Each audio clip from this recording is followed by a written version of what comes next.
In the northern village of Hunan province, Yueyang. Everyone pays attention to the person in front of them. It was a man with messy hair tied loosely. That was Dan Wu-yun. He was meditating in the middle of the crowd around the market, with villagers standing around to observe. Suddenly, his lips moved, like the wind blowing. Time passed by, and the village girls also looked at him curiously. He raised his eyes to the sky, leaves slowly falling. He looked at the sky, not a single dust. Thinking about it, a strong wind blew, the leaves on the branches also fell, leaving behind riot all over the world without fear of anything. I destroy everything in the blink of an eye. Kill all those who dare to face me. And mock the world. That's why I was given the name, Great Devil. Humanity is the cruelest in the world, regardless of country or age. After he finished dealing with the soldiers, he scratched his head, very calmly and said, "How boring, that is the nickname for the strongest person in the world." He slowly walked on the bloody ground, but with his feet came water, which was covering his shoes. He looked down and was extremely surprised to be surrounded by water. Another man appeared, he clicked his tongue a few times, he also looked up in disgust. The 8 Immortals, a group of upright defenders of justice. He could not overcome the destiny of the killing star and committed countless crimes. I wanted to punish him immediately. The ice slowly took over his body. But this makes me confused, I can't believe, no one can stop him. It's sad that no human can kill this evil man. He looked through the icy water, and he glanced down with hostile eyes. Damn it, Dan Wu-yun. Seal him in the deepest part of Dongting Lake.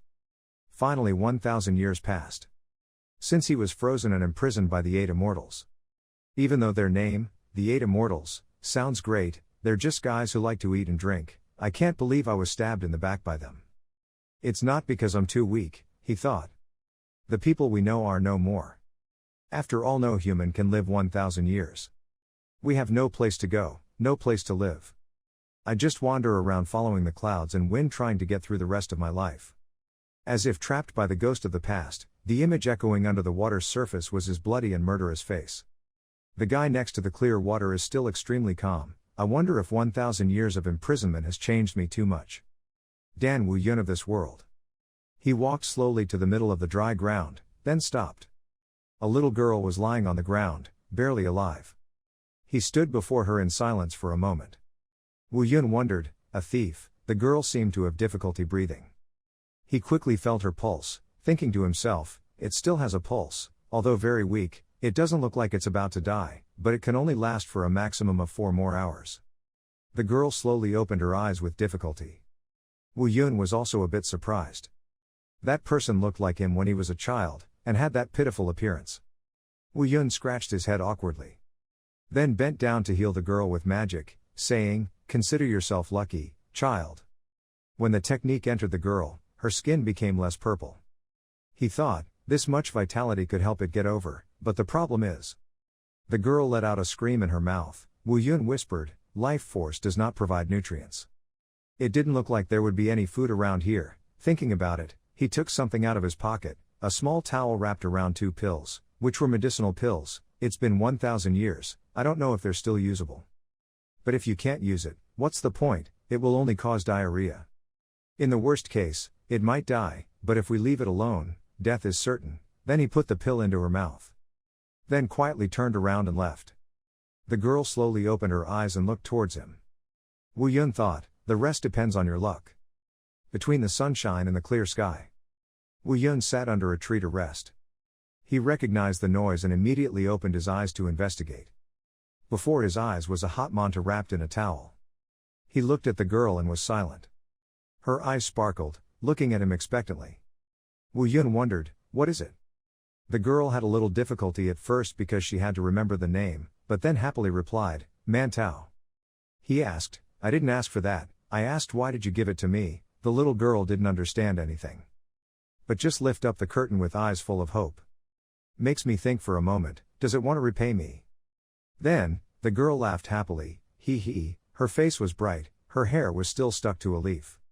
He immediately turned his back on her, saying, "I don't eat," but in his heart he thought, how unusual, a person who doesn't fear or hate me. The next day, the girl ran to give him the curtain again. The next day, he sat with the girl and ate mantu, and the days after that were the same. Half a month passed, the two happily ate mantu together. Wu Yun admitted, I eat the food the kid gives me every day. That child's innocent and pure smile is strange, but I don't hate him. In the streets of the following days, Wu Yun quickly arrived at the market. Hey, kid, a man shouted loudly, causing him to look over too. How dare you steal from me, you've done it so many times. He frantically kicked and used a whip to hit the girl below. Today I have to teach you, he said while hitting in front of so many eyes. But not only did they not help, but they complained more. Oh my God, everyone gathered together, this brat stole my things so many times. He kicked her again and asked clearly, what are you planning to do? The girl was terrified and held her head in surrender. I'm sorry. The boss shouted again, how dare you steal from a good person like me, you must pay for what you took. How dare a child like you steal? Wu Yun stood there observing the merchant's cruel actions. That made him think again, extremely uncomfortable. He gave me all the stolen things, he shouted loudly, a thief like you needs to be beaten to realize it, call your parents here. But immediately, Wu Yun stopped his whip, kicking the whip in the businessman's hand. He panicked. Then he shouted, ah, the merchant's finger now looked deformed. Wu Yun glared at that guy. He wailed, his fingers, on the floor, the poor girl lying fainted below, with her mango crushed. He fell down and complained even louder in front of everyone, ah, it hurts so much. Wu Yun then left. He walked quickly to somewhere, thinking, how frustrating that I lived on the food he gave me for half a month. We don't know where it got them from. It simply ate it to survive. Who would have thought that all that food was stolen by it while being beaten by others? Wu Yun gritted his teeth and ran quickly. He thought wildly, I don't like this, I don't like anything, why do I feel so unhappy? Wu Yun walked through the forest. He stepped on a blade of grass. He then stood in front of a deserted place, thinking to himself, damn it, I walked aimlessly and went as far as this place. Suddenly, Wu Yun's eyes widened. This place is, in front of him is an island, full of green trees, and a fresh waterfall. Wu Yun thought, the prison has held me for a millennium. At Dongdin Lake, the wind from the lake passes by, shaking the plants. He breathed a sigh of relief, unbelievable, the so-called martial god like me, was sleeping soundly at the bottom of a deserted place. I no longer have anything to do with Dongdin Lake. After thinking about it, Wu Yun turned around and left. But he quickly discovered the tattered girl hiding behind a bush, perhaps watching him. The two looked at each other without saying a word. I found you, the girl walked out with a miserable appearance. Her legs also had many scratches at that time. Wu Yun thought to himself, I only helped him once, why does he keep following me? Then, he coldly asked, why did you have to look for me? The little girl faltered, Ta. I don't want to be alone anymore. She went to hug his leg and begged, please don't leave. He was silent for a bit. During that time, he thought, I have decided my own life, a lonely life, even if 1,000 years have passed, it will still be the same. Then he asked, what is thy name? She immediately replied, Hua, Somi. If the things he experienced were arranged by fate, then Wu Yun reached out. Could it be that this child can create a world where the present me is needed? Then he patted the child's head, saying, okay, I am Dan Wu Yun. Follow me, he said. The fire was burning brightly. The two rested at a small fire. Wu Yun put the little girl to sleep on his shoulder. He thought, I asked her to follow me, but I also have no place to stay. He continued thinking, I guess I have to build a house. When I was little, I always dreamed of being able to live in a house, and it's about time my dream comes true. The next morning, sunlight crept across the forest. The girl rubbed her eyes and woke up, Suddenly, something made her eyes shine. Wu Yun was using a hammer to hammer in a post, and there was a huge house there, probably built by him himself. The little girl was stunned. He asked, are you awake? She rubbed her eyes and then hummed. She walked over and wondered, Sir has a house here. Wu Yun calmly replied, yes, that must be it. It's so strange, it didn't happen yesterday. Hearing her ask that, he was also startled. Then, a little worried, she replied, it's been here since yesterday. But I fixed it up a bit because it was quite shabby. The girl was still alert and said, no, it was definitely yesterday. Wu Yun insisted, yes, yesterday, causing her to stay silent. Seeing his determined expression, she thought, he is so sure, I must have misunderstood. Yes, he's definitely right, why would he lie to me? Wu Yun still kept that serious expression, and the girl kept staring. And there was no way such a beautiful house would appear overnight. The walls were also made of red clay that was very difficult to find. The little girl's eyes lit up. She happily said, "Great, this house is so big, like a garden." He smiled lightly and replied, "I'm glad you like it, I really put a lot of effort into building it." She immediately wondered, Woo Yun knew he had said something wrong, so he immediately corrected himself, corrected. The girl praised, he is very cool, freed from doubts. He felt a little reassured and thought, I guess he's still just a kid. But this place doesn't have a fence. When the girl said that, he immediately fell silent. Maybe that's why it was abandoned. After examining it, the girl trotted along the house, even pressing her hand against the wall to feel it. Woo Yun behind him emitted a murderous aura, of course because he built the house, home, but also get comments. The next day, the house was completely renovated, with fences and decorations. The little girl standing in front of the door was extremely excited. She stammered happily, "Walled off," he said, "it's been there since the beginning." "It's really been there since the beginning," she laughed it off and replied, "I didn't say anything. Just a high wall." She looked up. Immediately speechless. "Ha," the girl sighed and sat down. Woo Yun noticed. He asked, "What else?" She immediately told the reason. Woo Yun thought in his head, "Isn't it a bit empty? This place has neither flowers nor grass." The next day, a large old tree was planted inside the yard. Making her admire, "Wow, there weren't them yesterday," he immediately replied, "Yes," making her hesitate, Then, the girl bent down and touched the cool water again, asking, "Why did a hole appear?" He looked at her silently for a moment. "In my heart I thought, there are still many things to do. I will do the bed and furniture one by one. And we can't let it go hungry, so we'll go fishing. A busy life like this isn't bad." Thinking about it makes Woo Yun curl the corners of his lips. Suddenly, the girl's call woke him up. "Ah, sir, but..." He put his finger to block her mouth. "Shh. Don't say anything," Woo Yun warned harshly.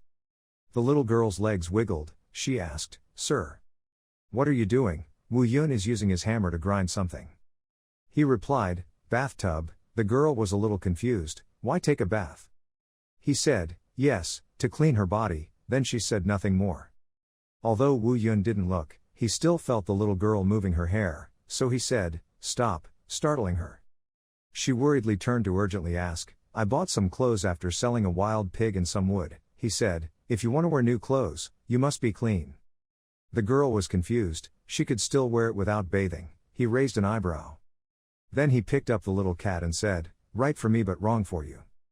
The girl struggled, determined not to take a bath. No, I'm very clean, no need to bathe." But when looking at Woo Yun's scary expression, she obediently lay still, hi-ing. In the bathtub at this time, foam filled the tub. Woo Yun was bathing the girl. He frowned and asked, "How long have you been bathing and you're still like this?" The little girl who was forced to take a bath was moody, but still replied to him, "I don't know, wha." After taking a bath, the girl looked extremely shiny and beautiful. Woo Yun crossed his arms and said, "Finally looks like a human, do the clothes fit?" The girl turned around and looked at the outfit she was wearing, happily replied, "Yes, I have never worn this type of outfit before." He also smiled with satisfaction. "Luckily you wear it well, I was worried it would be tight." He is so beautiful, the girl enjoys jumping. "It's okay if it doesn't fit," she said with a happy smile, then said, "It's better than wearing cheap clothes and being hungry. I'm really happy, as long as I'm by your side, I'm satisfied with everything." Woo Yun was a little surprised at his words at first. Then he laughed and replied, "You use words too well for a kid. It would be great if we could live a peaceful life like now." Woo Yun patted her head. She said brightly, "We can make it come true." In that restaurant area, the sound of people inside came out. "Ha ha, sure, it's really great. In the village, everyone is talking. Hey, have you heard the rumors? There is a new mansion at Ho Dong Din." "What nonsense are you talking about? Last week when I was there selling goods, I didn't see anything." "Yes, it is, that's why it's hard to understand." "Just shut up. If you're not drunk in the middle of the day then just shut up." The governor, also known as Hong Wonkin, was listening with his hands on his hands, then smiled and asked, "Are the rumors true?" The other official replied, "I have not yet seen it with my own eyes, but it is true that such rumors exist." He laughed and said, "That's cool, the mansion was built in just a few days." "That's another lie, I'll take a look at it when I go for a walk." When it got dark, Wonkin led a group of people carrying fire torches to look for that house. A few people in the back were talking to each other. The governor seems unwell these past few days, the other person replied. It's because there is a group of robbers wandering around the southern lake area. Even the royal family was bothered by this matter. I'm sure the governor was also very worried. After hearing that, the other person was surprised and asked, "What? It's come to that point and no one is still doing anything?" The other person said, "It's because of Jang Beek-san." That too, the other person wondered, Jang Beek-san. Then, he said, the leader of the robbers was Jang Beek-san. He was the worst martial artist. The assassins did not dare to come close to him. His horsemanship skills are also very good. He can retreat even when chased by a better knight. When someone sent his head, his family gave it to him. Jang Beek-san felt hatred and became aggressive and uncontrollable. A guard said to Governor Wonkin, "But he will soon be wiped out by the court, so you don't need to worry." He replied, "I hope so." "It's been an uneasy year," he said as he walked. But suddenly, the thing in front of him made Wonkin's eyes widen in surprise. In the desolate forest, there was a huge temple that looked like it belonged to a noble, causing the whole group to stop and be surprised. Wonkin said, "Look, what I'm seeing is real." One person replied, Sure. There is a real mansion. Everyone is amazed by this architecture." Suddenly, several people knelt down. Then they prayed, "Amitabha Buddha, Amitabha Buddha, Amitabha, please forgive me." The guard was a bit confused and said, "There can't be ghosts." Wonkin said, "Of course it's impossible, let's go in quickly." Suddenly, a creepy feeling passed through him, like an ancient unicorn was staring at him, making Wonkin scared. He immediately turned back. And it was Wu Yun, who was holding a rabbit in his hand. He asked, He said with sharp eyes, "I don't remember inviting guests." Wonkin thought, I feel a bloodthirsty look in his eyes. Then he spoke, "Are you the owner of this mansion?" He replied, "Yes, who are you?" Wonkin arrogantly said, "I am the governor of Hong Wonkin's music," thinking in his heart, "I will not be weak, I am a royal employee." The guards in the background also began to pose, like he's looking dashing. Wu Yun was not scared. He calmly replied, "I am Dan Wu Yun." Wonkin was curious and pointed at the house. "Are you the one who built this mansion?" He scratched his head and said, "I didn't build it, I just repaired it from an abandoned house." He pointed at him and said, "Are you kidding? This is royal land, you cannot build or live on the land without consent." "Don't tell me you don't know." Wonkin then used his fingertips to touch his shirt. Wu Yun glared at him, "So why don't you agree now?" making Wonkin surprised. "What?" Suddenly, he dropped the rabbit hard, making the governor confused. He ordered, "Close your eyes." He frowned and closed his eyes for a moment. Wu Yun observed attentively. Finally, unable to stand the atmosphere, Wonkin agitatedly ordered, "Arrest him immediately." All the guards immediately surrounded him. He clicked his tongue, then thought, "Should I wait a bit to avoid getting into more trouble?" Fortunately, Somi was already asleep. They tied Wu Yun up with rope and took him away. Wonkin said, "You chose the wrong person today. I won't let you go easily, so prepare. You have flattered my governor, so you won't just drown me, you better survive." Wu Yun still kept a serious expression, staring at him. Seeing his expression like that, Wonkin had to look away, thinking, "Oh my god, his eyes are so fierce. I have to deal with him quickly and then go think." Stepping on a blade of grass. Wu Yun raised his eyes a bit surprised. The guards nearby also noticed the figure over there. Quickly, the guard saw that he refused to leave and immediately urged, "What are you doing? Don't tell me you want to fight back." Suddenly, an arrow shot into that guy's neck, making him lie on the spot under the witness of many people. Wonkin panicked, "What's going on? Who the hell?" Suddenly, a rain of arrows fell from above, causing everyone to panic. They killed everyone. The last person also lay down. The only two people left alive were Wu Yun and the governor. Wonkin was so scared that he fell down. "What's that?" In front of him was a field of dead people. "Who?" he stammered in fear. A guy laughed loudly, "Uha ha ha ha ha Hong Wan Chang." He seemed to realize who that guy was and immediately broke into a sweat. "You're so brave to dare to wander around outside." Following that guy were his accomplices. They were everywhere. Wonkin stammered, "You are? What about Jang Beek-san?" He grinned and said, "Today is your death anniversary." Hong Wan Chang, he sat down there extremely scared. He thought to himself, "Damn it, that was a mistake. It's been more than half a year since his family was killed. I didn't expect him to aim at me right now." Then Wonkin looked back. Wu Yun still kept his calm expression, but in his mind, he thought about Somi, who was sleeping soundly, thinking, "A kid is sleeping and they are too noisy." Meanwhile, Wonkin whispered, "This guy definitely doesn't help." He slowly touched the hilt of the sword, reasoning further, and the only weapon in his hand was a sword. "I can't fight dozens of people with just this." Baek San's accomplices surrounded us both. He thought, moreover, they are also a most professional association led by Jang Beek San. The accomplices began to speak. "Boss, kill them, we will avenge your wife." As he said, "Boss, I will cut off his limbs and feed them to the dogs." Then they grabbed the commander's collar. "Governor." He clumsily raised both hands and said, "Please be merciful to me." Then, they threw Wonkin aside. Baek San shouted, "I kept asking when I would hear these words again, and it was today. Kua ha ha ha, there will never be a happier day than today." He laughed. Then he narrowed his pupils and said dangerously, "I want to look at that panicked face forever. However, I can't because," the guy holds Wonkin's head. Then he raised his face and threatened, "Today will be your funeral." That was enough to scare Wonkin. Heek. Then he ordered, "Take him away, I will let him taste the taste of hell." His accomplices came forward, grabbed his hand, controlled him and took him away, replying, "Yes, boss." The miserable governor looked at Wu Yun, pleading for help. "Save me, I will do everything, please save me." Wu Yun stood there watching without saying anything.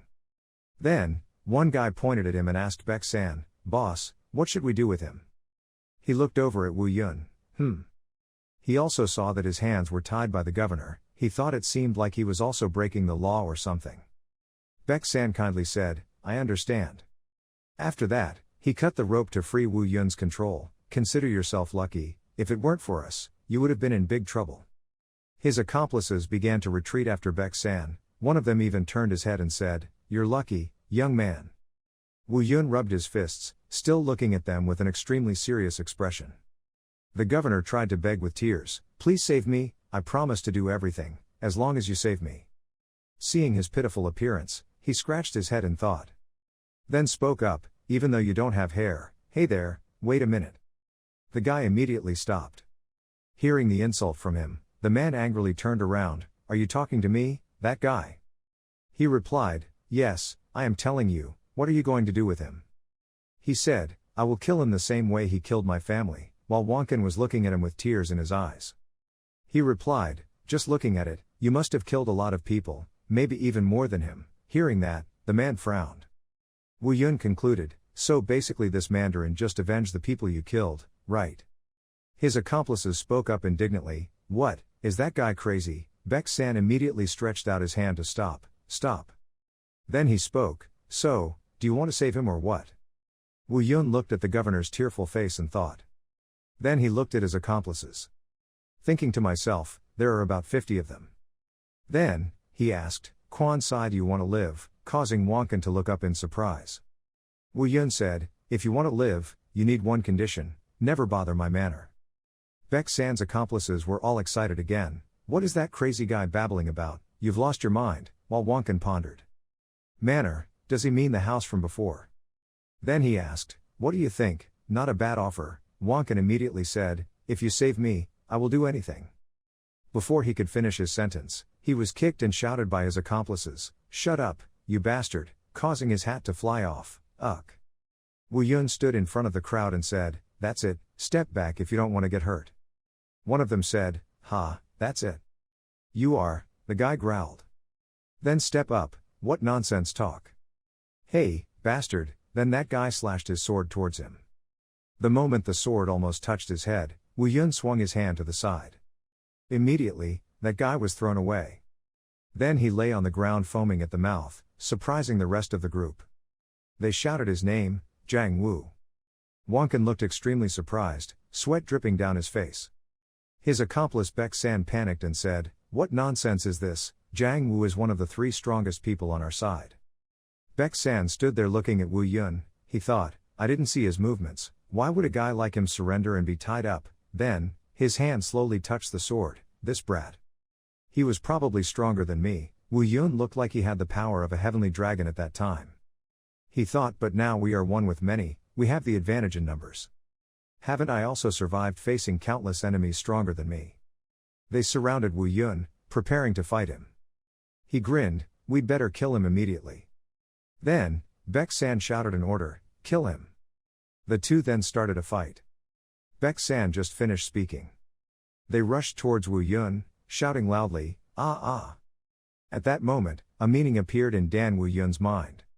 Should I kill them? Killing people doesn't take any effort at all, they will all die in one move.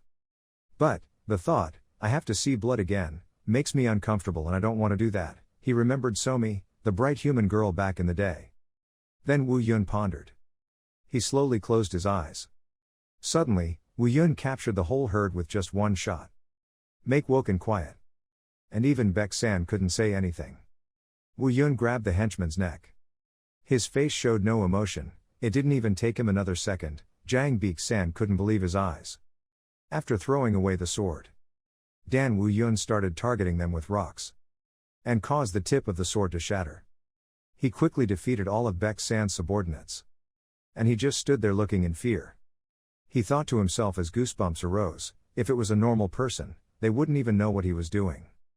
Can a human do this? He's on a different level than the martial artists I've ever met. There's no revenge, just move a little and you'll die instantly. The moment Jang Baek-san realized it, he shouted loudly, this brat.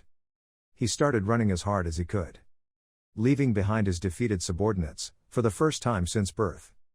At that time, Wu Yun and Wonkin both looked up to see the guy running. That was the first time he ran that fast.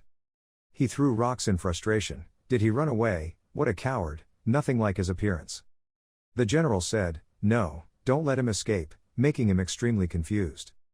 Wonkin begged, clinging to the fabric of his pants, I have to catch him, please catch him for me. Wu Yun thought to himself, what a coward. I usually won't chase after someone who has run away.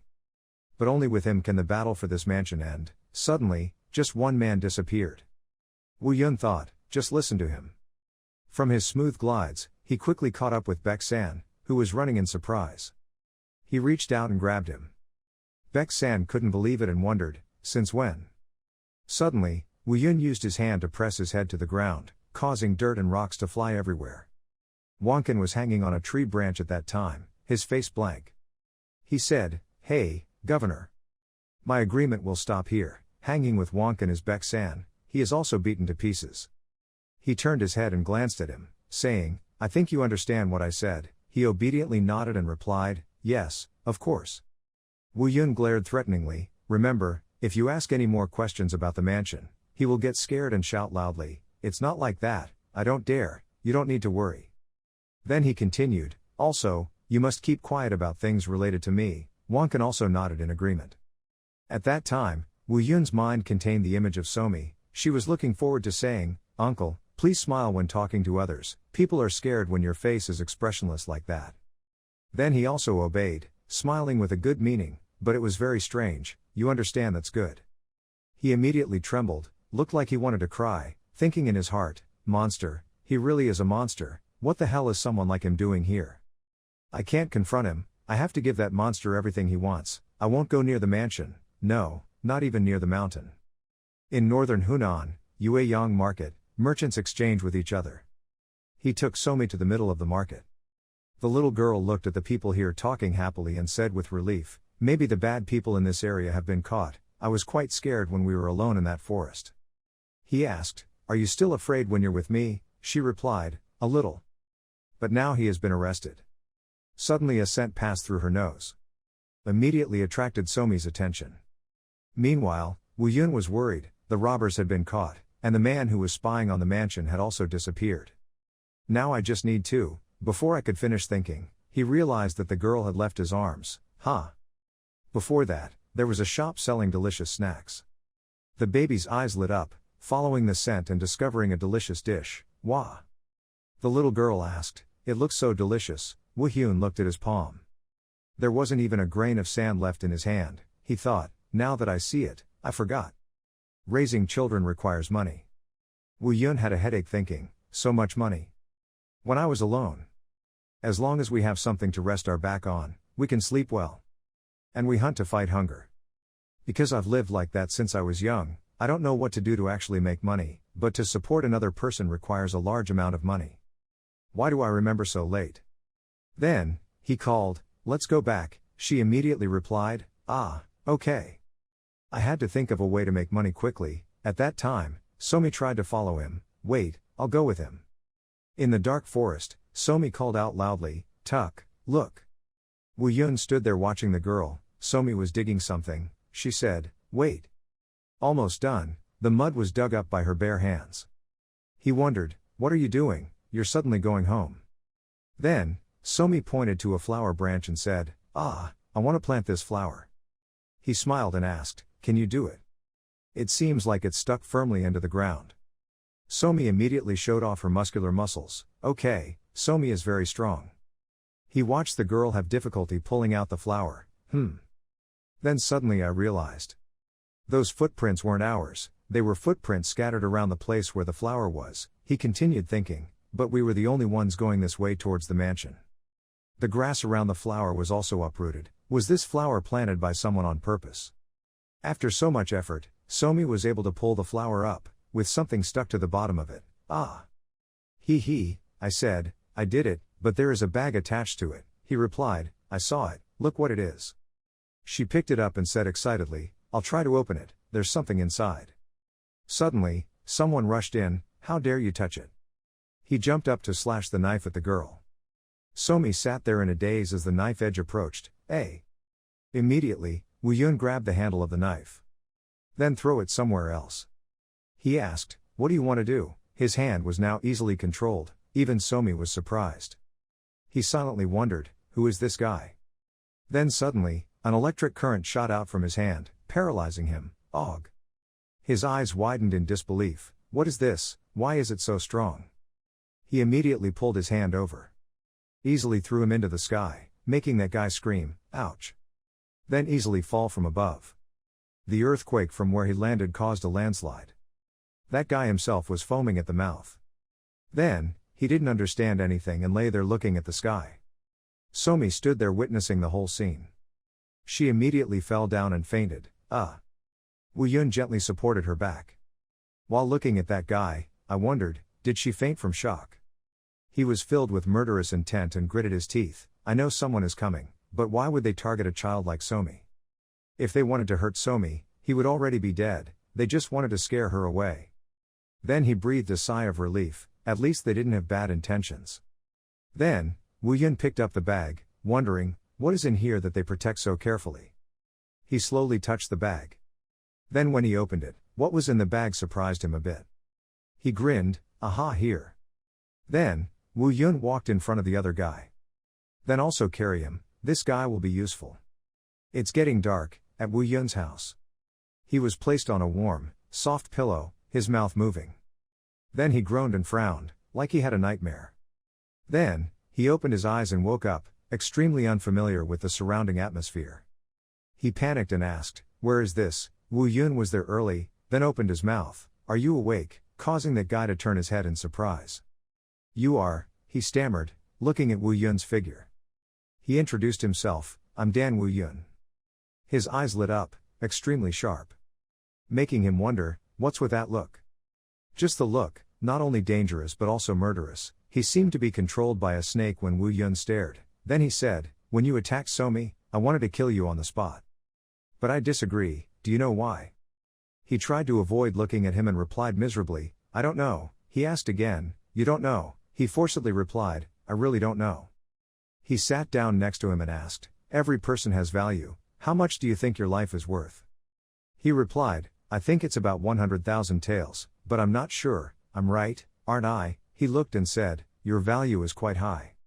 He looked away and said, but I think I'm worth that, I'd like to think. He pondered, so what?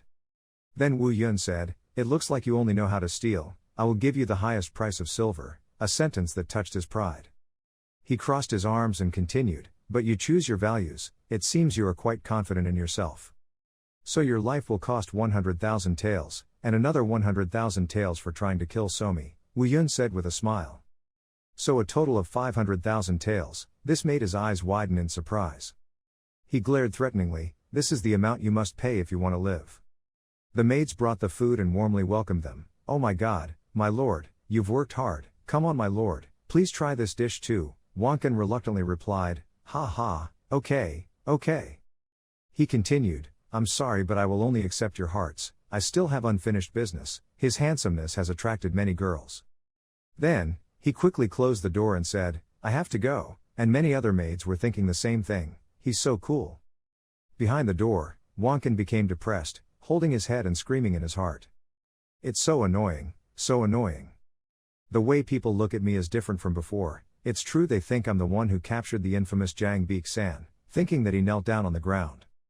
The problem is that it's a bit too much when everyone sees me as a hero, everyone looks at him with admiring eyes.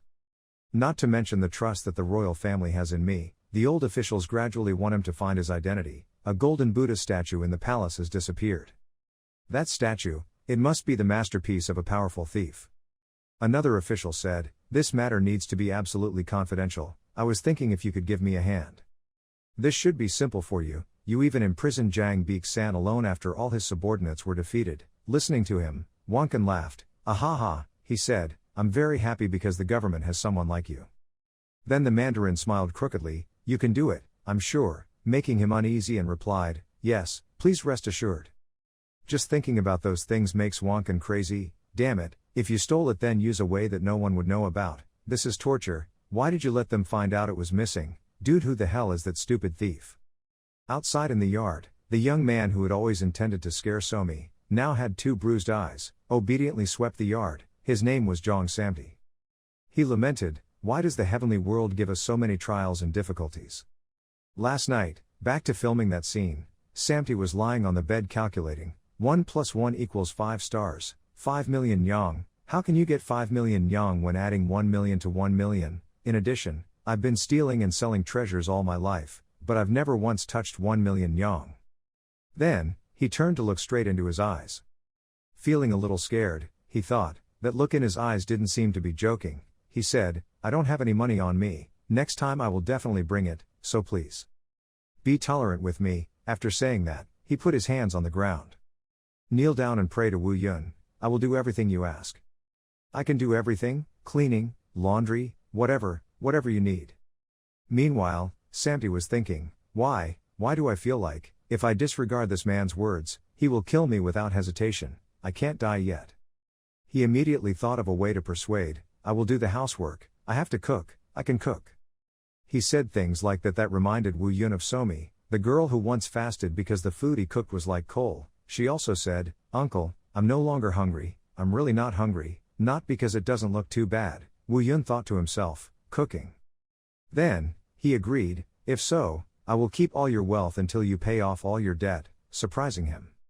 He threatened, dare to run away, I will double the price, know that? Meanwhile, Samti thought to himself, damn scammer, as if everything will be as you wish, then there will be a chance for me to escape, after we overcome this obstacle. Back to the present, that's how I became a slave, a week has passed since then, that damn bastard keeps making me work without stopping. He looked at Somi, the little girl was secretly observing him, silently cursing in her heart, Mom, if it wasn't for that chubby kid, I wouldn't have been discovered when I stole.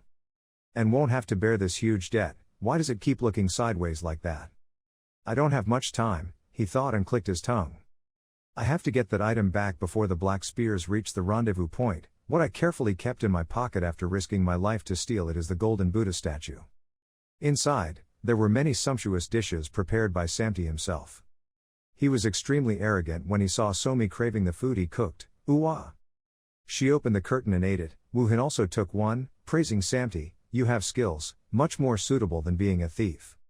He was so happy, he, are you satisfied? Somi heard him say that and asked, thief, he replied, nothing. Then, Wu Yun put it in his mouth and complimented, yes, quite delicious.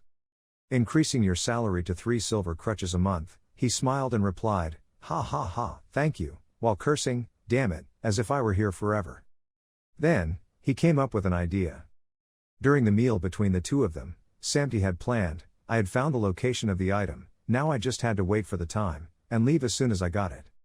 After he finished eating, he put his chopsticks on the bowl and asked, Somi, have you heard of it? Then tell the girl, legend has it that no matter how many times Sun Wukong is resurrected, he will forever be in the palm of Buddha's hand, making the girl who is eating well become curious, really. Then, he turned to Samdi and asked, "You probably know." He replied, "Yes, I do know. He looks like a pitiful Sun Wukong right now." Samdi said loudly in his heart, "Don't you know, if it weren't for the golden bracelet, Sun Wukong would have escaped the Buddha's hands a long time ago."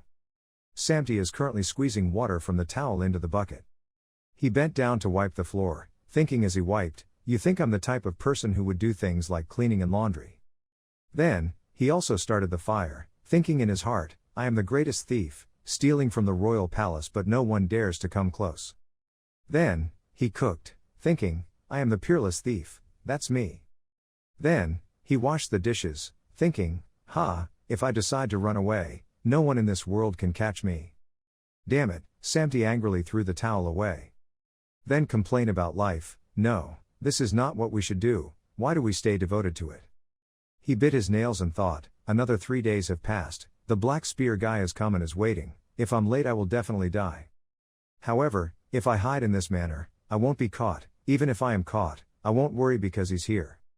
Samti imagined he was lying on a pile of gold, saying, "I'm a thief who steals other people's things and then sells them, then uses the money from the sale to live a prosperous life, yeah, I'm not a servant." Suddenly, Wu Yun's voice said, "Hey, are you here?" making him jump. With just one call, he immediately ran over. "Oh, master, of course I'm here," he said, "I'm planning to go fishing with Somi, we'll be gone for a long time, remember to watch the house carefully." Realizing they would both have to leave home, he was a bit surprised.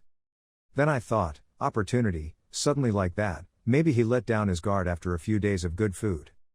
Rare opportunity, thinking about it, he wickedly replied, "I understand, don't worry sir, I will keep this place clean." He said, "I told you, but remember, running away will only double your debt." He pretended to comply, "What are you saying? There is no way I will disobey your orders." Wu Yun said, "I don't care if you run away or not, but you will understand why Sun Wukong is stuck in Buddha's hands." He replied, "Yes, of course." When the two opened the gate, they left. Samti whispered, "Hello, goodbye," then happily said, "Finally gone." At the riverside, Somi spoke up, "But uncle, why should we suddenly go fishing? There's still plenty of food," the girl said as she held the fishing rod. He used a stick to scratch on the ground and replied, "Nothing." Wu Yun drawn a circle around the girl, then said, "Continue fishing, we have something to deal with." The girl is worried, "Will Tuck come home soon?" He replied, "Of course." Then, Somi happily asked, "I only have to stay in this circle, right?" He smiled and praised her, "Yes, you're smart, kid." In his heart, he thought, "I have to place a formation here to prevent any wild animals or strangers from seeing you." Then he said, "I'll be back soon." She happily replied, "Yes, Somi will catch a lot of fish." He smiled, "I'm looking forward to it." Then Wu Yun used teleport. He quickly arrived at the place where Wonkin was complaining to himself, "What can I do on my own? Jang Beek San was not captured by me. This burden is killing me, it really is." He coughed after a while, signaling, "Ahem," causing Wonkin to suddenly turn, "You are." He smirked, smiled and said, "I have something good for you. Do you want to try it once?" Meanwhile, Samti on this side immediately ran into the house to get the Buddha statue. At some electricity, Samti brought out the valuable Buddha statue and said, "I want to sell this." The owner looked at it and said, "This item is 200 nyong, it can't be any more, it's very difficult to sell." He casually replied, "Okay, I think the price is very reasonable." Then he said, "But you? Do you think you'll escape after stealing this?" Samti shrugged, acting okay. Then he agreed to the deal, gave him the bag of money. "Be careful, the police are on alert after Jang Beek San was arrested, it's very dangerous." Samti was surprised, "Is it Jang Beek San star?" He said, "That's exactly why everything was so messed up, he was the powerful bandit who ruled over the entire Hunan region. Thanks to that, there were many rumors that the governor here would move to that center." Samti immediately replied with a high nose, "I understand, don't worry, even if I get caught I won't say anything about you." He said, "Oh, yeah, I'm not worried." Suddenly, people from outside ran in. They announced, "Something's going on," causing the two to turn around. Immediately, the two of them panicked, "What's going on?" That person replied, "Quan Quan." Surrounding this place, outside, dozens of soldiers are waiting to arrest them. That person continued, "It seems like there is a traitor among us." He stood up and asked, "Who did it?" Suddenly, there was a noise in his ear. He turned his eyes. Sami then quickly grabbed the bag of money, then jumped out the window, saying, "Well, I'll go first." He shouted, "Hey, wait." Then loudly said, "When did that scoundrel steal my money bag?" He jumped down with the bag of money, said before running away, "Good luck to you." The boss peered through the window, cursed, "What a stinking boy."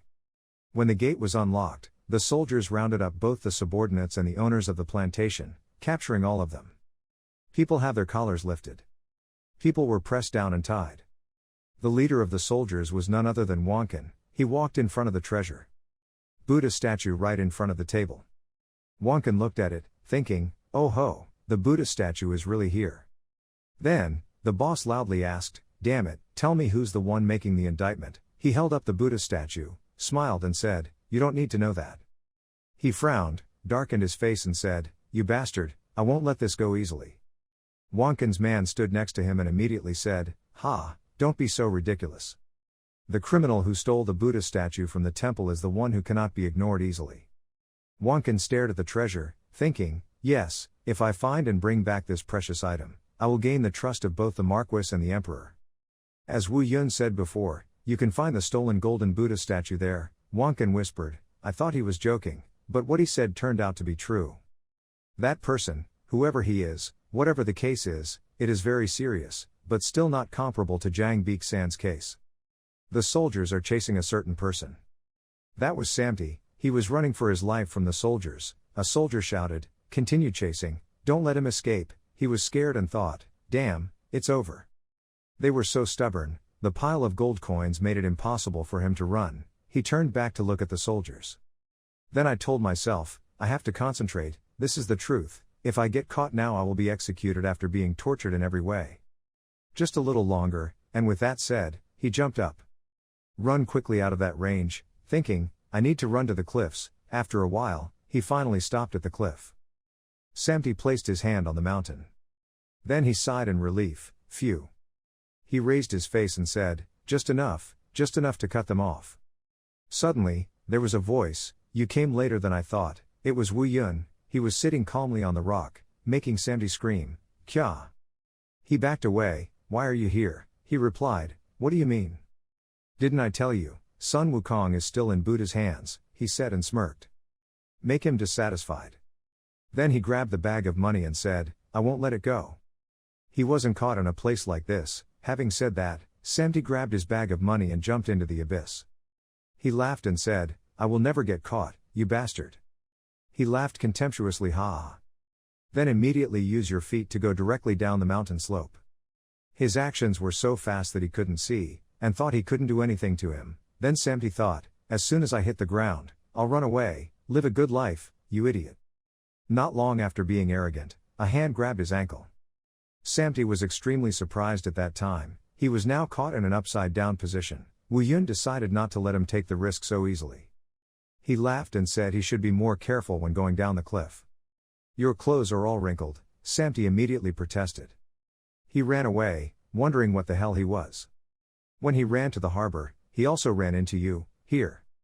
While hiding in the stable, Wu Yun also rode his horse and came here, too. When he hid in the cave, a Batman appeared, none other than Wu Yun. "I didn't go anywhere. So why does he keep appearing?" he lamented in his heart. Wu Yun stood next to him, calmly said, "I told you, you are still in the palm of my hand." Sami, because he ran too much without resting, quickly knelt there exhausted. "Damn it," he cursed. Then he said, "As promised, your debt will double because you ran away, so a total of 10 million yong. Now you can pay 2 million in advance with that bag, so the remaining debt is 8 million. Hearing the penalty, Sami was angry to death. When Wu Yun took the bag of money, there was no way left, so he risked eating too much and punched him. Damn bastard." Then, he looked up and said, "Oh, that reminds me, I forgot to accept the reward for Jang Baek-san's head." Then turned to tell him, "I will use that money to buy cake." Then suddenly, there was a huge earthquake. Amidst the blue sky and white clouds, Sami's voice rang out, "Damn it, damn it, damn it." He was sweeping the yard and thinking, it's annoying to die. Somi still hid and observed. She was extremely interested in the way he cleaned. The house was shiny. After being captured by him, He took advantage of me until I almost died and only paid 3 nyong. Moreover, that money was stolen from him. At this time, Wu Yun paid 3 coins to him, saying, "You cleaned up very well, I'm happy, I'll give you a few gold coins." Samti also happily replied, thank you old man." He sat down on a wooden chair and lamented, "What a life. I gave up my plan to escape. After that time, I ran away many times, but every time I was beaten to pieces and never succeeded." He scratched his head and muttered, "I'm out of ingredients, I guess I'll have to go to the market." Samti followed the path, monologuing, "Why is this mansion in such a remote place? I want to go back before he comes back from hunting, but even if I use the kicking technique, I can only get back just in time." He felt like something was looking at him from behind. Even though he knew it was Somi from before, he remained silent, thinking, "That girl." Then, Samti turned her head and immediately hid behind the tree. She tried to encourage, not yet caught. Suddenly, he came to the place to ask why. "Hey girl, then you just follow me," making Somi jump. The little girl stammered, "Oh, it's because, hey." Seeing the girl laugh, he said, "Don't laugh, don't follow me, go back. If something happens to you, my head will probably be severed from my neck." Somi then grabbed his sleeve, "But I don't like being alone." The girl hugged Samti. He was a little annoyed and asked, "Hey, do you know where I'm going?" The girl replied, "To town." He sighed and said, "Yes, I'm sorry, but I can't bring you to a crowded place."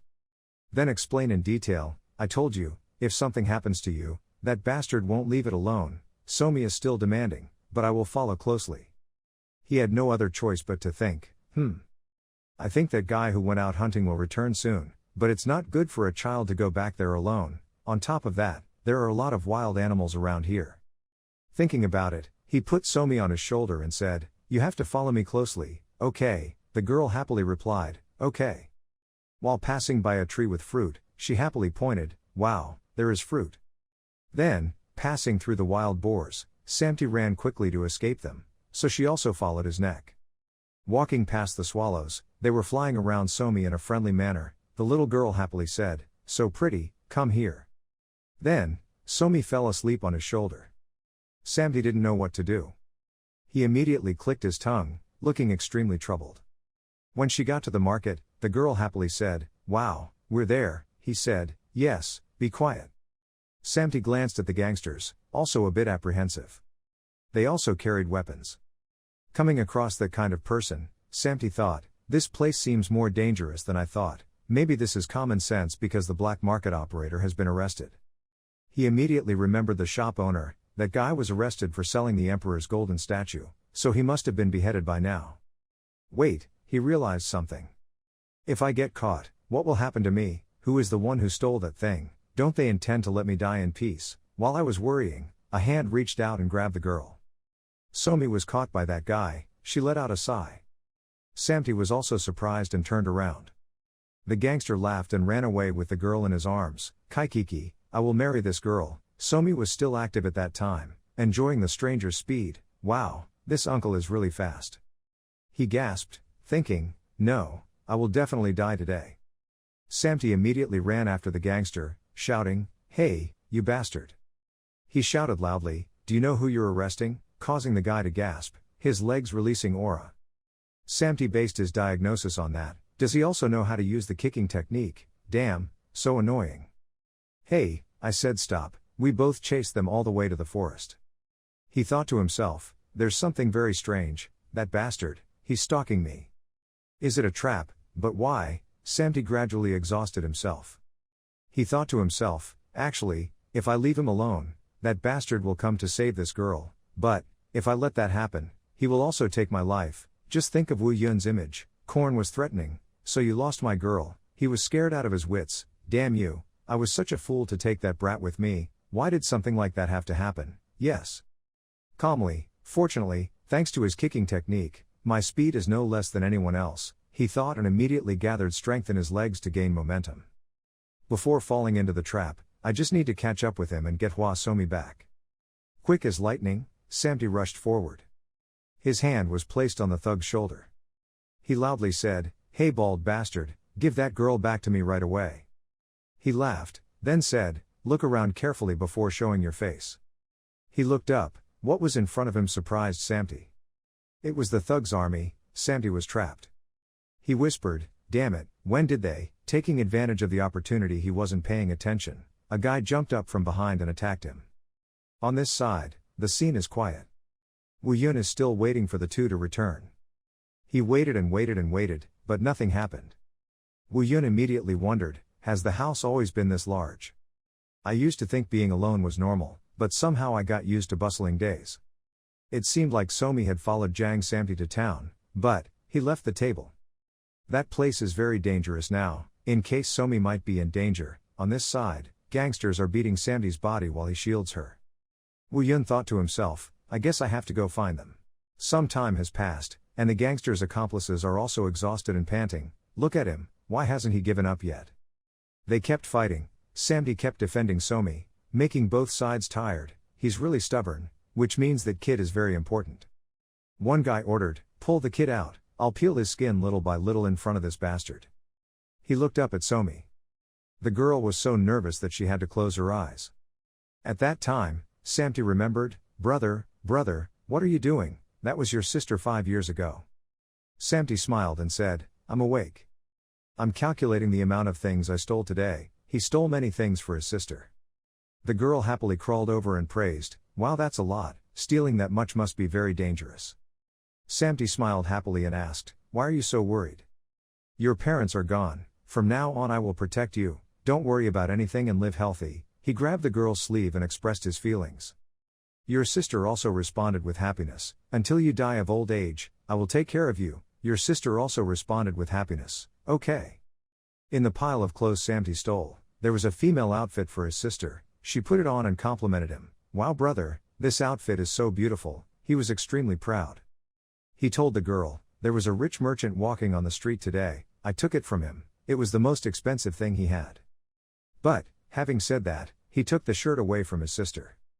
Those guys look very fierce, sorry, but you can't wear it for at least 1 to 2 months, he advised. Samti's younger sister puffed her cheeks, looking angry. He patted her head and said, wait until those guys leave here, is that okay?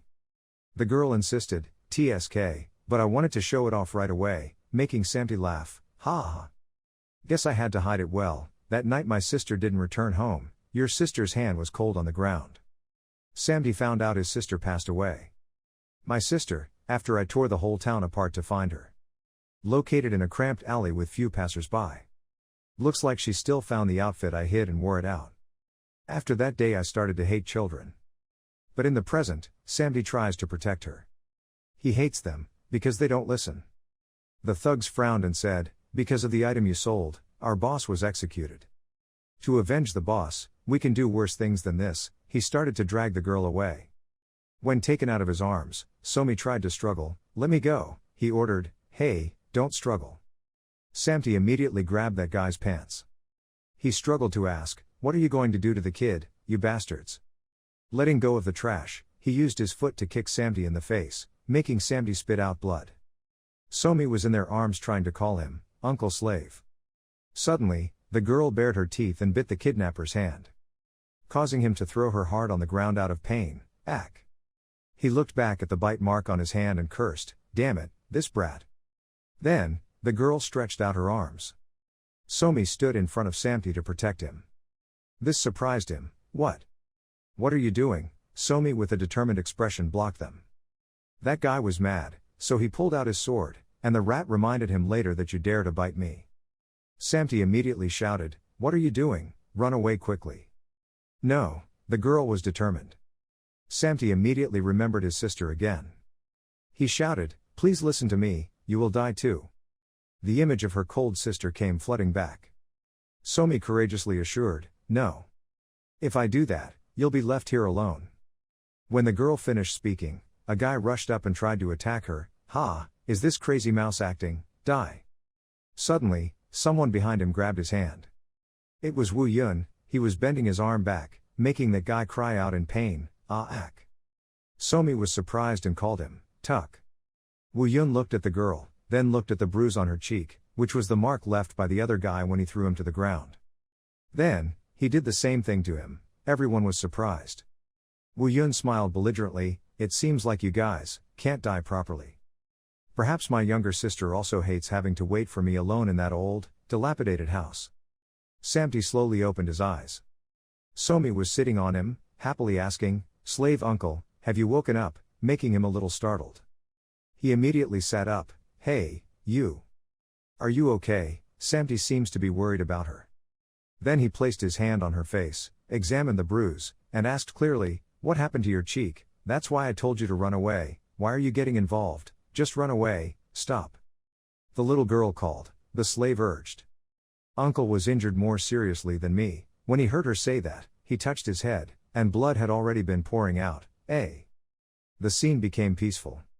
Samti lay there while she took care of her and bandaged her wound. He said, thinking back, "It was yesterday." At that event, Samti hugged Somi in his arms and called Wu Yun, "Sir." He ordered, "Take it away. Or die here." If he can't get up, Wu Yun's eyes looked indignant, he was threatening him. Then he thought, "So I ran for my life, I don't remember what happened next." After thinking about it, Samti called out, "Hey," the girl who was putting away the tape also turned. He said, "Don't do that next time, your life is more important than anyone else's." Somi took the medicine box away and replied, "I don't want it." That made Samti awkward. "What?" she continued, "I refuse, I will still do it next time. I don't want to lose my family anymore." Uncle was definitely only thinking about running away, Samti said to himself. Oh, he realized. But we will never do that. I will become strong and protect everyone, the girl resolved, then took the medicine box and put it away. "So don't say those words." Then Somi closed the door. Samti lay on the bed and wondered, did I just get scolded by a kid? On the branches of the tree at this time, birds were perched and singing. One night, the torches were lit by each person. Wonkin is leading the soldiers somewhere again.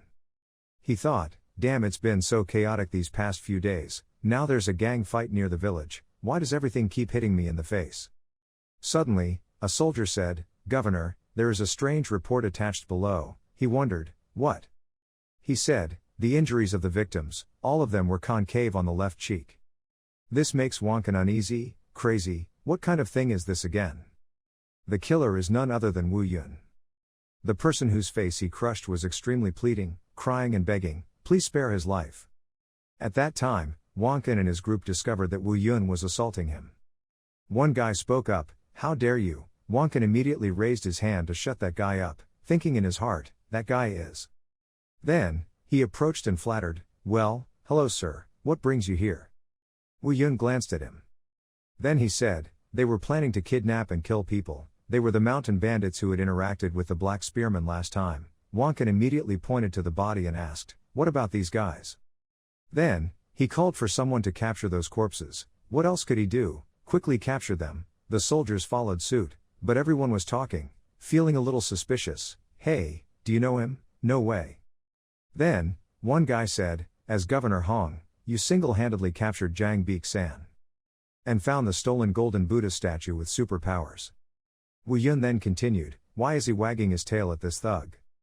This made him extremely surprised. He thought, "Do you know anything about Black Swords?" Then he asked, "Why did you mention their names?" Black Sword Society, one of many gangs in Tuk Trung, their unusual point is that among the members are both criminals and wanderers. Their existence has caused headaches for the royal palace over the past few years, as they commit all kinds of crimes with their sophisticated abilities. He said, "This group of scoundrels and the Black Spearmen are scouts for the Black Sword Guild, Hang Sun, their base in Hunan." Wonkin was surprised, "Don't tell me, them." Then, he placed his hand on his shoulder. Then maliciously said, "I have something to return, so I will give you a hand," scaring the governor. In Hang Sun, a person sitting on the throne wondered, "What the hell is going on? Why hasn't there been news from them yet?" The servant replied, "Don't worry, Commander, I'm sure they will come soon." That guy said, "The superiors are nagging, just think about the amount of money and time we spent on that Black Spear guy. He is Yang Hyogzang, the leader of the Hunan branch of the Black Sword Guild." The subordinate said, "They are not ordinary people, but chosen from among the elites, there is no way they can make a mistake." Hearing that, he looked back at his hand. "Then I thought, that's not enough, twist the thief's neck." The person he was talking about was Samti, the one who monopolized the Buddha statue. Most recently, Jang Beek-san, the guy I observed, was captured. In addition, a Black Spear guy I used heavily finally passed away, everything seems to be going against me. Suddenly, Wu Yun entered the castle, sand and dust flying everywhere. The subordinate noticed and immediately stammered, "What is it?" Slowly, that figure became clearer. That was Wu Yun, who Huaxang didn't know. He looked cool and asked, "Who are you?" But in less than a minute, that guy was lying on the floor with a bruised face. He threw that guy down in front of the soldiers, ordered, "Arrest him." They immediately came, "Yes, sir." The soldiers were in an uproar. Is he really a member of the Dark Sword Guild? You truly live just for this day. Suddenly, Wu Yun discovered gold from his pocket. His eyes widened in surprise. Then I thought about the scene of my Somi and the hungry servant. He immediately said, "Wait a minute," then went to get the money himself, surprising the guards. Wu Yun thought, it would be great if there was something worth the money. I need to buy snacks for Somi. Wu Yun, both arms and back full of gold, said, "Then I'm leaving," and the soldiers couldn't help but reply, "Yes." They bowed, "Thank you, please take care." And so, in order to raise Hua Somi and Jiang Samti properly, Dan Wu Yun decided to scrounge up the money. 3 months later. Summer has arrived. Thanks to the equipment of the Black Sword Association, life has become abundant like never before. Wu Yun turned his face, but the problem is, currently, it can be seen that Samti's arms are fat. Although he cleaned diligently as usual, his appearance was beyond saving. Wu Yun silently looked over. It was Somi, but she was very strange. Her body was as fat as the servants, but she still kept her hobbies, which were watching the lake, enjoying play and food. Somi looked at the carp swimming by and drooled, saying, "Hee hee, hello carp, you look so delicious." Wu Yun was speechless at that time, thinking to himself, the problem is that Hua Somi and Jiang Samti gained too much weight. Actually, the root of this matter was Dan Wu Yun. He was scratching his head at that time not knowing what to do. Dan Wu Yun carelessly brought them all the food he saw every day, every penny he earned, regularly 3 meals a day. And this is the result, both fat people kept eating without paying attention to their obesity. Normally, the hungrier they are, the more they want to eat, and Jiang Samti's cooking skills turn food into a delicacy. Even if they don't want to, it's normal for them to gain weight. They are all ordinary people who are not at peace. If this continues, their health will be in danger. Then he spoke, "Come here." Both of them walking clumsily, replied, "Yes, sir." Wu Yun decided, Jiang Samti, from today onwards I will teach you martial arts, making him extremely confused. Why? Secretly wondering, a master like him teaches me martial arts. Then he turned to Hua Somi too. She happily replied, "Oh okay, I like it very much." He advised, "Then go out and buy the secret book." Somi happily accepted, "Okay," and the fat servant spoke up, "But old man, the problem is that out there they only sell things worse than third-rate goods." He smiled and replied friendly, "That's why I told you to go buy them. Extremely suitable for your level." Our girl Somi looks happy, ha ha exactly, while Samti keeps an angry face. All secret books were gathered and placed on the ground. Samti replied with difficulty, he, that's all." Wu Yun considered, He slowly picked up a book. "Then I turned it over and said, Tai Chi and Tai Chi sword. I've heard of it before but I don't seem to remember it." Samti replied, "You don't know, it belongs to the martial arts sect, a key sect in the 9 great sects." He laughed and said, "Ha ha vo dang, Jiang Sambong is such an interesting name." He was extremely embarrassed and replied, "You are the only one who can say that sentence," then thought to himself, if Monk Vo Dang heard it, he would risk his life to pull out his sword. He slowly turned the pages in the servant's bewilderment, "Let's see." Then, Wu Yun closed the book and said, "Okay, let's begin." He sent them both downstairs to practice. Somi practiced very hard, but it was like playing with tree branches, while Samti was weak, sweating profusely and breathing heavily. Seeing that no one showed up, he asked, "Why are you two dancing like that?" Samti wondered, That's what the book says." He said, "Following the book is not enough, that's not fun."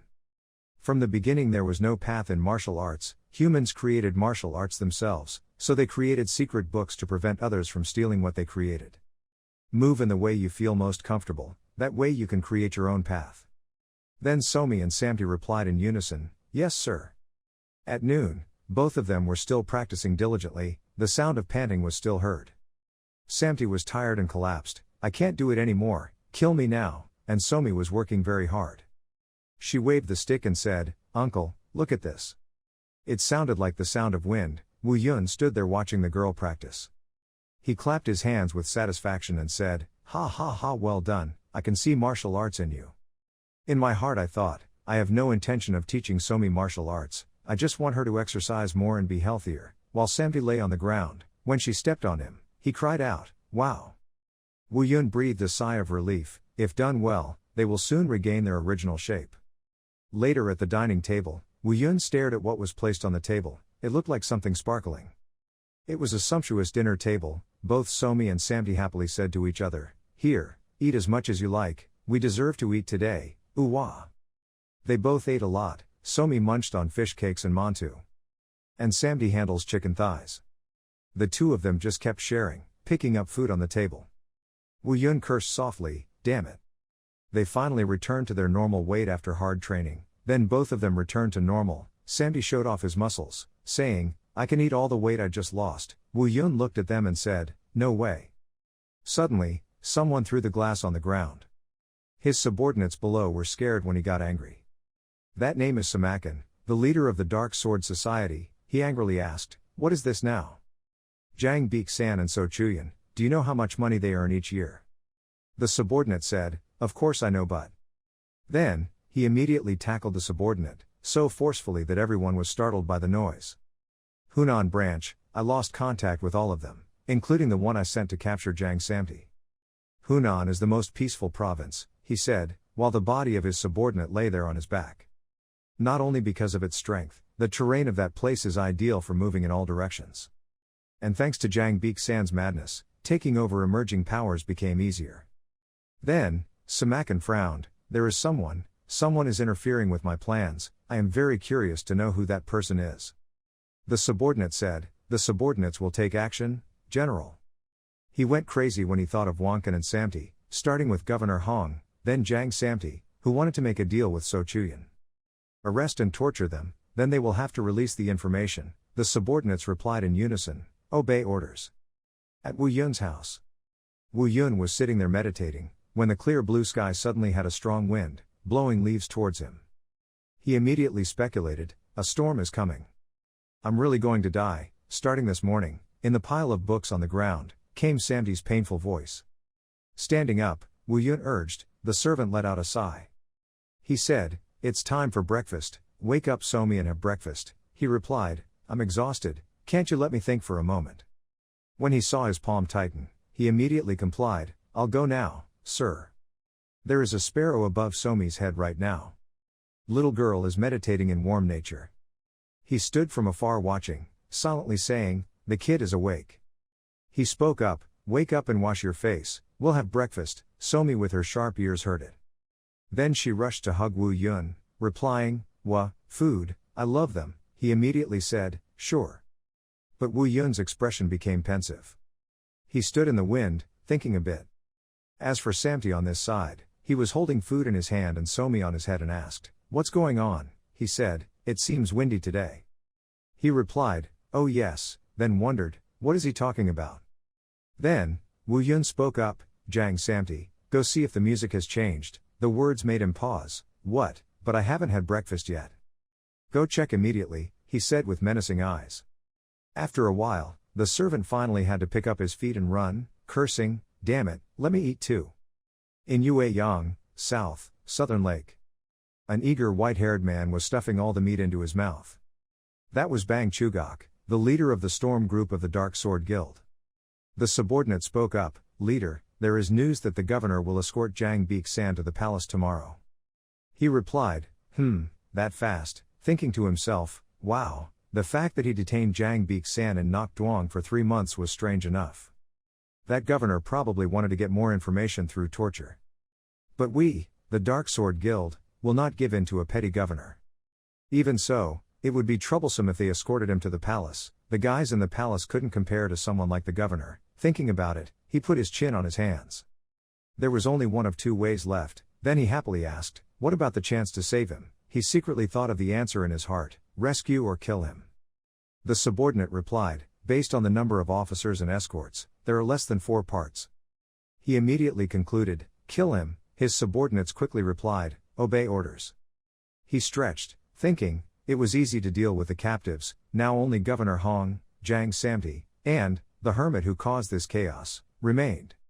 In this day and age, what kind of people could these fallen monks be? As soon as he thought about it, he noticed a familiar figure standing in front of the door. Hey! It's him, it's Jang Samti I saw on the notice. He changed numbers. Samti over here sighed. It seemed like he was looking for something, and he kept watching. It's possible he knew about the hermit. Then, Samti joined the crowded market, causing Chugak to try to follow but was also hindered. Damn, why is he so fast? Samti turned into an alley. He was tired of running and thinking, I got you, that place is a dead end. But as soon as Chugak arrived, he saw him disappear. He couldn't believe his eyes, he disappeared. That's what happened, the servant's voice rang out in reply. Samti awkwardly said, the atmosphere in town was really unusual, I was even followed by a strange guy. I'm sure the Black Sword Guild won't leave me alone. He was carrying Somi and replied, I understand. He said, so what are those Black Sword Guilds for? Explained in detail, he replied, it's nothing special. The Black Sword Society was founded about 50 years ago, by an unknown man. It is said that the Black Sword Society was founded 50 years ago, by an unknown man. No one knows who the founder is. There are rumors that after being defeated by the 9 great sects, a disciple of the demon sect founded the Black Sword Guild, but after all it is still just a rumor. Wu Yun said, so you're saying we don't have any leads? He replied, yes sir, no one has kept an eye on them until now. However, their leader must be capable, based on how quickly he expanded his power and confronted other major powers. Wu Yun said, the unannounced appearance of the Dark Sword Guild has made them feel uneasy. To those big forces, there is nothing more troublesome than this. After all, it affects the maintenance motto, their stability. Samti held the child and ran after him, answering, yes. In the end the martial arts union had to intervene due to pressure from noble families, and the current lucky escapees are all members of the Dark Sword Society. Wu Yun corrected, that's what Gypsy is like. In his mind, he was thinking, I heard that Vo Lam Min was built by key members of the political sect. If the leader of the Black Sword Society could really hide from them, then he was indeed very clever. In the past, such a thing would never happen, but now it's still martial arts, but it's too peaceful. In my time, we only needed to spread the word about knights building sects and sects, that will immediately be crushed, because there are many people who want to show off their strength, for no reason at all. In this regard, current martial arts is so calm that it's boring. Samti continued, so, what should we do? The governor must be having a headache. He looked back, and replied, speaking of which, I forgot about that bastard. The next morning, a fresh morning. Chugak hummed as he looked at the people on the ground. It was Wonkin, the governor then drenched in blood, his eyes could not help but look up in surprise. Surrounded by Chugak's people, he asked, are you Governor Hong Wan Chang? He confidently replied, it's me. Chukok laughed and said, I think you already know who we are, so there's no need to be polite. I brought you here because I have something to ask. Wonkin said in his heart, how careless, I expected something would happen while escorting Jang Beek-san, but I didn't expect them to act so quickly. He spoke up, what do you want to know? Chugak immediately laughed and replied, you see, no matter how long I think about it, I don't understand.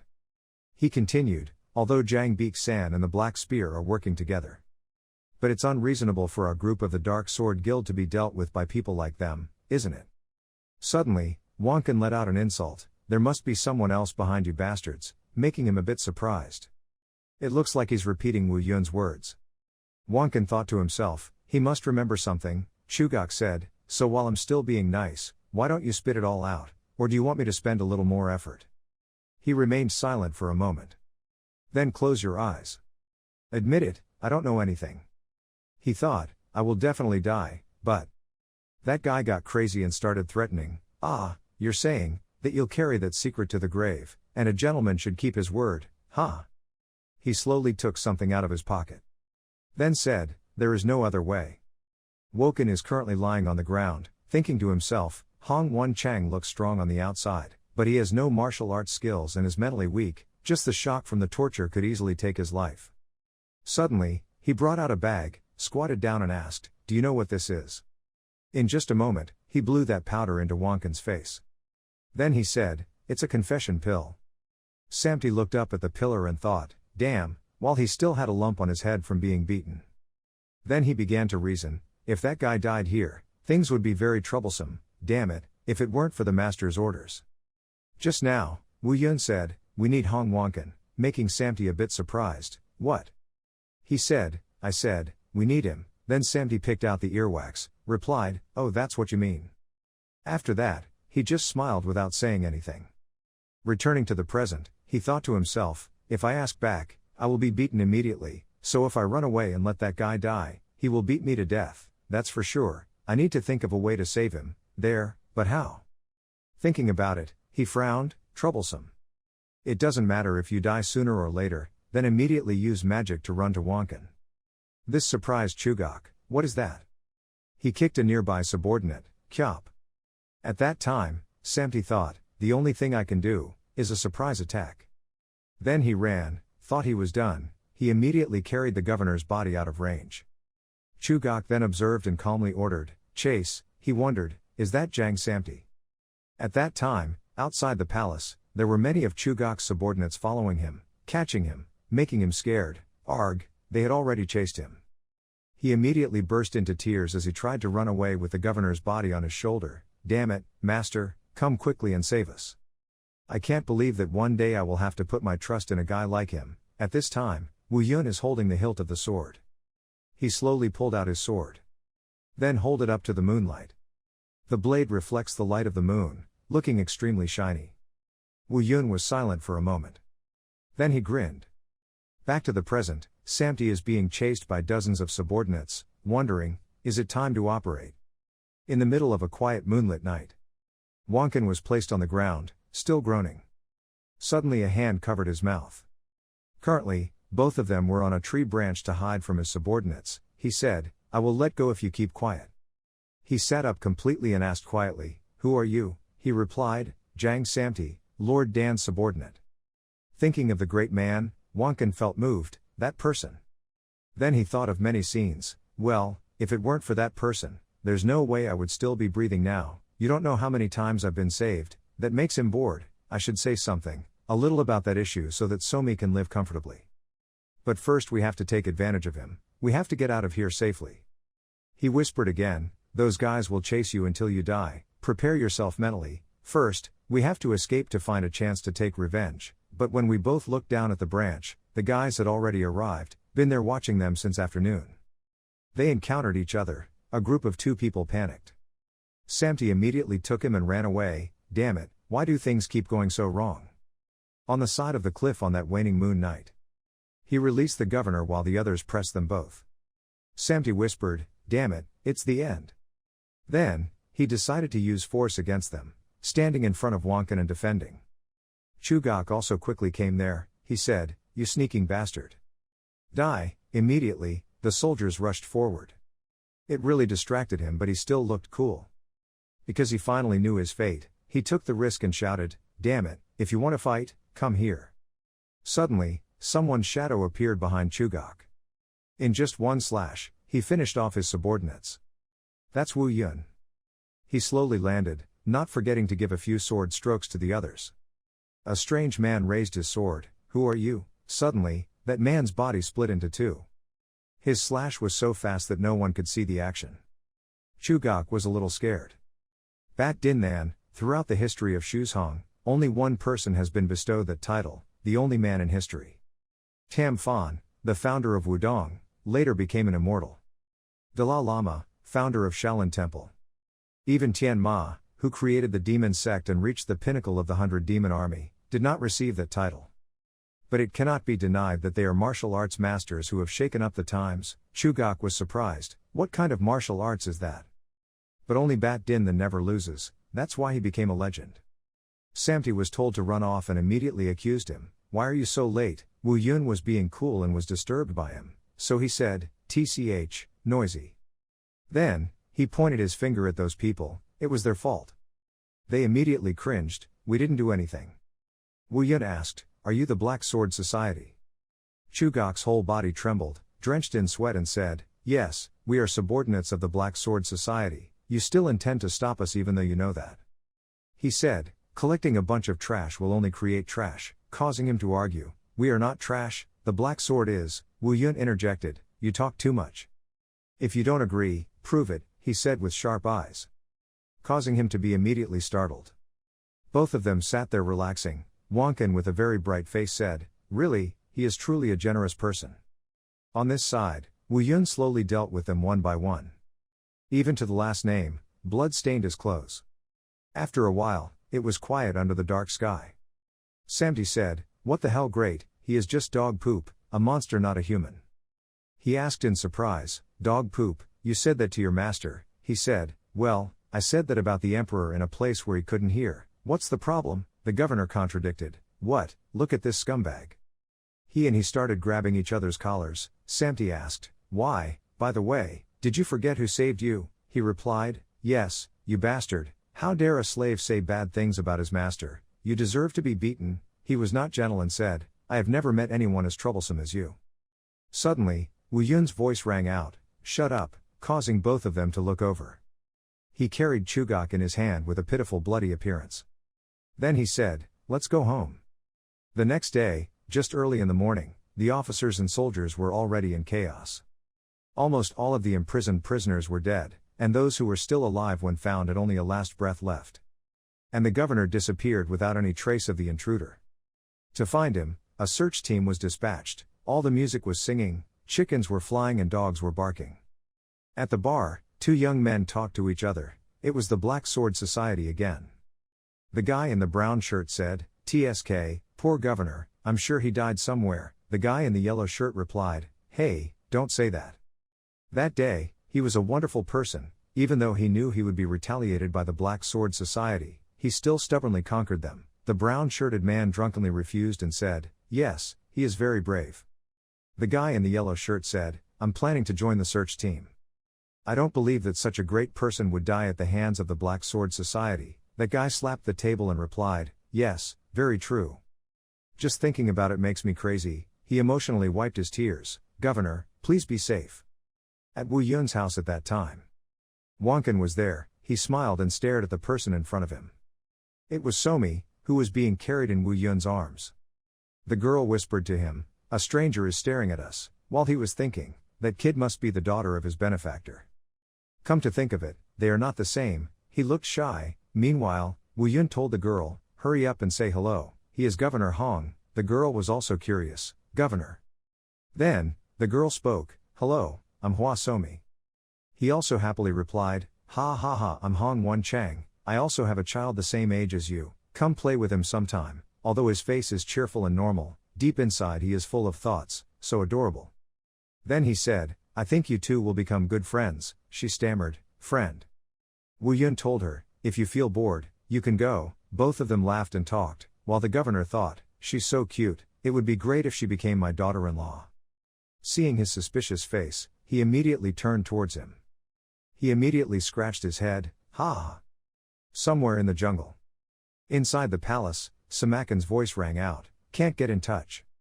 The subordinate replied, "Yes, master." He continued asking, "Didn't you say all the prisoners had been dealt with?" Then he said with a headache, "The governor is missing, I don't think they failed." The subordinate bowed and replied, "Yes, The subordinates searched the entire area, but no one found anything. He frowned and looked up, asking, "Do you think they're dead?" The subordinate replied, "That possibility is extremely small, they have completed their mission, the only thing to do is return." Samakin said loudly, "But we cannot be sure whether the mysterious martial artist or someone else will handle them or not." The subordinate replied, "But, according to the last message received, they didn't mention anything about that. Above all, if the mysterious martial artist existed, there was no way they could smoothly kill all of them." The prisoner then kidnapped the governor. Hearing that, he leaned his head back, "Really?" I closed my eyes and thought to myself, why are things so messed up? I don't like what's going on. The subordinate replied, "I will send another search team." Then he advised, "Find some good guys to hide. We have to turn this whole Hunan upside down, choose someone with experience." His hands clutched the leather of the throne. His subordinates also replied, "Yes, master." On this side, Wu Yun began to assign tasks. Sami protected the manor and kept the guy tied up, and the governor returned to Nakduong, summoned soldiers, and 3 days later departed for that place. He was surprised. "That place, you mean?" He replied, "Tien Sun Tu, the leader of the Black Sword Society, I heard it from Bang Chugak." "I will go there myself," he said firmly. Surprising both of them, "Sir." He said, "Don't worry about me, worry about yourself, you guys can't even beat those guys, it's humiliating." Those two people fell silent. Then, Wu Yun turned around and left, waved his hand and said, "At least practice so you don't get beaten again. Don't you feel ashamed at this age?" Sami clenched his fist and cursed, his mother, always using herself as an example, which also left the governor speechless. The clear blue sky once again covered the scenery. He walked over. Wu Yun thought, coming to this place after a long time at the manor was truly a bit amazing. "When I was young, I often walked through places like this alone." Thinking about it, he looked up. "Just like when I was a child, and only until martial arts." Wu Yun raised his small fist. Then he opened his arms. "Ask yourself again, why was I so stubborn with such strength at that time? The present is also part of the joy of life. At home, there is Somi who is always welcome, Tuck, and there is also the servant who was exploited for labor, sir." Suddenly, there was a voice calling, "Hey, that guy," causing him to turn. "We opened this mountain, we planted this tree, if we want to pass through, we bring goods here." These are a group of people calling themselves mountain managers. He thought to himself, "It's been a while since the last time I was in this situation," and then said, "What if I have nothing?" They started laughing. "Ha, don't be funny, grab him and search him." Suddenly, a woman's voice stopped, "You bastards." She shouted, "So you are the bandits that are raging in this area." Even Wu Yun had to look over. In front of them was a woman. And it was none other than Sohi of Vo Lam Min. She said, "A group of people oppressing a skinny man, don't you feel humiliated?" One of the 8 great families, the Namgung family, Namgung Sohi, a member of the Vo Lam Min, she stood in front of everyone and said, "I can't believe a bunch of strong men are bullying the weak, you see for yourself, be ashamed." The crowd below looked up, they grumbled, "Who the hell are you, why is there a woman here? Is she planning on confronting us? She's still alone." Wu Yun behind them is also staring. "Ha!" She suddenly jumped up. Then, using her ultimate technique, she flew the sword forward, the flower color following her branches.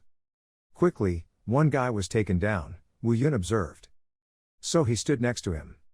She landed looking very poetic, with cherry blossom leaves emitting from her aura. She brushed her sleeves. Then confidently boasted, "You're lucky, if I hadn't come here, you would have been in big trouble." Wu Yun looked at her like that and remained silent, making Sohi extremely confused.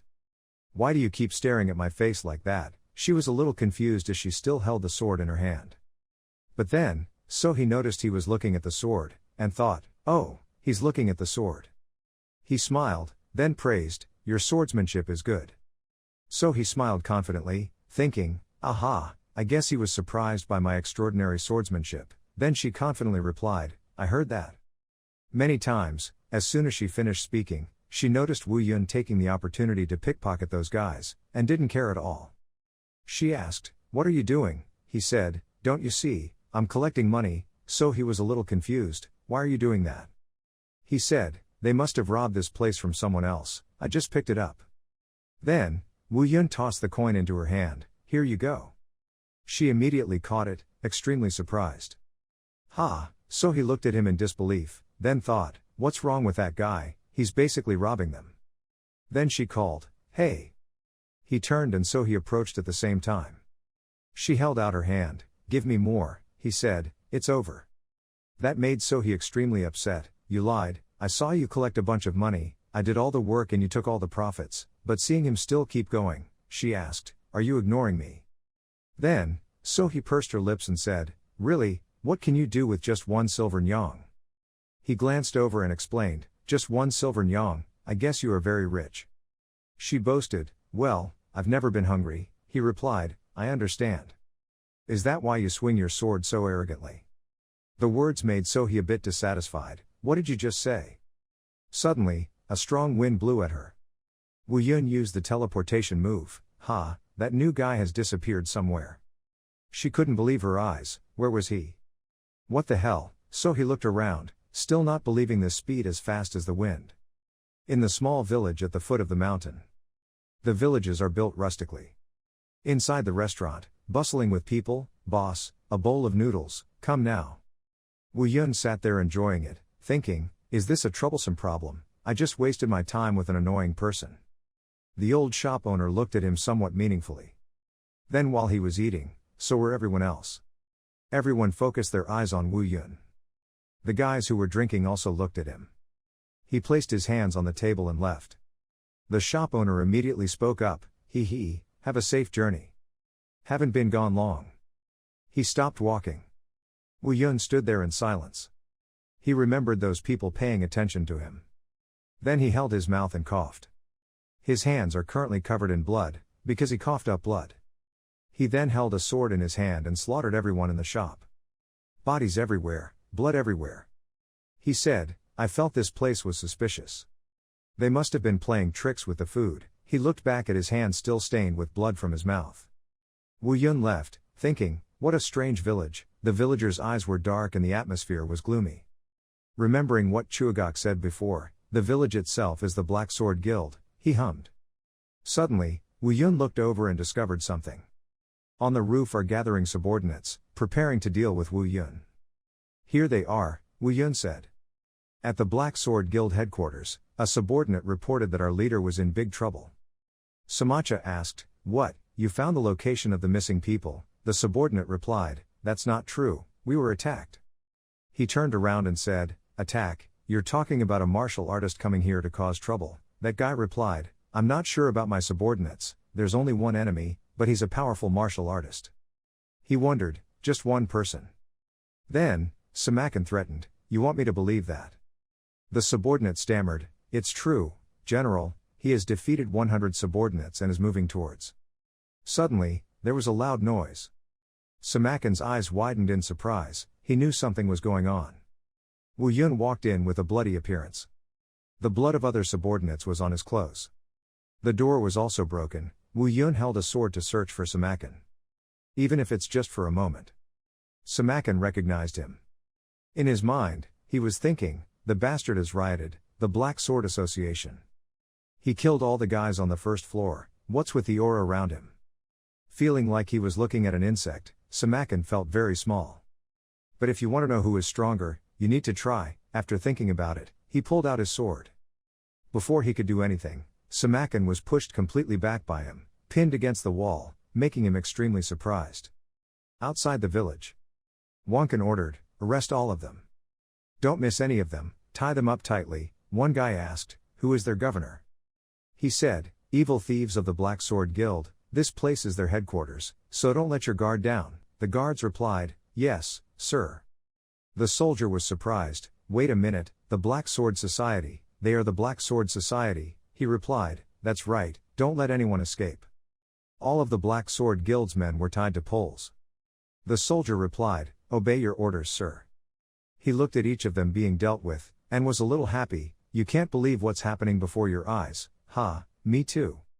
I can't believe that just one man could solve a problem that even the royal family and the great Vo Lam Min had to give up." "Who is it?" His eyes sparkled. Yet, Samata was pushed to the ground, right behind Wonkin.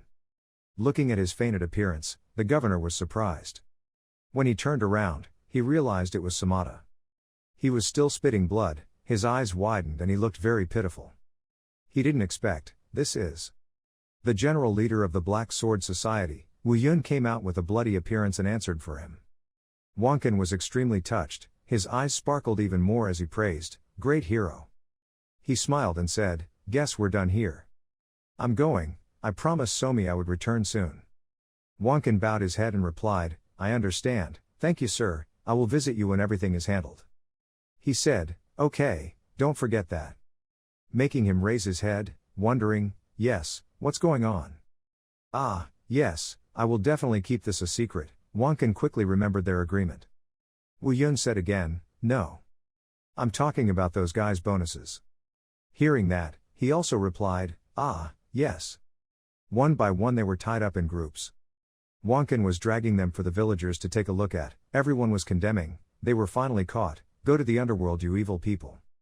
I can't believe that the Black Sword Society has been destroyed, the governor has made a great achievement, he will probably be summoned to the palace soon." On the roof at that time, so he saw everything. She thought to herself, something's not right, she belongs to Vo Lam Min, leader of Feng Huang Doi, her name is Namgung Sohi. So he calculated, he found the headquarters of the Black Sword Society in Tiantu Mountain. This matter was not even investigated by Vo Lam Min. there is no way he could defeat the strong men of the Black Sword Society with just a group of officials. Wrong. He looked very cheerful, greeting everyone. So he doubted, there is definitely someone behind it, but who is it?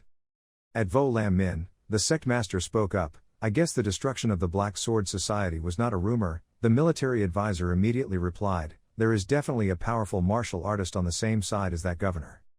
This merit is too great for an ordinary governor, isn't it? He said, I think your guess is correct.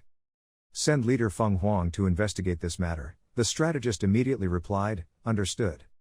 He sighed, thinking, if there really is a reclusive martial artist, we must find and get that person. Vo Lam will be noisy again for a while.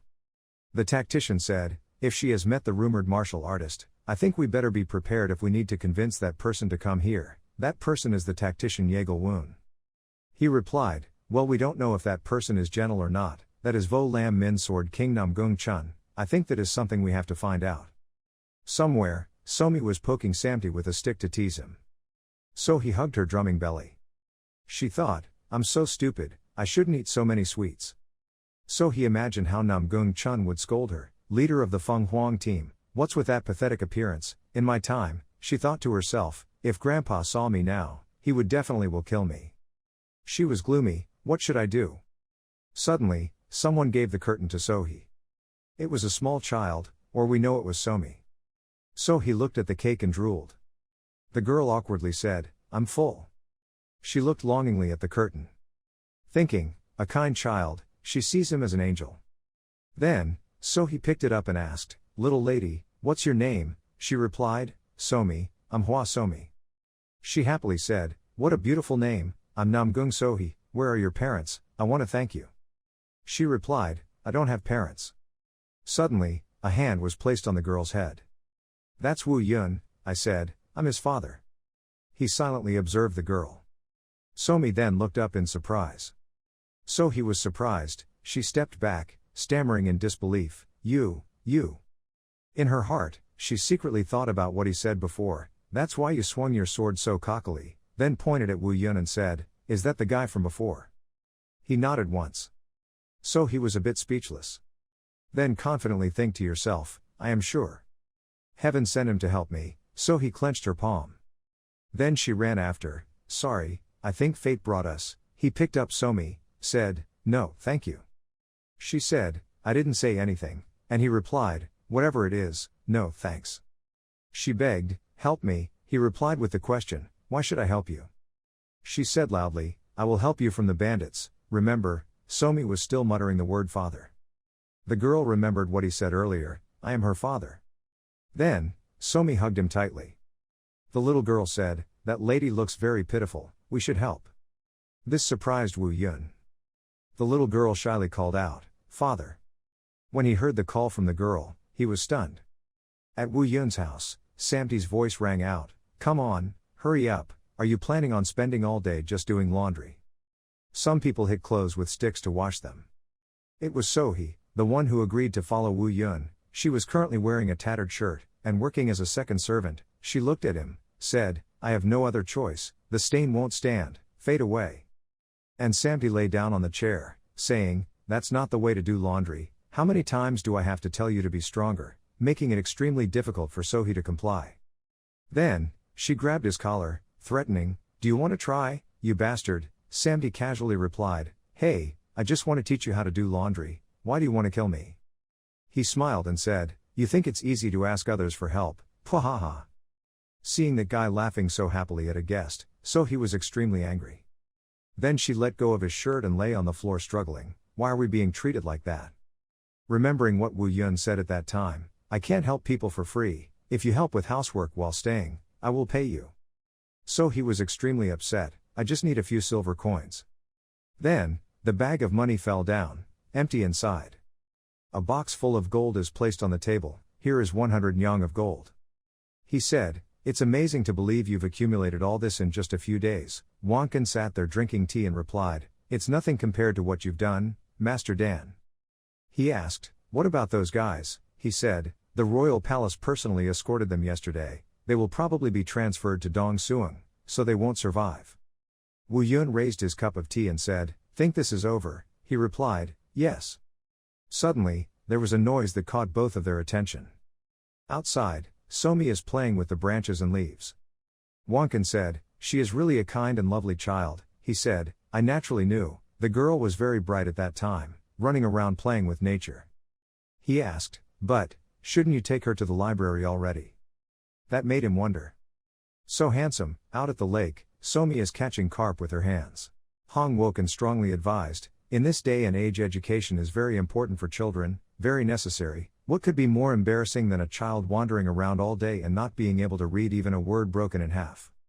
Dan Woo-hyun didn't seem to care at all, indifferently replied, Is that so?" Seeing that, Hong Wonkin tried to advise even more, "But wouldn't it be great if they could play with friends? I know a very good gentleman in the village, I will introduce you to them." Dan Woo-hyun looked at his daughter happily playing in the yard. "I will think more about it." Hearing that, Hong Wonkin finally breathed a sigh of relief, his expression scheming because he achieved his goal. Everything went smoothly. It could be said that he was wavering. The kid who will become my daughter-in-law at least knows how to do it. Read. Outside the governor's palace, sunlight shines on its magnificence. Hwa Somi happily soaked her feet in the water, thinking to herself, "Is this a koi fish? There are many interesting things in the governor's palace." Suddenly, a voice shouted, "Who are you?" Hong Jinrang crossed his arms over his chest, arrogantly asked, "This is my house, who are you to dare to come here? What do you want to do?" Hwa Somi was a bit bewildered, softly replied, "Ah." The girl quickly pulled her feet out of the water, stammering, about that." Hong Jinrang angrily pointed his finger at her face, shouting, "I'm asking what you want to do." At this time, a pair of black boots suddenly appeared. Hong Woken said angrily, "You rotten brat, Hong Jinrang, who gave you permission to raise your voice?" Hong Jinrang felt confused, turned around and called, "Father." Hwa Somi's face was sad. She called out in a low voice, "Uncle." Seeing that, he immediately frowned and asked his son in a low voice, "You dare to cry like a little girl? Is that how I taught you?" Hong Jinrang didn't understand anything. He could only answer in fear, "No children." Hong Woken became even more angry. "Not only did you mistreat the guests, you also dared to cause trouble." Hong Jinrang was scolded until he was dumbfounded. About that, only Hwa Somi behind the boy had sparkling eyes, muttering, "Distinguished guests." In the end, Hong Jinrang bowed his head sadly. It was his fault. The boy's actions made Hwa Somi a bit surprised. The girl immediately ran to the other side, said, Uncle, Somi is okay." "Ha." He saw her and immediately softened his voice, bent down and asked, "Are you really okay?" Hwa Somi firmly affirmed, "I'm fine. I'm a little surprised, but this is the friend you talked about." Hong Wonkin looked at her and replied, "It must be him." Then he changed his attitude again, turned around and told his son, "What are you doing? Hurry up and greet her." The boy didn't move. He stood there thoughtfully, looking unwilling. The corners of Hong Jinrang's mouth trembled, angrily thinking to himself, "Why?" Looking at Hwa Somi and Hong Wonkin happily chatting, he was jealous and wondered why his father treated that kid better than his son. Unable to bear the frustration in his heart, Hong Jinrang turned around and ran away, shouting, "Your father hates you." After a while, Hwa Somi held Dan Woo-hyun's hand tightly and asked, "Is the boy just now Uncle Hong's son?" He slowly walked away, gently asked, "It seems like that. How is it? Do you think you can make friends with him?" The girl was suspicious of his crying appearance just now, and replied, Yes, Somi is sure, we'll definitely become good friends with him." Dan Woo-hyun suddenly changed the subject, "So what about the guy?" Hwa Somi was bewildered, looked up at him, and asked again, "How about you? Can I come to you?" Dan Woo-hyun smiled slightly, "Of course if you want to go." Receiving her father's confirmation, the little girl immediately smiled. Her big round eyes could not hide her excitement. "She's like a little rabbit, jumping around next to Dan Woo-hyun. I want to be a lover." Dan Woo-hyun will pamper her and follow her wishes. "Okay, just do it like that." At night, at Dan Woo-hyun's mansion, there was still loud shouting, "Ha!" Dan Woo-hyun sat calmly watching his daughter practice. We could hear the wind. Namgung, so he leaned against the pillar and asked him, "Is it really okay?" Tung Thu is a very famous scholar in Nakduong. Dan Woo-hyun completely ignored him. He sat cross-legged and asked again, "What if he is famous?" Then he glanced at her again and asked again, "What was good about that place?" Namgung, so he sighed helplessly, "You really don't understand anything about the world. The more famous the handsome guy is, the more bossy the kids who study there are." Dan Woo-hyun spoke emotionlessly, "You seem to understand very well." Namgung, so he also replied comfortably, "In a way." She pursed her lips slightly, thinking to herself, I deliberately changed my name and my boyfriend, it was really chaotic at that time. At this moment, Namgung Sohee smiled slightly, remembering her past. It turned out that when Sohee was 10 years old, she was strong enough to grab the heads of 2 male classmates with both hands, even threatening, everyone come, making them cry in fear. She considered it an achievement, thinking to herself, Dad, of course I taught them all. Dan Woo-hyun here has a lot of faith in his daughter. Anyway, Somi will be fine, she's much stronger than you think, even if there's something that Somi can't solve herself, I will do it for her. Looking at the girl who was working so hard to practice, Namgung Sohee asked, because you are her father? Dan Woo-hyun also quickly replied, is it because I am her father? Namgung Sohee crossed her arms over her chest again, looking unconvinced. Are you confident that you won't give in even when faced with power? She secretly calculated in her heart, other than outstanding martial arts, I don't think he owns something else besides this manner. Her eyes darkened, full of thought, could he deal with a noble family or a bunch of mandarins? And it has nothing to do with me, I'm only here temporarily. Dan Woo-hyun didn't even think about it and directly replied, of course, I will protect that kid to the end. His eyes gradually changed, carrying red sparks filled with murderous intent, exclaiming, even though the whole world has become my enemy. Namgung Sohee shivered slightly, of course she couldn't see the change in Dan Woo-hyun's eyes just now. She quickly asked, did she feel a strange aura just now? Dan Woo-hyun quickly denied, I don't know, I didn't feel anything. Namgung thoughtlessly believed, silently thinking to himself, meaning. She clenched her fists, her eyes were sharp, that murderous aura only an expert like me can feel. Sure enough, the expert who destroyed the Dark Sword Guild is right nearby, just wait for me, we'll find you soon. The next day, Hwa Somi was closely held by Namgung's hand while walking on the street. Seeing the little girl happily singing along the way, she asked, are you that happy? The little girl smiled and replied, yes. Namgung Sohee remembered Dan Woo-hyun's relaxed look when reminding her, don't worry about Somi, just take her to the library, you also have things to do in Nakdong. She still wasn't satisfied, she thought to herself, anyway, he's too irresponsible, what about her father, but that's not something we should worry about. She turned around and said to Hwa Somi, you will definitely meet many good friends. Hwa Somi answered happily, I'm also looking forward to it. Hearing that, Namgung Sohee also followed suit, if she encountered bad kids, just beat them. She was very obedient and immediately responded, obeying orders. After saying that, Namgung Sohee was a bit thoughtful, saying that but, I'm not sure this innocent and kind kid can endure it. At this time, Hwa Somi was also about to go to class, she happily waved goodbye to her and followed her friends through the library door.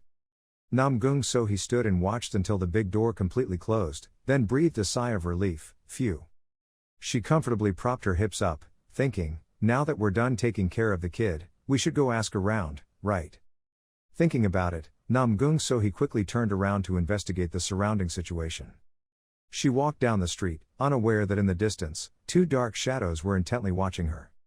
In class, Hwa Somi was a bit shy and introduced herself, I am Hwa Somi, please take care of me.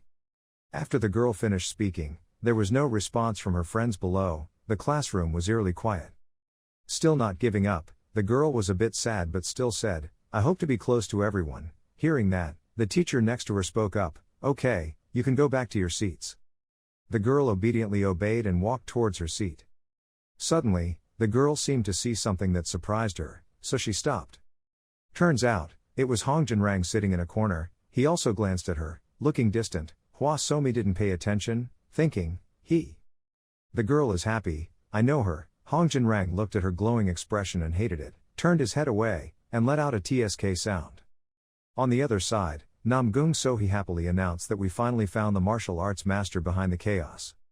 Dan Woo-hyun calmly fished, not bothering to turn around, just said, I don't think you found the right person. Namgung quickly expressed, she waved her hands, it's true, when I go out to investigate, I saw the people whispering to each other that they had seen someone destroy the Black Sword Guild. After I came to beg them, they finally agreed to tell me where those martial arts masters lived. I will go there tonight.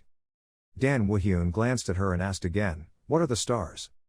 Namgung Sohee crossed her arms over her chest and asked him, have you heard of Namgung Kiam Lake? I want to invite them to join Vo Lam Min if possible, but I don't know who they are. Hearing that, he muttered softly, Ho Namgung Kiam, never heard of it. Namgung Sohee started to feel in love with herself. As expected, they had never done anything big, so martial arts alliance could not determine their identities. Perhaps they were working secretly. Her eyes lit up, thinking, if I just report this to the Alliance, I can say goodbye to this life of a servant. Thinking about the bright future ahead, she couldn't help but hum. Suddenly, Dan Woo-hyun turned back and told her his decision, I will go with you. Namgung looked wary. Dan Woo-hyun stroked his chin and said, I also want to see who Hanam and Gu Kiem is. Namgung Sohee immediately thought of Dan Woo-hyun's obsequious, puppy-like appearance, and agreed with a scheming face, okay, if you obediently listen, I will take you with me, then when you return, give me lots of money. Dan Woo-hyun of course didn't realize her plan, so he freely replied, okay, let's try going there to observe. At night, Hwa Somi's cheerful voice rang out in Dan Woo-hyun's mansion, and I learned the basics of the heavenly books. The little girl sat on her father's lap, excitedly talking, I don't know what it is, but it's very interesting. Dan Woo-hyun looked at her fondly and continued, that's good. His hand covered with gauze rubbed her head. Hwa Somi was very happy, added, I also learned calligraphy, this was the first time I held a brush. Dan Woo-hyun was also patient, yes, Hwa Somi rambled on non-stop, after that. Just like that, she talked until she was tired and fell asleep. Namgung spoke at this point, it seemed like she really liked going to girls. Dan Woo-hyun didn't answer, but appeared a bit thoughtful. Namgung was also used to his indifferent appearance and continued, but do you realize? Dan Woo-hyun asked again, what do you mean? Just listening to her explanation, she talked about the things she learned, but did not mention her friends. Hearing that, Dan Woo-hyun was startled to realize the problem. He immediately thought of his daughter's lonely appearance at school, being shunned by her classmates. However, his hand gently caressed her head, saying, don't worry, today is the first day. Namgung Sohee tilted her head slightly, also agreeing, maybe, anyway, I'm going to Hanam and Gu Kiem's residence, do you really want to come along? Dan Woo-hyun replied softly, yes. He carefully lifted Hwa Somi onto his shoulders, we will depart as soon as we put her back to bed. At night, under the sparkling night sky, the whole forest looks extremely quiet. Occasionally there is the sound of wind passing by, shaking the trees. Namgung Sohee also arrived here. She stood in front of Dan Woo-hyun, asking you in front, are you the Hunan Five Swords that swept the Black Sword Society? In the middle of the night, their silhouettes appear and disappear, I don't understand what you are saying. Namgung Sohee looked confident, I have investigated everything, you are the ones who backed the governor and destroyed the Black Sword Society, right? The dark shadow turned around and said with a glance, I don't know where you heard that nonsense, but I'm sorry to go back. Seeing that the shadow did not care about her, she said again, I am the leader of Vo Lam Min, Feng Huang Quan, Namgung Sohee. Namgung showed his sincerity, touched his left chest with his hand, and said loudly, Sir, I understand that you do not want to show yourself to the world, but Master Vo Lam Min wants to meet you. The black shadow heard that and muttered softly, Master Vo Lam Min. Just listening to Namgung Sohee continue, yes, I hope you will not refuse this request, and the Black Sword Guild's reward. The shadow looked helpless, replied, I don't know who leaked that information. But that's right, we were the ones who destroyed the Black Sword Society. As we finished speaking, the moonlight also shone on them. Appearing in sight were 5 strange mutants. Namgung Sohee quickly clasped her hands in, thanks, but then peeked out, really, please. She looked at their faces without any manners and thought to herself, but this. She gritted her teeth, please, but her heart shook, it's really them, their aura feels like it's only second class, not even first class, I think even we can defeat them, easily. In the end, Namgung Sohee still said, well, but first you can show me the technique you used. The guy wearing the pink shirt looked surprised, listening to what she said, it was all about defeating the Black Sword Society, right? He looked solemn, are you doubting us? Having said that, they stepped on the ground so hard, the shaking made Namgung Sohee and Dan Woo-hyun startled. He looks dangerous, are you still suspicious? Namgung Sohee turned her head slightly to look at the tree stump that was broken in half by the vibration, and exclaimed, it was amazing, they destroyed the tree stump without making a sound. For such powerful martial artists, it was too easy to hide their abilities, easy. The man in the pink shirt said again, please go back if you still have doubts. Namgung Sohee immediately stammered, it's not like that, I just want to make sure. Hearing that, the man said coldly, feeling please go home.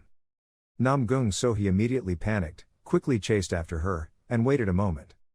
Dan Woo-hyun very calmly walked towards the tree that was broken in two by the shaking, he picked it up, looked at it intently, mumbled, without a single gap. In a luxurious restaurant, a man's voice rang out, Hunan and Gu Kiem Star. Ma Doc Tran sipped a glass of wine and spoke up. After the Black Sword Guild was defeated, there were rumors that they were the ones behind helping the governor, and that name suddenly appeared. He gritted his teeth and shouted angrily, I've never heard of them. Quan Mujin also replied, us too. Immediately, a large hand suddenly slapped him on the head. Ma Dokjin sat majestically on the chair and shouted, do you think we came here to talk about these nonsense? Immediately, Quan Mujin quickly bowed his head and apologized. He didn't pay attention to what he said, stroked his beard, and continued, but anyway, Hunan Five Sword sweeping over the Black Sword Society has a great possibility. Seeing Quan Mujin pensive and not answering him, Ma Doc Tran angrily kicked him away, damn bastard, how dare you ignore your master's words. After a while, he frowned and said to his subordinates who were kneeling behind him, well, I will verify and follow them myself. The frightened people quickly replied, yes master. Quan Mujin's face was calm, but his heart was rippling, if I had the chance to choose my master. His eyes flashed, telling himself, I will never obey someone like you. One beautiful day, a small bird was leisurely singing on the top of a tree. It was so sad because I couldn't personally say goodbye to Tu Mai. Namgung, so he talked to Dan Wahyun, it's a pity, but we need to bring Ho Nam and Gu Kiem back to the Martial Arts Alliance as quickly as possible. I won't force her to stay, just reply, I will pass on the message, your farewell to Tu Mai. Having said that, Dan Wahyun immediately threw her a large bag of money, take this. Namgung, so he opened the bag and looked in, and was immediately blinded by the glittering gold coins inside. Whoops, I thought he would only give me a few silver coins, but I didn't expect him to give me all the gold coins. Her eyes widened and immediately flattered her, today your face looks much better than your usual grumpy face. Having said that, she also turned around and left, anyway, thank you for everything during the past time. Dan Wahyun looked at her back walking against the light and said softly, take care. Later, Hua Somi sadly asked him, so Hua Somi won't see her again. Dan Wahyun bent down and told the girl, if you are destined to meet, if you are destined not to meet. Upon hearing that, Hua Somi immediately wondered, what does that mean? His eyes are gentle, I think this won't be the last time you see her. I will see her again soon, I think so too. Hearing that, Hua Somi immediately brightened up, really, father did not lie to me. Dan Wahyun immediately affirmed firmly, not at all. Having said that, he remembered the peaceful, warm look when Namgung, so he patted her, but Hua Somi. She also said that if they could live together, it would be much more fun. Knowing his daughter was sad, Dan Wahyun immediately changed the subject, so is school still okay? Hua Somi immediately smiled and said, yes, that's great. Dan Wahyun gently patted her head, I know it's not easy to integrate with everyone. Hua Somi looked up at her father, listening to him speak, but they are not the only people she has met throughout her life. Hua Somi held his tightly bandaged arm tightly and said, it's okay, I'm your daughter, I won't be discouraged that easily. Hearing that, Dan Wahyun was very satisfied, yes, he is indeed a strong child. His eyes looked at her thoughtfully, even though she was only 7 years old, she was much more mature than her age. That's not a bad thing, but somehow, I feel sorry for her. He raised his voice, I am Don Vu Wien, you are Don Tu Mai, my daughter. A gentle breeze blew through my hair, I have to protect you at all costs, so you don't have to worry about anything and live happily. Hua Somi's eyes also sparkled, she muttered, Don Tu Mai. But then Dan Wahyun pinched her cheek again, do you understand? Amidst the vast natural landscape, amidst the summer wind and rustling leaves, Hua Somi softly spoke, I understand. In town, when the sunset falls. Each strong step echoed loudly. The surrounding people also noticed, they were curious and suspicious and asked each other if they were martial artists. I saw Ma Doc Tran leading the group of people, proudly walking in the middle of the street. Dan Wahyun, standing on the side of the road eating gourds, was also attracted by their gestures. He looked intently at Ma Doc Tran and Quan Mujin walking together, softly exclaimed and shouted. They showed amazing strength, thinking with a pensive look on his face as he held the stick in his mouth. At this time, a sudden sound rang out in Ma Doc Tran's ears, Big Brother has already determined the location of Ho Nam and Gu Kiem. The voice continued to say that they were north of Luoyang, about 18 miles away. At this time, Namgung, so he was still running with the group Ho Nam and Gu Kiem in the forest, not knowing that her whereabouts had been revealed. Seeing her suddenly change direction, the voice spoke again, and was now heading towards Hubei. His face was full of excitement. He also transmitted the sounds. Well, let's see how strong they are. Ma Doc Tran's group immediately gathered together. In an instant, the whole group of people disappeared on the street. Dan Woo-hyun felt a bit interesting, gently stroked his chin, thinking to himself, good energy. I also overheard their conversation, and maybe I just heard something quite interesting. His eyes looked far away, muttering, 18 miles north. The sun was now gradually disappearing behind the mountains. Deep in the forest, the sound of people panting suddenly rang out. Turns out, that tired sound came from the Hanam and Gu Kiem group struggling to follow Namgung Sohee, their sweat pouring down like rain, panting, ha ha, ha ha ha. Namgung Sohee also noticed. She turned her head, listening to the sound, ha. After discovering that the sound came from the group of Hunan and Gu Kiem people, she delicately said, let's rest for a bit. The man in the pink suit was still very arrogant, breathing heavily but still said, ahem, if this lady says so, we have no other choice, even though we can go 3 times in a row, no day off. Namgung Sohee forced a smile and suggested, if you're not used to walking, then let's use light work. Immediately, the man looked sullen, stammering, no, it. Namgung Sohee was once again suspicious. They were acting suspiciously.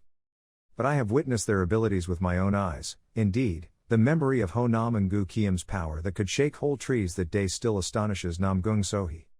She thought, although there are many suspicious things about them, I will temporarily put these doubts aside. At the same time, she also felt danger approaching. Namgung Sohee immediately drew her sword, blocking all the incoming darts. Looking at the pile of darts lying on the ground, she immediately wondered if there was a hidden weapon. The group of Hunan and Gu Kiem people were now trembling and hiding behind her, whispering softly, what is that, what just happened? Namgung Sohee glanced up and discovered that Ma Doc Tran's group had been standing there for some time. Her eyes widened and she asked cautiously, sir. Although she asked that, she also had the answer in her heart, the person from the yellow martial arts.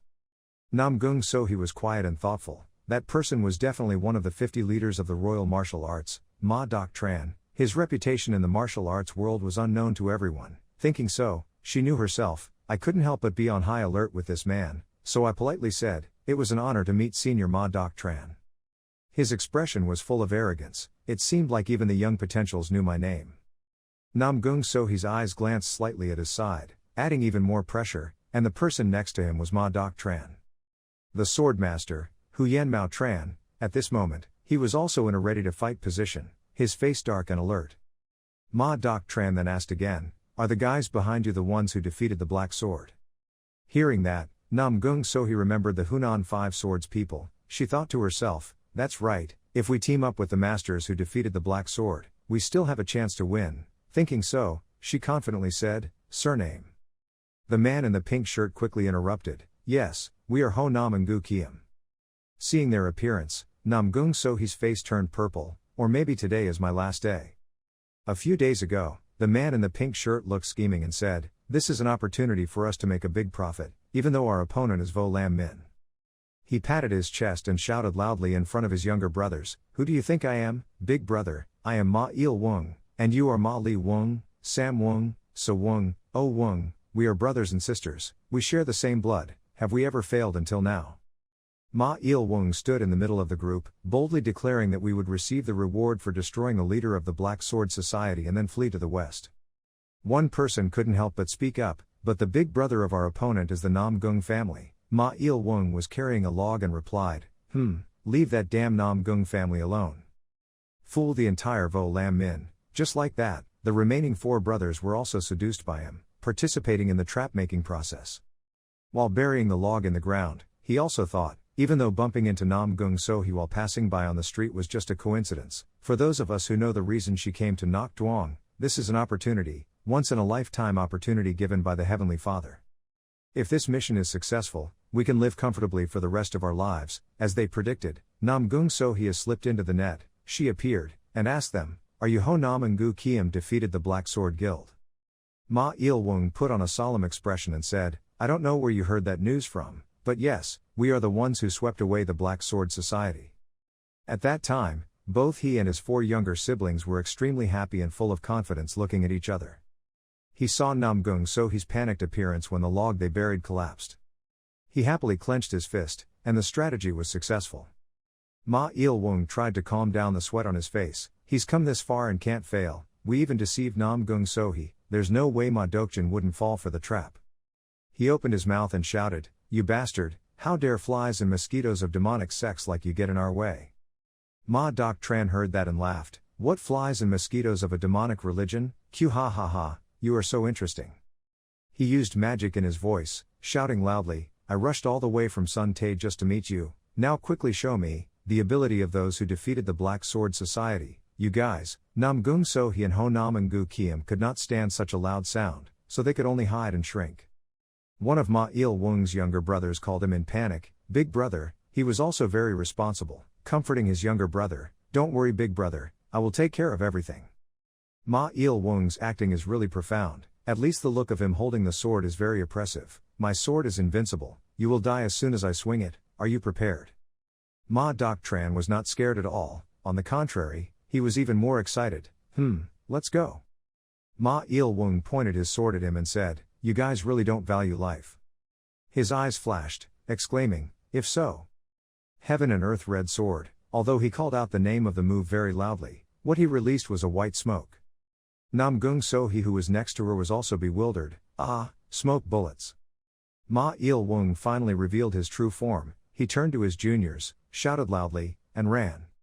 Looking at the group of people calling themselves Honam and Gu Kiem quickly running away into the forest, Namgung Sohee was a bit shocked. She still held back some dreams and called out, "Wait." At this moment, the atmosphere seemed to stagnate. Both Namgung Sohee, Ma Dok Tran and Kwon Mujin all silently watched the group of 5 people run away for their lives. Namgung gasped, "What the hell is going on?" Ma Dok Tran also scratched his hair, laughed softly, and Kwon Mujin next to him also showed disdain. He could only sigh, while Ma Dok Tran covered his face and laughed loudly. "Bahaha, the martial arts alliance is about to collapse. Who would have thought that the leader Feng Huang Quan would be deceived by a bunch of idiots?" Namgung Sohee was angry, instinctively wanted to argue, "Heck, this is impossible. I just saw Ma Dok Tran still smiling nonstop, ha ha, ha ha ha, but..." He showed bloodthirsty eyes, "How dare you make us run away like that?" Having finished speaking, he immediately ordered his subordinates to kill them without leaving a trace. Immediately, they quickly left, obeying orders. His expression was still very gloomy. He said to Namgung Sohee, "Now, you can at least entertain me a little." Looking at her determined and unyielding eyes, he continued, "Or choose to die without a whole body." On this side, Kwon Mujin looked at Ma Il-wung dying on the ground, silently cursing, "Damn, the mysterious martial artist rumored to appear doesn't exist." His eyes were full of hatred, thinking angrily, "I thought he was a master who could make Ma Dokjin kneel, but I was tricked by these bastards." Unable to bear it, Kwon Mujin immediately ejaculated on Ma Il-wung's body, "Damn it, I'm sorry, I'm sorry." Suddenly, a voice rang out, reaching Kwon Mujin's ears, "God still died after all." He watched cautiously as Dan Woo-hyun slowly approached from afar. He thought about the moment he picked up the wooden stick to check, and smiled slightly. The trick those guys used was quite interesting, what a pity. Dan Woo-hyun's golden pupils flashed in the night, his cold voice rang out, "By the way, it's been a long time since I've seen such dexterity." Kwon Mujin is an assassin and is very sensitive to danger. At this moment, his expression also changed, becoming purple and full of fear. Immediately, instinctively, he jumped back a few meters, wanting to avoid Dan Woo-hyun's range. Kwon Mujin's face was full of caution and he asked, "Who are you?" On the other side, in the night forest, the sound of collisions and sword energy spread throughout the entire area. Namgung Sohee struggled to block Ma Dok Tran's move. Beads of sweat poured down on her. Namgung Sohee also thought to herself, the way he swung the sword with one hand was enough to make people feel melodramatic. His speed was even more amazing. Indeed, every time she wanted to distance herself from Ma Dok Tran, he quickly approached her. Namgung Sohee thought to herself, this is a skill worthy of the name of a tyrant. Ma Dok Tran also brandished his great sword and mocked her. How disappointing, the family's swordsmanship. Namgung is just like that. Namgung Sohee weakly blocked the attack, but still gritted her teeth and said, "Oh, just because I'm weak doesn't mean my entire family is weak." Ma Dok Tran made crazy moves, fighting and talking. He's still strong, he's arrogant just because Sword King is from the Namgung family. His great sword fell. Namgung Sohee only used the thin sword, making it difficult to defend. She groaned softly, ugh, her painful hand let go of the sword. Namgung Sohi was exhausted and fell back to the ground. While she was still recovering, Ma Dok Tran pointed his scimitar straight at her face. He arrogantly puts his hands on his hips. Martial arts is a place for the strong, the defeated are not allowed to speak, and must bow to the winner. Namgung Sohi's face darkened. Kill me, ho, I just heard him sneer, really, if that's your last words. Having finished speaking, he gathered his strength, slashed his knife at her, shouted loudly, and died. The sword's energy swung forward, but was suddenly stopped by a force. A silver coin fell to the ground. Dan Woo-hyun's voice rang out, "You forgot a silver coin." He spoke slowly, "You said you wanted to go to Hanam, but you haven't even left Nok Duong yet." Dan Woo-hyun carried the unconscious Kwan Mujin. "I told you, but your eyes are so filled with fame that you can't see anything else." Silver coins were rolling around on the ground, just listening to Dan Woo-hyun say, "You forgot a coin." He asked loudly, "You said you were going to Hunan, but why are you still in Luoyang?" Dan Woo-hyun carried the unconscious Kwan Mujin, blaming her, "I told you, that you were blinded by your pride and couldn't see the reality of this." Ma Dok Tran hung the great sword on his shoulder, wondering what had happened to him.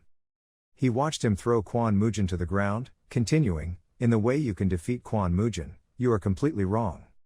He stood proudly under the moon. "You came to find me, Ma Dok Tran, you are really not afraid for your own good, right?" Namgung Sohi on this side was also completely surprised. "I couldn't believe that he could defeat Kwan Mujin. Does he know martial arts?" Thinking carefully, her eyes gradually widened. She remembered the scene when she first saw Dan Woo-hyun, thinking to herself, "The first time I met him was on the way to Tiantu Sun." And not long after that, the Black Sword was conquered. The memory of the day the Black Sword Guild was tied up and led by the governor to parade in the middle of the street was still firmly stuck in her mind. The more Namgung Sohi thought about it, the more unbelievable it became, not to mention it was you.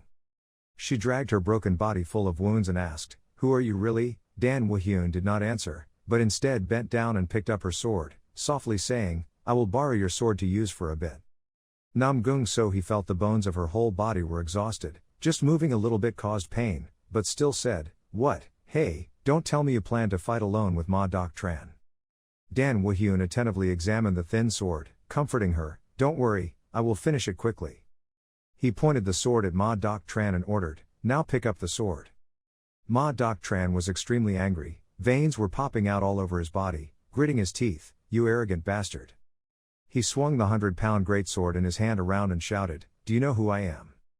Namgung Sohi saw that, quickly shouted, quickly dodged. In her mind she secretly understood, it doesn't matter how strong he is, that fragile sword will not be able to withstand Ma Dok Tran's great sword.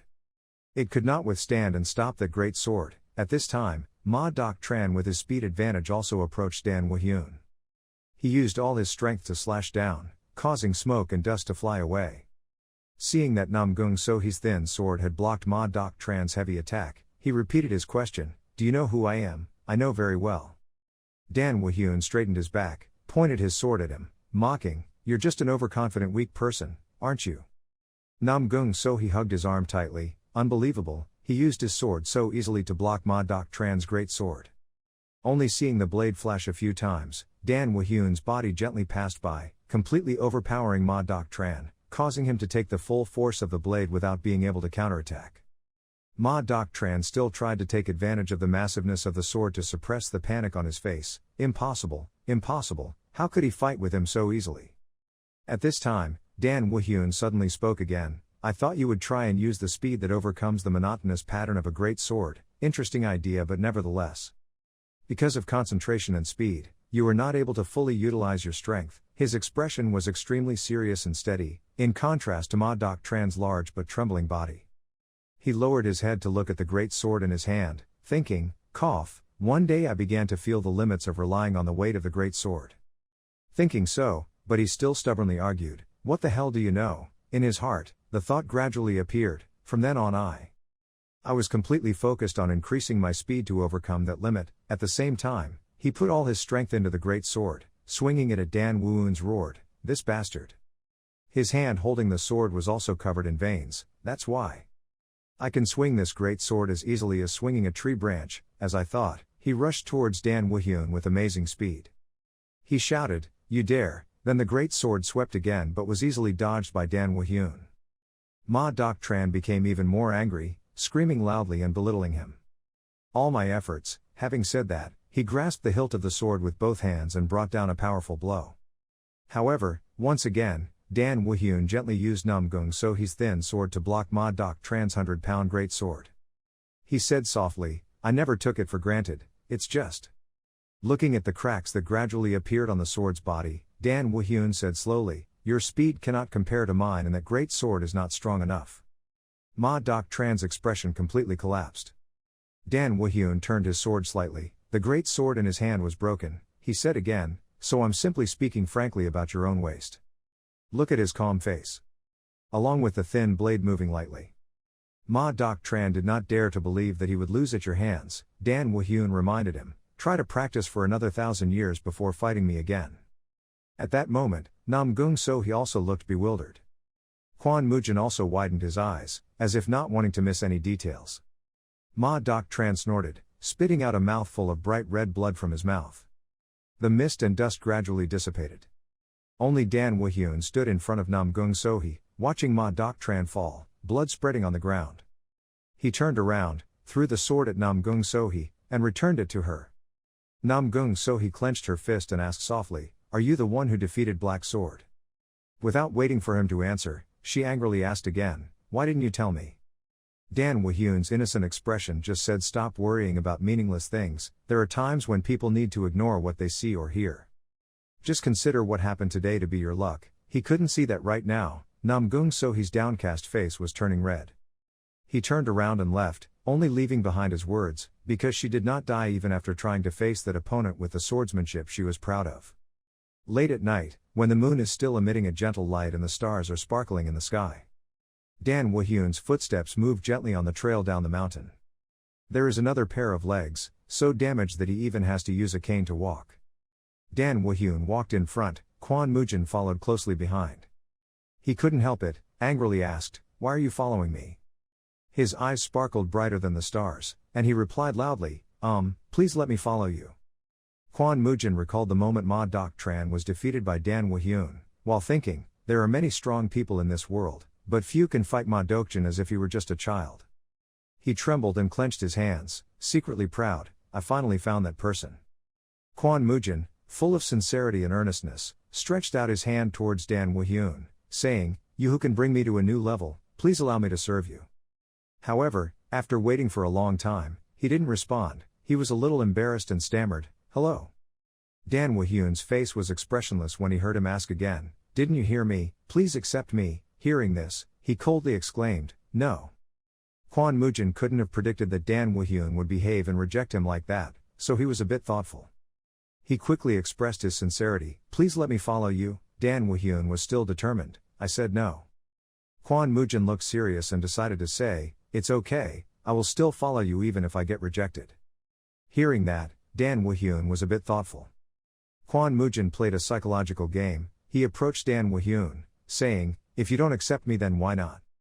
Kill. Just saying this, Dan Woo-hyun gave him a straight push, making Kwon Mujin groan in pain. Kf.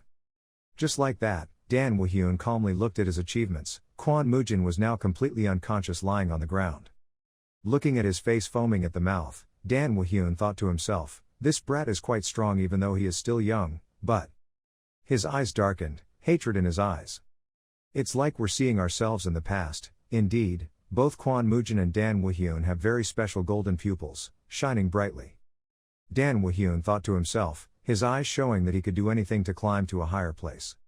He left him there, leaving with his thoughts, self-respect is very important for a martial artist, but the more hatred he has, the more dangerous he will become. If he cannot control his emotions, he won't live long. Arriving at an empty place, Dan Woo-hyun immediately used force. His body seemed to have wings, and gently flew up.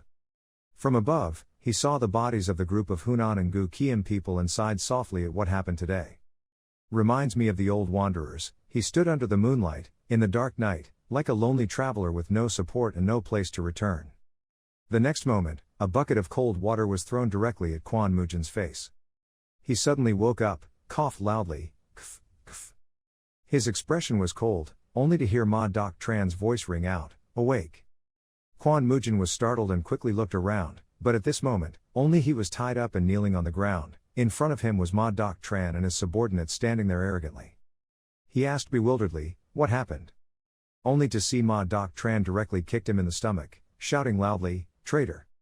In the dark night under the treetops, his scolding echoed, "We saw everything, you bastard, you ungrateful guy," followed by Quan Mujin's moans. "Kf." Ma Doc Tran was still unsatisfied. "He continued to torture you. When I took you in and raised you, you were on the brink of death, yet you repay me like this." He finished speaking. Quan Mujin cried out in pain again, "Ugh."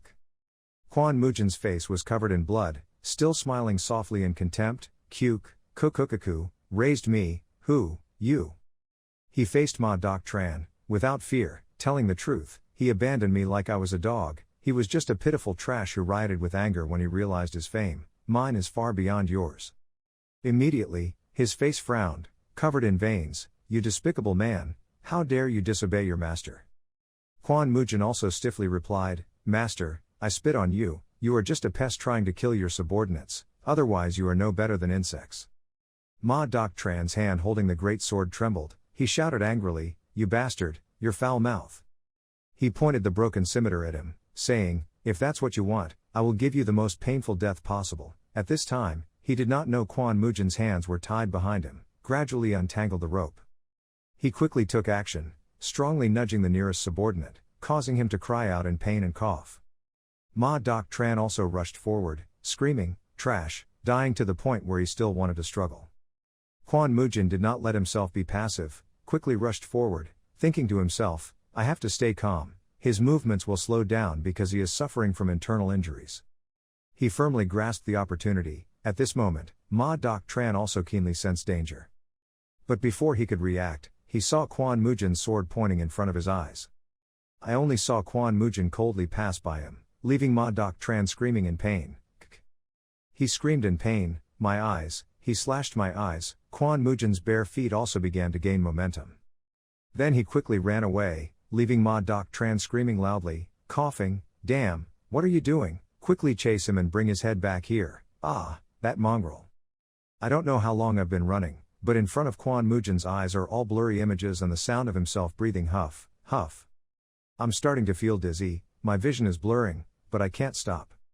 He couldn't die in this place, his great concentration kept his feet running non-stop. Quan Mujin's eyes were full of determination, "I must live." Then his body also fell down with a trail of blood, leaving only one thought in his mind, to become the strongest. The next day, in the city, the cheerful voice of a little girl rang out, "Where are we going today?" Hua Somi happily sandwiched between Jiak and Jinrang, "I'm very happy to become friends with Jiak." The girl named Jiak also warmly replied, "Me too, Somi."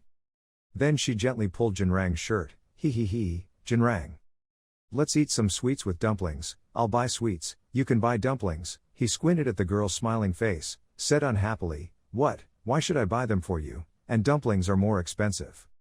Hearing that, Hua Somi immediately said, "But Jiak wants to eat." Little Jiak next to him is also very cooperative, "I'm hungry."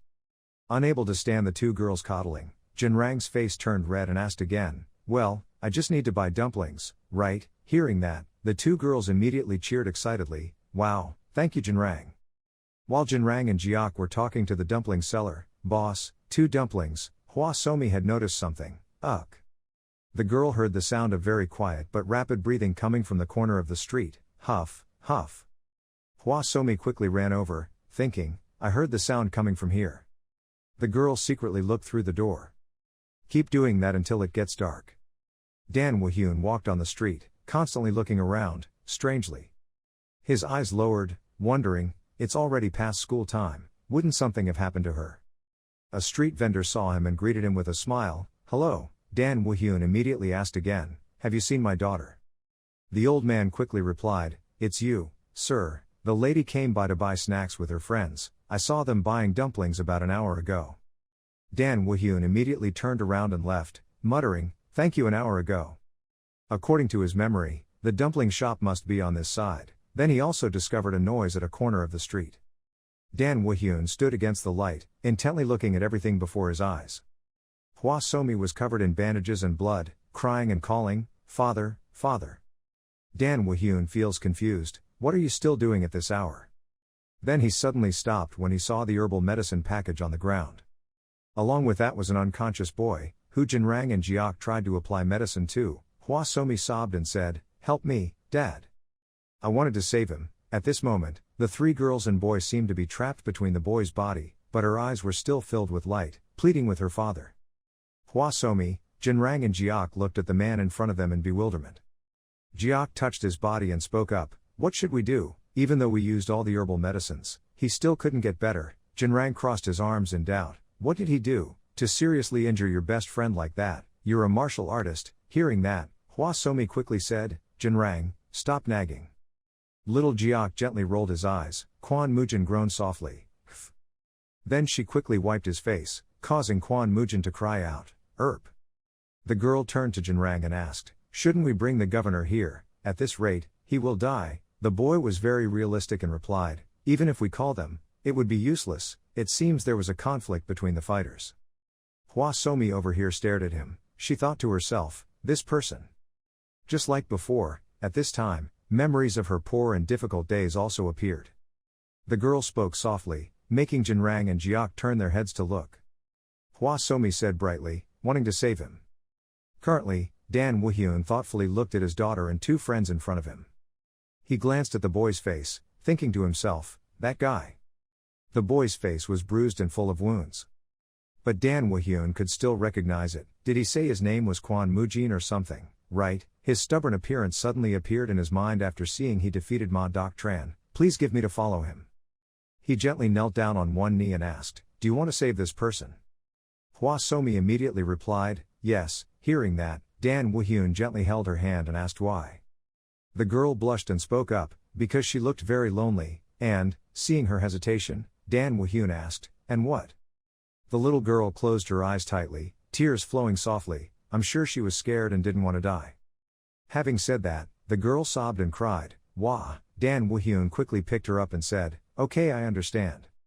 He said to Jinrang and Jiak, "You guys must be tired, I will take care of this man. You guys go to the inn over there and take a shower." Jinrang immediately said, "Okay." Having said that, the two of them quickly comforted the sobbing Hua Somi. "Let's go, Somi, don't cry anymore." She also quickly wiped her tears and replied, "Okay." Seeing that the kids had left, Dan Wuhyun sighed softly, "This guy." Looking at the guy lying unconscious there, he softly exclaimed, how lucky he was. Late at night, the moon above becomes brighter and brighter. The lights were still burning brightly in Dan Wuhyun's manor. He placed Hua Somi in his arms and asked confusedly, "What's wrong? You look sad, she's so moody." The girl's face was full of worry, wondering if she would be saved. Dan Wuhyun replied very honestly, "I'm not sure I did everything I could." Under the white light, he held the girl in his arms, wondering if she could make it through or not, depending on him. Hua Somi looked up at him and said, "I hope he can get over it." Hearing this, Dan Wuhyun also said that since you work so hard to take care of him, you will definitely get over it. The girl didn't dare to believe it, so she asked again, "Really?" Dan Wuhyun answered very seriously, "Yes." In his eyes, the little girl now looks like an angel, because she is a lucky child. Hua Somi doubted, "How lucky?" Dan Wuhyun smiled and said, "Ha ha, don't worry." Hearing that, the girl immediately said, "So now I will go take care of him." Jang Samti, who was sweeping the yard nearby, still couldn't help but ask, "Sir, he is standing on the brink of life and death. If he said so, wouldn't she be more sad if he died?" "I know she will be sad if that happens, but who knows what if he can survive and cheer her up. If he survives, then I will give you all my assets always." Just hearing Dan Wuhyun ask again, "Really?" his expression immediately became confused. "Huh?" Dan Wuhyun ignored Jang Samti's speechless appearance and asked again, "I'm asking if it's true that you said you would give me all your assets if he survives." He was immediately alert. Was he trying to tempt me to bet that day? Looking at Dan Wuhyun's leisurely appearance, he thought he would really survive. Jang Samti immediately acted like, "Come on, of course I'm just joking, ha ha ha." Dan Wuhyun heard that and said, "So what a pity." Jang Samti still asked again, "But will he really live? But he looks like he's about to die." Looking at Hua Somi, who was thoughtfully taking care of Quan Mujin's, Dan Wuhyun spoke up, "Don't you know that she was born with good luck? Little Hua Somi here still doesn't know anything, just praying for blessings. Please get well soon." Jang Samti is very confused as to what you mean. Dan Wuhyun slowly explained, it is very rare for a baby to be born without a reason, and with the blessing of the stars. Looking at his daughter, he softly exclaimed, who was born with the blessings of the stars and good fortune, known to live a life full of misfortune until luck shines. And for that to happen, they had to lose their parents or starve to death, but that girl met me, someone born with a fate for the stars, and that luck began to flourish. Indeed, the first time Dan Woo-hyun met Hwa Somi was when she only had a short glimmer of life left. He continued, even everything she touched was blessed with good luck.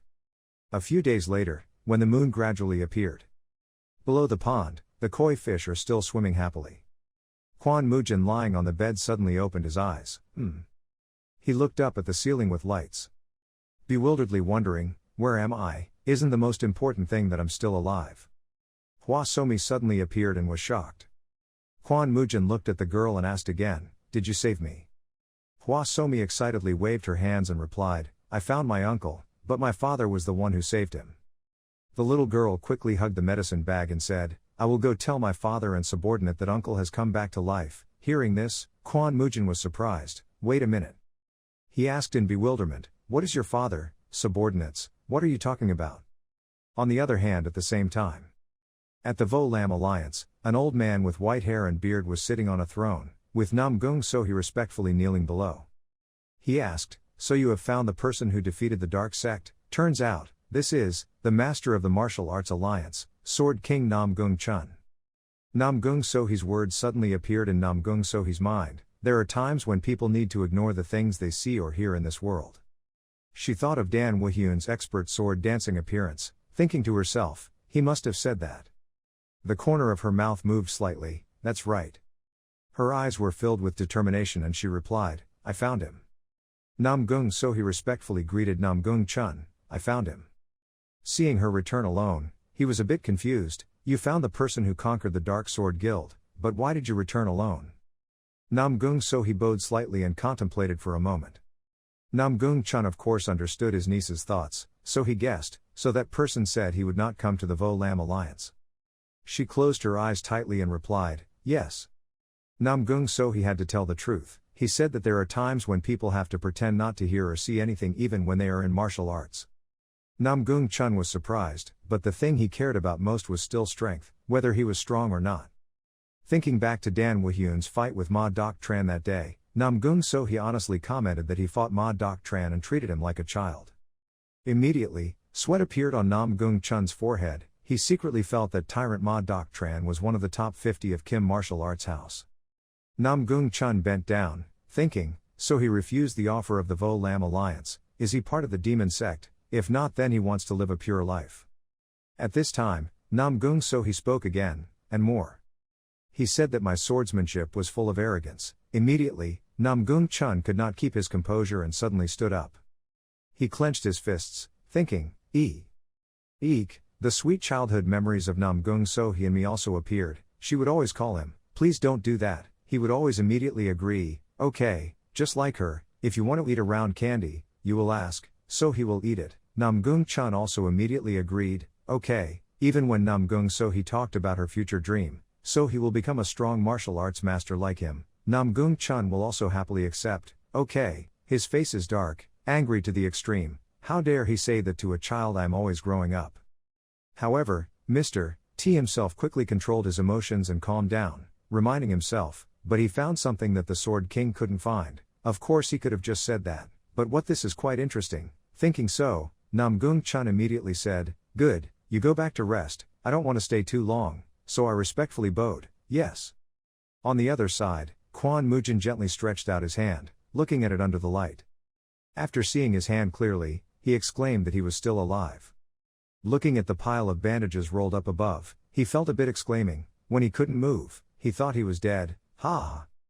He moved his hand slightly. He could hold it freely and then smiled softly. I can still hold my hand. I can do it because I'm still alive. I will improve my skills as much as necessary. At this time, suddenly a voice rang out. Are you awake? Dan Woo-hyun spoke coldly. Looking at the way you move, it must be okay. Kwon Mujin looked at him bewilderedly. You were the person from before. Hearing that, Dan Woo-hyun started to introduce himself. I'm Dan Woo-hyun.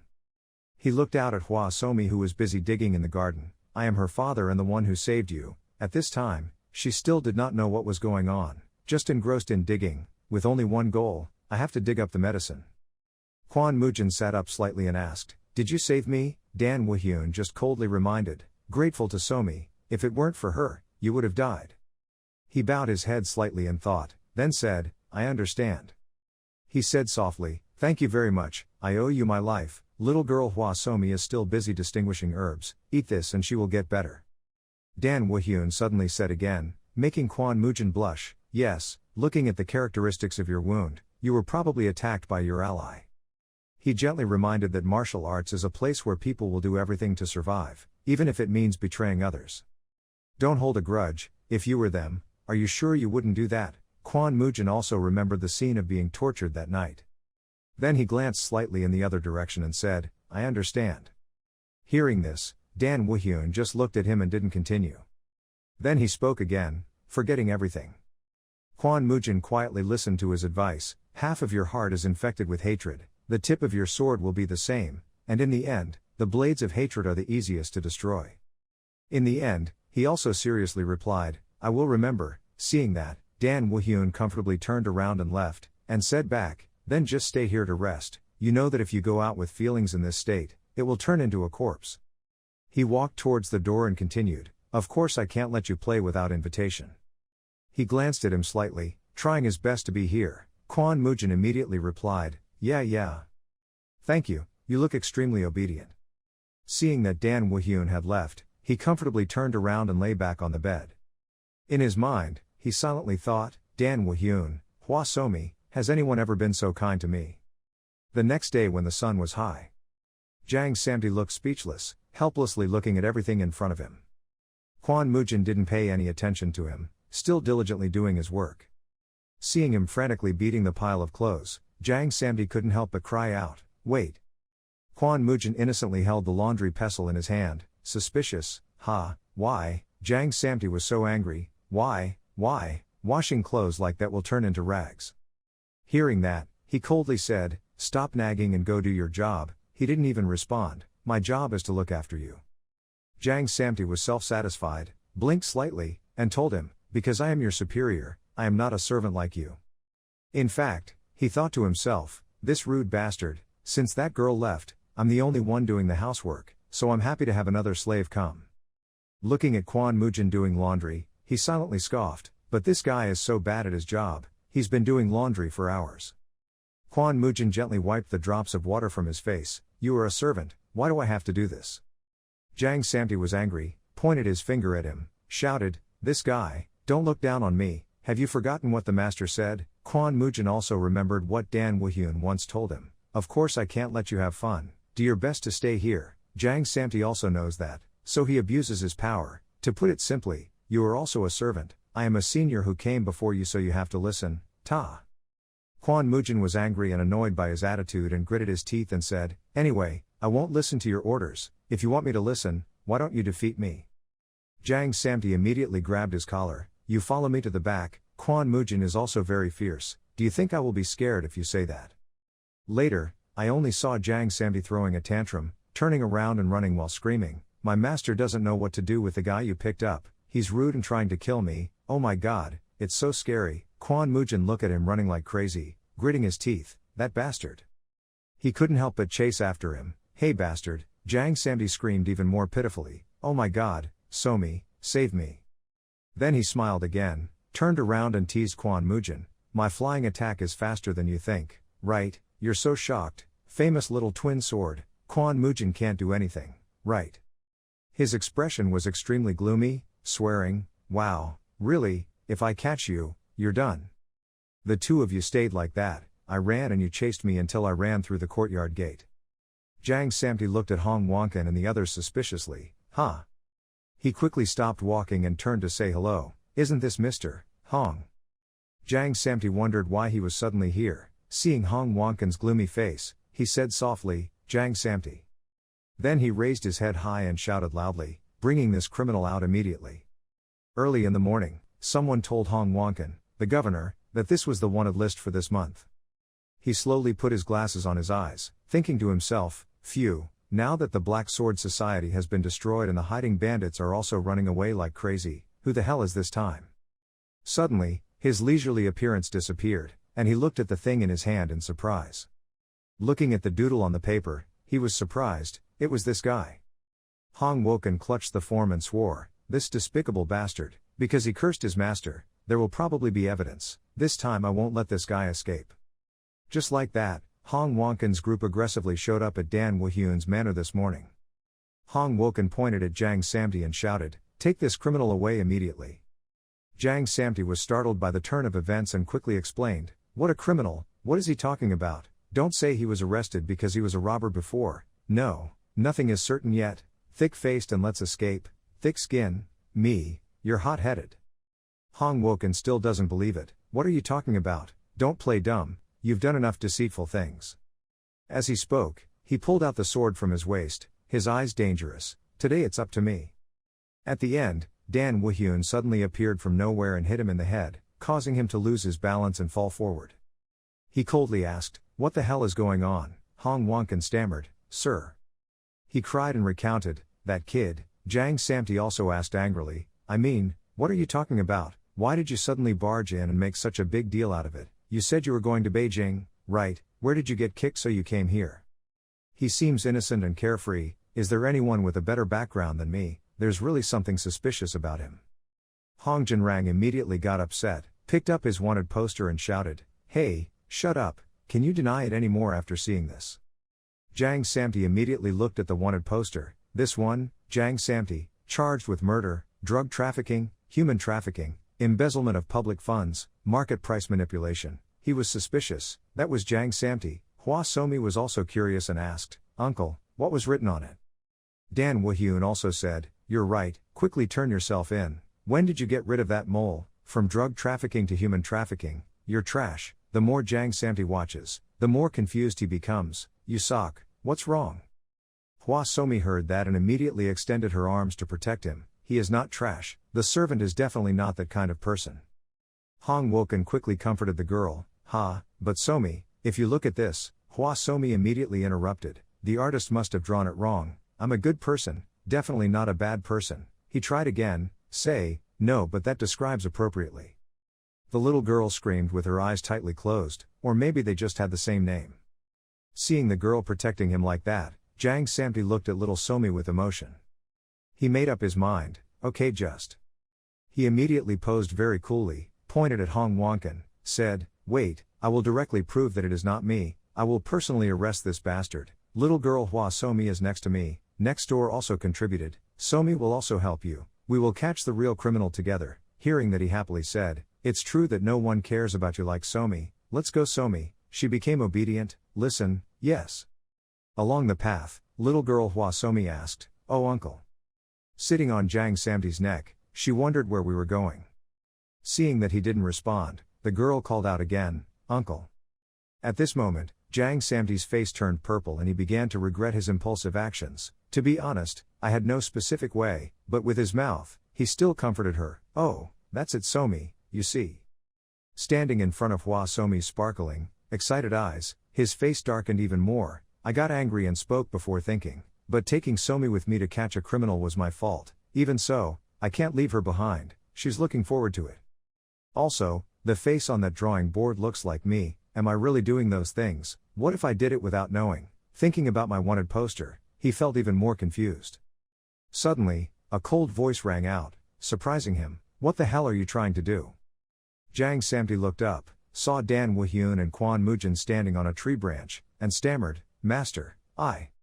He still had a lot of dignity, coughed lightly and said, First I'll check places like casinos." Dan Woo-hyun's eyes looked at him gloomily. "Why did you bring Somi with you?" The innocent girl Hwa Somi asked Somi that she couldn't go. Kwon Mujin also went to pick her up and comforted her, saying, "We will go together after she grows up."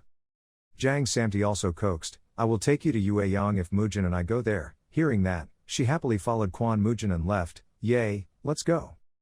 Dan Woo-hyun and Jang Samti looked at the girl happily walking with him, and kept shouting, "Let's go eat dumplings, uncle." Kwon Mujin also patiently replied, "Okay." At this moment, Jang Samti turned to Dan Woo-hyun and said, "I really didn't do it." I just heard him reply indifferently, "I knew it. Do you have the guts to do those things?" Hearing that, Jang Samti immediately asked again, Ha, so later you said you look like me. Dan Wahyun's expression calmly replied, just kidding, making Jang Samdi fume, this bastard. His feet lightly stepped, asking him, why are you thinking so deeply? Dan Wahyun started to analyze. He said that the culprits were drug traffickers and people too, drug traffickers and people. It would be very simple if we arrested and interrogated every bastard involved in both of those things. Jang Samdi quietly pondered, what are all the bastards, are they robbers? Dan Wahyun also agreed, it's true that bandits live in the mountains, unless they are controlled by the royal court, they only hide in one place. His eyes narrowed slightly, dangerously asking, so, where will the robbers be? At Knocklock Mountain. The two of them kept walking up, walking very leisurely. Dan Wahyun was engrossed in admiring the surrounding scenery, admiring that this place looked better than I thought.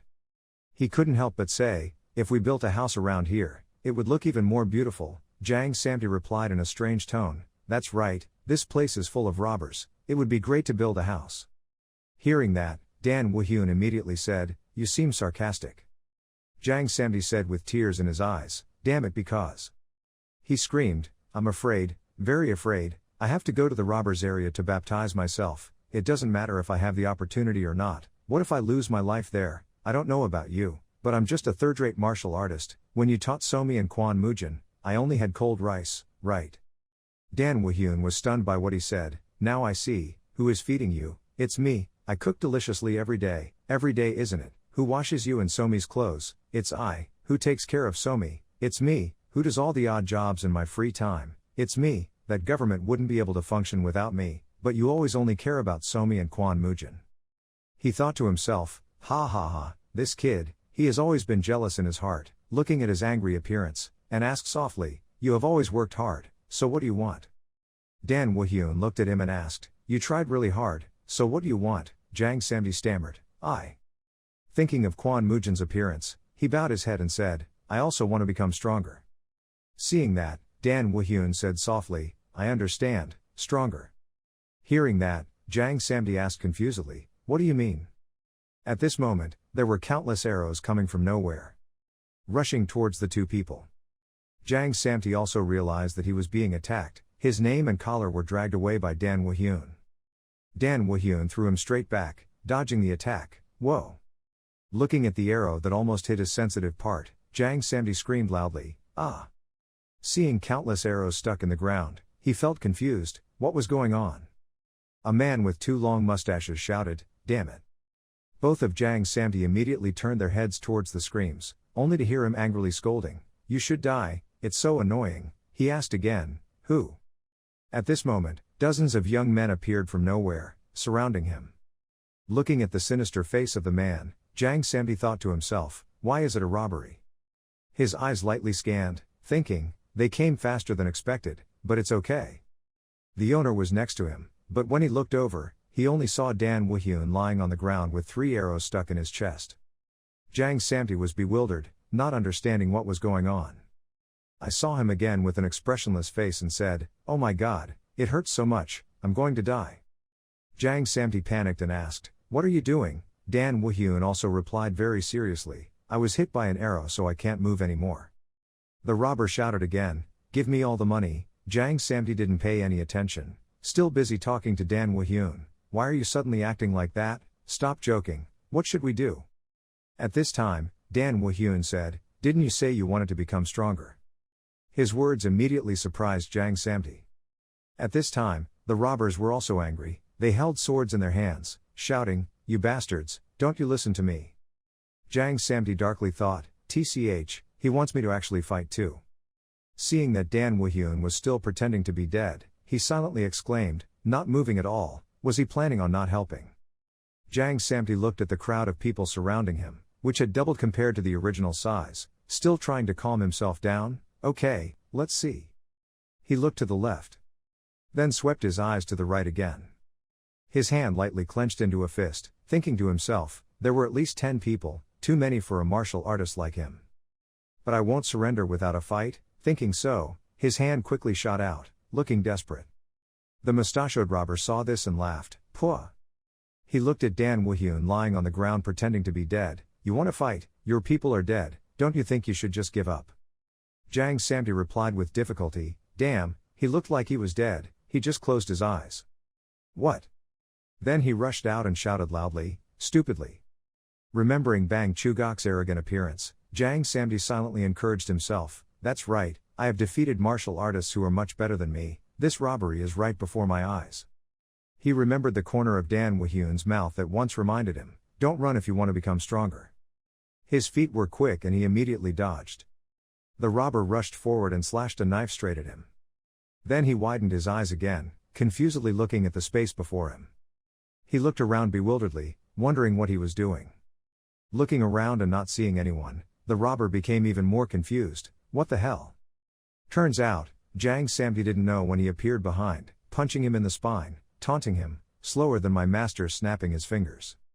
The robber was in pain, frowned, and cried softly, Kf. The robbers immediately panicked, who was that bastard? Jang Samdi also clenched his fists. Excitedly thinking, I did it.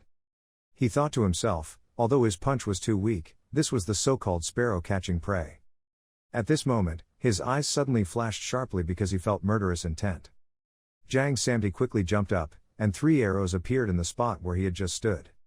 High above, Jang Samdi saw clearly the group of people who shot him. The archer was also panicked, staring at him with wide eyes. I only saw Jang Samdi rushing straight forward, shouting, Kya. Then he punched the archer's teeth and broke them, arg. His body was even blown away. The leaves also fell down due to the shaking, the archer was knocked out, Jang Samdi's punch made him hit hard, people came and the ground sank. Seeing that, the bandits were in chaos again, and the archers were defeated. On this side, Jang Samdi was also breathing heavily, drops of sweat rolling down his cheeks. He smiled slightly and wiped away the sweat on his face with satisfaction, thinking to himself, great, keep it up. Suddenly, something flashed towards Jang Samdi, surprising him. Luckily, he was quick enough to avoid the sudden attack. However, one arm was still unavoidably injured. Jang Samdi softly cried, Ugh. There is someone in command of the robbers, this bastard only knows how to dodge, he is nothing, don't let him run. Hearing that, they immediately shouted loudly and clearly. Jang Samdi softly hid, surprised to have to face 5 guys in front of him, their eyes were bloodshot, full of murderous intent. He was confused in his heart, what to do? I heard Dan Woo-hyun say softly again, 2 steps to the right. Jang Samdi immediately took the advice. In my mind, I told myself, 2 steps to the right, my feet quickly moved along. The mustachioed robber stepped forward to attack him, but once again missed. He approached you, screaming loudly, you bastard, don't even try to dodge. Jang Samdi clenched his fist into a fist. Punched him squarely in the chin, causing him to cry out in pain and gag. He excitedly punched him back, secretly happy in his heart, he did it. The angry robber raised his sword and wanted to cut Jang Samdi, but he dodged it. The robber lost his patience and scolded this bastard, stop dodging. Jang Samdi put force into the punch in his hand. Then he performed a flawless uppercut. Jang Samdi thought excitedly, it's done. After being punched several times, the robber's face was so disfigured that even his parents could not recognize him. The robber quickly fainted and fell to the ground without moving. Jang Samdi was still basking in his first victory, while the bandits' subordinates were screaming in panic, the leader has lost, boss. With this wretched thing, the rest of the bandits rushed forward simultaneously, intending to pounce on Jang Samdi for revenge. At this moment, Dan Woo-hyun spoke up, this will probably be a good thing. With a speed that the naked eye could not see clearly, the robbers were quickly sent flying, making Jang Samdi gasp in surprise. After dealing with the bandits, Dan Woo-hyun gently held the sword and landed on the ground. Jang Samdi asked dissatisfiedly, you told me you were dead, but Dan Woo-hyun laughed it off, ha ha. Jang Samdi collapsed tiredly on the ground, not caring about his image and whining, sigh, anyway, I was able to avoid it, whoa, at that time I thought I was about to die. Dan Woo-hyun coldly replied, yes so, you can avoid it, this is the purpose of life and death battle, if your life is not threatened, you will not be able to eliminate your fear and inferiority. Jang Samdi seemed to remember something, he quickly sat up, cautiously asking, is it possible, sir, if I can't win and die, then you probably won't help even though just a little, right? Dan Woo-hyun looked at him and coldly replied, of course, if you want to become stronger, you can't rely on anyone, whether you are a strong person or an amateur, the only difference is in how you use your power, just me. Jang Samdi cursed desperately in his heart. Ha ha, damn, he makes me so angry, but why is he so cool? Seeing his hateful face, Dang Woo-hyun frowned and said, that face, what do you mean? You make me feel guilty. Dan Woo-hyun didn't care anymore and asked, anyway, this person seems to be the leader, wake him up. Jang Samti obediently replied, yes, the bright sunlight shines into the forest. Jang Samti without any hesitation poured a basin of water straight into the leader's face. That guy's hands were tied tightly, he sat up startled and coughed. Dan Woo-hyun calmly said, oh, you're finally awake. The leader's face was wet, he looked warily at the two of them. You guys. Dan Woo-hyun ordered emotionlessly, there's no time, so stop talking nonsense, I have something to ask you. He took out a portrait and asked, do you know him? Sure enough, the leader's face changed as soon as he saw the picture. This is it. I thought there would be some information, but no. The robber pointed at Jang Samti and asked, isn't it this guy? It's exactly the same. Jang Samti angrily cursed loudly, no, that bastard, you.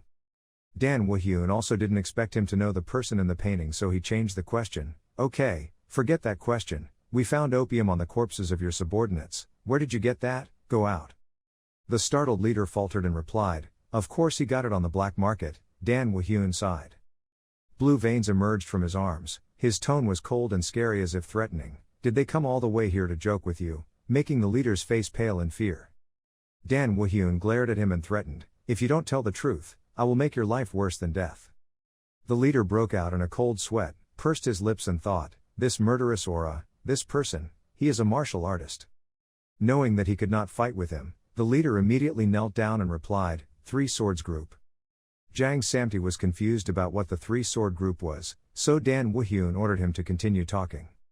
The leader can only tell everything he knows, that, after the collapse of the Black Sword Group, of course the people who are preparing will start to fight frantically. It looks peaceful on the outside, but in reality, weak people are constantly growing into strong people hidden behind the scenes. And among them, there is the Three Sword Group operating in the Hunan region. They are the ones supplying this opium. Dan Woo-hyun continued asking, what kind of people are they? The leader sadly replied honestly, they are extremely strong, even normal soldiers practice martial arts, moreover they always wear their real faces, so no one know who they are. The leader knelt on the ground, bowed his head, and answered everything he knew, to be honest, I didn't want to get involved in this drug case, but those guys beat us to a pulp, then arrested us, I had to buy it, so we had no other choice, but, because of them, a few bandit gangs had to disappear. Dan Woo-hyun calmly asked, where is their headquarters? The leader also volunteered to say, I don't know, it's true that they will come to see us once a month, but I don't know when they will come, where will they go? Jang Samti angrily scolded, so in short, you don't know anything, right? Dan Woo-hyun interrupted, it didn't seem like he was lying at all. Dan Woo-hyun ordered him, give all the opium you have to me. The leader was bewildered. Dan Woo-hyun lost patience, his scary face emphasized again, don't you hear me, give me all the opium. Seeing the flames of anger rising, the leader was so scared that he was about to pee his pants, and quickly replied, yes. At the same time on Min Yen Street. A thin, wrinkled hand reached out, accompanied by a pitiful voice begging, please give me more. A pair of feet that didn't look like they belonged to that group of people passed by. Namgung Sohee wore a cold veil and looked at the group of people begging, for me too. Namgung Sohee slightly lifted the curtain, her face tense and whispered, it was true as the rumor, not only was it obvious, but opium had been transported to countless villages in this southern lake region. But I couldn't do that for now. Her train of thought was interrupted when she suddenly bumped into a man. Namgung Sohee let out a sound. She cried out dissatisfiedly, hey, if you hit someone else, you have too. The words she was about to say were immediately replaced by a panicked tone, Kwon Mujin, why are you here? Namgung Sohee looked at the man in front of her in surprise. Seeing the baby in his arms again, Namgung Sohee was even more confused. Somi, Hwa Somi happily called, sister. Namgung Sohee screamed in shock, what the hell was this duo? Scene changed to a dark forest. In a small house, there appeared the figure of a man working hard on something, surrounded by countless plants and trees scattered on the ground. A dark shadow stood with his back against the door and asked if everything was still going well. That man was Chu Bangji. He smiled smugly and replied, KKK, just wait, it will happen soon, but before that, have you found out who overthrew the Black Sword Group? The Black Shadow smiled and said, are you talking about Jang Samti? Not yet, but there's something very shady. but even though I transformed myself into that bastard, I still couldn't see anything. Either he was hiding very carefully, or he was already dead. This sentence made Chu Bangji startled and shocked. Chu Bangji shouted, "It's impossible, the person who overthrew the Black Sword group is dead." The shadow calmly laughed. He spoke up and said, "Okay, I know, don't think about other things, concentrate, make the medicine, we will find him and kill that bastard at all costs."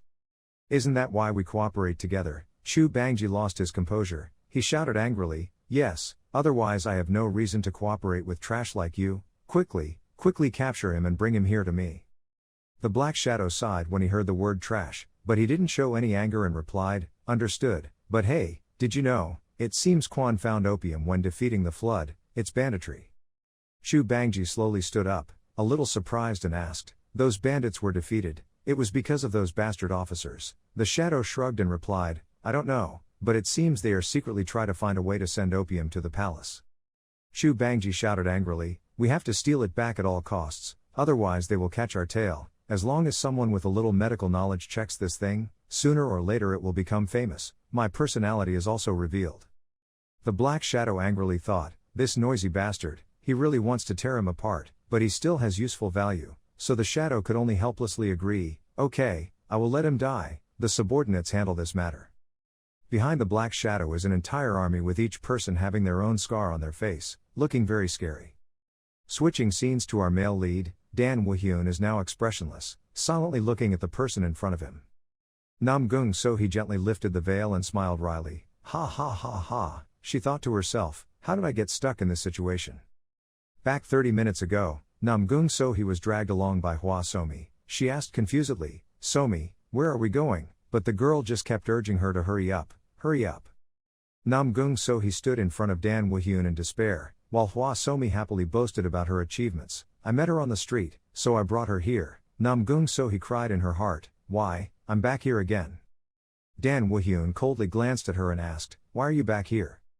Namgung So-hee thought angrily, what's with her tone, but she still tried to suppress her anger and asked, "Before answering that question, can I ask you a question?" Namgung So-hee pointed towards Kwon Mujin and shouted, "Why are you with that person, Ma Dokjin's subordinate?" Dan Woo-hyun walked up to her and coldly said, "Now he is part of my family." Namgung So-hee shouted in surprise, "My family? How could you accept a sectarian into your family? Oh, are you also an evil sect?" Meanwhile, Kwon Mujin was very happy because of the 4 words "my family." He happily whispered. He said again, "Am I part of his family?" So Kwon Mujin protested, "I am no longer. You belong to an evil sect. Be careful with your words." Namgung So-hee shouted in irritation, "Stop making that disgusting face." Dan Woo-hyun was tired of her point of view. He lost patience and said, "What are you talking so strangely? When you are here, I am from the right sect, but when he is here, I am from the wrong sect. Next time, should we accept a member of the demon sect into the family?" Namgung So-hee knew she had said something wrong, so she panicked. "No, it's just." Dan Woo-hyun didn't pay attention anymore. He urged her, "Okay, it's your turn to answer the question." Namgung So-hee sighed helplessly. Okay." She began to recount the things she had investigated. "A while ago, when we were looking for the person who produced the opium on the black market, we discovered that the drugs were distributed from Southern Lake region. When we investigated further, we discovered that the situation here had become very serious. The people in the small villages here are all addicted to opium. Even the larger villages have many addicts. On the streets we always see people lying on the ground in an emaciated state, craving for drugs." After listening, Dan Woo-hyun asked, "So that's why you came to this lake?" Namgung So-hee took off her hat and answered, "Yes, that's why I came here, to search for him." With a serious face, she said, "This is a major matter that the sect leader in charge of this area must have a hand in solving, but the small sects of the martial arts alliance responsible for solving this matter have collapsed due to already addicted to drugs. The Three-Sword Sect, that's what they called themselves. The leader of that sect used the magic of translation to arbitrarily change their faces." Suddenly a scream rang out, interrupting Namgung So-hee's words. It was truly unbearable. They both turned to look at the person who made that voice at the same time, only to see Jang Samti standing nearby holding a broom. Jang Samti ran to grab Dan Woo-hyun's shirt and shook it continuously, shouting loudly, "Sir, that magic trick, if someone knew how to use that magic, he would be able to change his face to look like mine." Dan Woo-hyun calmly replied, "Yes, I know." Jang Samti's face showed disappointment, looking at him resentfully. "What, then why didn't you say anything to me?" Dan Woo-hyun replied calmly, not feeling the need to say anything. Jang Samti stood helplessly in place and cursed silently. Namgung So-hee frowned and asked, "What do you know?" Dan Woo-hyun calmly replied, "It seems like someone is using his face to trade drugs and sell drugs, people. This is the opium that person sold." Dan Woo-hyun took out the bag of drugs he took from the bandits. Namgung So-hee held the bag of medicine in her hand and asked, "This is not ordinary opium, right?" Dan Woo-hyun replied, "It seems to be made by a very special method. The addiction is higher than normal opium, several times." Namgung So-hee looked at him suspiciously. "How did you get this?" Dan Woo-hyun replied coldly, "I have my ways." Namgung So-hee frowned and asked seriously, "Do you have a way to catch that person?" Dan Woo-hyun still calmly said, even though he didn't have all the information he needed, he still had some clues. She immediately asked what it was. This time Dan Woo-hyun did not answer but asked, if you want to know, you have to pay something." Namgung So-hee wondered, "What, pay what?" Dan Woo-hyun immediately raised his hand to sign money and said the condition, "Give me a reward to capture the dark sect leader." Namgung So-hee twitched the corner of her mouth and looked at him with hateful eyes. Dan Woo-hyun is not the type to force buy or sell. He turned around and said, "Okay, if you don't want it, that's fine." Namgung So-hee quickly pulled his shoulder and said loudly, "Okay, I agree, I'll give you my number, that money, but I also have a condition." Dan Woo-hyun crossed his arms and asked, "Conditions?" Namgung So-hee nervously replied, "Yes." She shyly said the condition. The martial arts alliance would take all the credit after everything was resolved. In her heart she screamed and thought, "Ugh, saying this makes me feel so embarrassed, but if everything goes well, the martial arts alliance will be able to restore the reputation it lost due to that dark sect." Suddenly she heard a voice saying, "It's up to you." Namgung So-hee was surprised. "What, really agree?" Dan Woo-hyun calmly replied, "Yes, you can do whatever you want. You want to restore the poor honor of the martial arts judges after this dark sect incident, huh?" Namgung So-hee was startled and thought to herself, "Does he know how to read minds?" She hesitantly asked, "How do you know?" Dan Woo-hyun turned around and called Samti. "I asked him, call Hong Wanchang here." The scene changes to another place, in a forest with bright sunlight. A pair of hands tied tightly connected to a rope. Hong Wanchang took the lead and ordered, "We will go straight to the palace." The soldiers immediately responded loudly, "Yes, sir." The three people Dan Woo-hyun, Namgung So-hee and Jang Samti were the ones tied up. Jang Samti said with great sadness, "Sir, you must not abandon me." Meanwhile, Namgung So-hee is doubting life. "I also belong to a prestigious martial arts sect." Namgung So-hee asked with an expressionless face, "If we do this, will we really meet that person?" Dan Woo-hyun coldly explained, "When someone causes something, that person will inevitably hang around that same place, so if we transport this opium to the palace, we will catch the culprit. Because they will definitely run to stop us." After hearing this, Namgung So-hee remained silent. She remembered what happened before and thought to herself, come to think of it, strategist Namgung also said something like that. She still clearly remembered that he said at that time, "We must get a sample of that opium." Namgung So-hee observed Dan Woo-hyun for a while and then evaluated in her heart, "This person, his vision is incredibly wide, he has extraordinary intelligence, and he is better at martial arts than me. He draws very clear boundaries. It's clear that he treats each relationship very coldly, talks and behaves haughtily as if he's the best, but he also cares for his family very much and seems to be very trusted by them." There was no way to find out his identity anymore. Namgung So-hee was immersed in surging curiosity. Suddenly there was a rustling sound in the forest. A hail of arrows shot out of nowhere, covering the entire group. The soldiers shouted in panic, the enemy was coming. The rope that tied his hands immediately broke. Namgung So-hee was frightened and pulled out her sword. They were already coming. A very scary-looking army with weapons in their hands and their faces carefully shielded stood before them. Hong Wanchang cursed in panic, "You bastards, how dare you block my way, do you know who I am?" One of them coldly said he didn't care.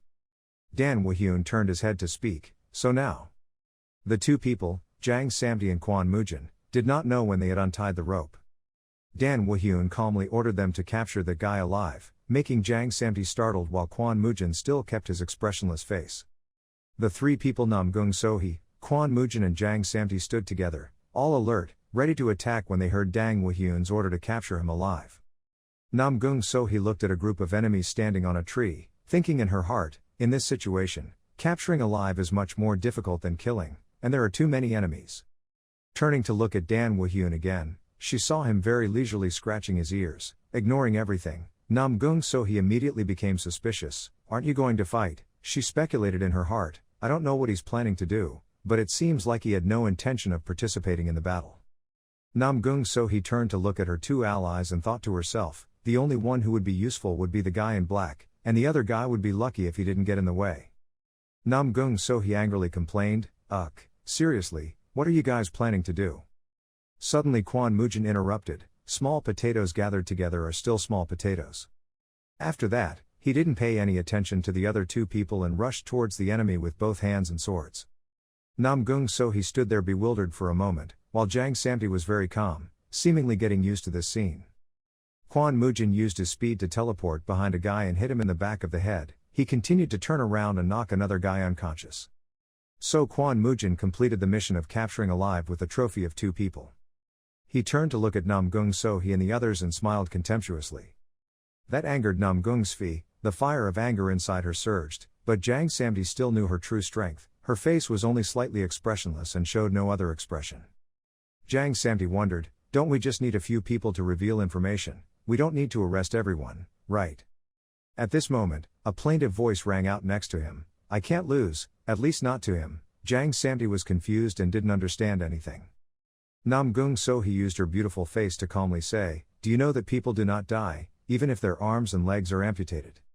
They just need a mouth, right? Jang Samti was stunned by the words coming out of a beauty's mouth. He was so shocked that his whole body froze. Before Jang Samti could recover, Namgung Sohee grabbed the sword and rushed forward. Ha ha ha ha, Jang Samti shouted in bewilderment. Hey, wait for me. He was dissatisfied and complained, is that true? The sky had turned slightly dusk. Dan Woo-hyun expressed a bit of surprise at what was in front of him, coughing. I only saw the enemies tied up and handed over to the government officials, and Jang Samti was lying on the ground screaming, I almost died. He asked, Palace Master, is this okay? Dan Woo-hyun nodded and said, yes, very good, this is enough torture. Hong Wan-chang had regained his dignity. He loudly ordered, okay, take off their masks. The soldiers obediently replied, yes, sir. He quickly pulled the mask off the enemy's face. The face behind the mask scared the soldiers. I just saw that guy's face bulging in lumps. His face, nose and mouth were occupied by those lumps, looking very disgusting. After all, Namgung Sohee was a member of the martial arts community and had seen many things, so she did not show fear, but only surprise. Kwon Mujin didn't need to speak, he silently looked at what was before him. Hong Wonkan asked with a serious face, who are you and who ordered you to do this?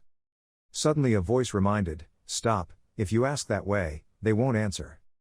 Dan Woo-hyun walked up in front of the enemy, coldly glanced at him and continued, the rumor that the judge had found the medicine only spread in Trongsa.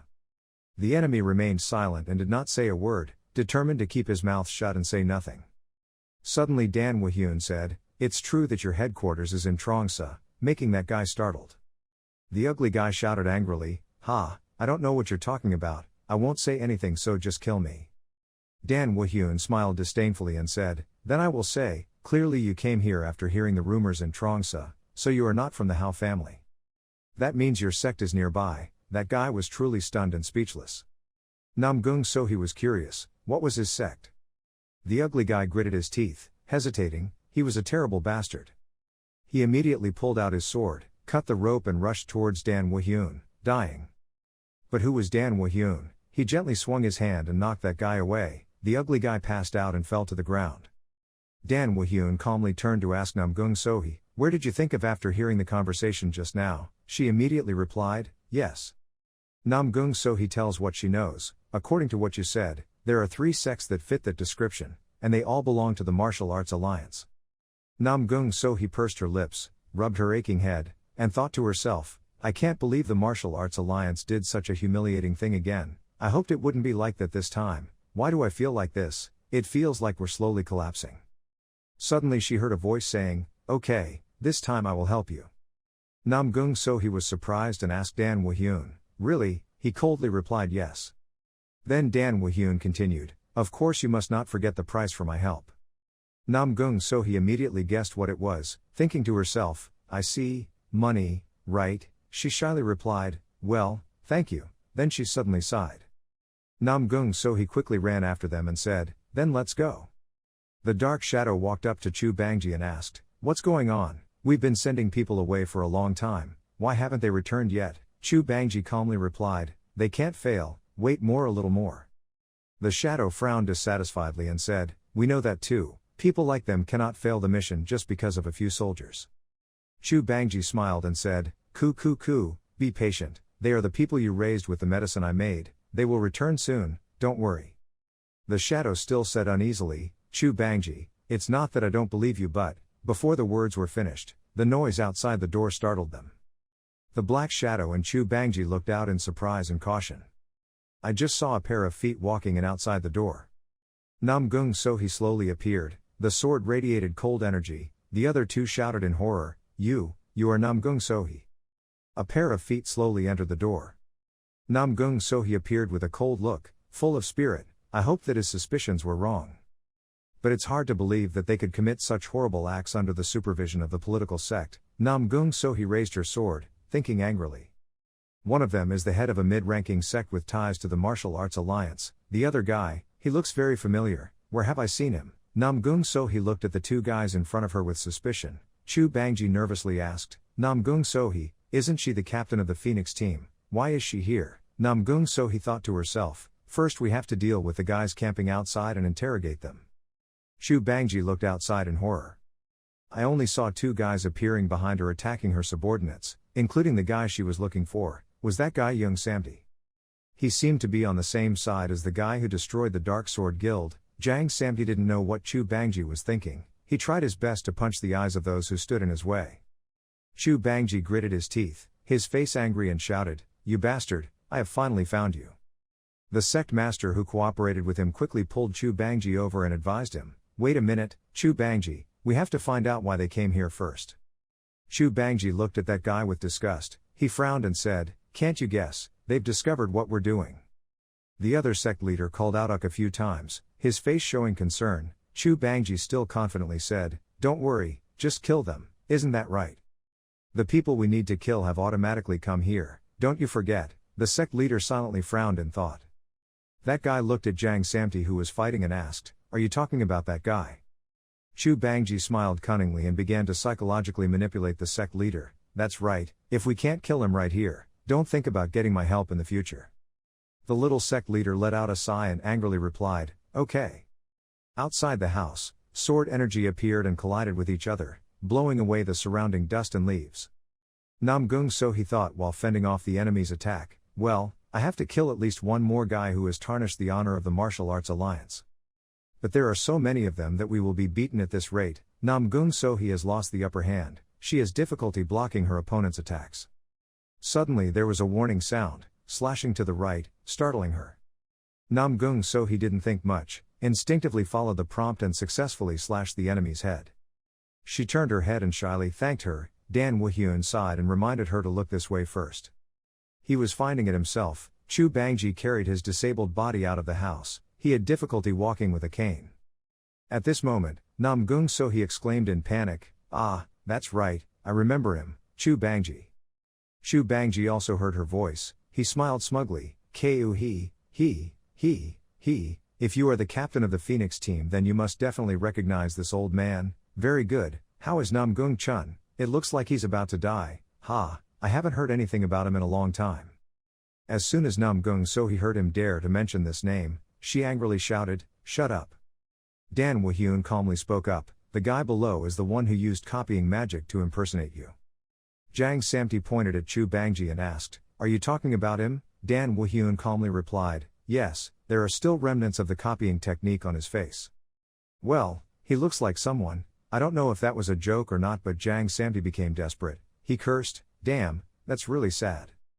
Putting this aside, Dan Woo-hyun continued, "Now since we have to catch that bastard first, you take charge of the guy on the left." Jang Samti pointed at himself in surprise. "Ha, me?" Dan Woo-hyun coldly asked back, "What do you want me to do?" Jang Samti smiled like an idiot, as if he was saying yes, you do it, while Dan Woo-hyun stared at him with a serious face as if confirming his decision had not changed. Knowing he couldn't change anything, Samti screamed in despair, "There were too many people here, why did he have to send me? Damn it." He went ahead with Dan's close supervision. "Woo-hyun." He reminded him, "Look closely, the guy on the left of the person you have to deal with, you see that he is a person dressed in black from head to toe, covering his whole face. Dan Woo-hyun gave a pretty good assessment of him, having a very strong lower body, that's why he seems confident in his flying attack, don't you think? But since you have the strongest light attack after me, you can do it, right? Jang Samti was startled. After him, I am, so I am second. This sentence seemed to give him more motivation. Jang Samti quickly put his energy into his feet. Then he rushed towards the man in black, confidently shouting, to catch him imitating me, I will do my best. Dan Woo-hyun saw that the plan had succeeded and silently thought, great, that guy has been taken care of. He looked towards Chu Bangji standing on the roof and thought, what should we do with that bastard? Chu Bangji now realized who the leader was. He shouted angrily, damn it, it's you, there's no more confusion when that Jang Samti obeys you like that. You are the one who destroyed the Dark Sword Guild, right? Chu Bangji pointed at Dan Woo-hyun and shouted angrily. Dan Woo-hyun still maintained his cold appearance. He calmly replied, yes, what will you do now?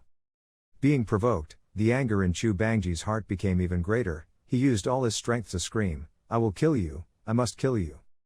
Dan Woo-hyun's face darkened, feeling a bit annoyed. He coldly showed his disgust, you're too noisy.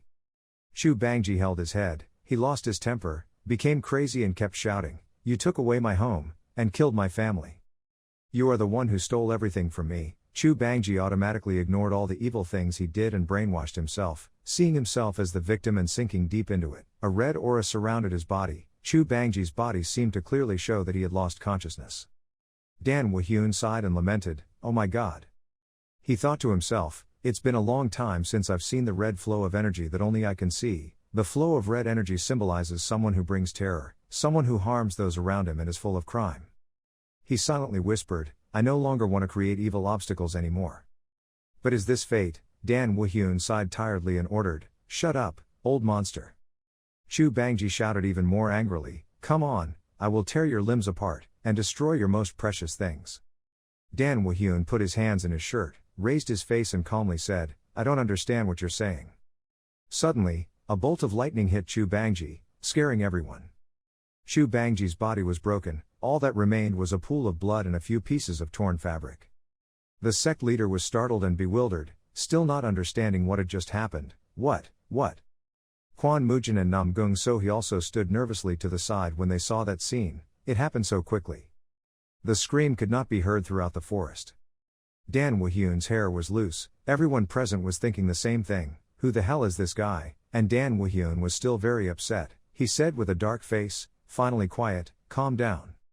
Looking at the pile of withered corpses on the ground, all emitting a foul black aura, Namgung Sohee thought to herself, I have seen a lot of deaths but have never seen a scene this bad. Namgung Sohee pursed her lips tightly, looking at the scene in front of her in panic. She thought nervously, I witnessed the process happen with my own eyes. They were so scared that they couldn't stand up, their dantian twisted, their internal energy flew back out and then they collapsed due to the dantian exploding because they were possessed by demons. Remembering their initial faces, Namgung Sohee became even more nervous. I'm sure they were much stronger than regular martial artists due to the effects of the medicine. Seeing the person next to her move away, Namgung Sohee quickly turned around. I only saw Dan Woo-hyun with the aura of a strong man glanced at the pile of corpses and ordered, you guys take care of the rest. Scene change, a wandering hand climbing the cliff. This place is in the north of Nam Lake. Kwon Sun Island is located in the middle of Tiger Din Cave. On the cliff appeared a person trying to climb up. After a while of hardship, that person also touched the ground where he needed to go. Hunter Seok-jung sat on the ground resting, panting like a dog. Phew, it was too difficult to climb. Looking at the sunset sky before his eyes, with a white bird flying freely above, Seok-jung thought to himself, this is a place no one could set foot on 1,000 years ago, that's why I came here. Not knowing if we could find anything, suddenly a crack appeared where he was sitting. The cliff was broken, causing Hunter Seok-jung to suddenly fall freely. His pitiful scream echoed throughout the mountain. Seok-jung woke up dimly, he was still alive and fell into a cave somewhere. Looking at the sky that had turned late at night, the dim moonlight shining down to illuminate him, Seok-jung thought to himself, am I still alive? He sat up and exclaimed, fortunately, but where is this? Seok-jung was startled when he saw the giant yellow snake's tail in front of him. He thought in horror, is this the trace of the great python in the legend? Seokjung shuddered thinking of the scary monster with flashing eyes. Seokjung quickly made a torch and ran to observe. Ha ha ha ha ha, great, great. While Seokjung was thinking excitedly, I just need to sell this news to the Martial Arts Alliance and I will learn enough to live happily. The words that were pouring out suddenly stopped. He discovered that there was a cave next to him. Seokjung was suspicious. That was it. As far as he could see, there was a skeleton sitting in that corner. Not just one but three at once, all sitting neatly around each other. Seokjung was surprised. What a person. He looked confusedly at the three skeletons, looking like they were waiting for someone. All three skeletons were sitting next to a tombstone. Seokjung walked over and brought the torch closer to illuminate and see the names engraved on the stone stele. And the writing on the wall was. Seokjung frowned and looked at it. He began to read the words written on the wall. We commemorate the martial saint and shed tears because we can now protect. We commemorate the martial saint and let this stone tablet rest in peace. We commemorate the martial the saint and the three saints rested here. Seokjung was surprised. Martial arts saint. Seeing the stone stele engraved with the martial saint's name, Danhwa Hyun. In another place, the sun hung high above, radiating bright sunlight, and a plaintive cry rang out. Hwa Somi lay on the ground complaining, "It's hot, it's so hot." Next to them, Kwon Mujin and Jang Samti were working hard in the fields. Jang Samti angrily said, "Well, really," while Namgung Sohee was leisurely drinking tea. She turned to look at them with contemptuous eyes. "It's so hot, why are you digging the ground? You have money, hire someone to do it." Jang Samti looked at her hatefully and replied, "Do you think I don't know? We were ordered to do it." Kwon Mujin spoke up, "Why don't you come down here to help?" Namgung Sohee calmly replied, "Because it's hot." She walked up to Hwa Somi, who had already lost fat and called out, "Somi, come here, sit next to me." The little girl raised her head and refused. No, her father told her to do this. Namgung Sohee thought while eating cake, he was training everyone after the Three Swords Festival incident, but Somi was still young, so strict. Suddenly a voice rang out, "Don't you know the saying no merit, no luck?" Namgung Sohee was startled and turned around. Only to see Danhwa Hyun standing next to her, he crossed his arms and looked at her and said, "Somi is still working hard, you are still inferior to a child." Namgung Sohee pouted and said, "Don't suddenly come out like that." She confidently replied, "And I've already paid the bill, I'm a guest here." "Guest," Danhwa Hyun hummed thoughtfully. Then he asked, "Should we bet?" Namgung Sohee wondered, "What bet?" Danhwa Hyun pointed to the field and said, "The person who plows the field the fastest will win." Namgung Sohee wanted to refuse, but she didn't know how. Suddenly Danhwa Hyun interrupted, "The reward would be a silver tael." Namgung Sohee was immediately startled. She quickly regained her expressionless, thoughtful expression. Dusk had fallen, yellow tinged everywhere in the city. Namgung Sohee is famous for being a member of the Martial Arts Alliance and is currently working hard to plow the fields for just one tael of silver. She is also very enthusiastic and constantly reminds herself, "I will win, I will win." Jang Samti and Kwon Mujin both looked at her contemptuously, thinking at the same time, "It's too easy." At the same time, in the Martial Arts Alliance, a voice rang out inside the city asking, "Is it true?" The subordinates stood in front of the Martial Master Min and honestly reported that, sure enough, a person claiming to be a hunter had found the Martial Saint's secret cave on Kwon Sun Island. Martial Master Min spoke silently, and stayed there. The other subordinate didn't need to hear the last sentence to understand, bowed his head and replied, "Yes, that's right." With the bodies of the three saints, images of three skeletons associated with the three saints worshipped by people appear. When it comes to the three saints, every martial artist knows them. A person with a gentle martial arts style but full of internal power. A person with a demeanor quite similar to a young monk in a Shaolin temple with an arrogant and pure physique. The remaining person has a mysterious and powerful demeanor, the martial arts sect Trong Tam Phon, the Shaolin monk sect and the demon sect of the demon sect, the three most influential figures in martial arts. They are called the three saints because no one can reach their level, but the martial arts world still has many unknown things about them. Namgung Chun gently lowered his eyes and frowned, thinking, "I'm sure this is not a small matter. The whole Central Plains would be shocked if exposed, right sects, evil sects, demon sects and neighboring countries." Suddenly someone spoke up. It seemed like the martial arts division would have to visit that place. The content of that statement made him a little surprised. He looked at the elder Hyo Gong of the martial arts sect and thought, if that was truly the crown prince, someone who had gratitude for the martial arts sect, then they would definitely have left, and at that moment Heo Gong also looked at him. He thought that Trong Tam Phon was the founder of the martial arts sect and also the creator of Tai Chi, but Tai Kong then was the one who helped Trong Tam Phon understand the nature of martial arts. Trong Tam Phon accidentally met Tai Kong then at the Tam Win Sword Assembly, and realized the quintessence of Taoism, and from there created the current martial arts of the martial arts sect. So the martial arts sect respects Tai Kong. God is also a common thing. At this moment, Heo Gong immediately lowered his eyes and spoke, and because the body of the greatest martial artist of the heavenly demon holy sect of Tian Vo Gyang was also there, the demonic sect would definitely take action. Just one wrong step, the war between the righteous sect and the demonic sect will occur. The scene transitions to a rather unique room, with a large round table in the middle where 6 high-ranking people are sitting, and surrounded by others who are also sitting at a small table and facing each other, about 6 people sitting in the middle and discussing something. Namgung Chun was one of the 6 people sitting at the round table who spoke up. Because this is an emergency situation, I will send 200 martial artists from the Martial Arts Alliance. They will be commanded by the Martial Arts Dispatching, to retrieve the relics, Tai Kong Man's body about the martial arts. I will also need you to investigate the secret cave of the martial saint. Ho Gong, who was sitting next to him, heard you say that and replied, "Thank you, Master." Namgung Chun then silently thought, the bodies of Tae Gong Jin and Chun Mugwang will be disposed of by martial arts and demon sects, but I am still bothered by this. Nam Kung Lin, who is she? She is also one of the 3 saints, but she has no famous achievements like the other 2 people. People don't even know if she belongs to a righteous sect, an evil sect or a demonic sect. Definitely there will be many more people involved in this matter. The scene changes to Jang Samti's place. After a period of digging, he is now tired and lying on the ground complaining, "It's hot, it's too hot."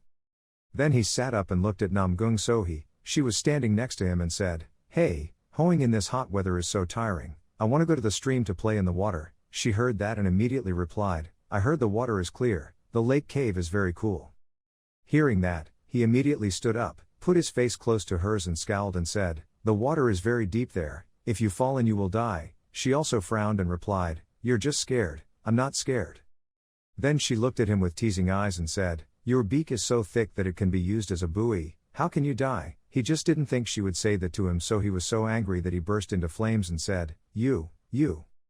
Quan Mujin, standing nearby, heard the 2 of them arguing, immediately glanced at the 2 of them and said, "Stop arguing and sit up."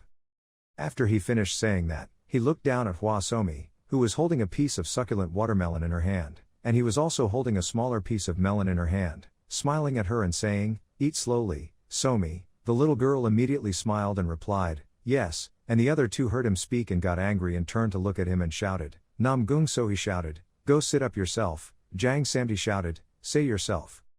Mangoong Sohee then turned around and said, "Ha, really, why is he digging up this field?" Jang Samti also followed and waved his hand and replied, "It's obvious, growing your own food is cheaper than buying it from outside, much." Then suddenly she showed her panicked face and said, "Why does a person like him think so saintly?" Both Jang Samti and Quan Mujin looked at her helplessly and said, "It's very possible." She looked at the hoe on the ground again and asked again, "But, what kind of status did he have, defeating that entire gang in an instant?" Jang Samti immediately walked to her side and crossed his arms and replied, "He has very strong martial arts skills, seems like he used to be an assassin." I must say he sounded very serious when he said that. Quan Mujin looked helplessly at him. The 2 of them could only stay silent and couldn't say anything. Suddenly a young voice rang out, "My father was a carpenter." Both she and he immediately turned their heads to look behind where the voice came from and gasped. It turned out to be Hua Somi. She excitedly smiled and showed off. Really, her father had repaired the house and built a warehouse. He did everything in the house. Hearing that, she turned around and looked at the girl in disbelief and asked again, "It's not possible, really?" The girl looked at her and replied, "Really?" All 3 of them immediately thought of Dan Woo-hyun, a brother with terrifying strength, thinking in their heads, he is that strong. It's a carpenter, right now he's at his workplace, one hand on his hip, one hand holding an axe on his shoulder and glancing in a certain direction. The people working with him immediately looked at him and said, "Hey Dan, go drink." Returning to the field where 3 adults and a small child were talking to each other, Quan Woojin heard the girl say he was a carpenter and immediately stammered out, that's funny," and the girl was happy. He picked up a small hoe and smiled and said, "Dad also did this." Suddenly a voice came from behind her, "Mangoong Sohee, stop looking at other people's pasts." She immediately turned around to see who it was. It turned out that voice was none other than Dan Woo-hyun's. She was startled and stammered and asked him, "You, since when have you been standing there?" He replied, "It's been a while." She then frowned and looked at him grumbling, like someone who was a carpenter. He didn't pay much attention to what she said. "That's enough. The music is quite noisy these days, do you know what's going on?" She replied, "I don't know, I'm not leaving this place." Kwon Moonjin right next to her also asked again, "Could it be because of the incident with the 3 swords?" He said, "It doesn't seem like it, it looks like they are waiting for something." Hwa Somi immediately raised her hand and said, "I know, you guys talked about it in class, people are looking for something." Hearing that, he walked up to the girl, knelt down on one knee and asked, "What is it?" She smiled and said, "Hee, guess what?" At this moment, suddenly a pigeon flew in carrying something at its feet. It landed on her Manhwa Sohi's hand. She looked at the object on its leg and wondered in her mind, is the pigeon delivering urgent mail? He stood there and saw that and asked, "What's going on?" She read the letter silently for a bit. Then he moved his mouth a few times as if he wanted to speak and then stopped. But then she seriously frowned and said, "It seems I have to return to the martial arts alliance." It seemed that after a brief explanation, it was time for her to return to the martial arts alliance. He held Somi in his arms along with Mujin and Samti and saw her out to the gate. Somi sat on his lap and waved at her, saying, "Remember to come back to visit me." She also waved back and replied, "Of course, Somi." Samti stood next to him and rubbed the back of his neck, looking at him and asking, "She really left?" It seemed really serious. "I don't know what it was." He remained silent and said nothing. After a while, he said, "Samti, let's go find out what's going on." He put his hands behind his head and when he heard that, he immediately objected a bit, but then lazily replied, Okay, I'm going, it's me again, ah." As for Manhwa Sohi, after saying goodbye to everyone, she immediately ran back to the martial arts alliance. While running, I thought, what are the traces of the martial saint? I have heard the legend of the martial saint. I can't believe that the secret cave of the martial saint and the body of the 3 saints were found. Returning to his place, Kwon Mujin opened his eyes wide and asked incredulously, "The secret cave of martial arts saints?" It turned out that Jang Samdi had gone to find out everything about him and replied, "Yes, from the moment I saw her expression, I knew it was a big deal." Hong Wangchong confirmed it himself. When he heard that, he immediately opened his eyes wide and thought, this is not a small matter. Martial month in legend is also known as the absolute ghost. No one really knows whether he really existed 1,000 years ago or is it all just fiction. He turned out to be very excited, so he glanced at the guy sitting in the chair and said, "We have to go, that's proof of the existence of martial saints, if we're lucky we can still get good things." And Jang Samti too, equally excited, he shook hands with Kwon Moonjin and looked at him in agreement with his opinion, saying, "That's right, master, this is a golden opportunity." He sat there holding Somi in his arms helplessly looking at the two of them. Somi with bright eyes looked at the two of them and said, "I also heard it at school, but what is the secret cave of martial saints? Is it food? Is it delicious?" He bowed his head slightly, lowered his eyes and slightly raised lips and said, "Where is the martial saint's secret cave?" Martial saint, also known as the absolute devil, is a person who has a lot of rumors surrounding him. He has killed countless people in the Central Plains. Not only is he strong in martial arts, he is also known coming as an immortal who can survive strongly in any situation. But in the end, he was also the one rumored to have died at the hands of the 8 immortals, thinking he could find the cave of someone who only appeared in legends and receive an epiphany. Kwon Mujin immediately lowered his head and vaguely imagined the appearance of the martial saint, thinking, isn't this a very interesting thing in the martial arts world? Dan Woo-hyun stood up, crossed his arms and asked, "Where was that position?" Kwon Moonjin saw him so calm and couldn't believe it, and moreover, this person was not confused at all. Jang Samti immediately said eagerly, "It's on the Golden Mountain Island, should we go now?" He heard the location and immediately turned around, put his hands behind his back and walked away, saying, "It's too far, just like I thought, not going anywhere." Both stood there looking at his back and thinking, is he really a carpenter? Kwon Mujin couldn't help but speak up, if he acted emotionally like that, he would be late. "We have to get there earlier than martial arts, otherwise the others." He stopped but didn't turn around, just glanced, looked at him and said, "Even if I go, I won't gain anything, there's nothing there." Hearing that, it was hard for him to say a word. Why? In his mind, he wondered, what's going on? He acted like he knew everything. Suddenly he seemed to discover some kind of shock and opened his eyes wide thinking, "Don't tell me, he is." He looked at him standing there and said to himself, maybe he used to be an ordinary carpenter, but did he ever receive advice from a martial saint and become so strong? It was as if he knew what he was thinking and turned around to look at him and said, "I don't know what you're imagining, but that's not it." Hearing that, he was startled and asked, "That's it, ah?"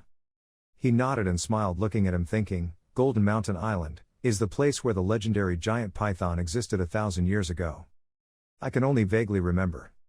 On Kim Sun Island, there is a giant python that is 1,000 years old and many other strange things. The island is covered with weeds and poisonous insects. Even the animals that reside here are of the same size. The size is many times larger than usual. The temperament that great python gave off was all negative. It took me several decades to be able to take care of everything and leave that place. At the age of 15, he started walking in. He was now tiredly holding his sword and leaning his back against a large tree. And when he was 35 years old, he was able to step out. He was now taller and had more wounds on his body. I had to continuously encounter failure, and almost die many times, before I was able to defeat the great python. In the end, I survived. The only thing left in that place are the traces of training sessions engraved on the stones. I never want to go back and see them again. At this moment, Jang Samti opened his mouth and shouted, "Wait, sir, Pat Lam Min will also depart from Hanam, so there will be many people coming to Golden Mountain Island to find the martial arts legacy. If we shouldn't have done it sooner."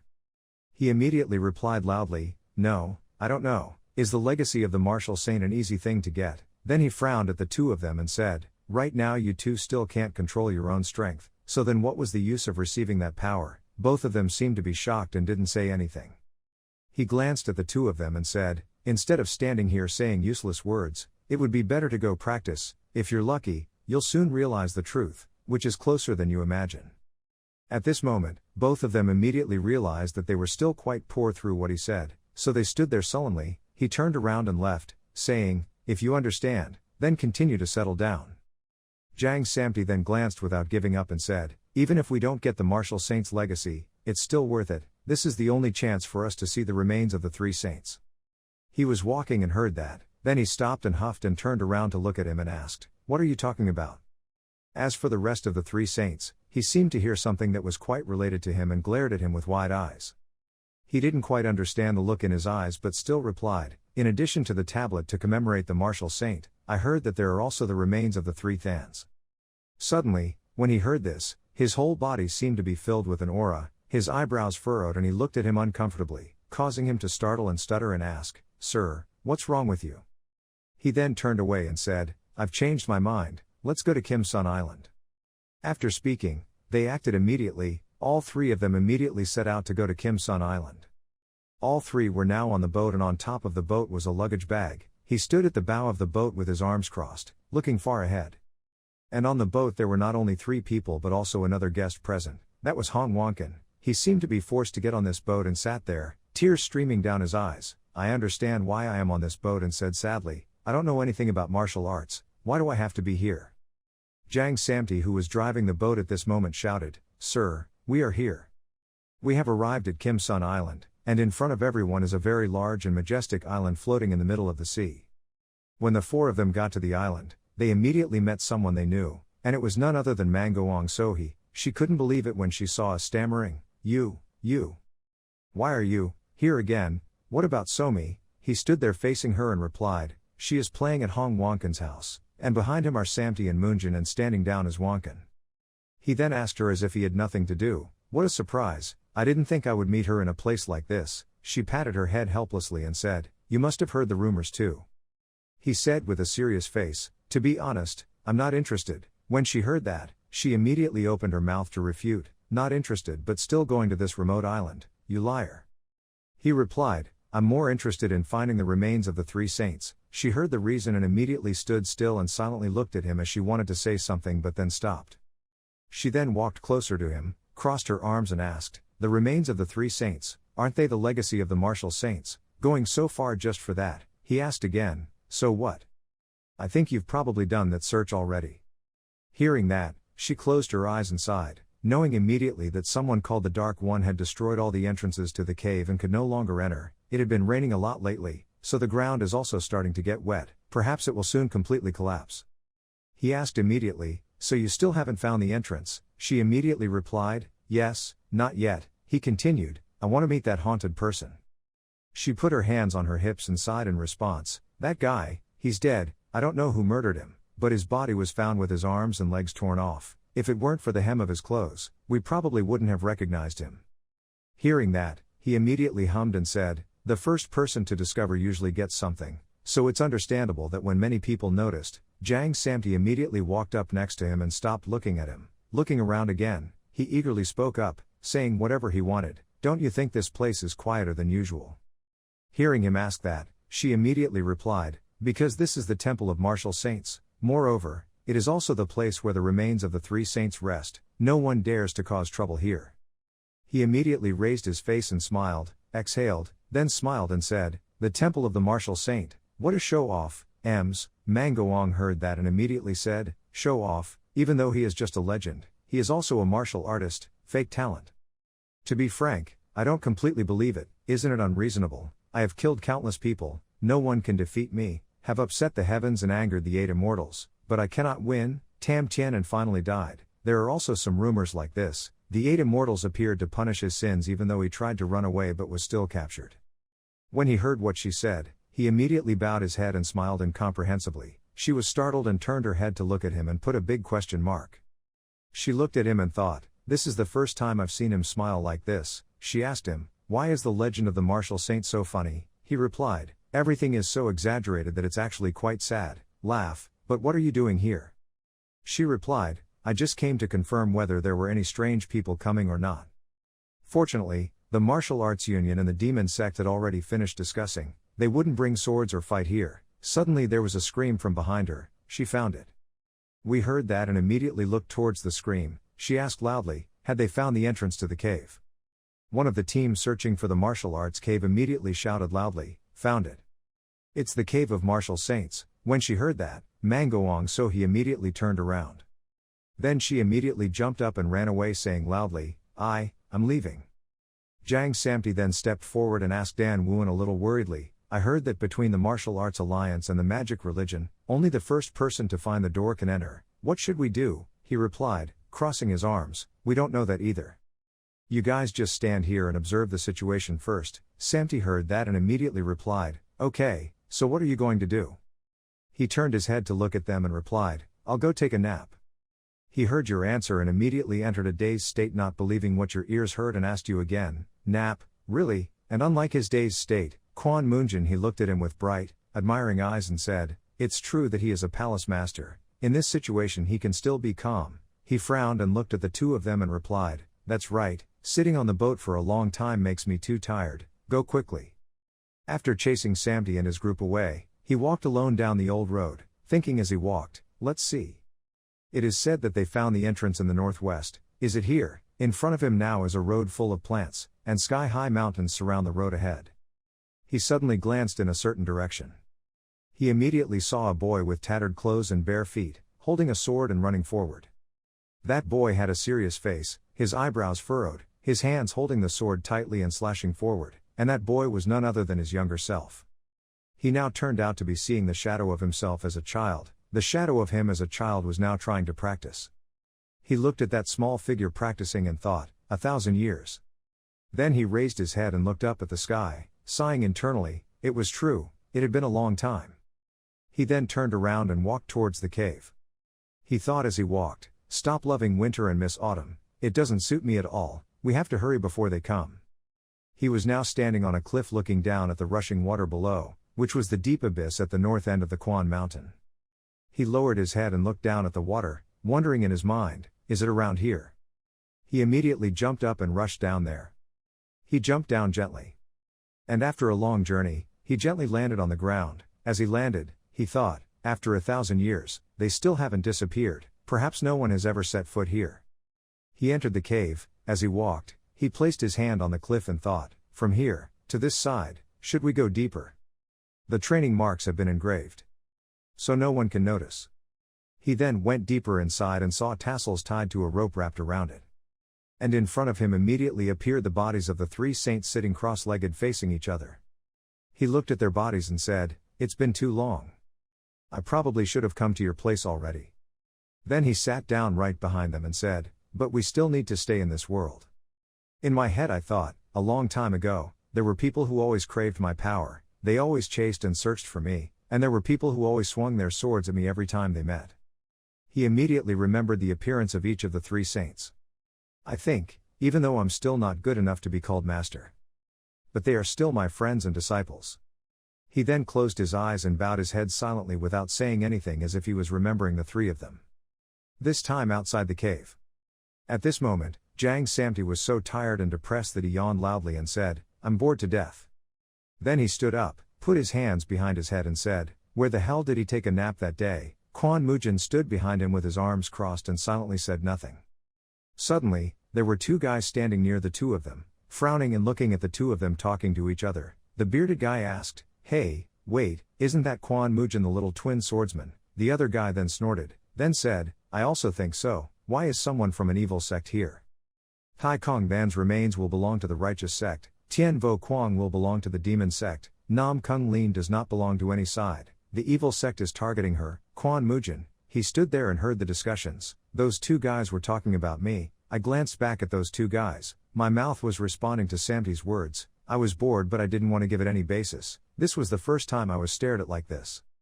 Hearing that, he glanced at him and took a deep breath and asked again, "So what, where else do you want to be noticed?" He heard that and immediately asked again, "Can't you see that I don't like that?" He pointed at Hong Wonkan and said, How should I know? Thanks to your popularity, this governor has to standing here like this stone statue." Hong Wonkan, when his name was called, he stammered tiredly, "Name, this bastard, what kind of stone statue? Me. He immediately waved his hand and said, it's okay. Of course the governor who doesn't know martial arts must be scared when standing in the middle of a bunch of martial arts masters like this." When he heard that, he got angry and said, "No, it's not that you're very or you weak," he snorted, "even though I look like that, I'm getting stronger day by day." Kwon Moonjin stood there with his arms crossed and spoke, "Shut up, you're no different." Then suddenly he seemed to discover something. He looked forward and said, "Wait, what is that?" Hong Wonkan also glanced in the direction he looked and asked, What are you saying?" He replied, "Yes. Dozens of galleons with cannons are approaching here."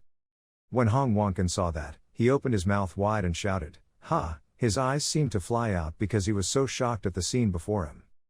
Hong Wonkan, after hearing Kwon Mujin say that there were many boats and cannons heading towards the island, he stammered in fear, Come on, how can that be? You must have seen it wrong." "No, how can I get the cannon with the permission of the court?" Moonjin seriously replied, "No, really, my eyes are very good." As soon as he finished speaking, Wonkan and Jang Samti immediately looked towards those boats, and suddenly a series of loud noises rang out from where the boats were. Jang Samti he eagerly pointed at those boats and said, "That sounds terrible. Have they turned the boat around yet? Why does it look like they are aiming at us?" Hong Wonkan he tried to open his mouth and smile wryly, a few ha, and then said, "You guys are so funny, stop teasing me. Even if it was a cannon, they wouldn't dare shoot it publicly like this, they'd be beheaded." At the same time, the gun muzzles inside the boat's hull gradually emerged. And then there were a series of loud explosions, accompanied by huge bullets being fired from those guns. And of course, those bullets landed right next to where the 3 people were standing. All 3 were so shocked that they stood still, ignoring the impact of those bullets. Then there was a period of silence running past where the 3 of them were standing, along with the smoke and dust caused by those bullets. Kwon Mujin, he was so scared that he was sweating but still crossed his arms and calmly said, "See, it's a cannon." Jang Samti was also sweating all over and tried to calm down, but his voice stuttered and said, I said that ship was targeting us." Hong Wonkan immediately clenched his fists and shouted at the 2 people, "Damn it, those things don't matter anymore." Then he turned his head to look at those ships, opened his mouth and said loudly, We are being attacked."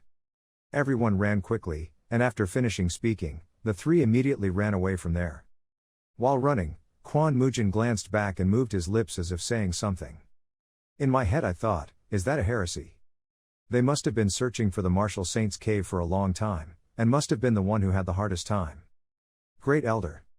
Whatever, I can't know, the sound of helplessness comes out of my mouth.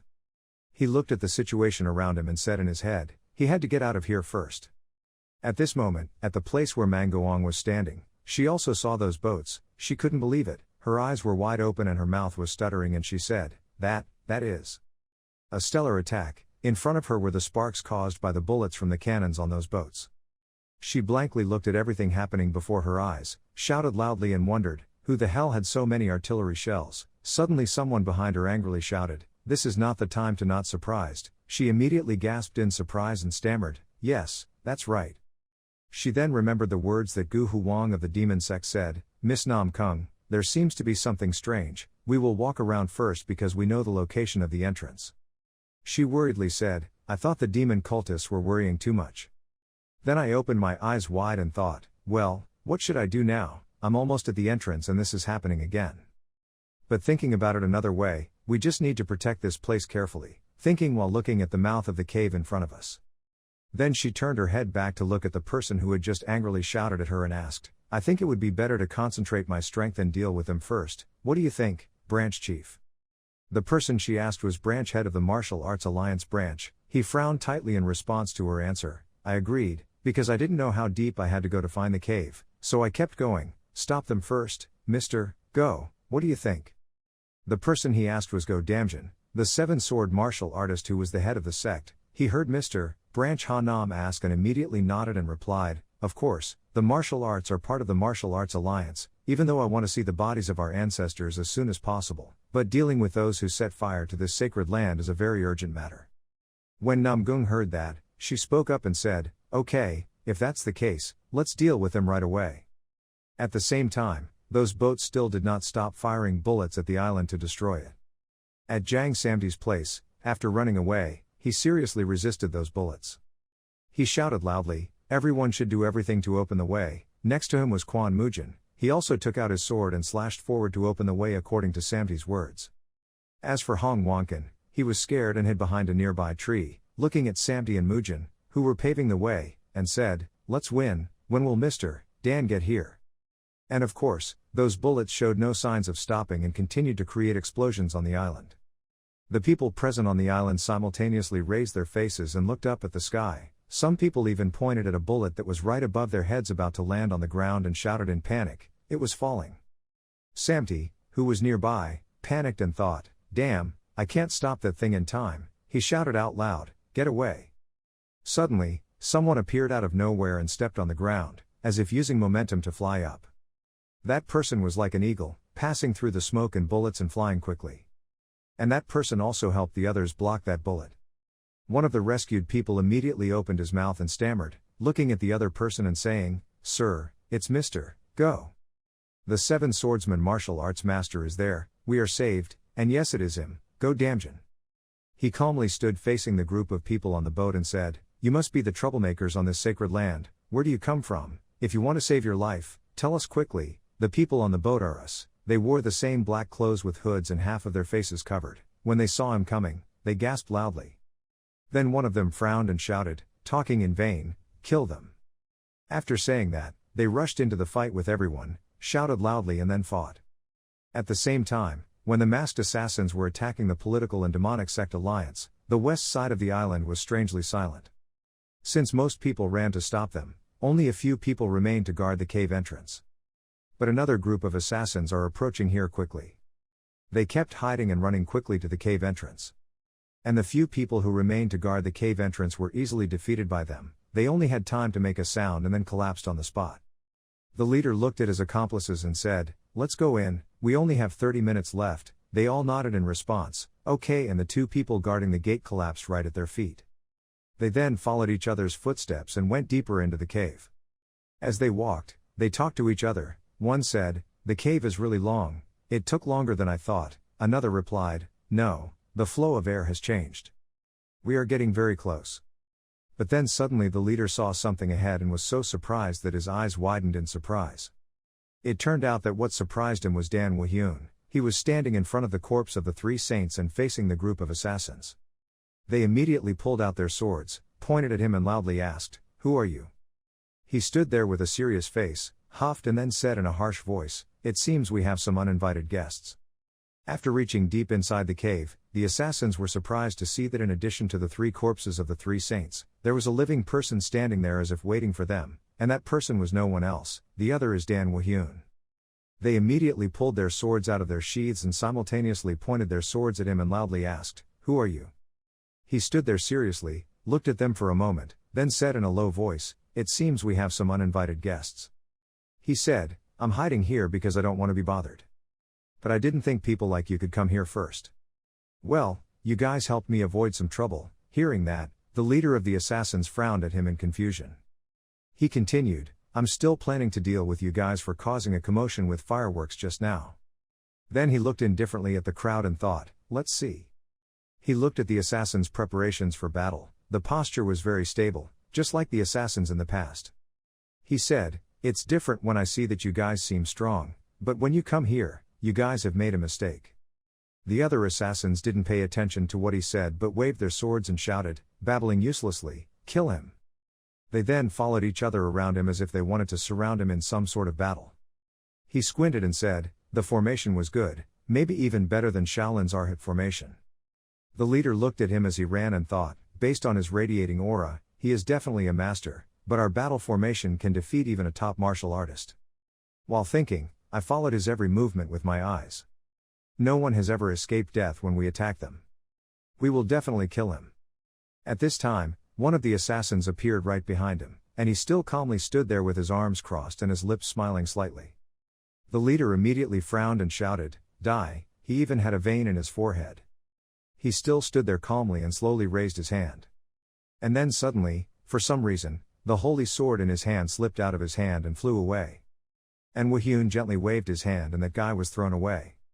And then he received a fatal blow right in his left chest. He only had time to open his bloody mouth, groan and stop breathing.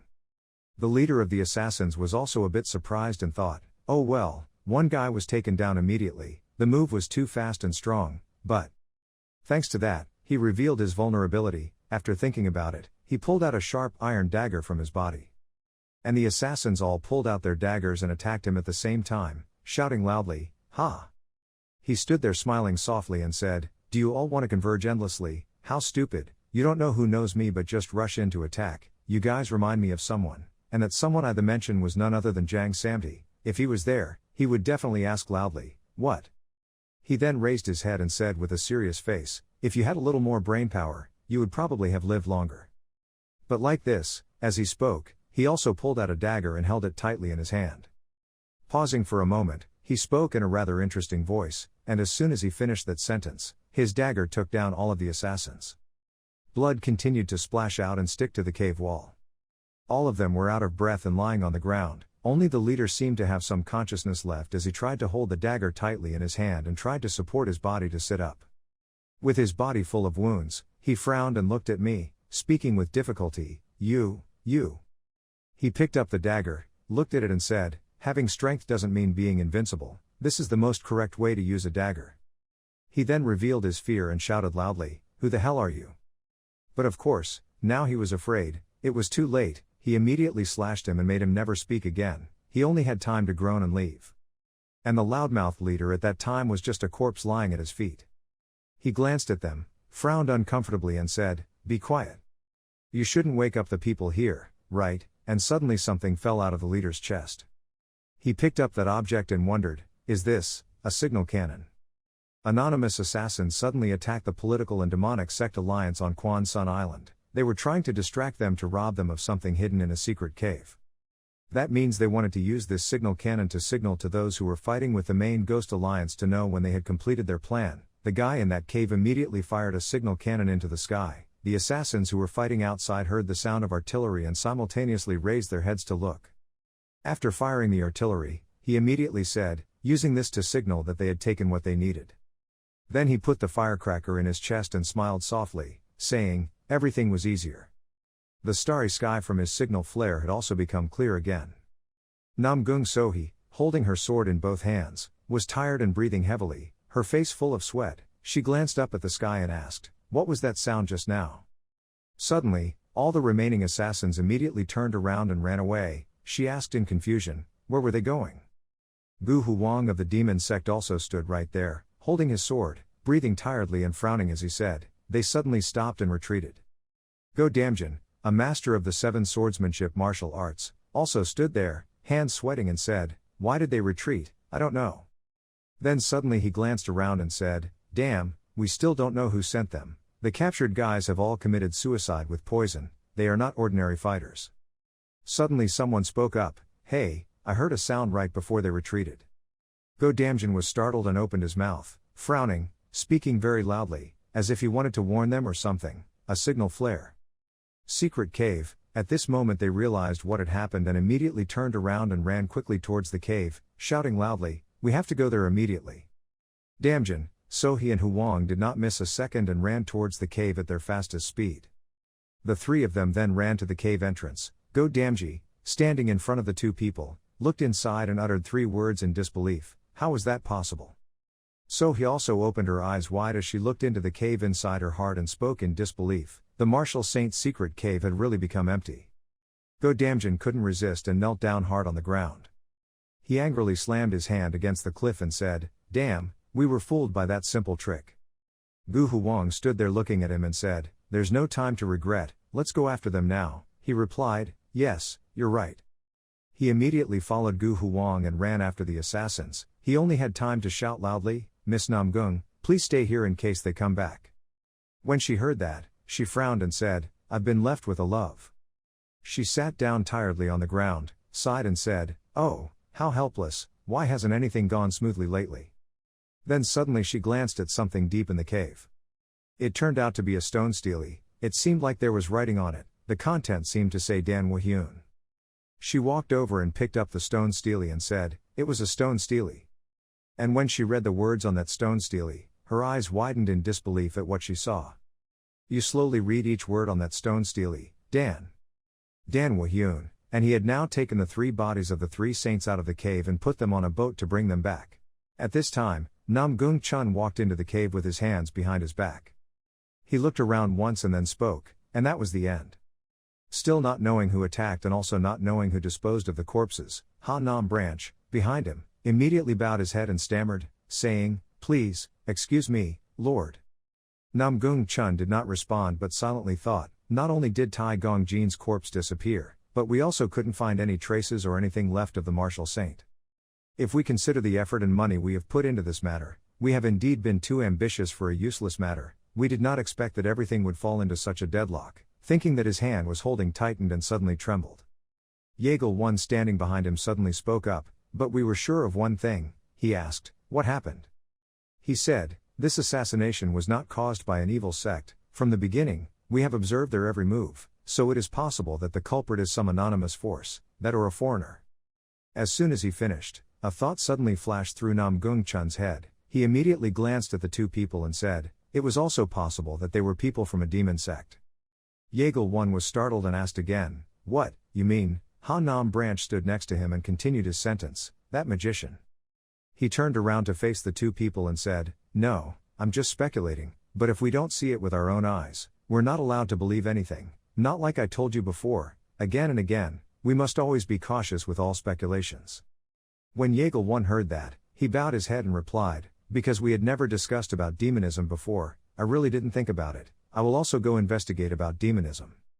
And he is Namgung Chun, a member of the Namgung family, the family considered the strongest among the 8 great families.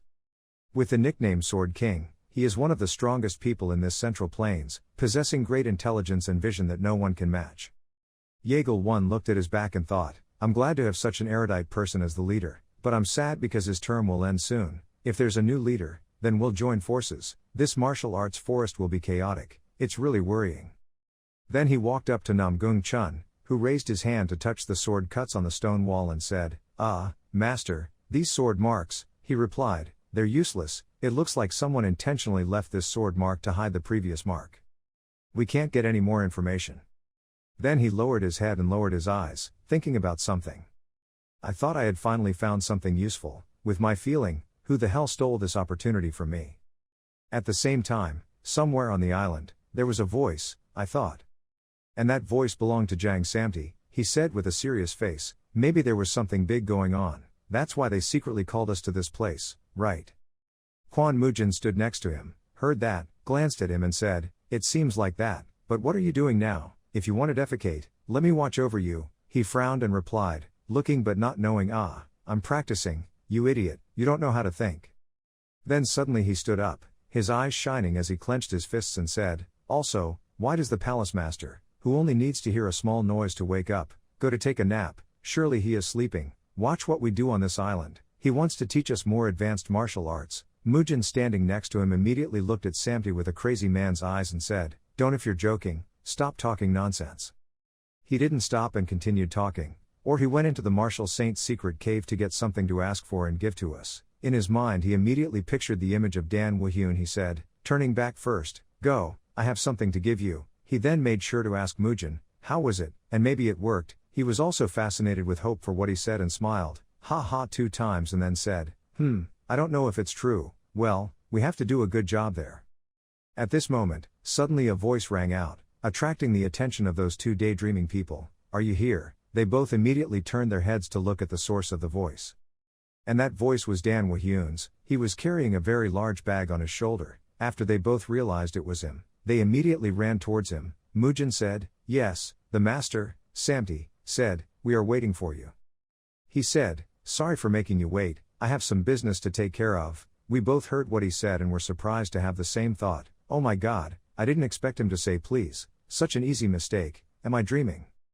Then he threw down the bag he was carrying on his shoulder in front of the 2 people and said, "Here, open it." Both of them stared at the bag with wide eyes.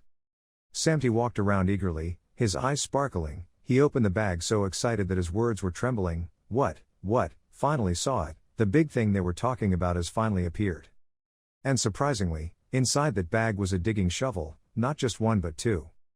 Both Samti and Mujin were excited because they thought he was bringing them something valuable, but what they received were just 2 shovels. Their faces were no different from 2 gold thieves, turned into iron. It looks unbearably boring.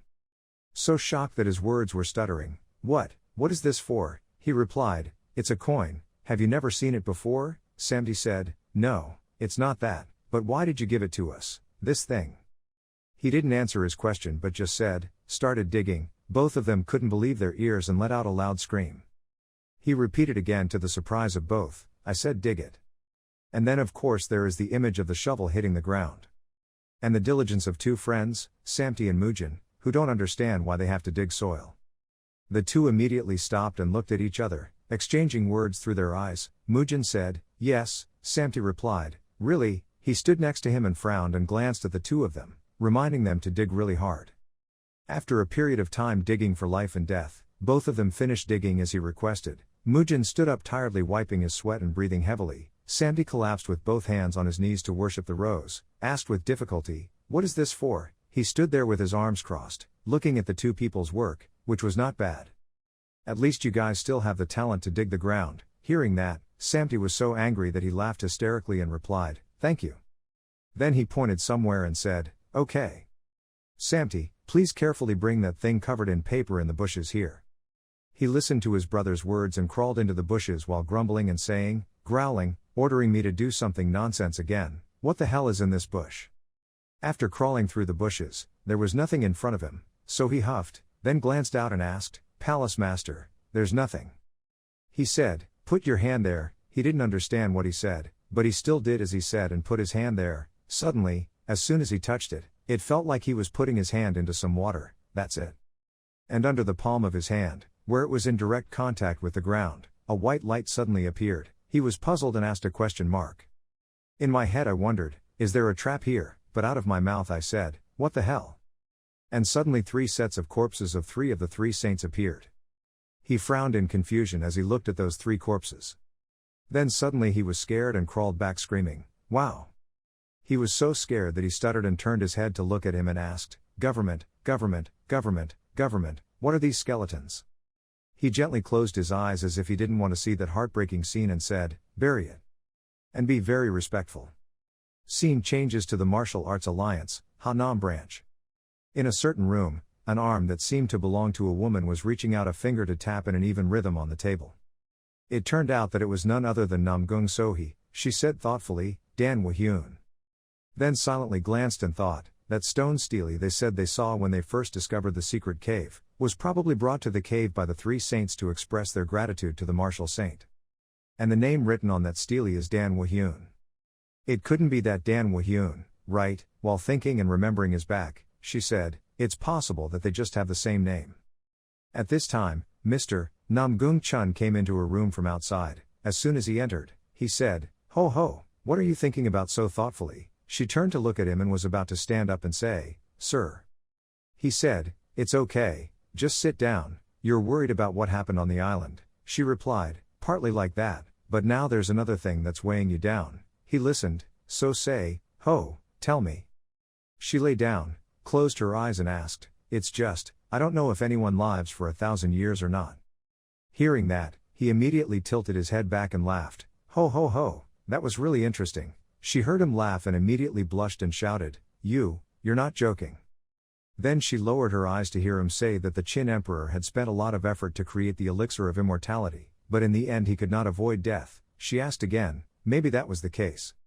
He continued, everyone must follow the rules of birth, old age, sickness, and death, although there are a few exceptions, but as soon as he stopped, she immediately asked, do you mean, the 8 immortals? He replied, yes, we are talking about the 8 immortals who became immortal and protected this Central Highlands martial arts for a very long time, although these are just unfounded legends. But I think there are still people who can live for 1,000 years if they reach that state. When she heard that, she sighed and thought, perhaps my thinking is too nonsense. Even though that guy is extremely strong, how could he be a martial saint, the strongest person in the history of Central Highlands martial arts? Since ancient times, strong people have had noble bones like his grandfather. There is no way that a strange person who stole money from a virtuous person could be on par with the 8 immortals. He then looked at her kindly and said, all your worries have been resolved, and she smiled happily. He looked at him and replied, yes, thank you. He laughed and coughed twice then said, luckily, it's been a while since I had time with you, how about we go for a walk together at Dinho Cave? Hearing that, she raised her head and looked at Mr. De for a moment and then asked again, why is Dong Din Lake? After a period of time digging up and burying the 3 bodies of the 3 saints, all 3 of them were finally able to rest in peace in the motherland. Dan Wuhyun also built a stele for each of them with their names engraved on them. In front of him also placed a tray with a bottle of wine and a small cup for drinking wine. He took the bottle of wine and instead of pouring it into a glass, he poured it straight onto the ground, saying as he poured, you guys like drinking this the most when you were alive. I never thought I would pour wine for you like this. He sat down right in front of the 3 graves, as if sitting across from them to talk to each other about how your day went. What? Both Quan Mujin and Jang Samti suddenly became strangely silent, as if they both sensed that Wuhyun had a lot to say. After that, Samti immediately stepped forward. He walked to the side, clasped his hands at the 3 graves and said, can I respect them all together? He glanced at him. Then gently close your eyes and say, yes, pour it. With his approval, he immediately picked up the bottle of wine, held it with both hands and poured it down, thinking as he poured, I just felt, I should do that. Today, the palace master's back is strangely lonely. But this wine is expensive, it's really fragrant. As he spoke, he poured a little wine into a glass and held it up, not knowing if he wanted to drink it or just wanted to smell it and see what it smelled like.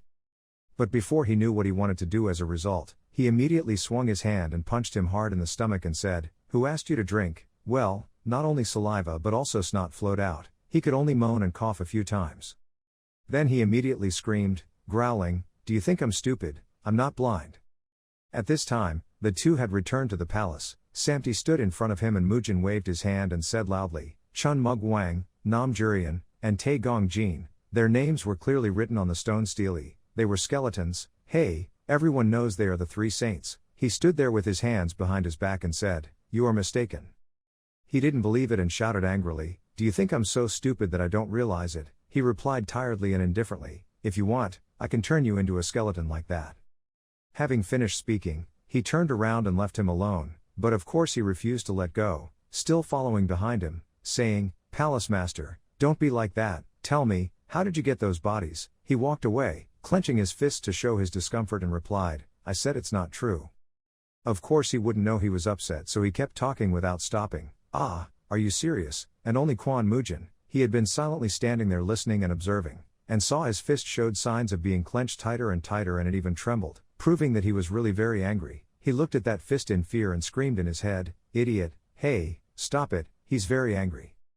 At this moment, Somi suddenly ran from somewhere and put her hand towards him and said, urging the servant. He immediately looked down at her and asked, what's wrong Somi? The girl said, the ball fell to the other side, I can't find it, okay, please help me. He said, I have to ask the palace master this first, why did you drag me away like that? The girl said, but Somi's shadow. At this moment, he immediately stopped talking to his hand and ran away to say, okay, I'll get it for you. The little girl happily laughed twice and said, "Thank you."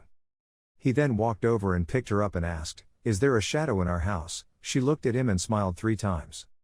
Then he immediately wrapped his arms around his neck. He patted her back and gently said, "Lying is not good, but sometimes harmless lies are okay." She replied. Somi understood. Hearing that, he immediately laughed and said, "Very good, it's really my daughter." Then she pulled away, looked at him and said, "But," Somi was also curious about this. He asked, "What?" The little girl hugged him sadly, remembering the time when Namgung Sohi was here to play with her and said, "How is Sohi?" Hearing that, he smiled gently and replied, "I don't know." But in the back of his mind, he glanced a little gloomily and thought, maybe the martial arts alliance returned empty-handed and was very angry. Then from outside the big door, someone suddenly knocked on the door. He hugged the girl as he walked out the main door and said she must be busy. The girl looked at him and hummed for a moment, then stopped asking. He walked over and grabbed the door handle and said, "It looks like we have guests." And the person standing behind the door was none other than Namgung Sohi. She stood there looking at him with a wry smile. And of course the person who just mentioned her, little Somi, when she saw that the guest was coming to her house, immediately blushed happily and called her sister. She blushed and smiled wryly and replied, "Ah ha ha ha, please, hello, how are you?" And it seemed like she was not only going alone but also brought someone along. He glanced at her uncomfortably. She continued, "The reason I came here at this hour." He didn't let her finish and spoke up, "It seemed like we had a distinguished guest." She heard that and looked at him in confusion, and the person following her turned out to be the Sword King Namgung Chun. He immediately laughed and said, "Ho ho ho, you're talking too much." She said, "Well, we want to find a motel with a view of the Din Lake Cave, but there are too many people." He didn't answer but turned around and walked away into the house, leaving only one sentence, "Come on in, are you startled? Look at him." Then inexplicably tilted his head to look at him and said, "Isn't he angry?" The two followed him into the house. He said, "I thought the martial arts alliance would be very busy, but you guys seem quite idle." Namgung Chun smiled gently and replied, "Ho ho ho, an old man like me loves doing these things. How can I live without any fun things?" When he heard that, he slightly opened his mouth and smiled. "It's really interesting that you can still laugh when faced with something like that." Hearing that, he was puzzled and asked, What do you mean, what does that mean?" He ignored his question and went straight into the house without responding. Namgung Sohi, standing between the two of them, was confused and didn't know what to do. Then he led the two of them into an empty room in the palace. He took them into the room and left a sentence, "The room is expensive but we will give free food, stay here." The two of them sat on the bed listening in bewilderment, he said, then watched him leave. After he left, Namgung Chun turned to look at her and said, "Your friend is interesting. Did that guy really destroy the Dark Sword Guild?" Hearing that, she bowed her head and looked the other way and said, "He won't admit it, but I'm sure he did." Then she puffed her cheeks and exhaled and continued, "He's not my friend. He said, he is very mysterious, then silently remembered your eyes when he first met you and said in his mind, the moment I met his eyes, I knew he was not an ordinary person." She immediately spoke up and asked him, "Is that okay? The alliance is now where chickens are flying and dogs are barking but the two of us are together." When he heard that, he laughed and said twice, it's okay, I'm just an old man just about to retire, it's okay to be a little lazy." She heard him say that and immediately said, "Strategist Yeagle wouldn't think like that." Returning to Woohyun's place, at this moment, little Somi with an excited red face and sparkling eyes looked at him and said, "Somi wants to come see you. Wow, I'm about to meet beautiful sister Sohi." He was right across from her, crossed his arms and looked down. She replied, "I told you, now it's not possible, she's not alone." Hearing that, her eyes turned sad and asked him again, "Is it Grandpa, just now?" He replied, "Yes." Hearing that, the little girl became somber and stood there looking down at her feet sadly saying, "Sister, sister." At this time, suddenly Quan Mujin came from behind him and said, "Palace Master, I'm so worried." He immediately turned his head to look at him. He asked, "Why worry?" While he wasn't paying attention, the girl secretly ran away, eagerly saying, "No, I have to go peek." Mujin said with a worried face, "Why did he appear here?" "That's the Sword King." Quan Mujin told Dan Woohyun that the person who followed Namgung Sohi here, that is, the Sword King. When Dan Woohyun heard that, he was a bit surprised and asked again, "Sword King?" He replied, "Yes, he is also the master of martial arts. I know very well because he belongs to the evil sect. The 5 kings, including the Sword King, are invincible, no different from the King of Hell." Hearing that, He glanced aside and said, I understand. In his head he thought, so that's the Sword King Namgung so he always talking about. At this moment, he immediately recalled the moment when she proudly showed off her grandfather. Her eyes sparkled big and round, her hands raised high and said loudly, let me tell you about my grandfather. Is everyone called a sword? Where is the king? He remembered the impression he had when he first met Namgung Chun. His aura was different from other martial artists, but that was all. I don't feel any sharpness from him at all. He hasn't shown all his martial arts yet. Mujin asked again, did they come here because of the matter at Quan Sun Island? He said, probably not. If that were the case, it wouldn't be this quiet. Whatever it is, he said while slightly raising his face. Continue speaking, just go with it naturally, and at the same time, little Somi ran to the front of her room. She and he went to open the door and saw little Somi happily waving her hands happily, looked at her calling, Sohi, and she was also happy to meet the girl, bent down to look at her and called her name, Somi. The next morning, with lush green foliage and clear skies. Someone is sitting fishing on the side of a cliff with a cool waterfall flowing down from the upstream of a certain river. The scenery is really suitable for a fishing session that requires quiet and concentration. And that person is none other than Namgung Chun. He doesn't look like a martial arts master at this moment. He looks more like a court official who gave up his promising position and wealth to return to his hometown, growing vegetables and raising fish, enjoying the last moments of my life in a peaceful place without seeing too much struggle, fishing every day and night watching the moon. Such a life is simple to say but very difficult to have. At this moment the water around his fishing line seemed to fluctuate slightly. Then a voice from behind attracted his attention. He seemed to like fishing. He suddenly glanced in the direction of the voice. It turned out that voice was Wahyun's. He looked at him and laughed and said, when I was young, I could fish all day without getting tired. It's been a long time since I've fished peacefully like this. Then he looked at his fishing line and thought, that reminds me, to be honest. After growing up, there is never a moment of peace. When I was 20, I raised my sword to fight with other young and talented people. When I was 30, I fought for the honor of my family. Time keeps passing by, we have unconsciously lived up to the present, but when we look back, we have nothing left.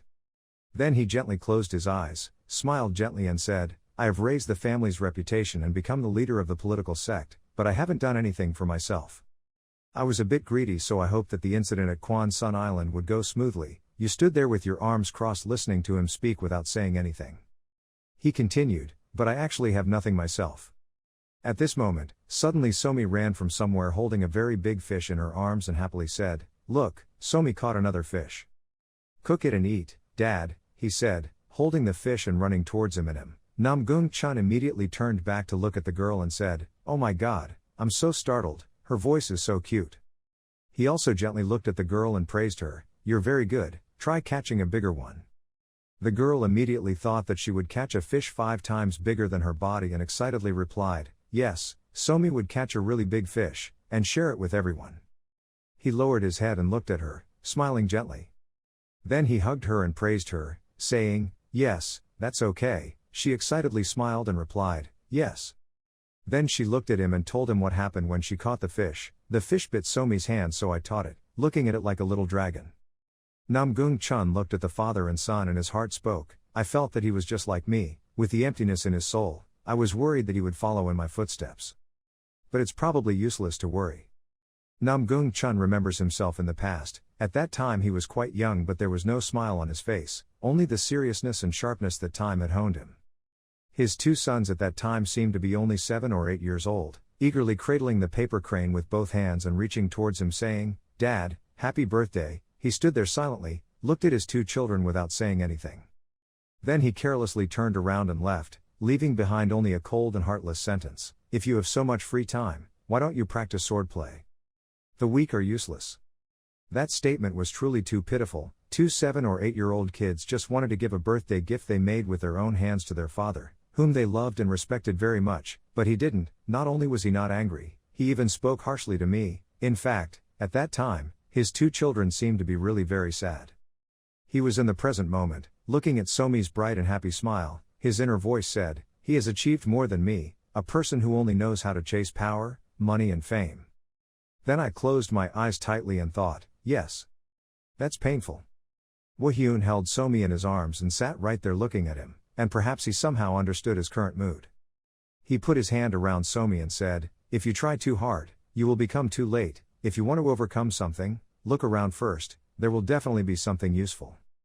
Namgung Chun found a life buoy while being swept away by the current and opened his eyes wide. Look at your own image reflected in the water. Then he gently closed his eyes, smiled and replied, "You are truly an interesting person." He stopped looking at him but looked down at the water and said, "You're too complimentary." At this moment, Namgung Sohi suddenly ran from afar and quickly called out to him, "Grandpa." She stopped in front of him, tiredly leaning over, resting her hands on her knees, breathing heavily and loudly saying, "Something big has happened." He still calmly sat there and asked again, "What's wrong?" She was tired and panting, having difficulty saying each word. "Alliance, transmission." Tactician Yeagle was seriously injured from being ambushed. When he heard this, he couldn't believe his ears and opened his eyes wide.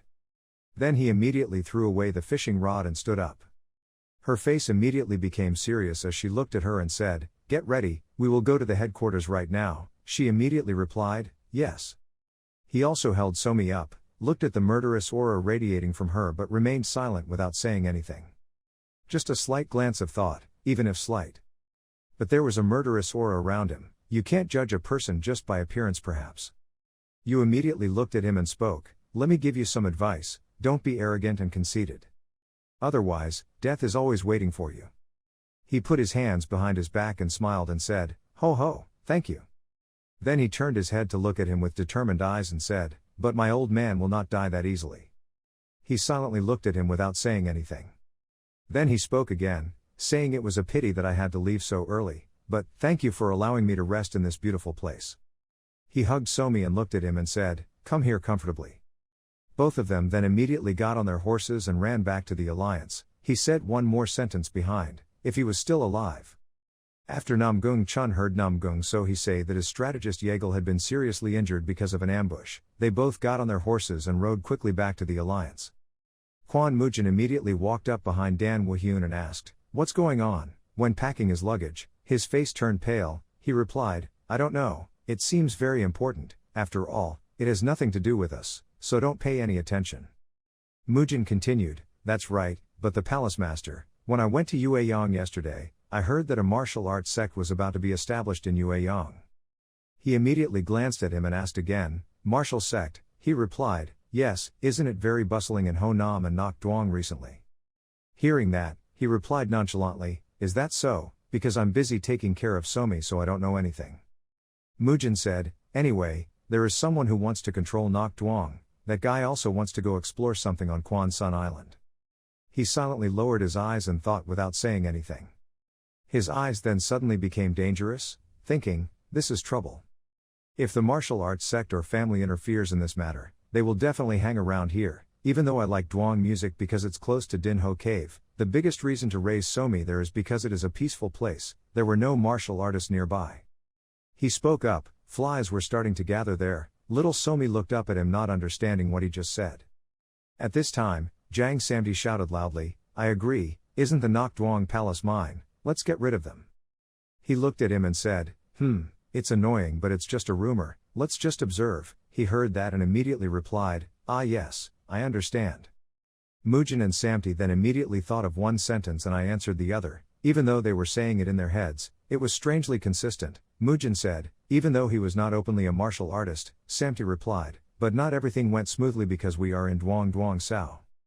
The two then seemed to find a bright star in the dark night. They widened their eyes and seriously thought, "The person protecting Nok Duong, and the leader of Nok Duong, is us, the Dan family of Ho Nam." The two of them stood there with their hands clasped together, looking at him with steadfast and proud eyes, but he dropped Somi to the ground, and the little girl was running after the butterfly with sparkling eyes and opened her mouth to call out, "Phalaenopsis." He stood there with his hands behind his back, turned his head slightly towards Somi, looked at her and said, "Somi, that's not food." The scene changes somewhere. It seems like a pigeon just flew by at a very fast speed, so fast that it even dropped some of its feathers. And that bird turned out to be a homing pigeon. It flew to land on her Namgung Sohi's arm. Namgung Chun from behind watched her take the piece of paper from the bird and asked, "What is it written?" She frowned and looked at the content of the reply. They were chasing the guy who attacked the strategist and were heading to the homeland, and fought quite a bit along the way. Hearing that, he said with a serious face, "It seems they are quite strong." He then let his horse take a few steps back. He looked at her and said, "I will go straight to Anhung, you go to the local branch of the Alliance, she looked at him confused. His face showed concern and asked him, "Will he be okay?"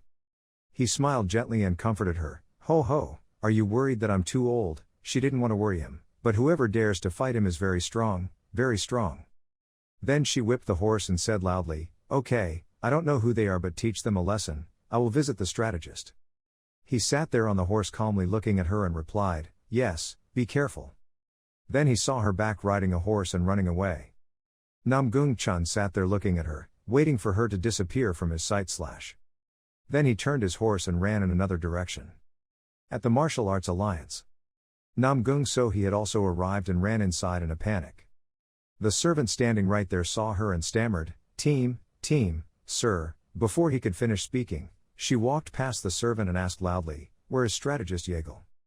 The servant immediately replied, "He is in the main building. She is very worried right now." When the people present saw her, they immediately asked, "Captain, what was going on?" She did not answer them but opened the main door wide. As soon as she opened it, her eyes widened in shock. It turned out that what shocked her so much was that Yeagle Woon, who should have been covered in injuries, was now peacefully sitting there looking at her and asked, "So-hee, is it you? Why are you breathing so quickly? Where is the master?" She couldn't believe what she saw and walked inside, stammering and asking, "How to do it?" She walked over and grabbed his shoulder and asked, "Are you okay?" He looked at her in confusion, question marks filling his head. Then he looked at her and replied, "Oh my God, what do you mean? Do you mean you want me to get hurt?" She looked at him with raised eyebrows and said in disbelief, "No, that's not true, but the letter said that he was attacked and was dying." When he heard that, he was immediately stunned and asked in a harsh voice, "What are you talking about?" Returning to Namgung-chun, he was galloping on his horse to his hometown. "Looking up at the sky tonight, we can see that today's moon is a crescent moon."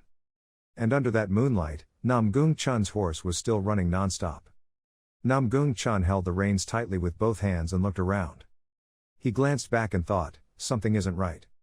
He remembered the homing pigeon in the morning. It was indeed the homing pigeon from the Martial Arts Alliance, but when traveling by mail. There was no trace of his companion. At this moment, he suddenly looked forward. From somewhere below rose a rope. And that rope tripped the horse. Because of that, it lost its momentum and fell forward, causing Mr. Namgung-chun to be thrown off his horse. But after all, he was also a master of martial arts, so this unexpected situation did not cause him to lose his position and fall to the ground. He quickly turned around and landed gently on both feet, at the same time. Then out of nowhere an arrow flew past him. He laughed and said, "Oh my God, I'm really old, yet I was fooled by this old trick." Suddenly, a terrifying green smoke appeared around his body. He stood there with his hands clenched in confusion, his eyes assessing everything that was going on around him. He raised his hand to touch the unbelievable smoke and frowned, thinking, "Is this eliminating toxic gas?" He then tried his internal strength and his heart immediately said, "Yes, I can't accumulate internal strength anymore. This poison is very difficult to find. How can they?" At this moment, suddenly a series of things shot out from the darkness. He glanced, frowning seriously, looking in the direction those objects shot out. Those things just kept flying towards him. He quickly dodged them. He looked at those things stuck in the ground and thought, arrows. Those toxic gases just kept covering his body more and more. Moreover, he couldn't believe it when he looked at his internal strength and internally cursed, "Damn it, my internal strength." Because he was paying attention to his own internal strength and not being alert to his surroundings, one of his hands was stabbed by 3 arrows. He grimaced in pain and groaned. Then he looked at those 3 arrows and clicked. Suddenly a voice came from the darkness. The Sword King who had lost his power could still be called the Sword King anymore. He looked in the direction the voice came from. In his blurred vision, he saw 3 men standing in front of him, wearing hats and scarves that were so tight that they were unrecognizable, with an arrow on their back, and in each hand they held an arrow, bow and arrow. He looked at that group of people and said to himself, "I have heard this voice before." In a blur I couldn't see anything. At the same time he also reached out to pull those arrows out of his hand. The guy who had just spoken spoke again. "This place will become your grave," he said, "these bastards." He reached out and pulled out the sword on his waist, thinking, "Did they aim at me from the beginning?" With a serious expression on his face, I said, "Namgung-chun, I won't die that easily." He thought, "If I die here, the Martial Arts Alliance will collapse." The other guy looked at him and said, "Of course, I think so too." And then those 3 guys rushed towards him at the same time. He clutched his sword and shouted loudly, "Come on." At this time, at Din Lake Cave, above the cool water, there was a large 2-story boat with many people on it. Dan Woo-hyun looked at that boat and said, sailing on Din Lake Cave. Does Somi like it? He is currently sitting on a cliff with his arms crossed. I guess I'll have to find a boat, he said. The scene changes to a certain forest. It seems that the army of the Martial Arts Alliance is running to find Namgung Chun. They run and shout loudly, quickly find the leader. The scene in their eyes changed very quickly according to their movements. They held the reins tightly and galloped away to find Namgung Chun's whereabouts. In that search team there were also Namgung Sohee, Yegal Woon, and Go Damjin. The leader of the group shouted loudly, searching everywhere. Sohee, she ran, frowned and thought, they deliberately lured her away. Who is it? At this time, one person in the group suddenly jumped off the horse. That person pointed to a few blood stains and blotches on the ground, looked towards Yegal Woon and said, Army, strategist, this is it. He looked at those traces and said, there are traces of battle, something must have happened here, what? So he frowned, looking at those traces and thinking worriedly, calm down, don't be hasty, Grandpa can't be defeated. Yegal Woon got down from his horse, touched those things and analyzed. These were traces of artillery shells. If you weren't a member of the royal family, it would be very difficult to access gunpowder. Surely there must be some trace left. Suddenly, the green smoke that was still there was seen by him, and he shouted incredulously, this is it. Dispelling the poison gas, so he turned to look at him in disbelief and asked, what? She thought, poison gas is a fatal poison for martial artists, isn't this type of poison no longer produced? If it was true that it was eliminating poisonous gas, then Grandpa, thinking about this, she didn't want to think about anything else, afraid that something really bad would happen, so she closed her eyes tightly. Then she screamed in her head, Grandfather, then galloped her horse and ran forward quickly. Everyone saw her running away and immediately shouted, Sohee. Returning to his place, Jang Samdi shouted in panic, Somi. Behind him was Kwon Mujin standing there with his eyes slightly lowered. He shouted loudly, I worked hard for 2 days to do it, Somi said with a bright face, but I just wanted to help.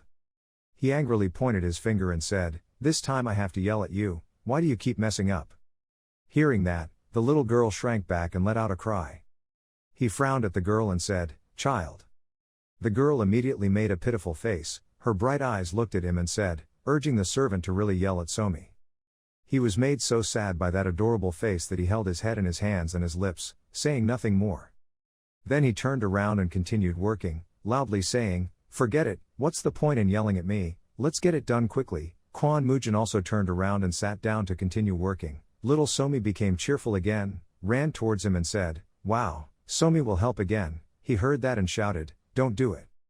At this moment, Dan Woo-hyun came from nowhere and said, why are you yelling at her, do you want to die?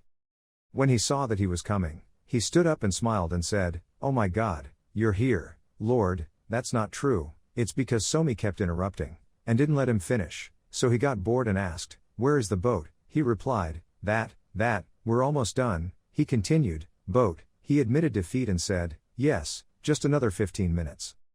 And finally the boat is completed.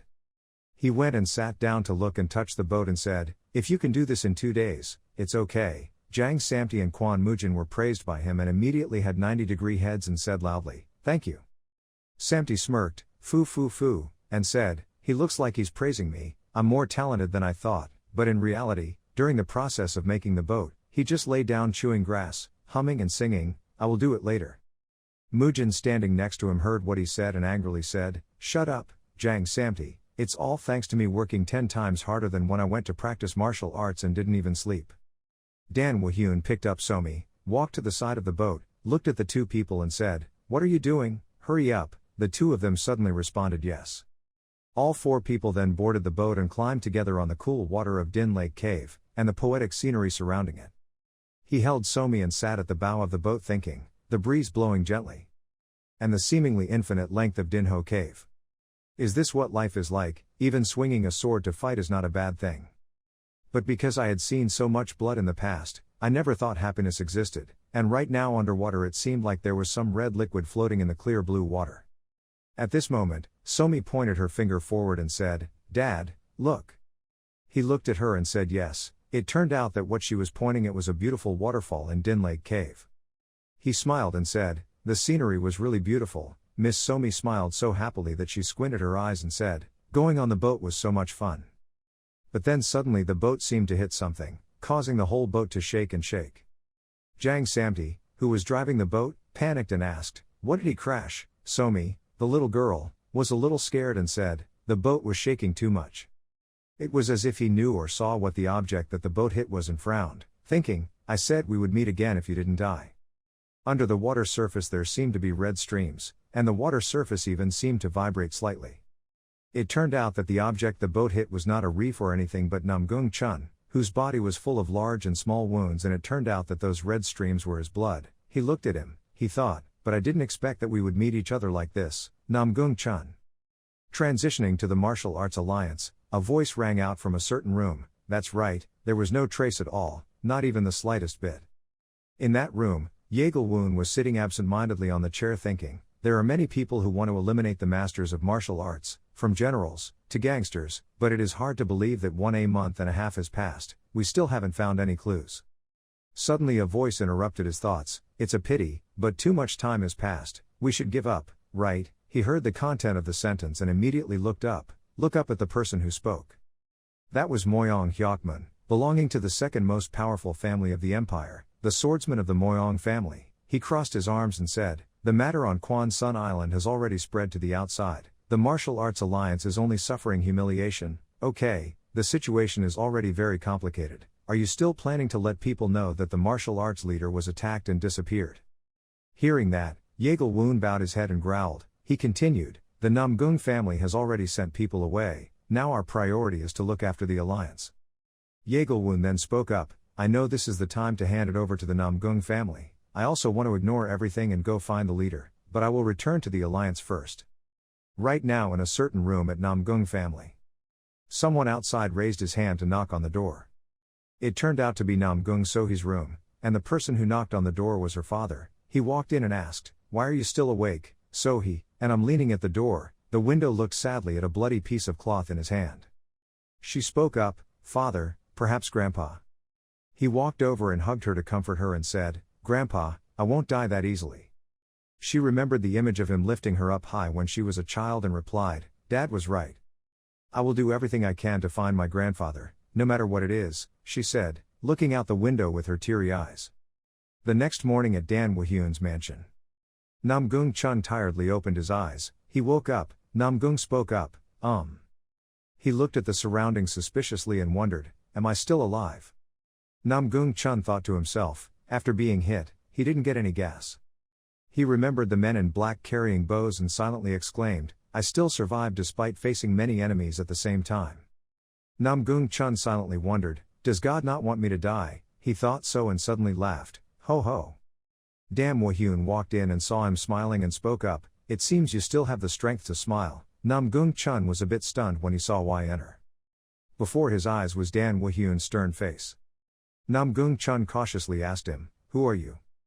Dan Woo-hyun calmly introduced his name to him, "My name is Dan Woo-hyun." Namgung Chun also vaguely guessed that the person in front of him was his lifesaver. He asked, "You saved me?" Dan Woo-hyun denied and replied, "No, it was because you intentionally collided with my boat." Even though he said that, Namgung Chun still appreciated him. He said, "So, thank you anyway." Namgung Chun closed his eyes to rest. He spoke again, "So things happened as you said." Namgung Chun with his left arm missing, he continued to say, "The Sword King Namgung Chun is dead." Dan Woo-hyun kindly suggested, "I can notify the Martial Arts Alliance if you want." Namgung Chun looked at him without saying anything. His eyes looked far away as if recalling old memories. When he was still the Sword King, the crowd cheered and said, "Master of Martial Arts, we greatly respect you." The other people also said excitedly that the Namgung family exists thanks to the Sword King. Namgung Chun closed his eyes to meditate. He muttered to himself, "Let's go." Then he asked Dan Woo-hyun to let him stay. "Can you let me stay here for a while?" Dan Woo-hyun remained silent and said nothing. He responded to him, "It's up to you." Namgung Chun listened politely and thanked him. "Thank you very much." Dan Woo-hyun continued to speak, but with one condition. He glanced coldly at Namgung Chun and stated his conditions. "You must work, I will not allow you to eat and then lie down." Namgung Chun was a bit stunned. He widened his eyes and asked again, "Do you mean this old man who is about to die still has to work to make a living?" Dan Woo-hyun turned around to leave. He continued to say, yes, because men and women, young and old, are all equal here. He continued to speak up, if you are healthy then you can start working right now. Then Dan Woo-hyun closed the door leaving Namgung-chun alone in there. Namgung-chun quickly woke up. The old man stared blankly at the ceiling without saying anything. Namgung-chun's eyes were somewhat speechless along with his austere face. Namgung-chun remembered that fateful night and thought to himself, those bastards seem to have planned to ambush me, let alone plotting behind the scenes. He still didn't know who was taking over this chess game, he secretly wondered who it was. Namgung-chun seriously considered the current situation. When the Congress to elect the next martial arts leader was about to take place, the only person with a motive was. He was a bit stunned, his eyes widened when thinking about this case. Don't say, he silently wondered, the murderer was an internal enemy. At dusk at Dan Woo-hyun's mansion, he laughed out loud, laughing out loud. He still had some doubts and wondered, ha ha, now that I'm old, they are finally plotting to do evil things. What? Somewhere, there are many large and small cracks on the ground. Someone reached out to touch those cracks. A middle-aged man approached Namgung Sohee. He exclaimed, the ambush was very discreet and tight. Namgung Sohee thought maybe Namgung-chun had died unwillingly, muttering to herself, father, then grandfather. The look on her face was filled with pain. The other man denied speaking. No, he was still alive. Namgung Sohee, with an expressionless face, guessed the other person's meaning. This means that your current situation is very dangerous, right? Namgung Sohee's fists clenched unconsciously when she heard the other person admit, that's right. Namgung Sohee stood seriously and firmly said to the other person, just help me find Grandpa, no matter what, I will do it. Suddenly the subordinate exclaimed, homeowner, there are blood stains here too.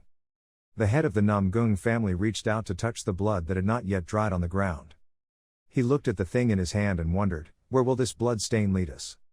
The old man squinted his eyes and looked over there, muttering to himself, peace, this place has a stream flowing into Dongdin Lake. The homeowner's face was serious and he ordered his subordinates to set sail immediately. He thought to himself, the sword is nothing more than a symbol of the Namgung family, but if he is attacked to this extent, it seems that father's internal strength has dissipated. I doubt that father is a great sword king, will want to reappear at the martial arts conference with the current state of losing all internal strength. Then the blood trail led them to the river. The homeowner spoke up, he had come here. Namgung Sohee responded to him, the blood trail stopped here. The homeowner sat down on the ground to rest, ordered his subordinates, and sent all his men to carefully search around this place.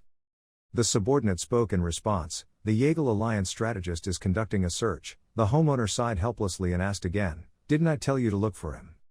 He continued to say, using all his abilities to find you. Namgung Sohee heard that, her eyes were a little teary. Return to Dan Woo-hyun's mansion. Hwa Somi happily shouted loudly. Namgung-chun was happily playing with the girl, he was smiling with his eyes wide open, howling, boo, whoa, while Hwa Somi, who had experienced heights, also happily shouted, ha ha ha, so fun. The other two were clearly jealous. Namgung-chun spoke up and suggested to the girl, let's compete in fishing today. Hwa Somi happily smiled and agreed immediately, yes, I like it very much. Jang Samti did not have a good face for Namgung-chun and wondered what that old man was doing. He looked at his extraordinary health and couldn't help but exclaim, after being seriously injured, he gradually lost half his life. In just half a month, he was able to stand up. Huyen Mao Tran remained silent and said nothing. Hwa Somi thought about herself catching a big eel to bring back to Dan Woo-hyun and suggested, Grandpa, let's try to catch eels today, it's super nutritious for you and me. Namgung-chun decided to take the child out to play. He asked again, ha, are those eels very difficult to catch? Hwa Somi happily and confidently replied, don't worry. The little girl braced herself to show that she was a strong and steadfast person and said, Somi would hold tightly for the person to catch. Namgung-chun smiled and closed his eyes without saying anything. Hwa Somi suddenly called out to him. The little girl admired when she saw that Namgung-chun could fish with just one hand. The little girl spoke up and said, as long as we have a super strong right arm, we can catch any species of fish. Hwa Somi asked again, is that right? Her small hand held his finger. Namgung-chun was a bit surprised when he heard her say that. Then he glanced at his missing arm. On the road, the two of them headed back to the mansion. The children in the lake jumped up to catch the sunrise. Dan Woo-hyun asked the child, Somi, do you still have any difficulties? Hwa Somi didn't understand what he meant and asked again, What do you mean? Namgung Chun then explained, this mansion is on the street and very handsome, and here there are no friends of the same age as you anymore, right? While Somi's expression remained the same, the little girl exclaimed, ah. The little girl asked Namgung Chun, do you feel uncomfortable without an arm, sir? He was asked so suddenly and didn't know how to answer. Namgung Chun responded to her honestly, maybe a little. He glanced at the girl in front of him and silently exclaimed, what a good child. She was worried because this old man had no arms.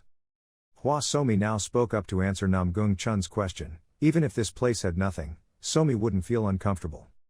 The girl thought of herself happily sitting on Dan Woo-hyun's lap reading a book and continued to say, there are no friends here, but there are fathers and other people. Then there are all the friends at the library. If you sleep at night and go to the library in the morning, you can meet and make friends. Then when she comes home from school, everyone always welcomes her and continues to talk, and her family is always there when she returns from the academy. Hwa Somi looked at the bright blue sky and firmly affirmed, so I never thought living here would be uncomfortable. Hwa Somi is still talking endlessly, Grandpa, even though he no longer has his left hand, Namgung Chun is still attentively listening to the little girl talking all this time. The girl pointed to the hand holding hers and continued talking, but you can use your right hand to hold her hand and walk together like this. Namgung Chun looked at Hwa Somi's facial expression, which was filled with laughter. He changed his thoughts about life, he still looked intently at the baby. Namgung Chun looked up at the sky and admitted to the girl, yes, you were right. In the afternoon, dusk gradually falls. In the bucket, 2 people caught a lot of eels. Hwa Somi along with Hu Yen Mao Tran and Jang Samti were playing happily. The little girl happily said, this is Somi's. Namgung Chun is seriously looking at what is in front of him. He recalls what Hwa Somi said, Somi doesn't feel uncomfortable. Namgung Chun looked at the sword in front of him. He thought of the image of Hwa Somi happily saying to herself, Grandpa, even though you no longer have your left hand, you still have your right hand. Namgung Chun couldn't help but smile, he couldn't help but exclaim, he didn't expect that he would be taught by a child. Namgung Chun held the sword firmly in his hand. Looking at the sharp blade in front of him, Namgung Chun silently admitted, yes, I still have my right hand. He decided to make a few sword passes. Not long after practicing, Namgung Chun suddenly started shaking. The old man glanced down. Although Namgung Chun almost became a waste, his will was still there. He tried to use his strength to hold the sword in his hand. Namgung Chun suddenly opened his mouth wide. Then he closed his mouth again. The old man was more determined to practice a little longer. Namgung Chun fought harder and harder, but he still lost a lot of strength. After practicing for a while, he almost reached his limit. Namgung's whole body was sweating profusely. Then he stopped practicing. Namgung Chun looked into the distance. He practiced swordplay again. Namgung Chun still practices non-stop. The sword in his hand suddenly fell. Namgung Chun also has to admit, yes, you're right. Namgung Chun pointed his sword at Dan Woo-hyun and asked him, so I want to ask you, can you spare some time to practice swordplay with me? Dan Woo-hyun looked at him with serious eyes. He seriously asked again, with that arm? Namgung Chun nodded and said, you can be gentle, anyway, I'm confident that I'm quite used to it now. Dan Woo-hyun seriously considered whether to help him or not. He couldn't help but exclaim when he thought about Namgung Chun and his teammates, even if he couldn't use sword energy, his basic foundation and fighting style were still heaven and earth. The sword is fundamentally different from Kwon Mujin and Jang Samti. What about me? Dan Woo-hyun had a stern, expressionless face and didn't say anything. He thought to himself, I have witnessed the real sword of the Namgung family through Namgung Sohee before. Dan Woo-hyun thought to himself, but now the Sword King will use the same martial arts before me. He smiled and said to accept that request, fine, I accept. Namgung Chun politely greeted and thanked him. From the nearby bushes there was a whispering sound. The other 3 people had been eavesdropping on Dan Woo-hyun and Namgung Chun talking all this while. Hwa Somi exclaimed in surprise, whoa. Kwon Mujin asked Jang Samti, who do you think will win? Jang Samti seriously replied to him, of course it's the Palace Master, even if it's the Sword King, it's too difficult to win with just one hand. Kwon Mujin was also not sure and wondered, whichever way, it should be like that. The other 3 people were still waiting for Dan Woo-hyun and Namgung Chun to fight. Namgung Chun pointed his wooden sword straight at Dan Woo-hyun. Dan Woo-hyun also firmly held the wooden stick in his hand. The two looked at each other with fiery eyes. The other 3 people were still seriously watching the developments of the incident. Dan Woo-hyun glanced at Namgung Chung. He asked him in confusion, "Why don't you use all your strength?" Namgung Chung quickly jumped up on tiptoe. He aimed to attack Dan Woo-hyun. Dan Woo-hyun realized that Namgung Chung still hadn't used all his strength. He puzzled and asked, "Why don't you use all your strength?" Namgung Chung saw that Dan Woo-hyun could block his strong blow. He tiptoed towards him again. Namgung Chung thought to himself, "That was a strong blow." Namgung Chung was a little unwilling. He gritted his teeth, his pride. He clutched the sword in his hand. Suddenly, the sword in Namgung Chun's hand was quickly blown away. He was a bit stunned. The Sword King. Namgung Chun widened his eyes and gasped when he saw this scene. The sword he was most proud of was now defeated and lying on the ground. Both Jang Samti and Kwon Mujin and Hwa Somi were equally stunned. Dan Woo-hyun glanced at him. He spoke up and said, "It seems I said the wrong thing." He coldly looked at Namgung Chun, ordering him to show off his Sword King level, showing off everything he had to show. Namgung Chun was still surprised and said nothing. He was lost in his own thoughts. I Sword King Namgung Chun, and thought that he had reached the supreme realm. However, no matter what attack Namgung Chun gives, Dan Woo-hyun can easily block it. When he counterattacked, Namgung Chun could also block it. The two were almost evenly matched. The two fought continuously, but Dan Woo-hyun seemed to be a little better. Namgung Chun was panting tiredly. He seemed tired after fighting. Dan Woo-hyun, with his agile movements, quickly dodged back. Namgung Chun took the opportunity to rush forward to attack, but he was able to block it. Dan Woo-hyun was still able to firmly grasp his sword to block that decisive blow. Jang Samti watched them fight back and forth. He was bored and exclaimed, "What's going on? If it were me, it would have been over a long time ago. They've been playing like that for an hour. Kwon Mujin is still taking care of them. Watch the match between two people." Namgung Chun collapsed to the ground. He was panting after a long battle. His eyes were a bit unwilling because he could be defeated so easily. He thought to himself, "No way." He tried to support his body on his right hand. He unwillingly wondered, "How could I?" Namgung Chun raised his eyes to look at Dan Woo-hyun in front of him and thought to himself, "This person has surpassed the concept of mere strength." Dan Woo-hyun, with an expressionless face, asked Namgung Chun, "Is it over?"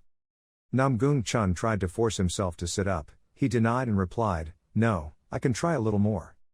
But when Namgung Chun rushed up to attack Dan Woo-hyun again, Dan Woo-hyun did not prepare any posture and still stood still. Namgung Chun looked seriously at the boy in front of him. A loud noise made the surrounding birds scatter. Namgung Chun has woken up after being unconscious. He silently asked himself, "So did he really lose?" Jang Samti appeared next to him and said, "Old man, don't be too disappointed." Namgung Chun glanced in that direction. Jang Samti said hello and said, "After fighting that person, it's amazing that he's still alive, old man." Namgung Chun couldn't hear clearly and asked him again, "What did you just call me, old man?" Jang Samti loudly refuted him, "It's not okay to call him an old man, so what should I call him, this?" He glanced at Namgung Chun with disgusted eyes and continued, "And I was very disappointed. I thought the fight between two martial arts masters would be earth-shattering." He couldn't help but exclaim, "But it ended up being so boring."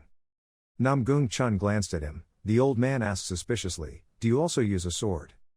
Jang Samti laughed loudly and confidently said, "Ha ha, what about me, old man? Don't ever think about fighting with me. He still keeps on showing off his skills. I won't let him be like the palace master." Kwon Mujin saw that this brat was talking a little bit 3 parts helpless and 7 parts like 3. He was speechless and didn't know what to say. Jang Samti put his hands behind his head and was about to turn to leave. He spoke up and said, "Since you are still alive and well, I will leave now." Namgung Chun quickly stood up. The old man quickly demonstrated some skills for his title of Sword King. Namgung Chun coldly said, "Hey, where do you think you are going?" The wooden sword was quickly pressed against Jang Samti's face. Angry wooden sword.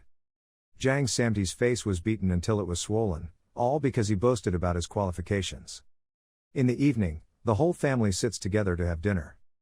Namgung Chun spoke up and asked Dan Woo-hyun, "So, is it okay if we stay here for a while longer?"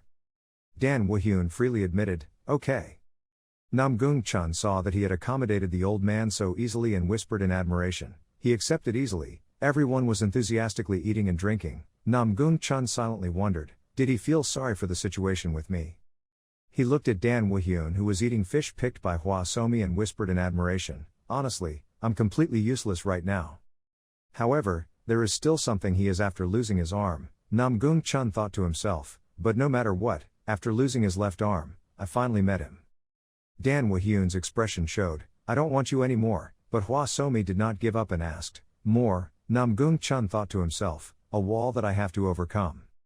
The next day at the market, Namgung Chun and Hwa Somi went down to play. He bought the baby a giant squid. Namgung Chun asked in doubt, ha ha, do you like it that much? Hwa Somi still stared at the squid and happily replied, again, yes, I really like going out with you.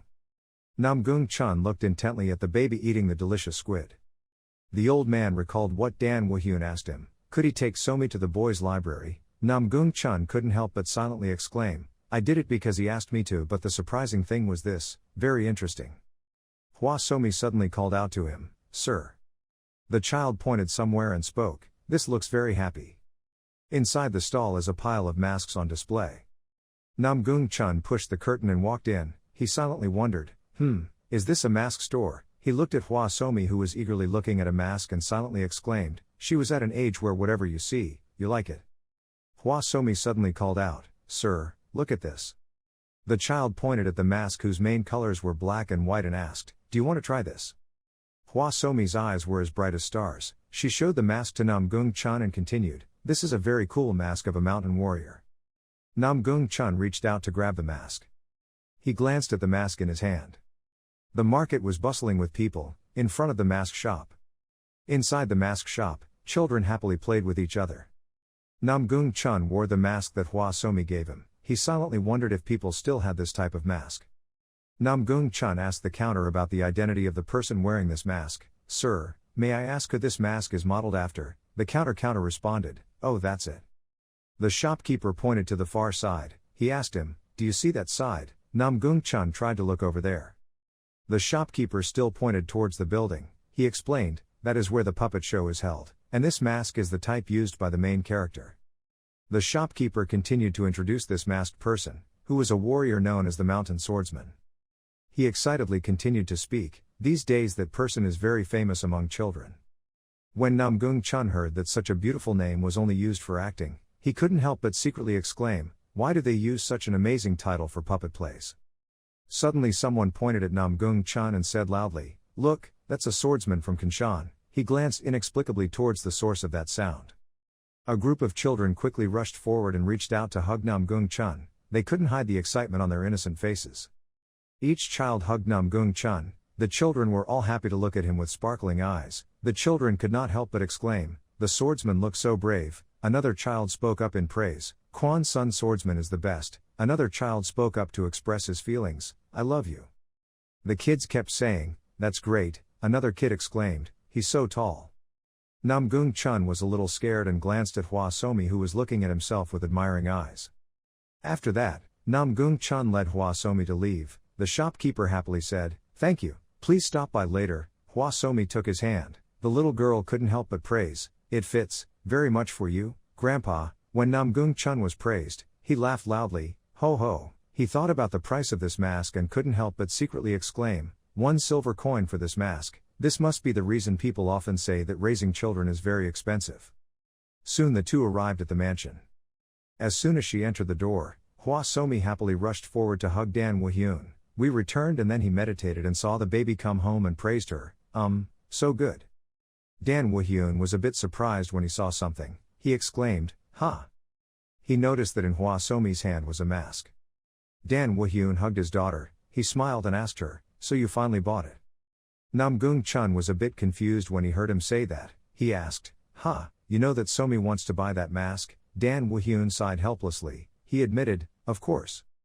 Dan Woo-hyun recounted the child's actions as the two passed through the store. She always looked at him every time she passed by the mask store. Hwa Somi looked at him with sparkling eyes, and the child kept chattering in his ear. He said a few words like, military mountain swordsman, military mountain swordsman, military mountain swordsman, military mountain swordsman. Dan Woo-hyun's ears were exhausted. He looked straight into Namgung Chun's eyes and continued speaking, and also often sings songs about soldiers and swordsmen or something. So there's no way I didn't know. Namgung Chun understood everything. He responded, I understand. Dan Woo-hyun gently looked at his baby. He asked her, now that you have what you want, you must be very happy. Hwa Somi denied and said, no, Somi doesn't like this that much. The child pointed to the abandoned mask lying on the floor and continued to say, "It's yours."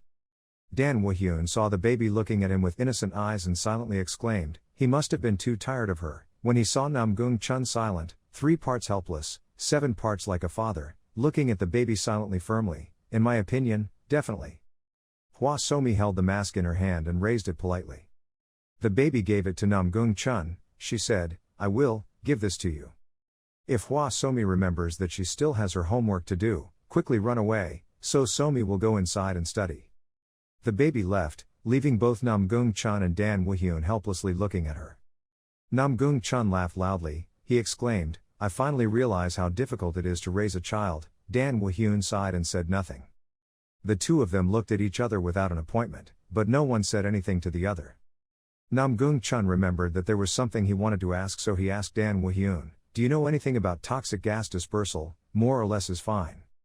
Dan Woo-hyun didn't mean to reply. He asked him in confusion, "Why would someone like the Sword King ask me that?" Namgung Chun smiled and humbly said, "This old man used to think he knew everything, but now that I have enlightened, I realize there are still many things to learn." Namgung Chun continued to speak, "And it wasn't you who told me, it was Dan Woo-hyun who told him. Learning has nothing to do with gender or age." Namgung Chun continued, "That learning is it has nothing to do with gender or age." Namgung Chun was quite confident in his guess. He asked, "It's also possible that you know more than this old man, right?" Dan Woo-hyun smiled. He closed his eyes to meditate, replied, I'm not sure." Dan Woo-hyun opened his eyes wide. He spoke up, "Dispersing toxic gas, I know about it, I've seen it a few times." Namgung Chun was a bit surprised when he heard that. I secretly wondered if he had encountered dozens of toxic gases before. He remembered the time when the two of them fought swords with each other. Namgung Chun thought to himself, "When we fought swordsmanship before, I knew that his movements were not those of a person who had lost his inner energy." Namgung Chun suspected, silently wondering, if so, does that mean he has been able to cure that type of poison? He suddenly swallowed his saliva. Namgung Chun was a little sure of his guess, perhaps. Namgung Chun stepped forward. He silently wondered, maybe I will be able to restore all my internal energy. Namgung Chun asked Dan Woo-hyun, "Can you tell me?" He looked at him in confusion. Namgung Chun seriously asked if there was a way to create an antidote to disperse the poisonous gas. Dan Woo-hyun responded to him in a calm and neutral manner, "If a person wants to make a medicine strip, he or she must first know how to prepare a poison, but I don't know how to prepare a poison gas dispersal." Namgung Chun's expression was of course a bit incredulous. He was about to ask again, "So what happened to you?" Dan Woo-hyun forced himself to sit up. He asked him, "Do you really think that dispersing toxic gas can completely disperse all of your internal energy?" Namgung Chun still did not understand what Dan Woo-hyun meant. I asked again, "What do you mean?" Dan Woo-hyun clasped his hands behind his butt and walked forward. He spoke up to explain, "Dispersing toxic gas does not disperse your internal energy, but it only blocks the flow of air circulating in the body." Namgung Chun seriously listened to him. Dan Woo-hyun continued to speak, "Therefore, the internal energy he possessed was still intact in his body. It was just that he could not eliminate the amount of toxic gas in his body, so the internal energy circulation yours is still blocked." Namgung Chun was a bit surprised. He widened his eyes and asked again, "So what do you mean I can still cure him?" Dan Woo-hyun glanced at him and continued, "Yes, however, because your meridians are blocked, you need to clear them with acupuncture." Namgung Chun still couldn't figure it out. He silently wondered, using acupuncture, he even intended to ask, that is. Jang Samti came running from somewhere. He shouted loudly, "The Lord of the Palace." He still maintained his speed. A loud sound echoed. Something big was happening. After Jang Samti was tired of running, he put his head down and breathed heavily. Dan Woo-hyun asked with an expressionless face, "What are you making such a fuss about?" Jang Samti gasped and said, "Martial Arts Alliance." After a while, he finished speaking. The Martial Arts Alliance had chosen a new Martial Arts Alliance leader. Namgung Chun widened his eyes a bit when he heard this information. Dan Woo-hyun calmly replied, "I know." Jang Samti replied confused, "Sorry." Dan Woo-hyun continued to speak, "Isn't it clear? That's not a surprise at all." He just remembered Namgung Chun, so he glanced at him and asked him if he was shocked. Namgung Chun asked again with a helpless face. He calmly said, "What about you? Of course this will happen." Namgung Chun continued to say, "They don't even know that I'm alive. After all, they could have spent 2 months tracking my whereabouts." "That's right, your granddaughter is still searching hard, his whereabouts." Namgung Chun continued to say, the position of master martial artist left vacant for too long will only make the situation more confusing, so the position of master of the martial arts alliance was given to a high monk, right? If it was him, I would definitely not who is more suitable, he always wants to maintain fairness for the heroes. Jang Samti denied, no such thing. Namgung Chun thought of another candidate and asked again, no, then it's Kun Lon. Jang Samti cried without tears and said, what's strange is that it's not them. Jang Samti continued to speak, the person who was given the title of New Sword King. Namgung Chun's face changed a bit when he heard this. He spoke up, it was him, his expression was completely distorted. Namgung Chun couldn't believe the information he had just received and shouted, what? Jang Samti bowed his head and spoke, the person who received the title of New Sword King was. He finally said the person's name, the Sword Saint from the Moyong family, this middle-aged man with slit eyes. Namgung Chun couldn't believe his eyes, he widened his eyes and shouted back, asking, what, Moyong Hyokmun? Namgung Chun suddenly lost control and grabbed Jang Samti's collar and loudly asked him, what are you talking about? Yegalun has already approved that. Jang Samti stammered in response, that. At this time, he said the current situation of the Martial Arts Alliance, the military advisor of the Martial Arts Alliance, he resigned as soon as he returned to Hanam. Jang Samti continued speaking, and was replaced by Manhwa, this fat guy with an old man's appearance. Hearing that, Namgung Chun was even more frightened and shouted loudly, Manhwa, I pity Jang Samti for having to endure all the huge sounds beyond human tolerance.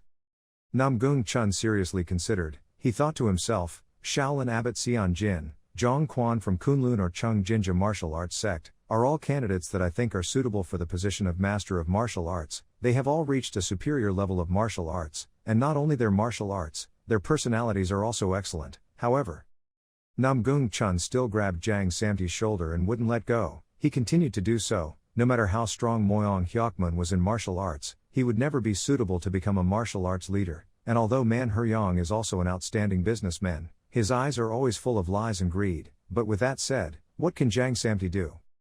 Namgung Chun gave his speculation about the future of the Martial Arts Alliance. If this happens, the entire treasury of the Martial Arts Alliance will be appropriated by the Moyong family, wing for a greedy person like Manhwa both. Namgung Chun didn't understand why everyone let that guy take power and secretly wondered, what the hell were other people doing in the middle of this time? He still couldn't believe it and couldn't help but exclaim, why did everyone do it? The Martial Arts Alliance suddenly turned upside down in such a short time. Namgung Chun's eyes widened a bit when thinking about this case. He silently reconsidered, wait, that's not it. He thought of the cunning Moyong Hyokmun and wondered, had we always been waiting for this? Dan Woohyun glanced at him without saying anything. At the mansion of Moyong Hyokmun. He is leisurely plucking flowers. A cut flower falls at someone's feet. Moyong Hyokmun then remembered and said, oh right. He narrowed his eyes and coldly asked his son, have you found him? His son helplessly shook his head in response, still not telling his father. Moyong Hyokmun couldn't believe his eyes and said, what, how many times have I reminded you that we must find his body? Moyong Hyokmun's son was a little scared but still spoke up. He had been hit by toxic gas, had lost his left hand, and had fallen off the cliff in that condition, so there was no way he could survive, live at all. Moyong Hyokmun heard that and glanced coldly at him. He without mercy slapped his son in the face. Moyong Hyokmun loudly scolded, stupid guy. The son was a bit stunned because his father slapped him. There was a long bleeding wound on his face. Moyong Hyokmun loudly lectured his son, I told you thousands of times, everything has to be perfect from start to finish. He held the rose branch in his hand and continued to speak, we must not leave behind any seeds of disaster. His son understood and apologized and said, I'm sorry, father. Moyong Hyokmun turned to leave. He frowned and asked his son, Namgung, how the family was doing. His son reported the recent activities of the Namgung family. They remained in Honam to search for Namgung Chun's whereabouts. Moyong Hyokmun with a murderous look in his eyes, holding sharp scissors in his hand, he coldly said, although the Namgung family is also a problem, the real problem is Yegalun. The truth is the name before he had heard any news about Namgung Chun's disappearance, he must have predicted this situation somewhat. His son, a little bewildered, spoke up and said, that. Moyong Hyokmun asked his son, where is Yegalun now? His son explained the current situation of father and son Yegal Woon and Yegal Yun. He had left Hanam and was now heading straight to Honam. He gave his speculations about Yegal's actions. Woon, at this point, it seems like he will participate in the search for the Sword King along with the Namgung family. Moyong Hyokmun replied coldly, I understand. He was still attentively holding the pruning shears. Moyong Hyokmun spoke with unclear meaning, now the martial arts world has fallen into chaos. He glanced coldly and continued speaking, so it would not be strange for someone to die unexpectedly. His eyes showed his ambition. In the afternoon, sunset was almost falling. Namgung Chun was in the yard doing something. He was still diligently practicing swordplay with his right arm. Namgung Chun continuously swung several skillful sword strokes. Practicing for a while also made him feel exhausted. He was breathing heavily but still practiced. Where did Dan Woo-hyun appear from? He asked him. It seems like he doesn't intend to return to the martial arts alliance. Namgung Chun avoided saying anything. He suddenly looked straight at him. He panted and tiredly replied, even if I return now, I can't solve anything. He helplessly continued to speak, I have lost my strength, so even if I return, there is no way those people will listen to a useless old man. After all, Moyong Hyokmun climbed to the top. The master of martial arts is thanks to his strength, isn't that right? Dan Woo-hyun looked away. He couldn't help but exclaim, that Moyong Hyokmun guy seems to be outstanding. Namgung Chun replied with a narrowed smile, ho ho, indeed, even if my body is intact, he's still a tough opponent. He continued to say with serious eyes, that must be the reason why the Martial Arts Alliance chose him. I know he is not suitable to become a Martial Arts Alliance leader, but what can I do now? Dan Woo-hyun responded with stern eyes, I understand. He continued to speak, if that is your decision, then I have no intention of interfering. Namgung Chun realized something. Dan Woo-hyun walked and looked at the leaves falling to the ground and continued talking, like just letting everything go with the flow. Namgung Chun saw him like that and exclaimed, it's very unusual for you to show concern, so let me tell you something interesting. Namgung Chun asked him, do you know the person called the Golden King? Dan Woo-hyun replied with an innocent face and no clue. Namgung Chun then explained that the Golden King was the most prominent thief in the Central Plains. He continued to say, there was no place he couldn't break into, there was no place he couldn't steal, his light attack was so fast that no one in the entire Central Plains could match it. Namgung Chun explained that when he was interacting with the Golden King, he dropped a piece of paper, and one time the old man wanted to try to hunt him down for fun. Namgung Chun threw the scroll at Dan Woo-hyun. He continued speaking, and this is what I got. Dan Woo-hyun was a little confused and asked him what that was. Namgung Chun spoke up and said, I know I can't be of much help to this mansion, so I'll at least give you this. He explained that this is, the treasure map of the Golden King. Hearing that, Dan Woo-hyun felt like he had a huge fortune in his hands. He imagined the scene of gold coins falling on him. Jang Samti was a bit stunned and couldn't believe the information he had just received. He asked again, where did you just say you were going? Hwa Somi and Kwon Mujin were still eating and drinking leisurely.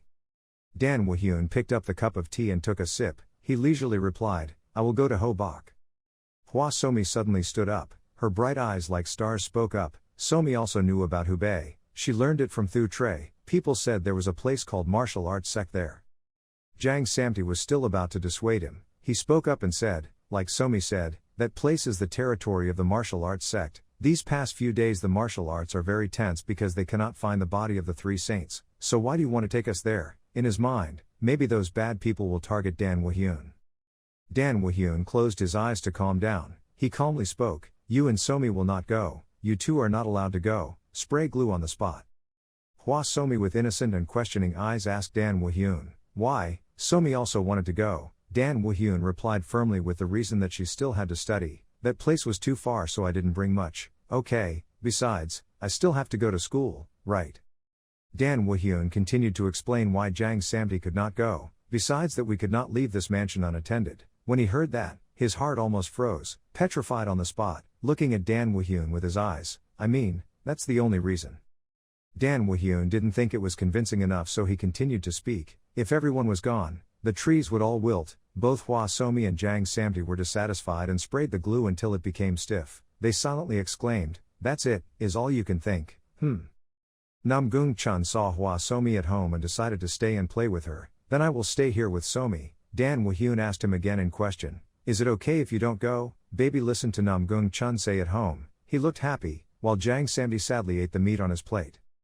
Hwa Somi quickly jumped up and hugged him. Namgung Chun firmly responded to Woo-hyun and then he asked the child, of course, I have long lost interest in these types of things, let's play with the old man. "Hey, while your father is away," the girl with a bright face happily replied, "Hee, thank you sir." Dan Woo-hyun looked at Namgung-chun playing happily with Hwa Somi and was thoughtful without saying anything. He thought for a while and couldn't help but sigh deeply. Dan Woo-hyun assured Namgung-chun of taking care of this place. He said he would leave Somi and this mansion to him to take care of. Soon Dan Woo-hyun and Kwon Moo-jin departed, the charioteer riding his horse galloping through the woods. Kwon Moo-jin sat in the car and asked confusedly, "Palace Master, I'm a little curious about something, can I ask?" Dan Woo-hyun replied to him leisurely. He replied, "Say it." Kwon Moo-jin awkwardly voiced his long-standing doubt. Why did we come to the north? That place is so far away." Dan Woo-hyun did not respond but instead asked him, "Do you know the person called the Golden King?"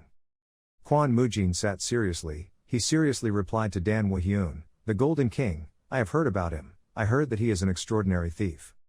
Dan Woo-hyun took out a roll of paper and explained, "The reason we came to Hubei is because of this." The two of them looked at the treasure map without appointment. Dan Woo-hyun spoke up and explained, "This is the map that Namgung-chun gave me." He continued, "He said this map pointed to the hidden location. Hide the Golden King's treasure." Kwon Moo-jin's eyes widened in shock. He thought to himself, if the previous alliance leader Namgung-chun said so, then this must be true.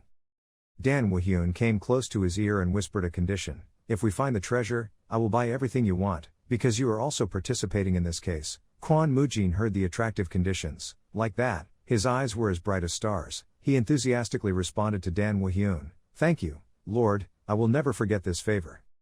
Dan Woo-hyun couldn't hide his excitement but still stiffened his mouth and laughed loudly in response. "Ha, we haven't found it yet, so don't expect too much." Kwon Moo-jin can't hide his excitement either. I said firmly, "I will do my best to find it for you."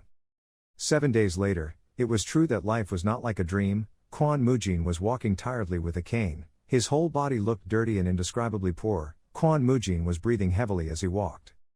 As for Dan Woo-hyun, he still leisurely walked with his hands behind his butt. Kwon Moo-jin could not catch up. Kwon Moo-jin saw that Dan Woo-hyun was still walking freely while he was always in a tired state and secretly wondered if the palace master didn't feel tired at all. Arriving somewhere, Dan Woo-hyun looked at the map and muttered to himself, "Let's see." Kwon Moo-jin had caught up. He was panting behind him. Dan Woo-hyun continued to speak. "Here we know that this place is called Han-din." Kwon Moo-jin replied all over with sweat, "I see."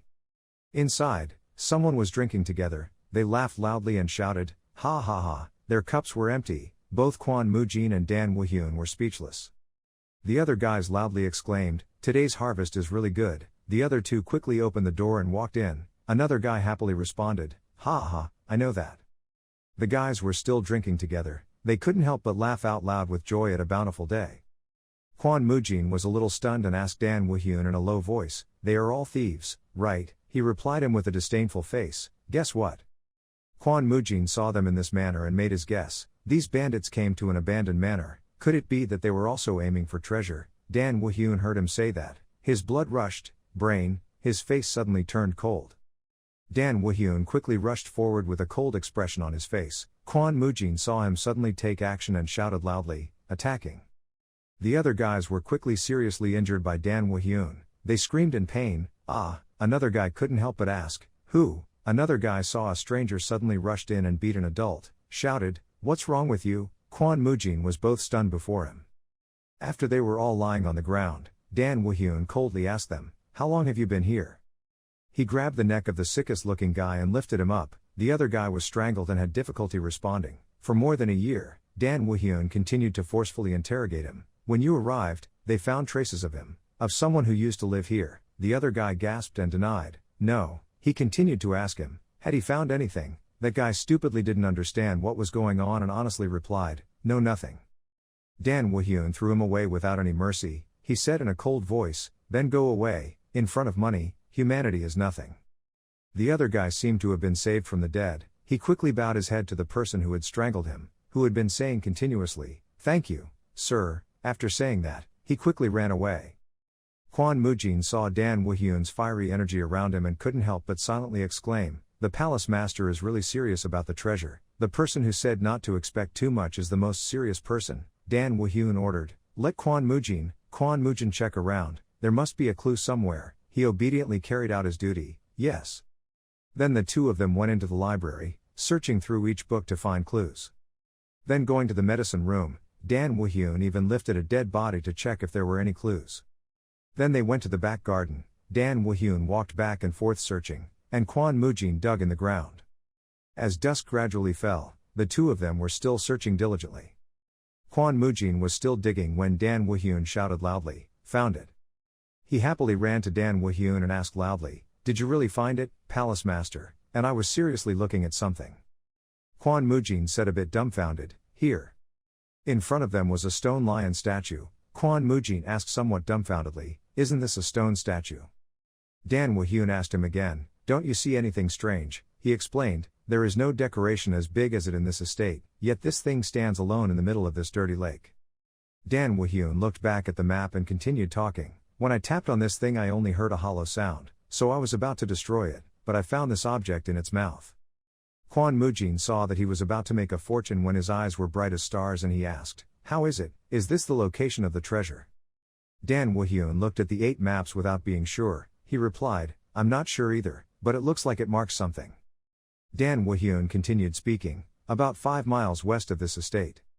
The two of them couldn't help but mutter to themselves, "It seems I'm about to get it, the Golden King's treasure, everyone is looking forward to it so they can make a fortune."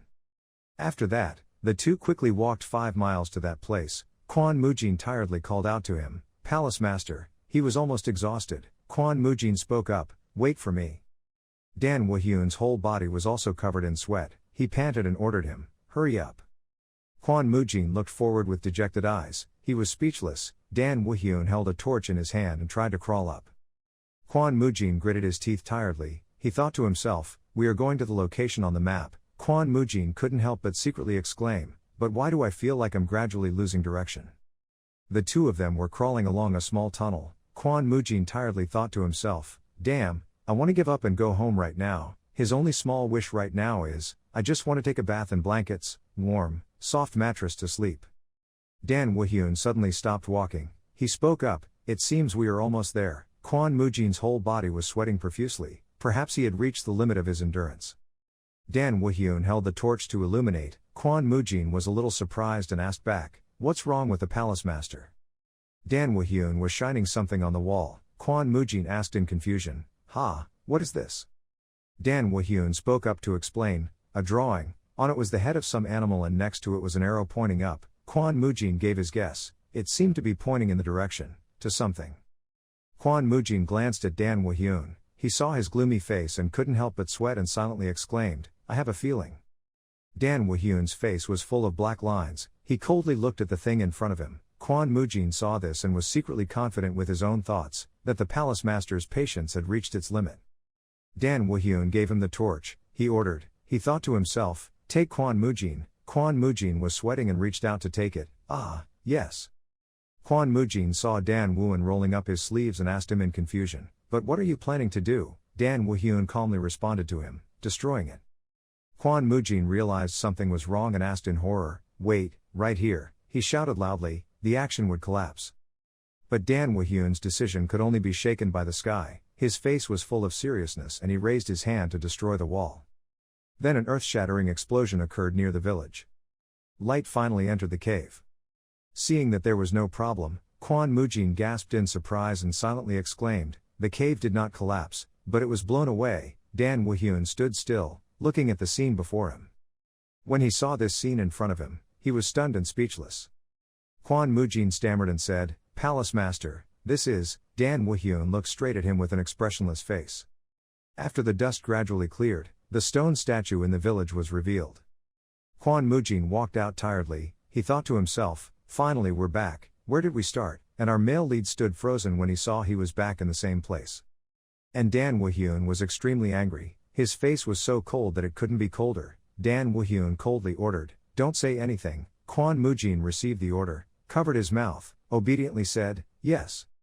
He fell to the ground wondering, "Damn, why have we been walking around here all this time?" Kwon Moo-jin couldn't help but exclaim, "I was fooled so easily."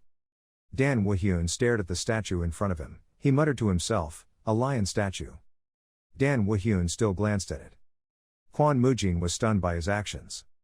Dan Woo-hyun was able to smash the monk's head with his bare hands. He was a little scared and spoke up, "The Palace Master." Kwon Moo-jin quickly ran towards him. the palace master, no matter how angry you are, destroying everything is too much. He tried to persuade him to speak. You should tell me to destroy this stone statue right away. In the first place, how dare you make me walk around with a fake map? Kwon Mujin was suddenly surprised when he saw what was in front of him. Inside the lion's head revealed a wooden box. Dan Woo-hyun laughed coldly. He lowly complained to Kwon Mujin, "You should have told me to tear down this statue from the beginning. How dare you make me walk around with a fake map?" Dan Woo-hyun felt like an idiot. He couldn't help but laugh out loud. Dan Woo-hyun couldn't help but silently exclaim, "Really, this is the first time I've been angry like this since the Blood Demon era." He was still upset and smiled strangely. Kwon Mujin's whole body trembled when he saw Dan Woo-hyun still smiling like that. He stammered and called, "You, palace master." Dan Woo-hyun quickly regained his composure and spoke, "Well, I found it after searching, so he would postpone the search and tear down the Golden King, but his foot would crush the plaster of the statue." Dan Woo-hyun raised his foot and kicked the wooden box. Only a few coins and a roll of paper fell out. The other two saw this and sprayed glue to petrify them on the spot. Their efforts of so long were about to go up in smoke. Dan Woo-hyun opened the scroll to read it. Kwon Mujin was horrified and gave his guess, not to mention that it was a map or something else. Dan Woo-hyun looked at the paper with thoughtful eyes without saying anything. On the paper it was written, "Condolences for better luck next time." The other two were once again stunned and turned to stone. Somewhere, the sky is blue, the clouds are white, the sunshine is golden. Jae Gal-woon and Yegal-yun were on their way home when they were harassed by assassins. Yegal-woon was stabbed and injured in the arm. He still spoke loudly and asked the assassin, "How do you think he will be left alone after this?" "Let me introduce, the girl is Yegal-yun, and the middle-aged man is, a former military alliance strategist, Lam Yegal-un." When the other guys saw that, they laughed loudly. "Do you think I can't have peace? It's a redundant question. They're old and young, fat and thin." The leader arrogantly spoke up, "Stop saying obvious things." Yegal-woon's whole body was dirty. He frowned at the group of people. The leader thought of the new Sword King and whispered, "I have received the protection of Jia Moyong. He will give 500 taels of gold and become my support if I can handle you, Yegal-un." Seeing that it was difficult for them to escape, Yegal-woon helplessly advised his daughter, "It seems that these bastards are not confident for nothing. Yun, you should run away immediately." Yegal-yun wholeheartedly did not want to leave. She was furious, looking at them with anger. Yegal-yun was already in a ready position to attack and replied firmly, "No, father, stay back, no matter what, I will." The leader quickly picked up his knife and rushed forward. He confidently said, "You two are from the Yegal family. It's not difficult to take your lives. If you blame me, blame you guys for being too weak." Dan Woo-hyun appeared like a god to save their lives. He was frustrated and said that it was so noisy early in the morning. He was ready to punch him. That guy was punched by Dan Woo-hyun and flew 100 meters away. The other guy fell to the ground. He screamed in pain, "Ah!" The other two stared at Dan Woo-hyun in surprise. Kwon Mujin appeared from behind. He stammered, "Lord, it looks like you vented all your anger on him, right?" Dan Woo-hyun quickly denied, "I don't, it's Kwon Mujin." He gritted his teeth and replied, "Yes, the servant dares to turn on his master." The other group saw Dan Woo-hyun's terrible strength and stammered, wondering who that bastard was. Dan Woo-hyun looked cold as a bill and glanced at them. He suddenly stopped walking and changed direction. Dan Woo-hyun quickly rushed up and prepared to attack the group of people. I don't know when he already had a sword in his hand, ready to go 1vs1 with those guys. He can quickly overwhelm and then knock the other guy's weapon away. Another guy appeared from behind to sneak attack. He used a hidden weapon to prepare to attack him. He confidently said, "Fighting alone like that, you must not know what fear is." Dan Woo-hyun still kept his cold face. The other guy quickly threw the dart at Dan Woo-hyun. He continued, "You're too arrogant." Suddenly there was a huge explosion. The guy who used hidden weapons to sneak attack suddenly couldn't stand. The thick smoke and dust made Yegal-woon cough continuously, coughing, and the other man lost his balance and fell backwards. Yegal-woon looked at the scene happening in front of him and stammered, "What?" The other guys also stared at him. His face was covered in sweat. After that layer of dust and smoke, Dan Woo-hyun still had no trouble. The other guy was scared and wondered, how could that be? Dan Woo-hyun quickly killed him without any mercy. Yegal-woon once again opened his eyes. He was so surprised that his mouth was open, and Kwon Mujin was so familiar with this scene that he just stood there watching. Yegal-woon couldn't help but exclaim, "Where in this world is there such a thing? Can such a master emerge?" Kwon Mujin glanced at him. He thought to himself, I didn't expect to meet Yegalan in a place like this. He looked at the old man who was tired and panting and silently wondered if he was in danger because of the disappearance of the former martial arts master. Dan Wahyun came closer. He spoke up, "You guys," the father and son replied in confusion. "Yes." Dan Wahyun looked dangerously at them and asked them, "Do you know where the so-called Golden King is?" When the father and son heard that, their faces were full of question marks. Dan Wahyun only then noticed the father and son Yegal Woon and Yegal Yun leaning on each other. He spoke in a cold voice, "You guys," Yegal Yun replied in confusion. "Yes." Kwon Mujin is slowly moving forward. Dan Wahyun's face was filled with murderous intent. He smirked lowly and asked the father and son, "Do you know where the so-called Golden King is?" The other two people were asked like that and sprayed glue on the spot, not understanding who Dan Wahyun was talking about. Yegal Woon replied confusedly, "Kim King, we don't know anymore." Dan Wahyun saw that they didn't know and was so angry that he gritted his teeth. He quickly waved his sleeves and left. Dan Wahyun ordered, "Let's go Kwon Mujin." Kwon Mujin quickly ran towards him. He replied, "Yes." Yegal Woon saw this strange person and wondered where he came from.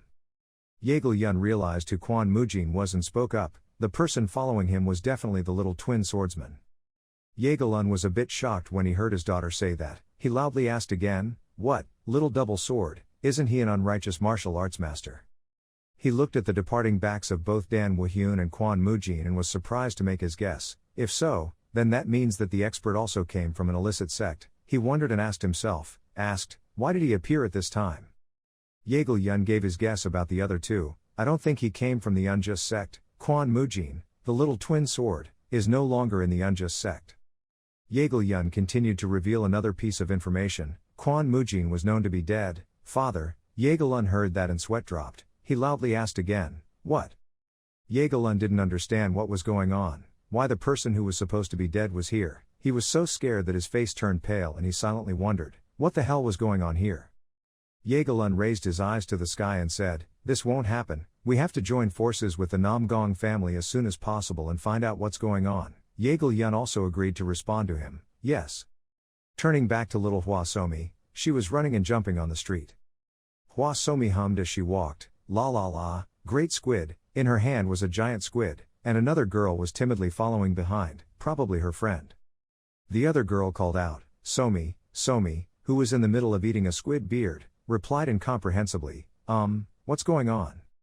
The girl's eyes were filled with fear. She grabbed Hwa Somi's hand and said, "Instead of going there, let's go somewhere where there are adults. There have been many strangers on the street these days, very scary." Hwa Somi asked the girl suspiciously, "Is uncle scared?"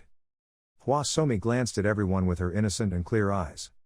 The people present all looked at the girl with strange eyes, while Tuk Tuk was urgently looking at the child with fearful eyes. Hwa Somi's eyes were a bit cloudy. She thought about when Namgung Chun carried her in his arms. He puzzled and asked her, "Somi, why do you hate martial arts so much? If you try to learn it, you will immediately like it." Hwa Somi replied firmly, but Somi hated fighting. Namgung Chun was a bit helpless with her thoughts. He glanced at the child and gently explained, "Martial arts are not something you learn just to fight, you can learn them to cultivate your mind or improve your body." Namgung Chun raised his forked finger to show you an example. "For example, it will be very useful if you want to protect something precious to you." Hwa Somi looked at the strange group of people in front of her and silently made up her mind, "I really should study." Tuk Tuk looked at the child in confusion. Afternoon at Dan Wahyun's mansion. Hwa Somi smiled brightly as a flower as she entered the door. The little girl said loudly, "I'm home." Suddenly Hwa Somi realized something. When the child saw that Dan Wahyun and Kwon Mujin had returned, he loudly called, "Father," with a frown on his face. Hwa Somi quickly ran to hug Dan Wahyun. When he saw the baby wrapped around her like that, he laughed loudly and asked her, "Ha ha, are you okay, whole and healthy?"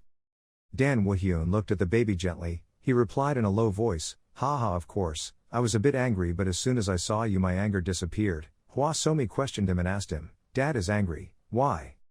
However, the girl's innocent, concerned question provoked Dan Wahyun's dissatisfaction. He was speechless and didn't know what to say. Kwon Mujin also sprayed glue when he heard her say that. He thought to himself, "Somi." Namgung Chun also walked out and looked at him confused. He looked at him with eyes like an alien. Namgung Chun smiled and asked Dan Wahyun, "Why are you so angry?" He gave his guess, "Not to mention, you couldn't find any." Dan Wahyun seemed to have been hit in the heart and glared at him. He smiled but replied, haha, I don't want to say anything about that. Kwon Mujin also looked at him despondently. He ordered, please don't ask anything. Namgung Chun also vaguely guessed the situation. Replied, okay. Jang Samti walked in from outside. On his shoulder were several large and small bags. When he saw Dan Woo-hyun coming back, he spoke up and said, oh my god, you're back. Dan Woo-hyun replied to him nonchalantly, yes, long time no see. Da Woo-hyun dropped the baby. Jang Samti quickly ran in and smiled brightly and asked, ha ha, how was your trip? Dan Woo-hyun took out the map. He lied and said, it was really smooth. Jang Samti felt it was quite familiar. He leaned closer to take a closer look. This is it. Jang Samti put down the big bags. He couldn't help but exclaim, ahaha, it's been a long time. Where did you get this? Dan Woo-hyun saw him laughing so loudly and asked, do you know what this is? Jang Samti reached out to grab this. He excitedly replied, of course, can I take a look at it? He opened the map and couldn't help but exclaim, whoa, this feels really new and interesting. I had to suffer a lot when creating it. Dan Woo-hyun was a bit confused and asked again, so Jang Samti admitted and said, yes, there is a rule in our gang. Jang Samti held up the map very proudly and said, that is, creating maps like this to fool people. He suddenly laughed loudly. A treasure map fooled some stupid treasure seekers. Jang Samti once again affirmed, I was the one who created it, ha. He laughed until he cried and then talked about his plan, remembering that back then I had planned to spread feces on the statue that the fortune tellers would find last, but I couldn't do it because the excrement was too dirty, even I can't stand it. Jang Samti then realized something was wrong and sprayed glue in place. He silently wondered, wait. He found the surrounding scene unusually quiet. Wait. Jang Samti, his face as pale as a banana leaf, asked Dan Woo-hyun, why are you holding this thing?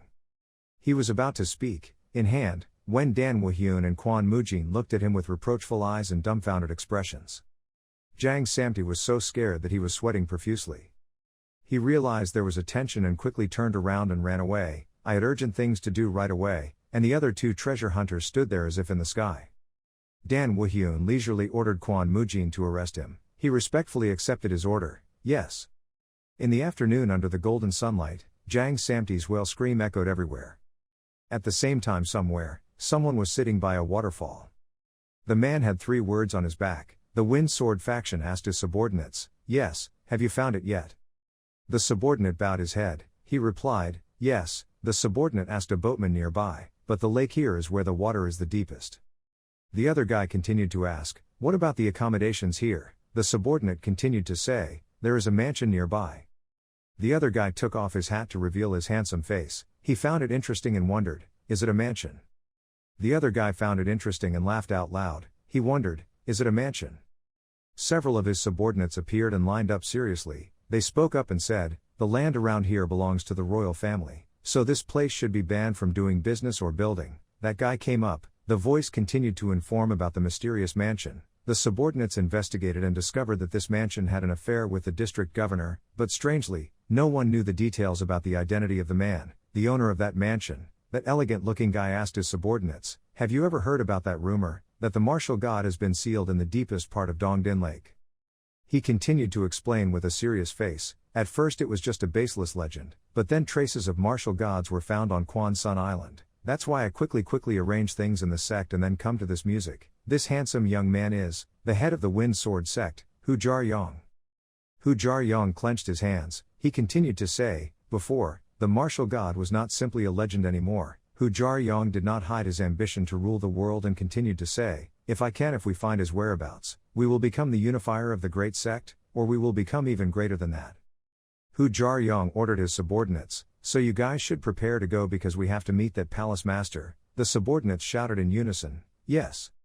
In Dan Woo-hyun's palace, Jang Samti was beaten face down. His face was bruised, he was indescribably poor, and he was punished with his hands raised high. Dan Woo-hyun was leisurely reading a book, but he was always paying attention to Jang Samti's movements. Dan Woo-hyun loudly asked him, what are you doing? Are you planning to put your hands on the ground? Jang Samti's hands were shaking. He probably couldn't stand it anymore, but he lied and replied, no, palace master. Dan Woo-hyun didn't pay much attention and replied politely, good. Jang Samti saw that Dan Woo-hyun was about to correct himself. When he died, he couldn't help but exclaim, this was torture to the point of death. He didn't expect this to happen and thought to himself, Who would have thought that that map would fall into this person's hands? Now he feels sorry for his destitute body. He couldn't stand the harsh morning sunlight until he was sweating profusely. Jang Samti glanced at Dan Woo-hyun, his expression clearly disgusted, and silently wondered, no, wait, why is this my fault? The more Jang Samti thought about it, the more dissatisfied he became, wondering if it was his fault for coveting someone else's treasure. That's true, but who said Dan Woo-hyun was his boss? Suddenly something fell down. Jang Samti's eyes widened. Jang Samti looked blankly at Dan Woo-hyun. He spoke up and gave his guess. Palace Master, it seems like there is a visitor out there. Dan Woo-hyun is still reading a book attentively. I ordered him to go, check it out. Jang Samti saw that his arm could be unsealed for a while and couldn't help but silently exclaim, oh ho, then I can put one hand down for a bit. However, Dan Woo-hyun glared at him. Jang Samti had to raise his hands high with a lump on his head. He cried without tears and silently cursed. Damn. Kwon Mujin looked at him a little confused. He asked, let me take care of this. The gate has just been opened. Kwon Mujin's face changed slightly. He cautiously pulled out his weapon. Kwon Mujin thought, this presence. His eyes were filled with murderous intent, secretly speculating about the situation outside the mansion. There was more than one person out there. When he walked out the door, in front of him was Hu Jar-hyung and a group of his soldiers. Kwon Mujin was stunned and wondered, who are these people? Hu Jar-hyung smiled and asked, hello, are you from this mansion? Kwon Mujin glanced at him. He cautiously replied, yes, and who are you? Hu Jar-hyung puffed out his chest and introduced himself. We are people of the feudal sect and I am the head of the Hu Jar-hyung sect. Kwon Mujin heard this and whispered to himself, Feng Sword sect. Hu Jar-hyung looked at the two of them and said, I should introduce myself enough. I want to be the owners of this palace. Jang Samti was still being punished and raised his hands and looked at him quietly, and Kwon Mujin quickly went in and called Dan Woo-hyun. He replied, please wait a moment. Hu Jar-hyung glanced at Jang Samti, who had to raise his hand. He looked at him like he was looking at a person in the hallway and silently wondered, so, what's wrong with this guy? Why did he fall into this situation? And Jang Samti remained silent without saying anything, as if trying to downplay his own presence. Dan Woo-hyun quickly walked out. He asked Hu Jar-hyung, you said you wanted to see me. Hu Jar-hyung looked at the scarred young man in front of him and silently wondered if this person was the owner of the mansion. To avoid confusion, he stepped forward and introduced himself. Ahem, I'm the leader of the Wind Sword. Dan Woo-hyun lost patience and bluntly said, I've heard it, so let's get to the point. Hu Jar-hyung was a little angry and glared at Dan Woo-hyun. As for the subordinates behind him, they secretly thought with murderous intent, how dare you treat my leader like that? Hu Jar-hyung raised his hands on his hips and said, if that's the case, I'll keep it short. He looked straight into Dan Woo-hyun's eyes and asked him to sell me this villa. When Jang Samti heard that, he looked stupid on the spot. When Kwon Mujin heard that, he was speechless and said nothing. Dan Woo-hyun's eyes were filled with impatience as he looked at him. He didn't say anything. Hu Jar-hyung pretended to throw the bag full of silver in front of Dan Woo-hyun. He spoke up and said, let's check this place. In his mind, Dan Woo-hyun would open the bag and exclaim at this huge amount of money, whoa, it's silver. This guy smiled confidently and said, I put it in there, that's a pretty big range, I'm sure you will be interested. Dan Woo-hyun looked at the large bag of money in front of him without saying anything thoughtfully. He didn't accept any concessions and kicked it away, just like how an ex-lover kicks you. Hu Jar-hyung didn't expect this to happen, so he sprayed hard glue on the spot. Dan Woo-hyun coldly looked at them. He said loudly, it's not enough. Jang Samti next to Hu Jar-hyung was full of joy.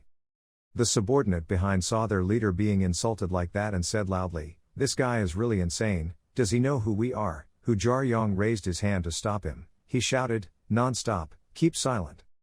Hu Jar-hyung continued to ask him, so, tell me how much is enough? Dan Woo-hyun replied calmly, about 1 million taels of gold is enough.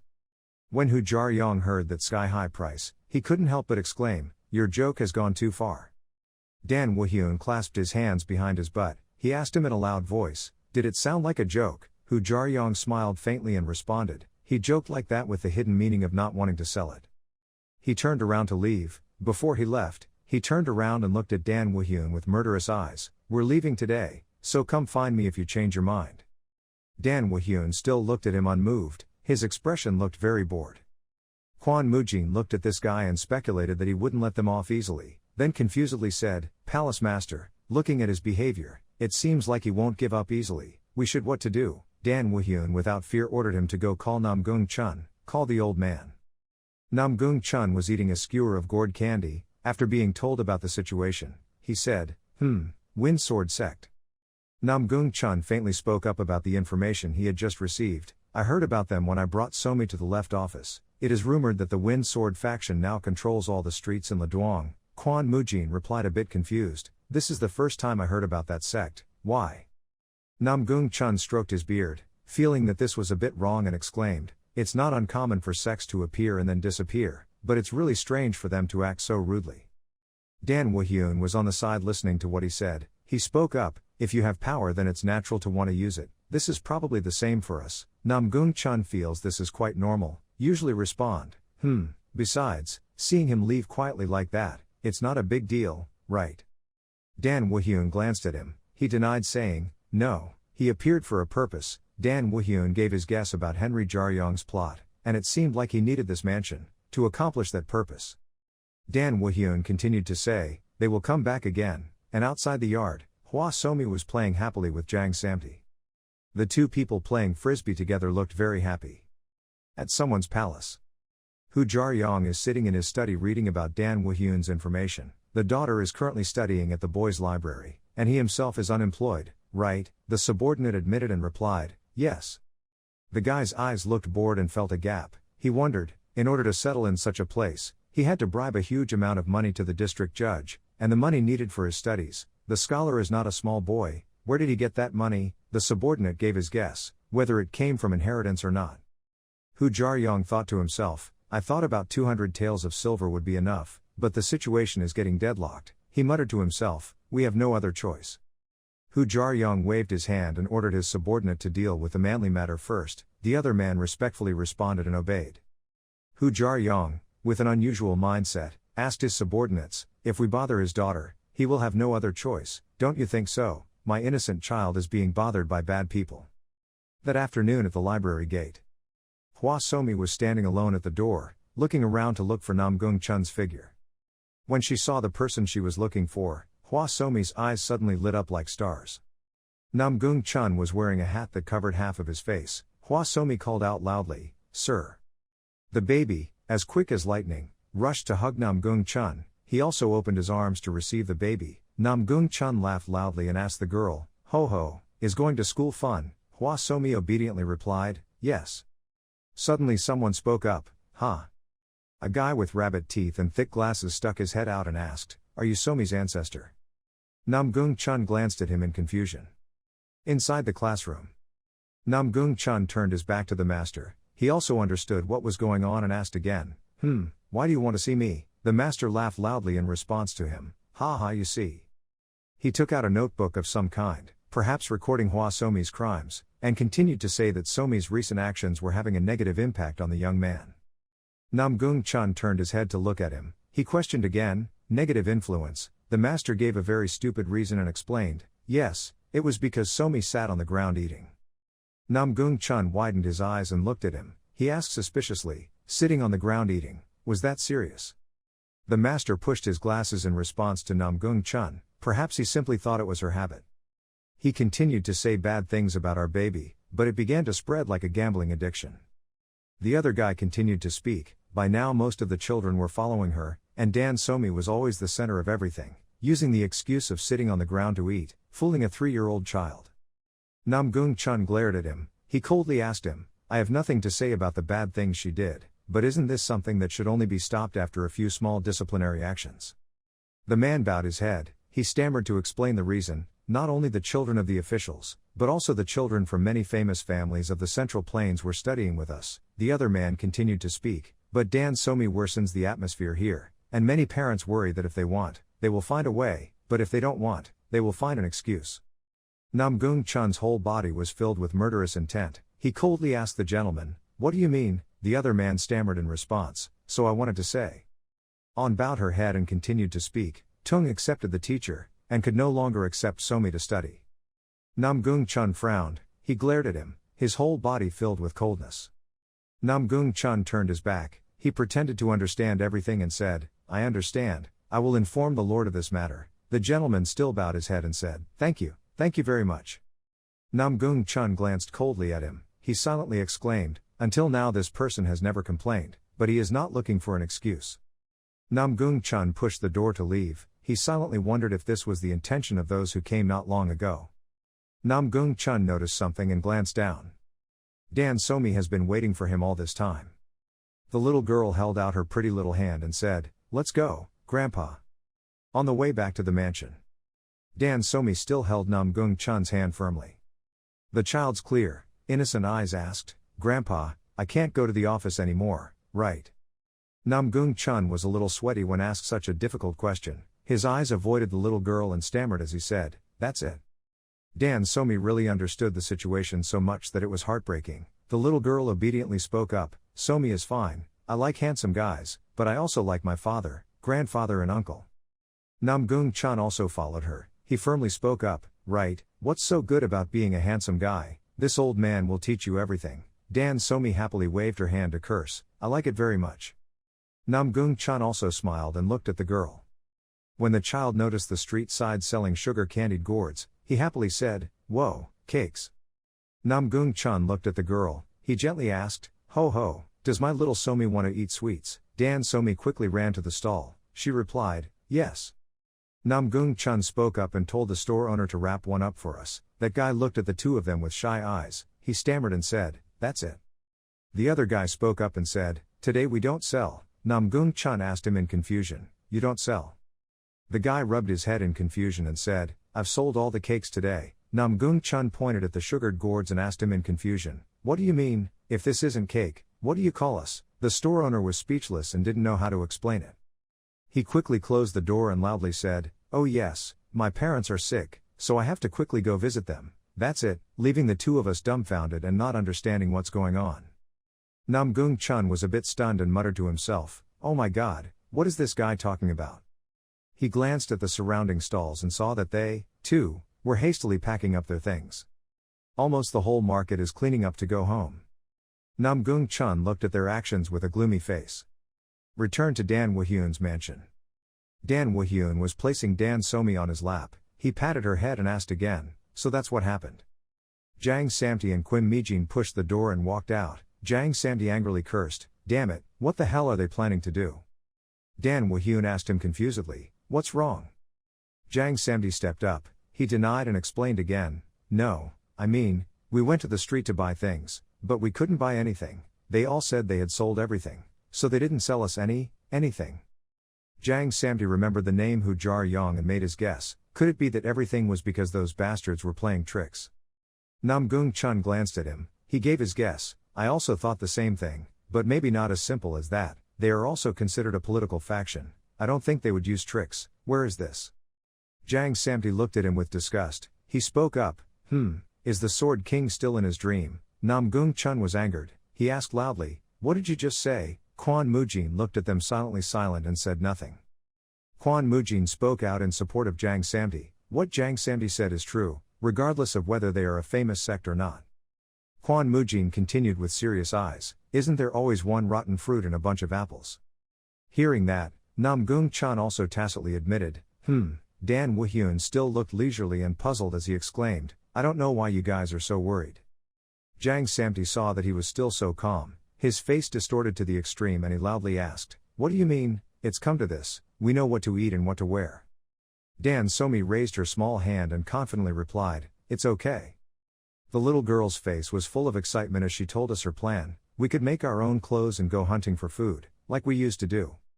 Dan Woo-hyun looked at the girl and admitted, "Yes, you're right, nothing has changed." The girl happily smiled until her mouth was full. Dan Woo-hyun continued to speak, "Jang Samtio is very smart, he will take care of everything." Dan Somi heard what he said and happily praised him. "Yahoo Samti uncle is the best." Jang Samti pointed his finger at him with a stupid face. "It's my side to ask again, sorry." Dan Woo-hyun didn't say much, quickly hugged Dan Somi and left. He spoke up, "Then let's end the meeting." Jang Samti dissatisfiedly pointed out a few unreasonable points. "What do you mean, even if we do it ourselves everything? Where can I find spices now? How can I find blankets and clothes?" Namgung Chun laughed. He suggested, "Let's go fishing, ho ho." Dan Woo-hyun said, "Let's go together." Jang Samti was about to stop Dan Woo-hyun to reason. Wait, he used born from the time of birth and mother to shout, "Government!" Return to Hu Jar Yong's mansion. Inside the room is fully furnished. Hu Jaryong was lying down smoking a cigar. He looked bored and silently exclaimed, that's really strange. Hu Jaryong thought to himself, I used my power to kick his daughter out of the farm, and not only the surrounding merchants, I also threatened the commoners with whom they often did business. He was puzzled. I secretly wondered why he hadn't dragged himself to beg me for his life. Hu Jaryong sat up and asked his subordinate, could it be that they had packed their things and ran away? The subordinate stammered in response, about that. The subordinate spoke up, there was proof that they could live without money. They fished at Dongdin Lake for food, and not only made their own blankets, pillows and clothes from wild animal skins, but, Jang Samti skillfully takes care of sewing. As for Quan Mujin, he worked as a farmer. The other guy continued to speak up, they even carefully grew food crops to supplement food ingredients. Hu Jaryong heard that and sprayed glue on the spot. He wondered, do such strange people really exist? The subordinates are equally helpless, but the truth cannot be denied, that's the way it is. Hu Jaryong lay back on the bed and asked his subordinate, what about the deputy governor we bribed is doing? The subordinate seriously replied to him, the thing is that those policemen all refused to cooperate with him. That so-called palace master must have been a godlike existence to them. They were all said that we shouldn't mess with the mansion. Hu Jaryong glanced at his subordinates and couldn't help but exclaim, how ridiculous. He suddenly gave a fake smile. Hu Jaryong thought to himself, it seems like I had no choice but to kick them out myself. Hu Jaryong ordered his subordinates to disguise themselves as policemen and sent them to that mansion. The next day, the group of people appeared at Dan Woo-hyun's mansion. A guy who looked like a tiger or a weasel introduced himself, I'm ordering you from the deputy governor. He stood up and continued to speak, leaving this mansion. Jang Samti did not even glare at that little guy with a mouth that still smelled of milk. That guy continued speaking, tomorrow. In the high mountains, the surrounding trees are luxuriant. The name is deputy governor, glared loudly and said, therefore, I order you to leave this mansion. Jang Samti looked at them with a stupid face, not understanding anything. He scratched his head and asked him, who are you? The other guy was angry when he didn't recognize him and shouted loudly, what, who am I? Someone so deranged that even the deputy governor doesn't recognize him. Dan Woo-hyun and Dan Somi along with Namgung Chun and Quan Mujin walked out from behind Jang Samti. Dan Woo-hyun asked loudly, what's all this noise? Jang Samti quickly explained the situation here. Palace master, what's up? This psychopath is ordering us to leave the palace. The deputy governor was surprised and stunned when he saw that he was being called a psychopath. He loudly asked again, what, a psychopath? Dan Woo-hyun looked careless and asked the governor, haven't you heard anything from Hong Wan-chang? The guy asked again with a serious face and a cold voice, Hong Wan-chang. When the deputy governor heard someone insulting his superior, his face was filled with dissatisfaction and he loudly criticized Dan Woo-hyun. People, how dare you call the district governor's name directly? Besides, the governor was not present here, so I have the right to act on his behalf. Dan Woo-hyun looked at the deputy governor and asked him why he had to come here personally. Okay then what? The deputy governor pointed at Dan Woo-hyun's face and ordered him, I order you to leave the mansion. Hey immediately, Dan Woo-hyun honestly replied to him, I have nowhere to go. The deputy governor who forced the civilians replied, that's your problem. He continued to use reasonable excuses to get rid of Dan Woo-hyun. How dare you build a mansion in royal land? Do you want to be beheaded? Dan Somi raised her hand high. The girl said firmly, no, I did not build the palace on my own. It was here from the beginning. Dan Somi asked Dan Woo-hyun with a pure and innocent face, is that right, Dad? Dan Woo-hyun looked 3 parts helpless and 7 parts like 3 in front of his little teammate who broke this game. He had to admit, yes indeed. The deputy governor pointed directly at Dan Woo-hyun's face and said loudly, ahem, it doesn't matter whether it's construction or remodeling, because living inside this mansion is already illegal. You must leave, go immediately. Dan Woo-hyun looked at him with unclear eyes. He remained silent and said nothing. Dan Woo-hyun smiled faintly. He agreed to leave. Dan Woo-hyun spoke up and said, okay, it's late today, so we will leave early tomorrow. Jang Samti heard that and exclaimed in surprise, sorry. The owner and Namgung Chun also gasped and widened their eyes in surprise. The deputy governor sighed. He smirked and said, isn't that good from the beginning? Then he ordered his men, let's go, obey. The soldiers heard that and turned to leave. Dan Woo-hyun was hugging Dan Somi. The other 3 talked continuously, worried about their fate. Quan Mujin asked in doubt, should we go to the palace master? Namgung Chun squinted his old eyes and couldn't help but worry, about the future. Will it be okay if we leave now? Where will we go? Jang Samti almost lost his temper and said in a loud voice, "What should we do now? Tomorrow they will return, come here to check it out." Dan Woo-hyun smiled faintly and confidently replied, "No need to worry."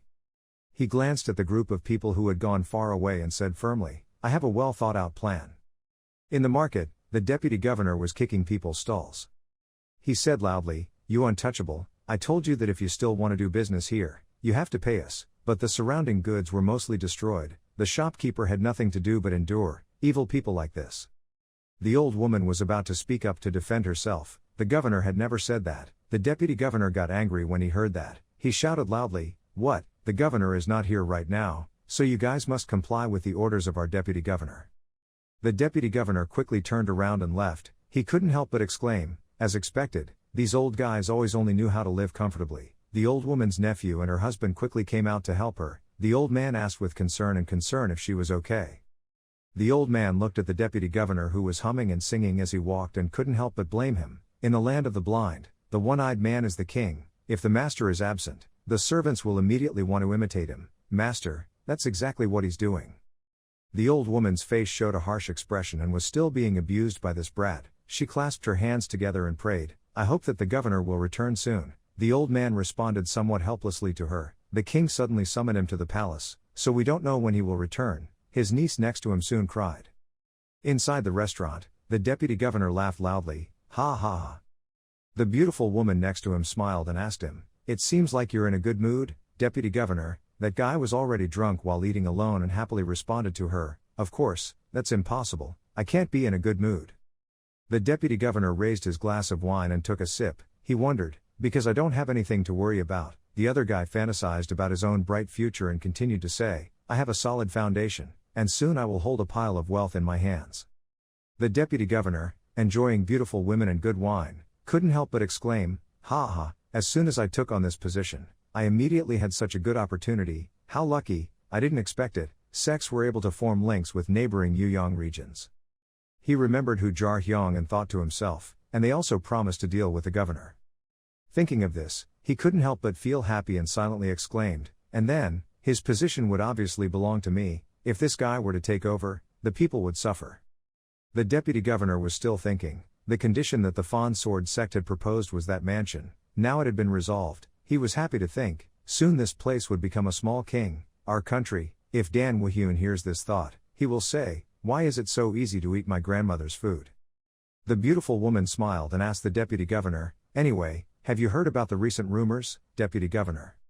She continued to speak. It seemed like a mansion in the West. The deputy governor's eyes widened when he heard that. He almost spit out all the food. The guy's eyes were dissatisfied and he sighed. He couldn't help but silently exclaim, "What is this?" She suddenly brought up this topic and gave me goosebumps. The deputy governor was about to say something. Humph, unfortunately. The woman continued to speak. It was said that there was a hermit residing here. The deputy governor looked stupid on the spot when he heard that. She kept saying, there were rumors that the entire huge manor was built in just one day. Moreover, whether it was Jang Beek-san, or the Black Sword Guild, they all disappeared without a trace, since that mansion was built. The other woman continued, so no one dared to mess with that place. She thought of the image of the governor paying tribute to Dan Woo-hyun and told the information she knew. She also heard that the governor offered tribute to that place once every 15 days. Hearing that, the deputy governor put his hand on his chin. He couldn't help but exclaim, "Ha, what a nonsense story." The deputy governor of course did not believe those baseless rumors and spoke up, "Do people still believe in that kind of thing?" That woman spoke up to refute him. We can't know, is that true or not?" He was still busy flirting with girls. The deputy governor firmly and confidently said, "No, it's clearly just nonsense." He was still about to say, "Don't ever mention those things again, in front of me," when suddenly something made him gradually lose his composure. His eyes became dull and lifeless. He silently wondered, The deputy governor stretched out his hand in front of him. He silently wondered, "Why am I so dizzy?" The woman gave him a devilish smile. When he opened his eyes, the deputy governor couldn't help but exclaim, "What the hell is going on?" Suddenly he realized something and his eyes widened and he exclaimed, At this moment, the deputy governor was hanging upside down on a tree branch. He couldn't believe his eyes and exclaimed, He was so scared that he couldn't believe the situation he was in. Dan Woo-hyun, Kwon Mujin, Jang Samti and Namgung Chun covered their masks. Dan Woo-hyun spoke up, you are awake. The deputy governor realized who his kidnapper was. He shouted loudly, "Bold people, do you think you will be left alone after doing this?" Dan Woo-hyun glanced at him. "You said you're lying." He asked him again, "Do you recognize us?" The deputy governor turned back and forth like a hen with a hen. He said loudly, "Aren't you the people in that mansion? You dare to make fun of me? Release me immediately, up." The other 4 people were looking at him, showing off his power in this tied situation. Dan Woo-hyun glanced at Jang Samti. He ordered him, he still has a lot of energy, Samti." Jang Samti looked at his huge stick and responded to him. He clearly knows the palace owner. The deputy governor is sure. "Who are the people who arrested themselves?" "Indeed, it's you." In the dead of night, the deputy governor's whale-like voice echoed. "Ha, what are you planning to do? Arg, you bastard, I will kill all of you. I will take all of your lives." His vision gradually disappeared. The deputy governor was still screaming in vain, forgive me." Dan Woo-hyun saw him humbly begging and spoke sarcastically, "You're starting to know how to talk." The deputy governor's name was executed. His face was beaten until it was deformed. He cried without tears with his face full of lumps. He lowered himself to beg for his life. Please spare my life, great hero, this era." It's not easy for Dan Woo-hyun to forgive him like that. He answered a question that deserved to be beaten. "Why should I listen to you?" The deputy governor now said who did it to him. "It was because of the mansion's affairs, isn't it? Hu Jarong is the one who arranged everything." He continued to say, "That mansion is you guys, so now you can do whatever you want with it." Dan Woo-hyun responded to him, I don't know what mansion you're talking about, but thank you anyway." When Namgung-chan saw him solve it like that, he couldn't help but exclaim. He said he had a good plan, but he didn't expect it to be this kind of plan. This is not something that should be done. He looked down at the ground and thought, but... The old man's eyes were full of admiration and joy as he thought to himself, "This feels great." Seeing him change so quickly, Kwon Mujin felt helpless. Dan Woo-hyun noticed his expression and asked, "How excited?" Kwon Mujin spoke up and ordered Jang Samti, to untie him. Jang Samti approached him. He couldn't help but exclaim, "Ha, so early." The deputy governor saw that he had been spared and spoke loudly, thank you, great hero, this." Jang Samti was still about to touch him when he spoke up, "Let me take it off, wait a moment." Suddenly a big wind blew. The ropes on his legs were cut. Dan Woo-hyun exclaimed in doubt, "Who?" Jang Samti quickly ran out to help him. He wondered in confusion, the deputy governor was murdered and fell down the cliff. Jang Samti widened his eyes in disbelief at the scene he just saw. He exclaimed, "What the hell?" Jang Samti couldn't help but scream, "Damn it." All 3 remaining people were stunned and wondered, 10 days later, at Hu Jaryong's mansion. He is leisurely sitting in his study. Hu Jaryong felt something was wrong and silently exclaimed, something was strange. He thought about the family of 5 people still living in the mansion on the other side and thought to himself, those bastards who should have been kicked out are still living as usual. Hu Jaryong thought of the deputy governor happily accepting the task. He confidently said, "Just leave it to me to whisper," and the deputy governor who should have gone to deal with them, suddenly had no response. Hu Jaryong doubted and silently wondered, why did things turn out like this? He thought of the 3 people Dan Woo-hyun, Kwon Mujin and Jang Samti and silently thought, honestly, I can give up that mansion, then order my subordinates to search around Dongdin Lake. He thought about how much money he had spent and was said to be mentally ill and his face turned black. He thought to himself, but the problem is my dignity. I have spent too much money and time on myself. That mansion is already there, so we must have it in our hands at any cost. Suddenly his subordinates pushed open the door. He shouted loudly. The leader, Hu Jaryong, glanced at him in confusion. Hu Jaryong asked his subordinate suspiciously, "What are you so hasty about?" The subordinate bowed his head and replied, "We have encountered a big problem. A body has been found below the Knocklock Cliff." Hu Jaryong still didn't understand the seriousness of the problem, so he asked again, "So what?" The subordinate then explained whose body it was, that the body was Deputy Governor Yu Yakjung. Hu Jaryong's eyes widened when he heard that. He was a bit stunned and couldn't believe the information he had just received. "Ask again, now." Suddenly the door was pushed open by someone. A corpse was covered with a mat lying on the floor. A person on guard glanced behind him in confusion. Hu Jaryong tiredly leaned his hand next to the door. The other guy asked him in confusion, "What's the matter with you coming here?" Hu Jaryong quickly entered. He asked, "I heard that the deputy governor had passed away. Is that true?" The Mandarin admitted and replied, "Yes, his body was just found today." Hu Jaryong firmly spoke up, I know who the culprit is." The other guy was confused and asked again, "What do you mean? The deputy governor committed suicide." Hu Jaryong loudly rebutted him, "What, did you commit suicide? What nonsense are you talking about? Why would a healthy person do such a thing?" That Mandarin didn't respond. "We concluded that." "What conclusion?" "I said that this was an assassination." "Ah, seriously, did you bring any evidence?" The other guy continued to say, "I've already worked hard, but you still invested in finding and talking about a culprit who doesn't even exist." He saw that this guy couldn't help and gave orders, "Dismiss the guests, stop talking nonsense, go home." Hearing that, Hu Jaryong's veins flared up. He asked in a harsh voice, "That guy, do you know who I am?" The governor appeared like a god with a bamboo stick in his mouth. He asked in a loud voice, "What was all the fuss?" Hong Wonkin put his hands on his hips and looked at them seriously. When the Mandarin saw him coming, he pointed at Hu Jaryong and said, "Oh my god, governor, you're here. Look, this man keeps saying that someone has attempted to kill the deputy governor, and that he has murdered the deputy governor. Is that reasonable?" Hu Jaryong coldly looked at Hong Wonkin. Hong Wonkin put his hand on his chin. He found it interesting and asked Hu Jaryong, I also want to know who the culprit is." Hu Jaryong asked him, "Do you know about the mansion near Dongdin Lake?" Hong Wonkin firmly replied, "Of course." Hu Jaryong, with a dark face, spoke firmly and said that the people living there were the culprits who wanted to kill the deputy governor. When Hong Wonkin heard that, his face turned dark. He spoke firmly, "In the name of the leader of the Wind Sword sect, the protector of the music, I do not intend to let this matter go." Hu Jaryong continued, "It seems you still don't understand the situation, right? So I had to inform the king about this." When the group heard that, they just glanced at each other and said nothing. Hu Jaryong looked straight into Hong Wonkin's eyes with a serious face. Hong Wonkin also looked at him without saying anything. Hong Wonkin continued, he said, "I heard about the events that happened during this time. Something really interesting happened," he said firmly, "but, listen carefully." Hong Wonkin put his hand on Hu Jaryong's shoulder and sincerely advised him that if he still wanted to live peacefully, then he should leave that mansion. He continued to say, "That's not a place where people like you can get involved. I only say that for your own good." Hu Jaryong looked at the hand placed on his shoulder in disgust. He bit his lip, dark, and said nothing. Hong Wonkin walked away. He glanced at Hu Jaryong and advised him, "If you understand, then don't get involved anymore and go home." Seeing this, Hu Jaryong unconsciously clenched his hands. He muttered to himself, one after another. He still didn't understand, but his face was full of black lines and he spoke up, "Why were they so afraid of that mansion?" His face soon turned black. He muttered to himself, "Now that things have come to this, I have to reluctantly show them how this Wind Sword sect will dominate music."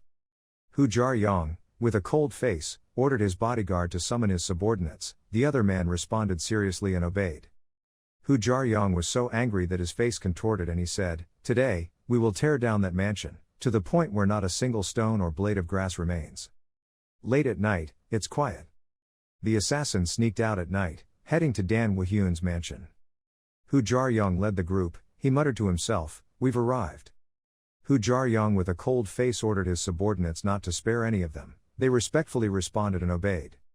Someone also jumped up. The group of people quickly sneaked into the mansion. Hu Jaryong quickly jumped onto the roof. Suddenly someone's voice spoke up, "Look, I told you they would come." Hu Jaryong inexplicably glanced at the source of the voice. A stone suddenly flew towards me. One of Hu Jaryong's subordinates lost his balance and fell backwards. Hu Jaryong looked at the scene before him and was a little stunned, not believing his eyes. He asked with a cold face, "What was going on?" His subordinate fell to the ground. After the fog, Namgung Chun appeared wearing a mask he had just bought the other day.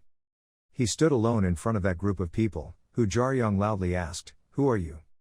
Namgung Chun responded to him, "I was about to say, why do I wear a mask and climb on the wall of someone else's house at night?" Seeing this, Hu Jaryong's eyes widened a bit. He exclaimed, "Ha!" Hu Jaryong looked at him and couldn't help but exclaim, "Isn't that the mask of the swordsman that the children often talk about? Old man, you really have a strange hobby." Namgung Chun responded firmly to him, "Not an old man." Hu Jaryong glanced at him. He gritted his teeth and asked again, "What?" Namgung Chun held his sword firmly and confidently replied, "I am a mountain warrior and swordsman." Hu Jaryong's subordinates looked at him warily. They suddenly glanced at each other and smirked. The crowd couldn't help but laugh loudly, "Ha ha." Hu Jaryong smiled faintly, "Ha." He had a murderous look on his face as he prepared to draw his sword and said in a harsh voice, "You old man are really distraught, let me see you off for a while." Hu Jar-yong ordered his subordinates to kill him. Namgung Chun saw them rushing towards them, he responded, "Very good." He held his sword firmly and said confidently, "I will let you admire the military road." Hu Jar-yong shouted loudly to order his subordinates to kill him. Hearing that, the crowd quickly rushed up to attack Namgung Chun. He confidently replied to them, "I will show you guys." Namgung Chun firmly grasped the sword in his hand, he was concentrating his strength on the hilt. Namgung Chun raised his sword high and continued to speak, "The path of the Mountain King, he is now like a mighty dragon, worthy of being the Sword King." When the other guys saw Namgung Chun say that, they laughed at him, they loudly said, "Bahaha, what a crazy old man, you speak as if you were the main character in a puppet play." Namgung Chun looked at them with murderous eyes, he did not say anything to these idiots. The other guys rushed forward aggressively, preparing to attack Namgung Chun. Namgung Chun closed his eyes, he recalled the time when he talked to Dan Woo-hyun. He asked him suspiciously what if they gathered troops and marched here. Namgung Chun replied firmly, "No way, for better or worse they are still part of the alliance." Namgung Chun's head was still echoing the conversation at that time, if they couldn't act so shamelessly, those people were close to approaching Namgung Chun. At that time, Dan Woo-hyun was still worried and continued to ask, "So what if they dare?" Namgung Chun with eyes filled with determination firmly replied, "If so, I will be the one to take care of them." Dan Woo-hyun glanced at him with somewhat hateful eyes and asked again, "With only one arm in this weak condition?" Hu Jar-yong looked at Namgung Chun with eyes full of murderous intent, he swung his sword and screamed, "Die!" Namgung Chun looked at them with very determined eyes. Although Namgung Chun lost his arm, he was still very agile, he quickly attacked a guy and appeared behind them. Namgung Chun was still fine after that attack, but the group of people were just stunned and didn't understand what was going on. One man's sword fell to the ground. He was suddenly beaten, and before he could react, he felt the piercing pain, his loud scream echoed in the dark night, "Uk, Kyug." The assassins saw that their accomplices had been defeated easily and looked warily at Namgung Chun. Two men quickly rushed up to attack him, one of them loudly scolded him in anger, this old man was insane. Namgung Chun looked straight at them without fear. Namgung Chun looked at the blood-stained swords and thought to himself, "These are the swords they are holding." Then he looked at their aura and their despicable smiles and silently speculated that, along with the murderous intent they were revealing, this was not the first time they had done this type of behavior. Namgung Chun closed his eyes and sighed helplessly. Namgung Chun thought of himself standing alone on the top of the mountain, the pinnacle of the martial arts world, and couldn't help but silently exclaim, "All this time I didn't know anything, I was once in a higher position, anyone, so high up that I don't know anything about what's going on below me, and I used to believe that the right sect and the wrong sect were completely different, and that the main sects would never act like that, pagan demons." Namgung Chun could not hide the extreme disappointment in his mood and thought to himself, "I never thought that people who considered themselves righteous would break into the house where Somi was living to do this." Behind the mask, one could see Namgung Chun's helplessness, he was depressed and blamed himself, "I was too stupid, everything was my fault." Namgung Chun thought so he decided to eliminate them to atone for his mistake. He quickly rushed up. Namgung Chun could easily handle another guy without any effort. His eyes became more determined. Namgung Chun secretly made up his mind to solve the cause of this disaster, "So I will personally liquidate the household." Namgung Chun quickly rushed up to attack those guys. Hu Jar-yong told his subordinates that the opponent only had one arm, so just aim at his hand and attack. They obediently responded and obeyed. They received the order and quickly rushed up to attack Namgung Chun. His eyes were filled with murderous intent as he looked at those people. Namgung Chun kicked his foot to gain momentum, the other guys were getting ready to attack him. After Namgung Chun took care of one guy, another guy jumped up and surrendered his life. He could also defeat them easily. Hu Jar-yong looked at him coldly, he gritted his teeth because he despised his opponent. Namgung Chun plans to launch a move to deal with them. He only needed one stroke of the sword to make several people immediately surrender their lives. Hu Jar-yong appeared from behind him to sneak attack. Namgung Chun felt the aura and glanced at him. Hu Jar-yong's face was full of black lines, he waved his sword and said in a cold voice, "Now just quietly enter the coffin." He quickly attacked his back. Somewhere in the mansion, under the moonlight, a jar of wine was placed on the floor. Dan Woo-hyun is leisurely drinking wine, next to Dan Somi is sleeping soundly. The baby slept so well that he drooled. Dan Woo-hyun gently looked at her. Kwon Moo-jin was on the side reporting the situation of Namgung Chun, the palace master. Is he okay? Having to fight a cult leader without any internal power, it's not simple, Dan Woo-hyun lightly admitted to him. Yes, he would risk his life. He asked Kwon Moo-jin, do you know the difference between a person born at the finish line, and a person without that luck? Kwon Moo-jin didn't understand what he meant but replied, I'm not sure, maybe it was an effort. Dan Woo-hyun shook his head to deny, no, it was instinct. Kwon Moo-jin spoke up in question, are you speaking instinctively? Dan Woo-hyun slowly nodded, yes.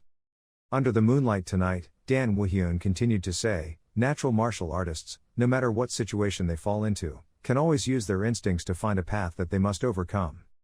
After Namgung Chun finished dealing with them, his whole body was covered in blood with a wound on his back. Every drop of Namgung Chun's blood dripped onto the cold floor. His whole body was covered in blood. Namgung Chun couldn't help but laugh and exclaim, ho ho, oh my god. He knelt down. Namgung Chun still held his sword firmly. He muttered to himself, it's not easy. Hu Jar-yong raised his sword high. He taunted Namgung Chun. After swinging the sword a few times, he thought he was good. He darkly smiled and continued to speak, it is true that your swordsmanship is very good, Hu Jar-yong continued confidently, but your life is about to end. Namgung Chun looked at him with a look of utter contempt. Namgung Chun used his last strength to rush forward to attack Hu Jar-yong. Hu Jar-yong quickly blocked that attack. The two were almost evenly matched. Hu Jar-yong felt a bit wasted. He couldn't help but secretly exclaim, this is a class difference, this old man's basic knowledge is very good. He looked at Namgung Chun who was defending in front of him and whispered to evaluate him, but he was just a beginner and didn't even know how to use internal attacks. Hu Jar-yong quickly rushed up to attack Namgung Chun. He looked at him expressionlessly. Hu Jar-yong encouraged himself, how could he lose to a guy like that? Hu Jar-yong fiercely counterattacked Namgung Chun. He was in a passive position and could only block that attack. However, Namgung Chun was quickly hit by him. Namgung Chun widened his eyes and did not believe that he could be defeated so easily. His whole body was pushed away. Namgung Chun could only use the tip of his sword to block it. Namgung Chun couldn't help but vomited blood. His hands were shaking but he still held the sword tightly in his hand. Hu Jar-yong looked at Namgung Chun warily. He said loudly, you still dare to step forward with such a broken body, do you want to die, old man? Your whole body is seriously injured. Namgung Chun was a little unwilling and thought to himself, I don't have any chance of winning, my strength when I have martial arts and without it is this different. Namgung Chun smiled faintly and blamed himself, but I still dare to call myself the Sword King. He felt something strange in his body and silently wondered, but what is this feeling? Namgung Chun thought to himself, the feeling when I was young, he was fighting with some animal. At that time he was fighting a ferocious tiger, Namgung Chun silently exclaimed, when faced with something he could not defeat with his own strength. His eyes at that time were somewhat scared but also very resilient, and the ambition was to defeat it at all costs. That feeling is similar to Namgung Chun's feelings now, he thought to himself, I thought I would never have this feeling again. Namgung Chun suddenly looked up at the sky and howled. He couldn't help but silently exclaim, this joy. Namgung Chun quickly regained his spirit and loudly called Hu Jar-yong, what are you doing, come up again. When Hu Jar-yong saw this old man fighting like that, the veins on his face stood out. He smirked and confidently said as if he were giving good things, is this guy standing up again? Okay, I want to die quickly, then I will fulfill it for you. He quickly jumped up and swung his sword, preparing to attack Namgung Chun again, shouting loudly, just don't regret it. Namgung Chun also took a stance and prepared to counterattack. The next day, the sky was clear with few clouds. The sun had come out to illuminate everything. Namgung Chun's whole body was covered with wounds and he dragged himself tiredly. The room door is opened. Dan Woo-hyun and Kwon Moo-jin were waiting there early. Namgung Chun pushed the door open and walked in with his bloody outfit and obvious fatigue after a night of fighting with those people. His hands were shaking in waves and he could only use the sword to support himself. Namgung Chun spoke up and said, I'm back. Namgung Chun could not bear it and fell back, revealing a long wound on his back. Kwon Moo-jin was a bit stunned and couldn't believe his eyes. He silently wondered, did he really win, without any martial arts? Dan Woo-hyun smiled and looked at Namgung Chun. He spoke up and said, you must have learned a lot. Dan Woo-hyun stood with his arms crossed. He ordered Kwon Moo-jin to report to the army. Namgung Chun was still lying unconscious on the floor. Quan Mujin hurriedly ran away. He replied, yes. After being informed, Hong Wonkin quickly appeared at the scene. He shouted loudly, what are you doing? Hong Wonkin pointed at the group of assassins lying on the field. He ordered his subordinates to arrest them and send them to prison. His subordinates obeyed and responded clearly. When people saw the guards escorting several men whose bodies were covered in dirt, they were puzzled and wondered what was going on.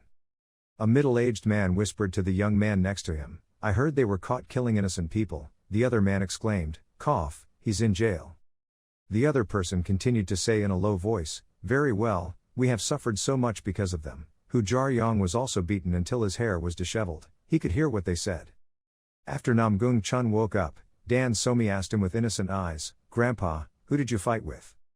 Namgung Chun smiled and narrowed his eyes at the child. He replied confusedly, no, Somi, I look like someone who likes to fight. Namgung Chun still has a bandage on his hand. Dan Somi looked at him with a bored face. The little girl got angry, put her hands on her hips, loudly exposed and lied. He fought, right, fighting was very bad, that's what my father said.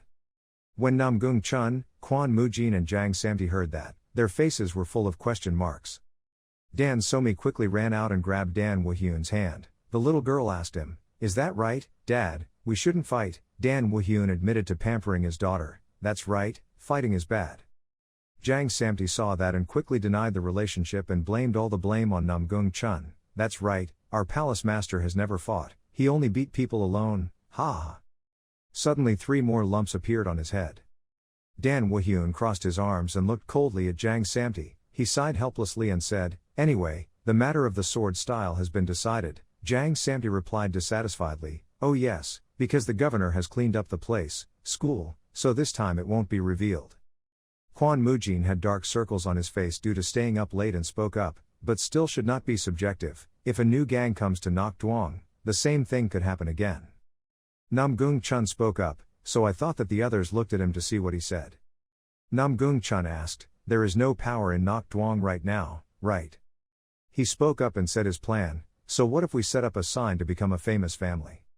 Somewhere, someone spoke up, Ton Sun Kiem, this is the first time I heard that name. Others respectfully responded, it's the name of a puppet show that kids like to watch recently. The other person continued to say, did that guy destroy the sword style sect? The subordinate admitted, yes, but during the investigation we also found that Palace Master Dan Anhai Eon is also very suspicious. The other guy suddenly shouted loudly, everyone was suspicious. He was filled with excitement and continued to say, the disappearance of the Sword King has made me so bored, I have to visit those bastards. He is the leader of the demon sect, Sadohawk, next to him is his son, Tiger. The next day at Dan Woo-hyun's mansion. Namgung Chun asked him, so how about we hang the sign to get married? Dan Woo-hyun still kept his cold face without any emotions. Namgung Chun continued to speak, if the rumor about a famous man spreading his influence throughout music was spread, then troubles like this would no longer happen. The sign was hung with 4 words engraved on it, Hunan family. Jang Samti and Quan Mujin's expressions were filled with pride, while Dan Somi looked at them in confusion. Dan Woo-hyun put Dan Somi on his lap. He denied their thoughts, impossible, don't dream there will be less trouble, such things will even happen more often. Dan Woo-hyun resolutely continued to speak, determined that those who want to take advantage of us will flock here again. Hearing that, the other 2 people couldn't help but sigh. Dan Woo-hyun continued to speak, if we intended to do that, then we wouldn't have needed Hong Won-chan in the first place, and in the future there will be a better solution, so just wait. Namgung Chun suddenly I have to obey you, if you say so, then it's okay. Dan Woo-hyun carried Dan Somi and left. He spoke up and said, so, this topic stops here. Namgung Chun looked boredly at his back. He thought to himself, if the father was not interested in establishing a martial arts school. And Dan Somi, with her innocent eyes, stuck her head out and looked back, smiling brightly. Namgung Chun smiled and looked at Dan Somi. He was thinking of another path, so at least we should guide Somi to follow the martial arts path, right? Dan Somi was a bit confused by Namgung Chun's smile. In the afternoon, dusk gradually falls. Namgung Chun was sitting and lecturing Dan Somi about the history of martial arts. The Central Plains region has an extremely long history. Dan Somi asked him in doubt, how long? Namgung Chun stroked his beard and replied confidently, more than 1,000 years. Hearing that, Dan Somi couldn't help but exclaim in joy, woohoo, it's terrible. Namgung Chun looked at his child and said, no matter what, the history of martial arts today began a very long time ago. He continued to say, it can be said that the pioneers who open the way for martial arts today are the martial gods, the three saints, and the great master Dharma of Shaolin. Hearing that, Dan Somi was puzzled and asked again, the martial god, the three saints. Namgung Chan then explained to the little girl who the three saints were. The three saints were great people who once had a great influence on martial arts.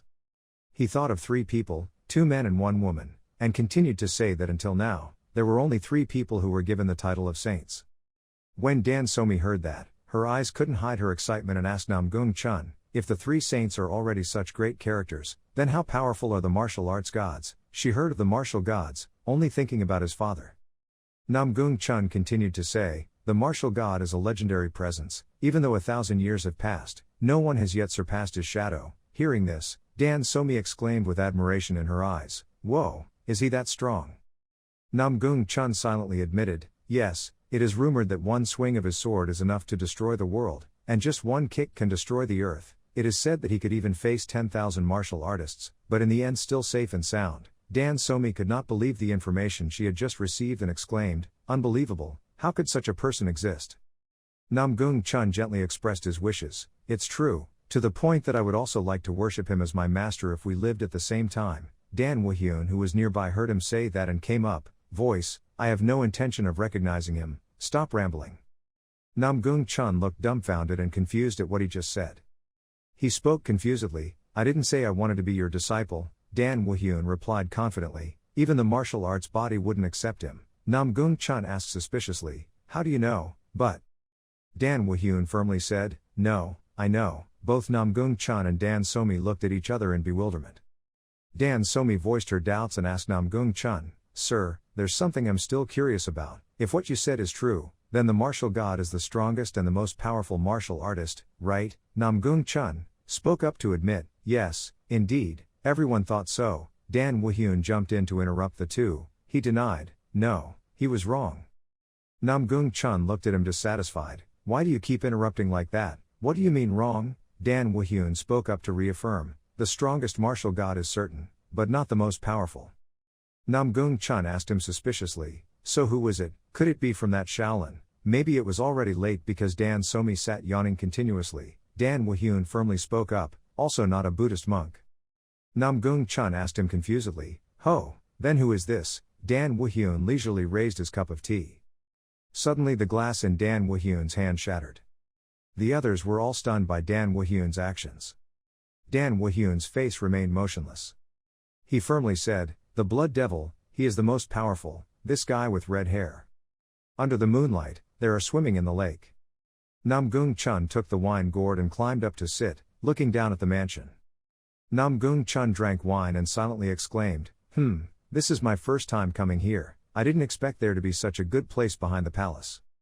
His eyes were a bit unclear. Namgung Chun remembered what Dan Wahyun just said, blood demon, he is the strongest. Namgung Chun looked down the cliff and couldn't help but silently exclaim, how strange it was, how could he be so thorough about things that even I didn't know about? He thought that Dan Wahyun's background was unknown and secretly wondered who he was, and where he came from. He still wondered why he had never revealed himself even though he was so strong. Namgung Chun grabbed his thighs tightly, he sighed. He was on his way back to the mansion. Namgung Chun couldn't help but exclaim, the longer I sit here, the more I think.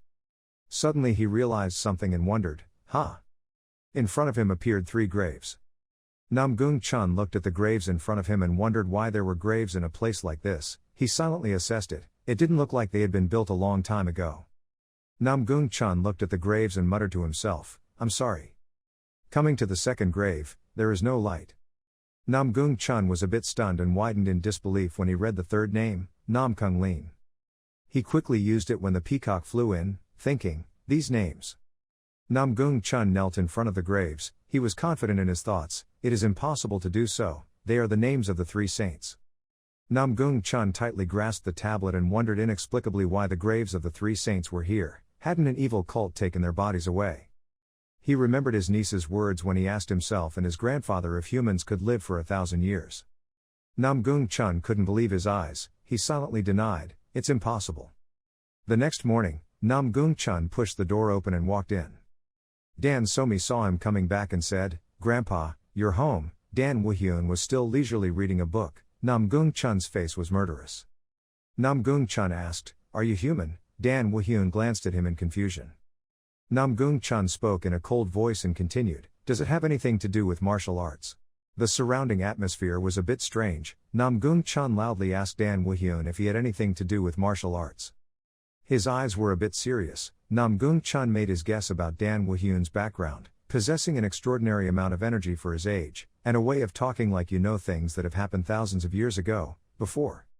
He gave evidence to prove his speculation. Even the tombstone of the three saints was placed right next to his palace. Dan Woo-hyun did not know whether he was joking or telling the truth but denied the owner of the tombs next to the palace. "I don't understand what he is talking about. Those three graves are not those of the three saints." Namgung Chun looked at Dan Woo-hyun with half an eye. He said coldly, "Don't lie to me." Namgung Chun continued to corroborate his inference. "Those graves looked like they were only built a few months ago, around the same time that the bodies of the three saints were taken away." Dan Woo-hyun still denied it. "I personally do not know whether I am related to this event." His face was calm, not at all afraid to speak out against Namgung Chun. "What do the names say?" He continued to say, "If we follow that ceremony, then in Nakdwang there are countless three saints." Namgung Chun glanced coldly at him. He said loudly, "Don't think you can avoid this matter." Namgung Chun continued to speak. "According to my guess, you, Dan Woo-hyun, remained expressionless and did not care about the world." Namgung Chun pointed his finger straight at his face and made his guess. He must be a descendant of the martial god. Everyone was frightened by his words, including him. When Dan Somi heard that, he was stunned on the spot, and KWN Mujin was also a little shocked and speechless. The two people, Dan Woo-hyun and Namgung Chun, looked directly into each other's eyes.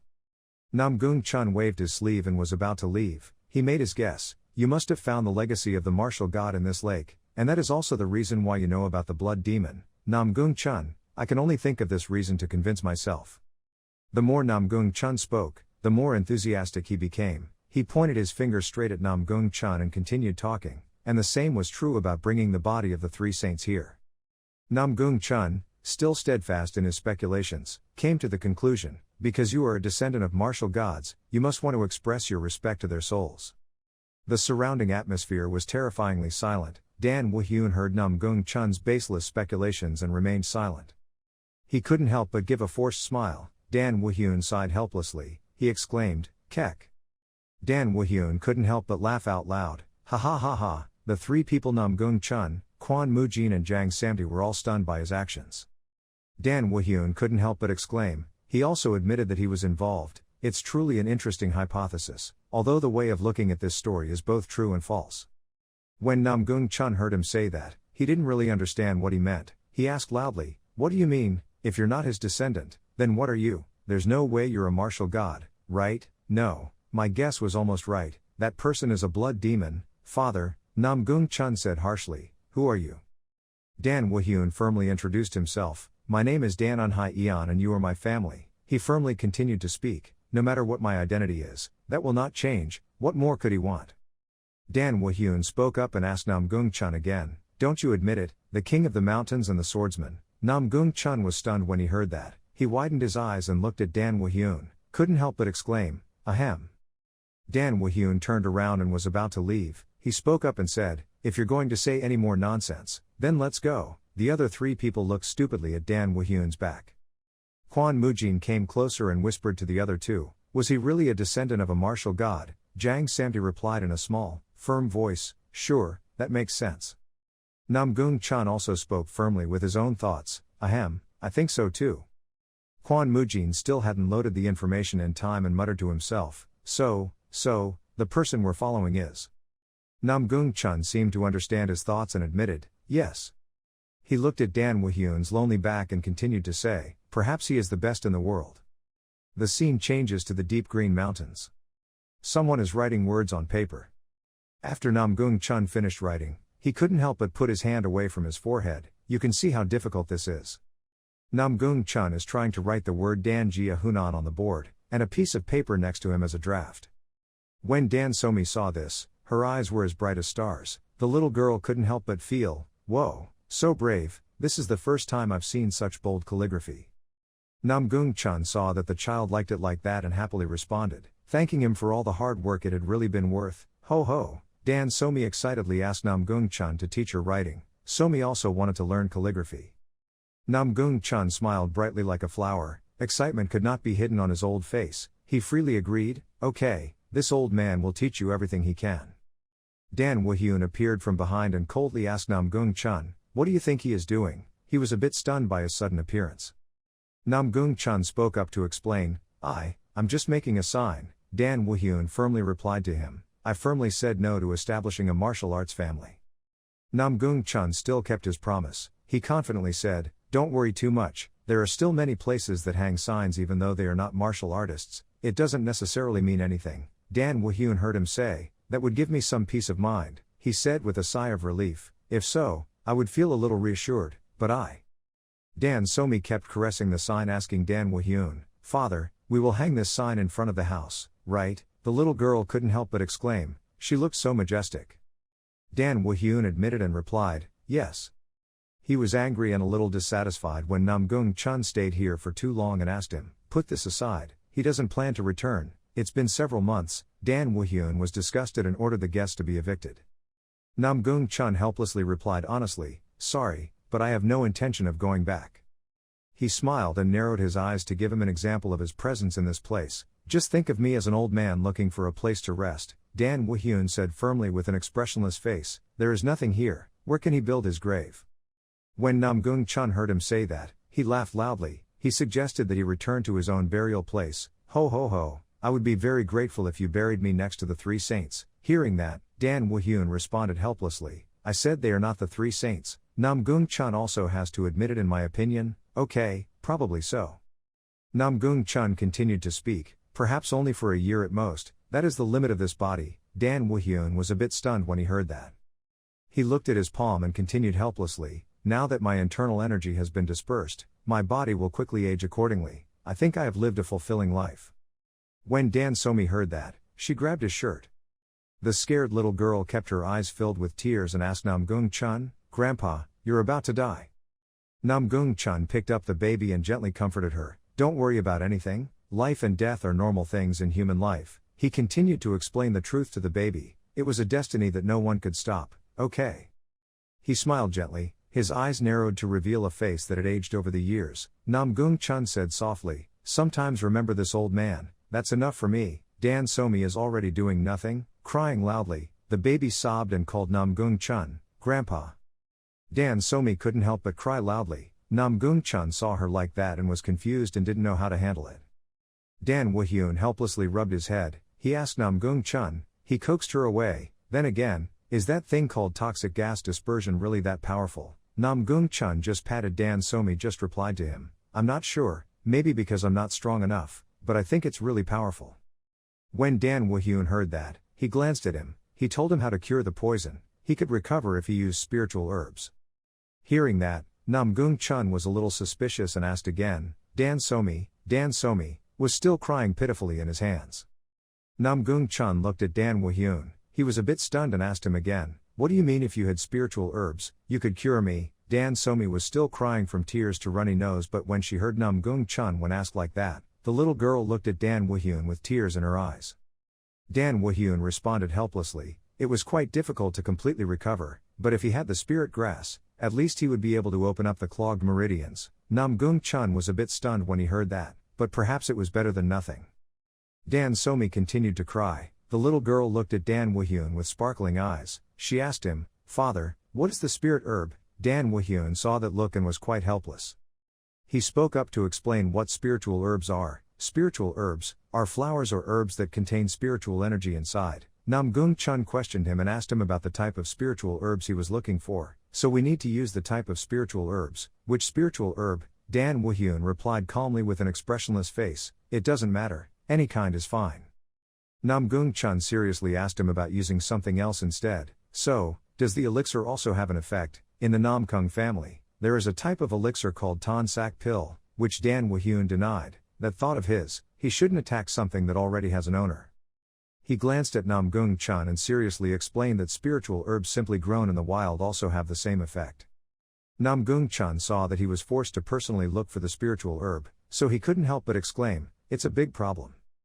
He thought to himself, spiritual herbs are very rare and are a precious item, so even if I had thousands of gold, it would be difficult to ask for them. Even 3 chests full of gold would not necessarily be able to exchange for one spiritual herb.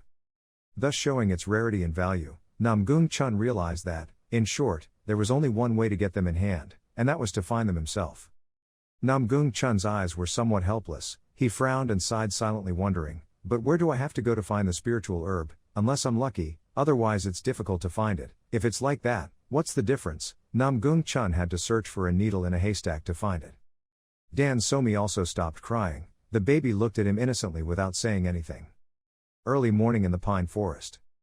Jang Samti was sleeping soundly under the warm blanket and soft mattress but was woken up by Namgung Chun in anger. He couldn't help but complain, "Oh my god, it was early in the morning and he already woke everyone up." Quan Mujin suspected. The counselor asked Namgung Chun if there were spiritual herbs on this mountain. Namgung Chun was holding baby Dan Somi in his arms. He firmly replied to the other two, "Both of you, just follow me silently, there must be some on this mountain."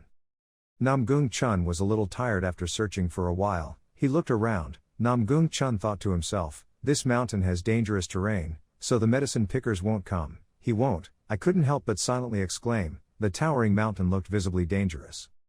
The group walked closer to a massive high rock mountain. Namgung Chun silently speculated about the location where the spirit grass grew, so there was a high possibility that the spirit grass would grow in this place.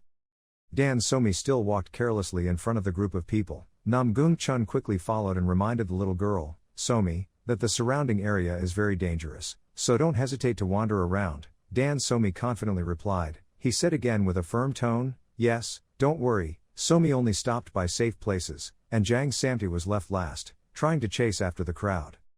Namgung Chun also seemed to understand Dan Somi's intention and questioned him. "Ha, are you looking for them too, Somi?" Dan Somi smiled and admitted what he was doing. "Of course, I'll help you find them. There you are."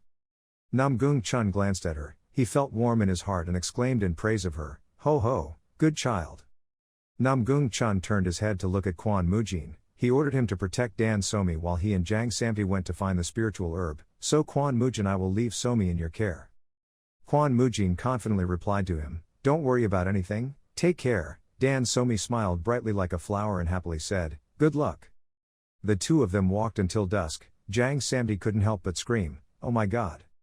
He was so tired that he was panting and his hair was messy. Jang Samti wondered, does this place really exist spiritual herbs? He couldn't help but exclaim, "It's been several hours and there's still no sign of him. It's a bit of a hit." Namgung Chun was as tired as you. He spoke up and said, "Although I knew it wouldn't be simple, I didn't expect the search to be so difficult." The two of them are now standing on a high mountain. Jang Samti is still breathing heavily and screaming, "In the first place, I would not have been able to find such a simple spiritual herb, even for medicine pickers. The master couldn't find just a few plants for a whole year." Namgung Chun remained silent and said nothing. Jang Samti was out of breath and lay down on the stone floor. She continued to say, "Oh my god, I can't find anything like this." Jang Samti still had doubts and asked him, "Why don't you replace it?" without asking for help from the Namgung family. Namgung Chun was helpless but honestly told his current situation to his family. He had severed all ties with his family, so that was impossible. Jang Samti's face was dejected. He raised his hand to his fist and exclaimed in disgust, "No matter what, I can't understand those famous political factions. There are also many strange rumors spreading these days." Namgung Chun looking at him suspiciously, he asked again, "What are you talking about? What strange rumor?" Jang Samti glanced at him and explained the current situation in the martial arts world. It was about sword philosophy, the current martial arts leader. Namgung Chun was still bewildered, not understanding what was going on. He asked Jang Samti, "Moyong Hyokman, what was wrong with him?" Jang Samti told Namgung Chun the rumors he heard. "We heard that he doesn't care about politics, but she knows how to abuse his power." Moyong Hyokman abused his own power and forced everyone to pay tribute, loading items for him. Jang Samti continued to speak. "It was rumored that there were more than 100 merchants, who were threatened to donate their wealth to the martial arts union." Namgung Chun heard that and was a bit stunned, not believing in the information he had just received. He really did not expect this situation to happen. Jang Samti put his chin in his hand, and with the other hand, he picked his nose and spoke up to clarify that the information was just a rumor. "Why is that so?" I don't know anything else. Didn't I say they were just rumors?" He went on to say, "After all, that was the reason why everyone thought that the Mo Dung family was shaking the authority of the royal family. and living in luxury with the wealth they siphoned from small merchants. Such shamelessness is the end. When Namgung Chun heard him say that, he was filled with fear and a bit of anger. No, he didn't know how to respond but just pondered. Next to Dan Somi and Kwon Mujin, the girl waited from dawn until dusk. Kwon Mujin pointed to the distance and suggested, Dan Somi, I will go over there and search for a bit, please sit quietly here. Dan Somi obediently replied to him, yes. The baby looked at the back of Kwon Mujin walking away to find food for the two of them. Dan Somi still kept a faint smile on her lips. The little girl thought about her flat belly and silently exclaimed, Somi was hungry. Suddenly she noticed some weeds swaying in the wind. Dan Somi saw it as if she had caught gold. The baby's eyes were as bright as stars, her saliva was dripping. She screamed loudly, is this a star plant? This thing can be eaten. Dan Somi quickly opened the bag and gathered the grass. The little girl muttered to herself, I should bring back a lot to share with everyone, hee hee. Suddenly she noticed another wild plant with purple flowers. Dan Somi inexplicably exclaimed, huh? Her eyes glowed again. Dan Somi couldn't help but feel, whoa, there are so many edible plants. Turned to Namgung Chun and Jang Samdi. The two of them were following the trail to go down and said, Jang Samdi said as he walked and skipped, the sun sets much faster on the mountain, let's go down, come back tomorrow, he silently exclaimed, that's it, wasting an entire day. Namgung Chun slowly walked forward without responding. Jang Samdi saw that Namgung Chun's face was still tense and whispered to himself, this old man hasn't been able to say a word for a while now, he shouldn't have told him about the rumors, he's silently blaming myself, arguing with my foul mouth. Namgung Chun had been thinking about Moyong Hyokmun all this time. He thought to himself, what if? Namgung Chun was still very suspicious and silently wondered, what is your purpose here? Suddenly Namgung Chun saw something. In front of him were two people digging the ground for something. Namgung Chun called out suspiciously, Somi. He looked at the child with puzzled eyes and asked, what are you doing? Dan Somi was still chewing the grass in her mouth, her eyes were bright like car headlights. She called out, Grandpa, Grandpa. Namgung Chun approached in confusion and asked the two of them, what are you digging? Dan Somi quickly took out the item she wanted to introduce, this. The little girl took out a flower and gave it to him. Namgung Chun looked at her with some confusion. Dan Somi grinned and asked him, do you want to try some? Namgung Chun was also very happy at the girl's invitation. He laughed loudly and asked again, ho ho, is this a star tree? Namgung Chun looked at the plants in the bag and couldn't help but exclaim, I dug so many. Dan Somi happily replied, I plan to bring them back to Dad. Namgung Chun was a bit gloomy because she didn't remember him, asked, so you don't have any part? Dan Somi then remembered something and exclaimed, ah. The baby quickly searched in the bag. Then she took out a flower plant with quite a large bulb and gave it to Namgung Chun, here it is. The little girl smiled and explained, I dug it because it looks so beautiful, I'll give you this. Namgung Chun looked at the old thing in Dan Somi's hand and was a little stunned. He muttered to himself, no way. Namgung Chun suddenly shouted loudly, this is thousands of years old ginseng. The two dogs suddenly asked in unison, what? Dan Somi was extremely surprised. The little girl pointed at this tree and asked strangely, 10,000 years old ginseng. Namgung Chun was extremely scared. He loudly asked her, yes, here I found it. This 10,000-year-old ginseng plant is considered the top among all spiritual herbs. Dan Somi pointed to the direction the girl found. Right there. Namgung Chun also looked in that direction. The child pointed to a rather large rock and continued to speak, behind that rock.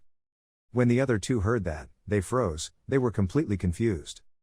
Namgung Chun quickly lifted the girl up and swung her back and forth continuously. He praised the girl, ho ho, very good, she did so well, and the girl was twirling around so much she screamed, Grandpa, I'm dizzy. Namgung Chun still couldn't help but laugh loudly, ho ho ho ho.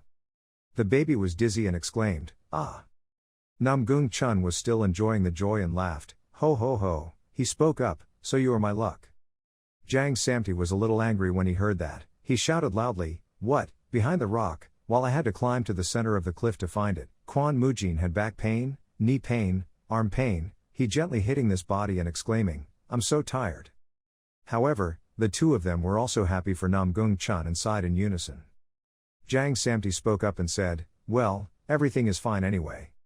In the forest, a candle was lit in front of someone, and that person spoke up and said, you're lucky, old man. Dan Woo-hyun had already meditated. He ordered him to sit cross-legged and start moving his energy.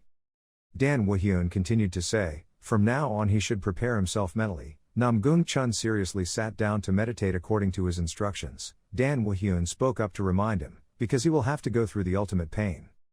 Dan Woo-hyun was already meditating on the ground. After realizing that Namgung Chun had gotten the spiritual herb, he ordered him to sit cross-legged and begin to channel his energy. Namgung Chun quickly sat down to channel his energy as he was told, by Dan Woo-hyun. From now on he should prepare himself mentally, Dan Woo-hyun continued, because he will have to experience extreme pain. When Dan Woo-hyun transmits internal energy into Namgung Chun's body, every blood vessel in his body as if they were competing with each other in movement. Namgung Chun's hands were shaking non-stop. Dan Woo-hyun was still trying to transmit his internal force into Namgung Chun's body to clear his meridians.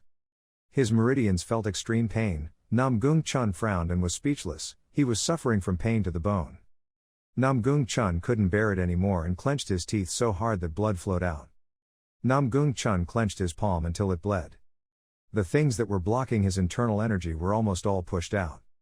Kwon Mujin inside also observed the situation outside, while Dan Somi and Jang Samdi had been sleeping soundly for a long time.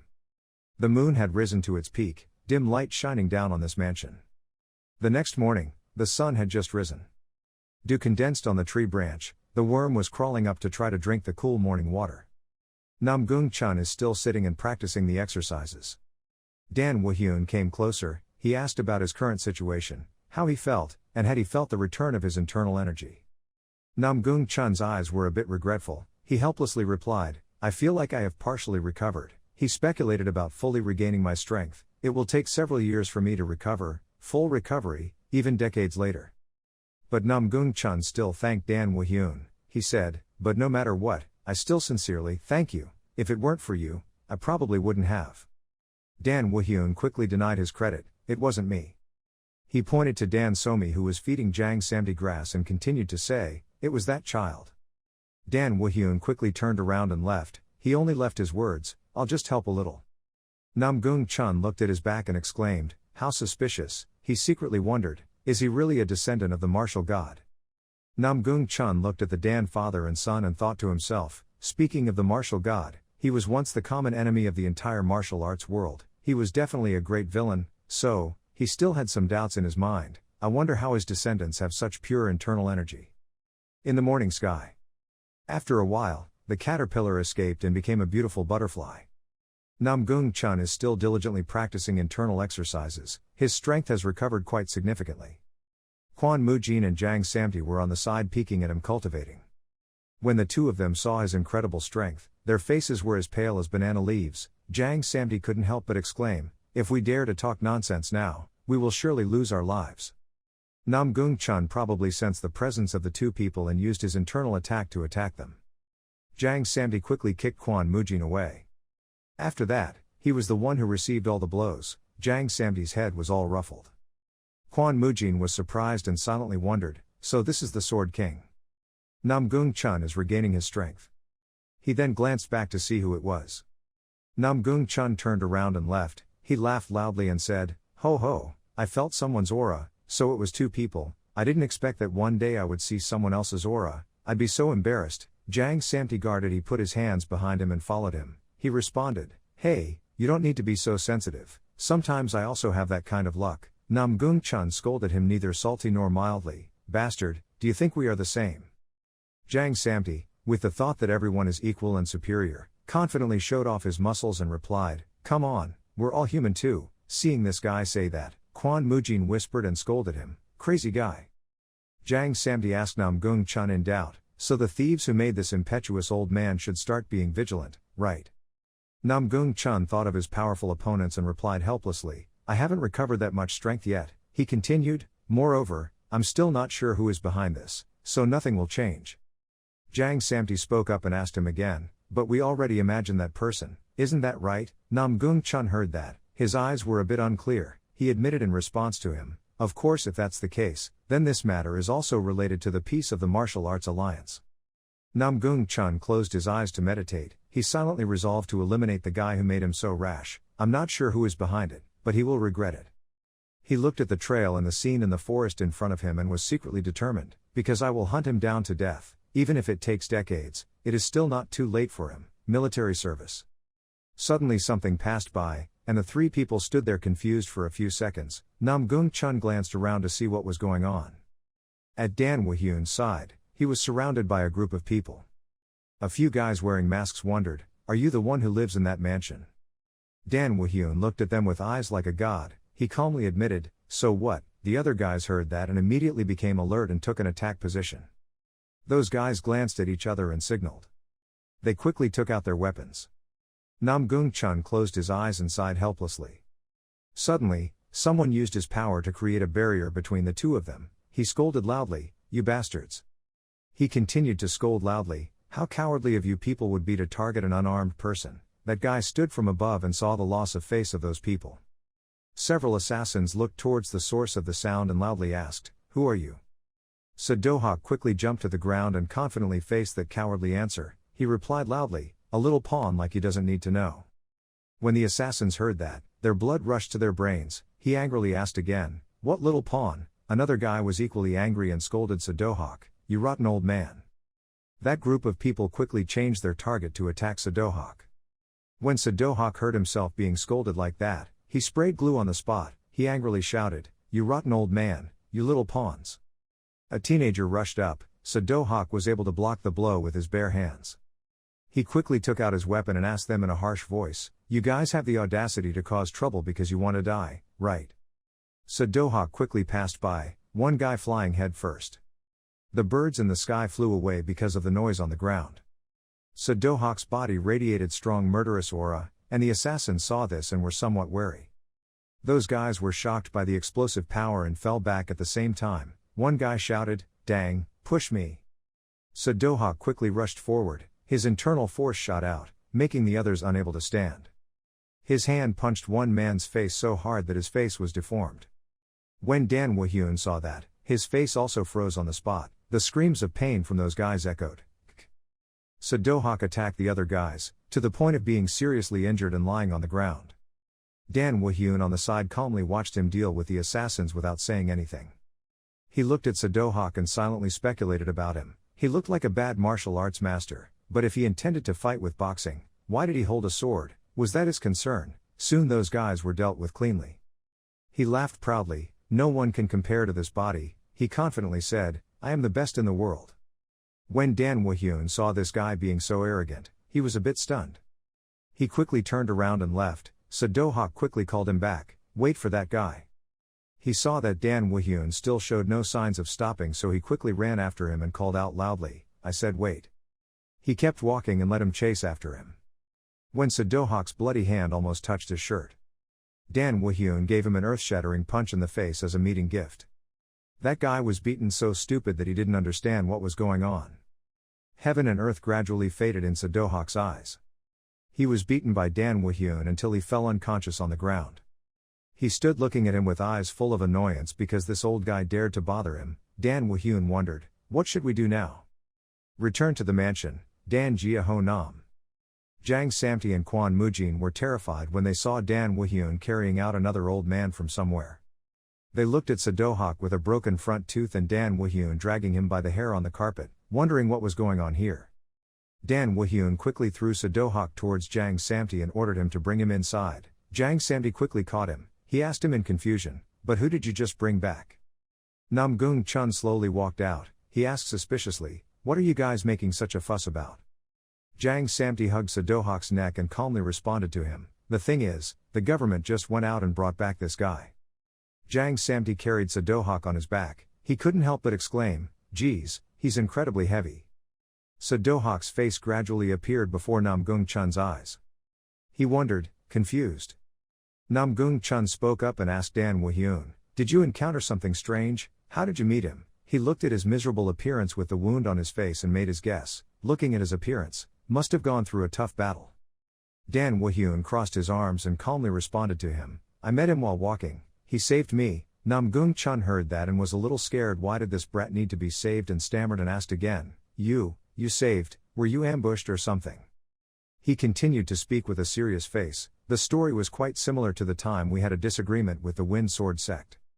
Namgung Chun made his guess and wondered, "Do you have many enemies in the martial arts world? You already have 3 masters."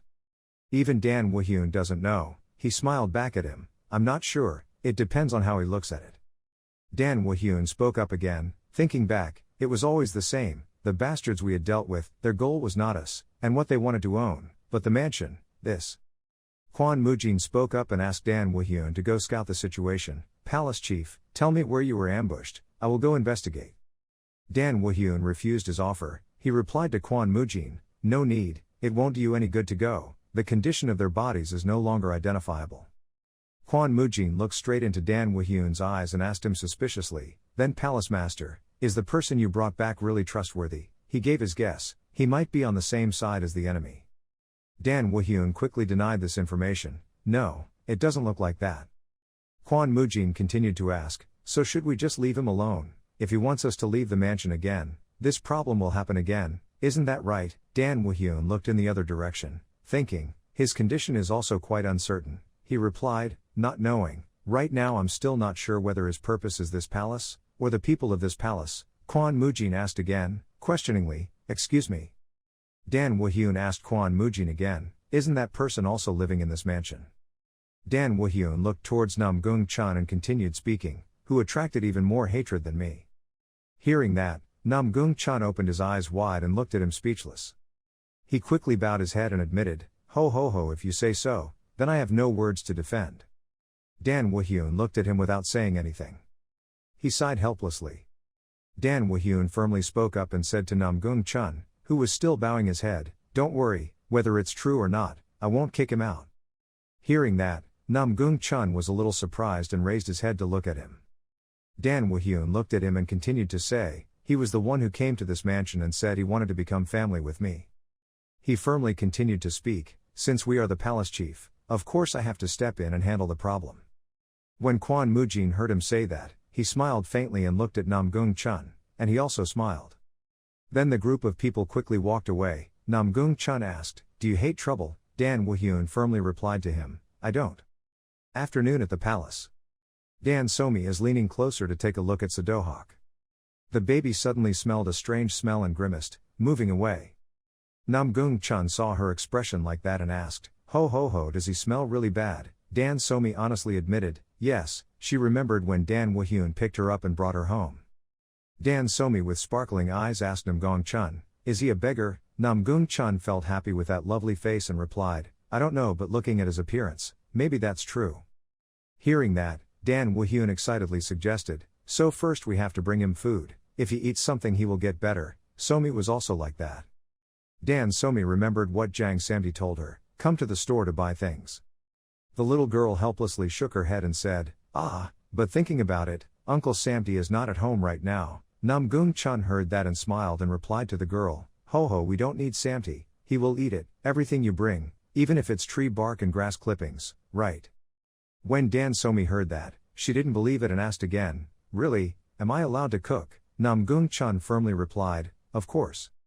Dan Somi quickly ran away. She said, I'll be back soon. Namgung Chun replied gently, okay. Namgung Chun saw that Dan Somi was gone. His eye smile is still there. But the bottom of Namgung Chun's eyes quickly turned cold. Namgung Chun spoke up and said to Sadohawk, how long are you going to pretend to sleep? If you keep doing that, you'll urinate in your pants, you bastard. Namgung Chun seemed to understand his thoughts and continued asking, you are ashamed, aren't you? He gave his guess, don't say you were defeated with just one blow. Namgung Chun still continued to talk endlessly, other than that case, there is no way you would fall into this situation. With just one blow, ho ho, you couldn't help but provoke him, tsk, if I were you, I will be ashamed and not dare to raise my face again. Namgung Chun still kept teasing him, not expecting the person known as the Demon King to be defeated with just one. Sadohawk heard him say that and stood up and argued, I was just secretly attacked. Sadohawk suddenly felt a piercing pain, he groaned with difficulty. Namgung Chun was stunned when he saw that. Sadohawk was embarrassed and quickly turned away. He sweated more and more when Namgung Chun stared at him like that. Namgung Chun quipped at him, tsk, how pathetic. Namgung Chun looked at Sadohawk with contemptuous eyes and mocked him, he didn't expect that someone like you who was known as the Demon King would be defeated in just one blow. Sadohawk suddenly woke up and shouted in anger, Namgung Chun's face. It was because of an ambush. Do-hak was surprised that he was able to wake up after a normal punch from Dan Woo-hyun but was able to hit him with a fatal blow as if Namgung Chun still didn't understand what is going on that could make Do-hak wake up and squint one eye. Do-hak did not say anything more but just turned his head to avoid Namgung Chun's alien look on his face. Sweat flowed down. Namgung Chun still focused his gaze on Do-hak, making him sweat from father, mother, child sweat all over his face. Namgung Chun understood that he was guilty and couldn't help it, opened his mouth to mock. Tusk, so pathetic. Do-hak remembered the time when Dan Woo-hyun punched him straight in the face. Couldn't help but feel the fear creeping inside him and exclaimed, that attack penetrated straight through the layer of my body's protective qigong like it was piercing a piece of paper. He questioned the identity of the person who severely injured him and wondered who the hell that person was. He still couldn't believe his eyes but kept going, breaking that layer of my strength with just his fist. Did it sound amazing? Do-hak was about to stand up with the intention of taking revenge on Dan Woo-hyun but expressed his wishes to Namgung Chun. He couldn't sit still anymore. If I can't take revenge on that beast then I'm not a man. Namgung Chun is a bit displeased. I wonder when he made such a stupid decision. Namgung Chun calmly advised Do-hak not to take revenge. Stop it, sir. He slowly explained the reason why. Making noise where there is a child is not very good. That's the reason he used, but Do-hak won't fight back. Do-hak was furious and shouted loudly at Namgung Chun, damn this righteous old man, I'm about to vomit blood from my anger but he's still sitting there grinning like that. Suddenly Do-hak noticed something unusual. He glanced over. He noticed that one of Namgung Chun's sleeves was empty. Do-hak asked Namgung Chun suspiciously, wait, where is one of his arms? Namgung Chun calmly explained, oh well, that was the case. Do-hak shouted with anger in his chest, he's old so he's confused, man. Explaining in such a short sentence like that, no one can understand and explain it clearly. Let's see clearly. Ignoring Do-hak's screams, Namgung Chun still smiled and calmly continued to explain to him, ho ho ho, when you stand at the top for too long, it's understandable that something like this happens. When you look at it, in today's Namgung Chun, Do-hak was about to say something but was speechless. Old man. Do-hak said contemptuously to Namgung Chun, tsk, after so many years of experience, he now looks so pathetic. Do-hak looked at him speechlessly, not knowing what to say. Do-hak couldn't believe his eyes and loudly questioned Namgung Chun, tsk, why does he look so pathetic after so many years of experience? Namgung Chun laughed loudly in response to him. Ho ho, you should have said I'm lucky, because my internal strength has returned. Do-hak continued to ask him in doubt, was he hit by toxic gas? Namgung Chun just calmly made his own guess, well, it's very likely. Do-hak continued to talk with Namgung Chun. He sighed helplessly and said, then I am looking forward to meeting the person who was able to cause the famous Sword King to fall into this situation. Do-hak then remembered that he had to deal with Dan Woo-hyun, the person who caused him to end up in this situation, and continued, but that's for later, there are more urgent matters waiting for him, right? Do-hak already held his sword and asked Namgung Chun about Dan Woo-hyun's location, so he told me where that bastard from before was. Namgung Chun was a little angry and loudly reminded him that if you continue to be stubborn like that, you will really be in big trouble. Suddenly the door was opened wide. Before Dan Woo-hyun could enter, he heard the conversation between the two people. He spoke up and said, I thought you would have to lie down for a few days to recuperate, but now you look healthy, this strong. Do-hak saw someone coming and glanced towards the source of the sound with indignation. But when he saw that the person coming was Dan Woo-hyun, he was shocked and shouted loudly, you. Do-hak quickly pulled out his sword. He jumped up as fast as lightning. Dan Woo-hyun saw that the crazy man quickly jumped up to attack him and backed away. He quickly flipped around just as Do-hak attacked himself. Do-hak was a bit surprised by his reaction. He glanced around to look for Dan Yun-woo's figure. When he saw that there was nothing in front of him, he whispered in admiration and disappeared. He was still stuttering and his mouth was open in horror. Dan Somi called out to him, Sir. Do-hak glanced warily in that direction. Dan Somi was carrying another hot bowl and slowly walked towards him. The child held out the bowl and said, drink this, please. Do-hak looked a little suspiciously at the bowl of soup in the child's hand. Dan Woo-hyun said coldly from the side, drink it all, punishment for daring to swing a sword around in my house. Hearing his father say that, Dan Somi was a little angry and protested, punishment, it's not a punishment, this is very delicious. The little girl angrily spoke up to prove that she had tried drinking it herself to verify it, but Do-hak now realized that he had behaved wrongly and blamed himself. That's right, I shouldn't have spilled it, like that in front of children. Sadohak asked the girl, did you make this dish for me yourself? Dan Somi looked a little sad at her bowl of soup. Sadohak knelt down and smiled and said, I'm very happy, thank you baby. Hearing that also made my mood a lot happier. Expressions ranged from shock to excitement. Sadohak reached out and grabbed the bowl to introduce himself, my name is Sadohak. The baby smiled brightly like a flower and also introduced himself, and I'm Somi, Dan Somi. Sadohak heard that and laughed out loud praising the girl's name, haha, what a cute name.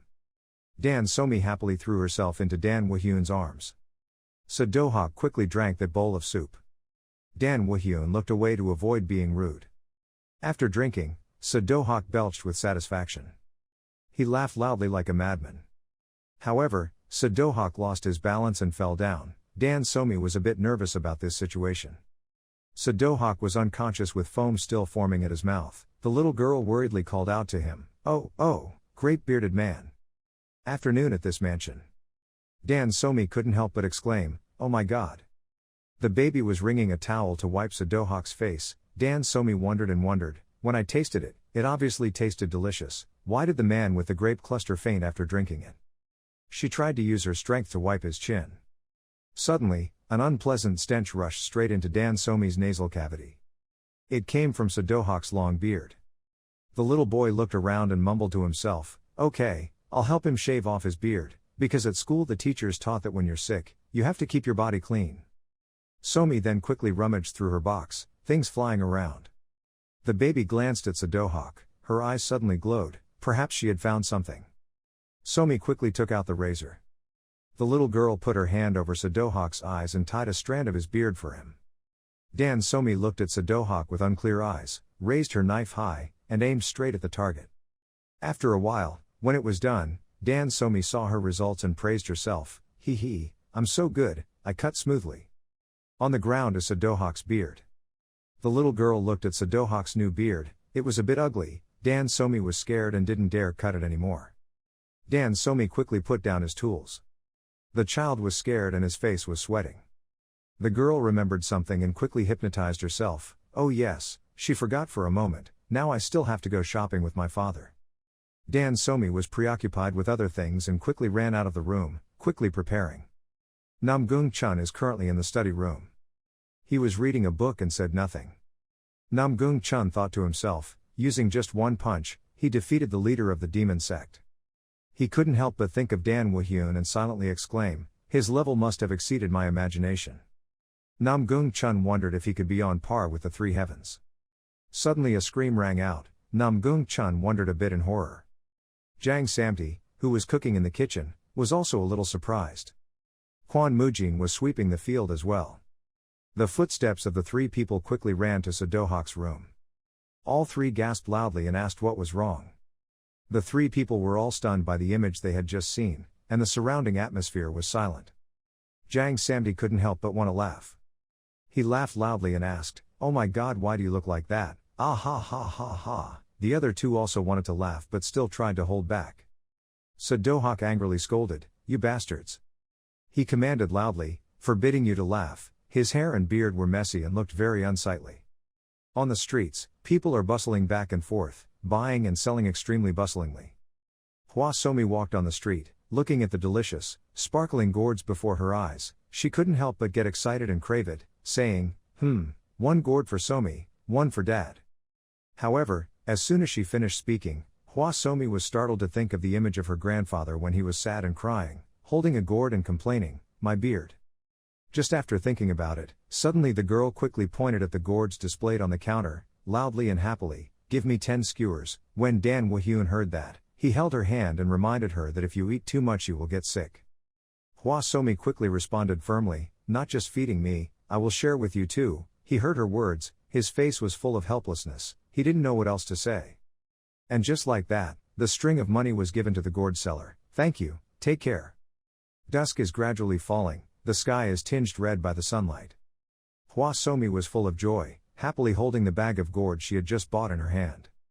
Dan Wahyun walked next to the girl and couldn't help but wonder and asked, you like him so much, why did you bring so many gourds? Hwa Somi smiled happily and answered, yes, this much, then you can apologize, but when you hear this, I'm even more confused, why are you sorry?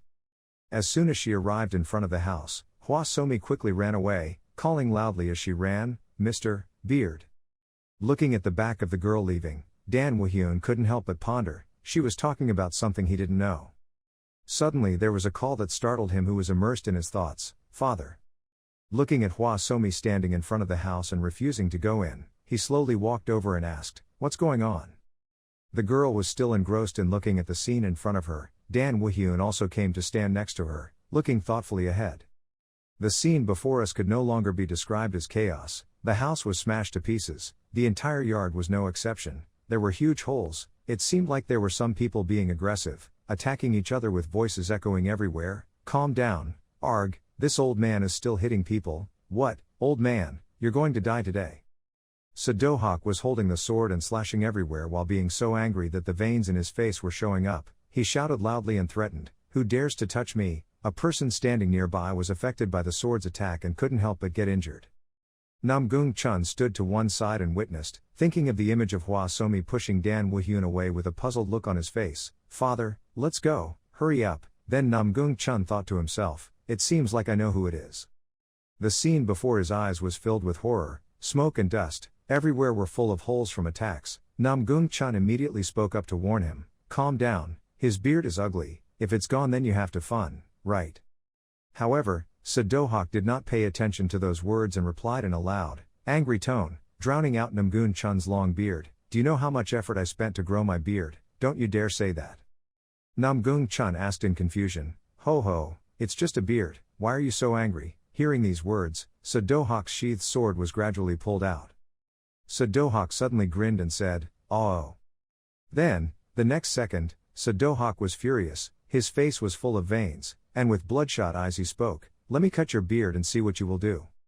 Under the demon who was gradually losing his humanity because of losing his beard like Sadohak, Namgung Chun didn't know what else to do. Looking at that out of control appearance with bloodshot eyes, Namgung Chun just groaned, oh God, God. Looking at the broken door, cracked in half, flying everywhere, Namgung Chun said, this is trouble. Sadohak kept destroying everything, making this place more and more shabby. The affected Jang Samdi couldn't help but cry and run away before being beaten by Sadohak. Huyen Mao Tran was no exception, he was stunned by Sadohak's attacks, and all the surrounding objects were gradually destroyed. Smoke and dust flew around. Sadohak stood opposite Namgung Chun, preparing to fight, when Dan Woo-hyun appeared from nowhere, coldly asking, what do you think you are doing? As soon as all four of them heard his voice, their eyes lit up and widened in surprise. Jang Samti and Huyen Mao Tran, who had been abused all this time, quickly ran to Dan Woo-hyun immediately, urgently asking under the cloud of dust and smoke, Lord, please save me, while Sadohak still stood at attention in his position, me, looking intently at him. Dan Woo-hyun used his hand to shield Hwa Somi behind his back, then coldly said, I asked what's wrong. Jang Samdi still couldn't get over the shock, just hugged his leg tightly and cried pitifully. Sadohak was not afraid of his attitude, and was even somewhat amused. He smirked and replied, ha, with that murderous aura, you are definitely not an ordinary person. If you want to fight with this Sadohak, then at least, it has to be like that. Let's see, this time you're planning to sneak attack me again, this time it won't work. Dan Woo-hyun remained cold as ice, without any emotion, saying, you must be punished for destroying this palace. Hearing this, Sadohak was extremely angry, unable to control his emotions and said loudly, punishment, do you know who I am to dare to say that? Dan Woo-hyun didn't pay any attention, his face was as cold as dagger, replied, I don't want to know nor am I interested, this palace is what I care about. Jang Samti, who was hiding behind him, suddenly appeared eloquently and said angrily, yes, what are you planning to do to our palace master, that old man? Hearing this, Sadohak was silent for a while, the smoke and dust behind him still flying around non-stop. Sadohak's hand suddenly clenched, then shot out two fingers. As soon as that action ended, a powerful attack quickly approached Jang Samti's face before Jang Samti could react. However, fortunately, Dan Woo-hyun quickly helped him, making Jang Samti surprised. Jang Samti sat down on the ground, his face filled with dismay, still not understanding what was going on. Jang Samti spoke up in confusion, what's going on? As soon as Dan Woo-hyun finished blocking the attack, he coldly said, you're really hot-tempered, for such a small thing, you pulled out such a killer move. Sadohak demonstrated his strength, his energy radiated around him, and he responded eloquently, no martial artist would endure such humiliation. Faced with this atmosphere, Dan Woo-hyun remained unaffected, just calmly replied, unless that martial artist is as weak as you dare to call yourself a martial artist, you are really thick-faced. Hearing this, Seo-hak became even angrier, his face scowled, his veins bulging, he smirked and replied, then surely you are not indifferent to my power, right? He suddenly smiled. Then there was also a powerful force radiating around him. Dan Woo-hyun said eloquently, if you encourage me, I will continue, come on, I will make you more reasonable. Everyone around couldn't help but be surprised by the scene unfolding before their eyes, everyone gasped and their eyes widened. Even Namgung Chun silently stood and watched, his face full of seriousness. Seo-hak released all his power, causing the ground to crumble. That power was powerful, affecting everything around him, but Dan Woo-hyun still calmly stood opposite, not moving at all. What static? The next second, Seo-hak's figure suddenly disappeared, leaving only a hole created in the ground and stones flying around. Dan Woo-hyun still stood there coldly and calmly, his face expressionless. I don't know when Seo-hak came right up to him, smiling happily and sinisterly, saying, the one who told me to go first was you. As soon as he finished speaking, the slashes decisively attacked Dan Woo-hyun's forehead, while he still stood still without moving anything. Seo-hak's elegant, swift slashes caused even rocks to break in half. After finishing the attack, Seo-hak looked towards where Dan Woo-hyun was standing and thought to himself, he must be scared. However, the next second, Seo-hak vomited blood when he didn't know what was going on. And just like that, Seo-hak was lying on the ground, blood flowing out continuously in front of so many people. The dust and smoke from the match still continued to appear. Under Seo-hak's eyes full of confusion and his body covered in wounds, Dan Woo-hyun suddenly spoke, you must be very surprised. He slowly walked to Seo-hak, calmly said but it was too early, and Seo-hak still didn't understand what was going on, turned around and looked at him with a tired expression. The more Seo-hak looked at him, the more frustrated he became, gritting his teeth and saying, damn it, while Dan Woo-hyun looked extremely amused, raising his hand to provoke, you will have to fix this palace you destroyed yourself, so don't worry, at least your limbs will be intact. The explosions from the two people's attacks continued to resound powerfully and fiercely, creating an extremely large earthquake. Seo-hak clenched his face, tried to grip his weapon tightly, and quickly moved forward to attack. Just a second later, the attack caused a small movement that spread throughout the surroundings. The figure of the person attacked by Seo-hak gradually blurred in the dust. Strangely, under that powerful attack, Dan Woo-hyun did not lose any strength, calmly blocking Seo-hak's sword. This made him angry, his face was full of veins, and he said loudly, are you looking down on me? Dan Woo-hyun coldly, calmly looked at Seo-hak, his face without any emotion, replied, do I look down on you? No, just. As he spoke, he quickly used his hand to make a decisive slash to attack Seo-hak who was standing directly before reacting, saying, you are too weak. Seo-hak was suddenly attacked, he didn't understand what was going on, he could only stand there and watch Dan Woo-hyun's quick and decisive attack coming towards him. And just like that, a huge explosion occurred from the battle between the two of them. Blood has been pouring out from somewhere. It was none other than Seo-hak, he was beaten until his mouth bled by Dan Woo-hyun, and he had to step back with wounds all over his body. This made Seo-hak even more unconvinced, gritting his teeth in annoyance. Immediately after, he took strength from his legs, gathering strength to prepare to attack. The power Seo-hak radiated caused the ground to shatter, rocks were lifted into the air. The technique Seo-hak was using was called the Army of the Devil. Huyen Mao Tran held Hua Somi in his arms. As soon as he witnessed this scene, he couldn't help but be surprised, his expression was somewhat uneasy. He thought to himself, that's the magic of the demon army. Namgung Chan also looked attentively with a serious expression. Under that overwhelming power, when everyone was surprised, Dan Woo-hyun didn't have any emotions at all, just coughed calmly. Even when it caused his face to bleed. Now Seo-hak has immense power within him, his eyes flash with lightning, he holds the sword in his hand, speaking eloquently, you are in good spirits. Then, the next second, he raised his sword in front of him to prepare to attack. Dan Woo-hyun remained extremely calm, standing there looking at him with cold eyes. The whole ground seemed to be broken, a huge stream of power shot straight towards Dan Woo-hyun, he also slowly moved forward to attack directly. Seo-hak shouted loudly with an angry face as he attacked him, while Dan Woo-hyun still kept his cold eyes as he blocked the attack. A long slash of the attack was imprinted. After the two of them attacked each other, they stood with their backs to each other. The atmosphere suddenly became silent, only smoke and dust remained surrounding them. Dan Woo-hyun's eyes were open and he suddenly closed them tightly. Droplets of blood began to appear, then gradually, more and more blood appeared, splashing from Seo-do-hak's body. He had to hold his sword in the ground to stay steady. Everyone was injured, their clothes were torn to shreds, and they were beaten until their mouths bled. Not only Seo-do-hak's body, but also his face was covered in wounds. He stuck his sword into the ground, his eyes closed calmly. Then slowly let go, no longer having strength and fall to the ground. We have lost. Under the bright light of the sun, one person is still standing behind a layer of dust and smoke, the other person is lying on the ground with no strength left. Night fell, the bright moonlight shone down on the ruined palace.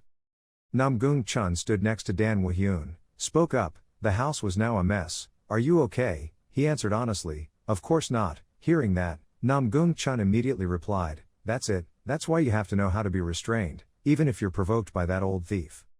His face was still cold and emotionless as he said, he wants to harm my relatives, I can't leave it alone. As soon as he finished speaking, his eyes suddenly lit up, as if he saw something. Seeing this strange attitude of Dan Woo-hyun, Namgung Chun couldn't help but feel confused and asked, what's wrong with you suddenly? He did not answer, but slowly walked towards the footprints on the ground. Dan Woo-hyun looked attentively, then coldly said, it seems there is another guest. Seeing the footprints he was looking at intently, Namgung Chun asked, what were the footprints? Are you going to chase them? Dan Woo-hyun stood up and answered the question, no, it's too late now. Then he clenched his hands and spoke decisively, but it doesn't matter, because we can capture them if they dare to come here again. With fiery eyes, he determinedly said, but now, we have to renovate this mansion first. In another room, decorated elegantly and politely, there are fresh roses in vases. A bowl is placed on the table. Then suddenly someone picked it up. Then calmly put it in your mouth to drink. After drinking, he asked, yes, how was everything? The person wearing the black scarf answered with a worried, uneasy look on his face. The villain had lost all contact with the subordinates he had sent. Hearing that, the person sitting on the chair holding a drink immediately replied, it seems that this is the work of the Sword King. The person wearing a black scarf said politely. After checking, the subordinates discovered that it was not martial arts of the Sword King. All of them were brutally murdered. If he were the Sword King, he would not kill them like that. Based on the remaining traces of evil magic, the subordinates confirmed that this was the action of an evil cult.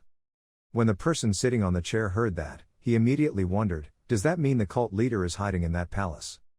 So have you eliminated the people living in that mansion? Hearing this, the person wearing the black scarf faltered, that's it. Still haven't figured out their origins, so the subordinates still can't. Before they could finish their sentence, the person sitting on the chair interrupted, so you still haven't been able to get rid of them yet. The man wearing the black scarf bowed his head in fear and begged earnestly. The villain confessed his crime. The person sitting on the chair had an expressionless face and thoughtfully replied, no, my order was originally just to eliminate the Sword King. Having said that, I thought to myself, is that old man really dead? Then he gave an order, leave, you should let go of Hanam, and go straight to Manhua immediately. Seeing that you will not be punished, the person wearing a black scarf replied with an enthusiastic tone, obeying the order. The person sitting on the chair held a glass in his hand, smiled sinisterly, and happily said, go knock down the Namgung family's sign for me. The entire palace was beaten to pieces, large holes appeared everywhere. Seo-do-hak is closing his eyes. Then, dreamily, it gradually opened. Hwa Somi was sitting next to him. Seeing that, she couldn't help but let out a loud ah. She happily smiled and said with her face sparkling like a star, you're awake. Seo-do-hak's face was covered in wounds, looked at the girl, then spoke, kid. Hwa Somi sat next to him, happily and brightly answered, you are Somi, Dan Somi. Seo-do-hak slowly sat up, said, I know. Hwa Somi quickly held a water bottle in her hand and asked if he wanted to drink some water. However, Seo-do-hak refused, no. The girl still didn't give up, took out some food, asked, how about eating a little? However, Seo-do-hak still refused, no. The room suddenly became a bit strangely silent. Then the next second, the girl hesitantly said, me. I'm sorry. While speaking loudly, Hwa Somi bowed her head down in front of Seo-do-hak, making him feel surprised, and confused. Seo-do-hak's face darkened, wondering what he meant. Hwa Somi replied, your beard, actually I was the one who cut it. Hearing this, Sadohak somewhat stopped, trembling. Then he asked, what? Hwa Somi bowed her head profusely, sincerely apologizing, explaining, but I didn't mean it, because it looked so messy, so I just wanted to trim it a little. Sadohak looked thoughtfully at the girl. The next second he replied, forget it, anyway, it's already happened. Hearing his words, Hwa Somi couldn't help but feel happy, asking again, sir, you forgive me.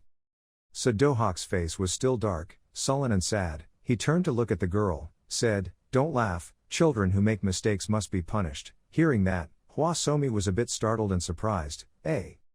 Then he pointed in one direction, then said, go over there, kneel down and raise your hand. Hwa Somi was confused and flustered when hearing such words, had to try to ask again to make sure, really, of course, if you made a mistake, you have to be punished, Sadohak replied. Then he angrily crossed his arms over his chest, saying, do it now. Hwa Somi was as sad as a puppy, quickly walked to where he was pointing, yes. The girl's hands were raised high. Some people kneel on the ground, kneeling and lamenting, hic. Sadohak looked at the girl on the side, then pondered. Suddenly, Hwa Somi's hee-hee laugh caught Sadohak's attention. Sadohak asked the girl in confusion, just now she was almost crying, but now why is she suddenly smiling? Hwa Somi happily replied, hee-hee, but no one dares to punish Somi like this, so it's very interesting, she said, smiling brightly. Hearing this, Sadohak also seemed to understand a few things.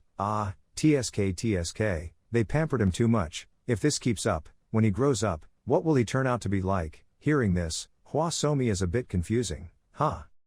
The little girl looked at him with sparkling eyes, her blushing face happily replied, a beauty.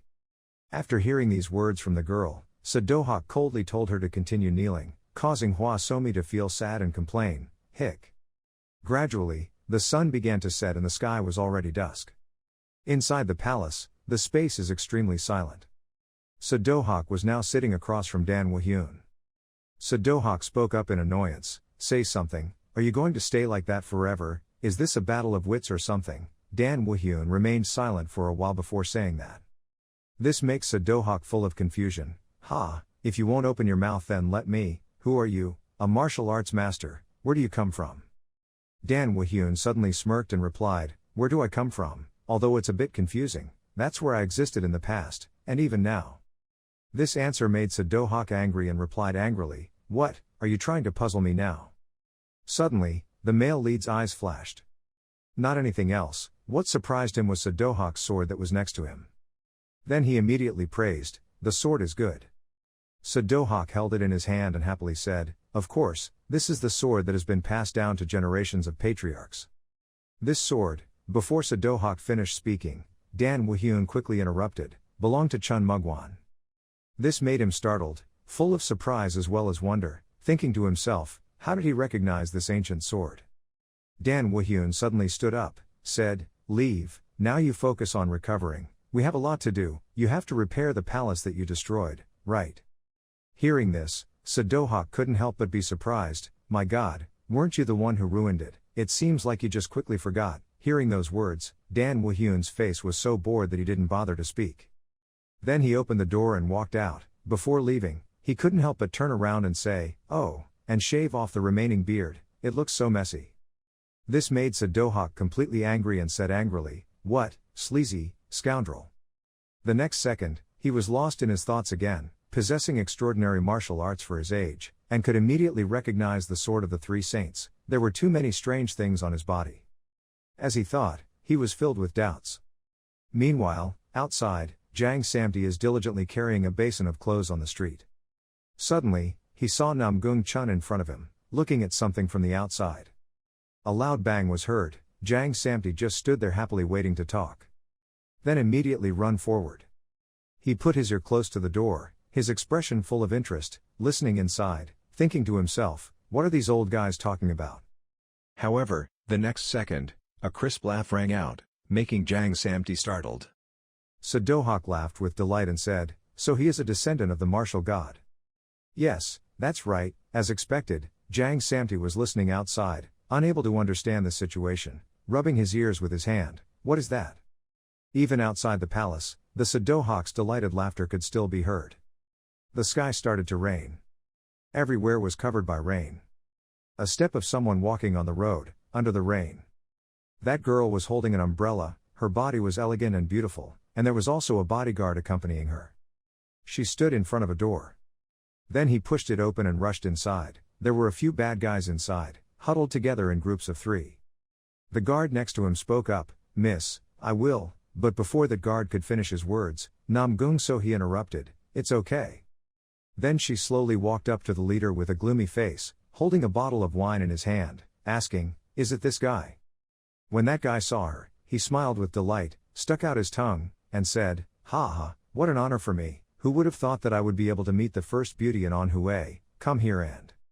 However, the next second, Namgung Sohi did not hesitate and decisively cut off one of his hands. Her eyes and face were full of coldness. Blood splattered and stuck to the wall. That guy didn't show any fear in front of his hand that had just been severed and was bleeding profusely. He even laughed excitedly, "Ha ha, don't you even know what a joke is?" He bared his sharp teeth, then said, "What a tasteless woman." His subordinates were no different, looking at her and laughing loudly with excitement. "Ha ha, is the leader seriously joking? I thought you were serious, truly worthy of being our leader." Namgung Sohi looked at the vulgar guys standing and talking to each other, their faces full of disgust and confusion, thinking to herself, "Is it interesting to be imprisoned in a prison for ambushing the Nam Palace family? There is something strange, as if these bastards had another purpose."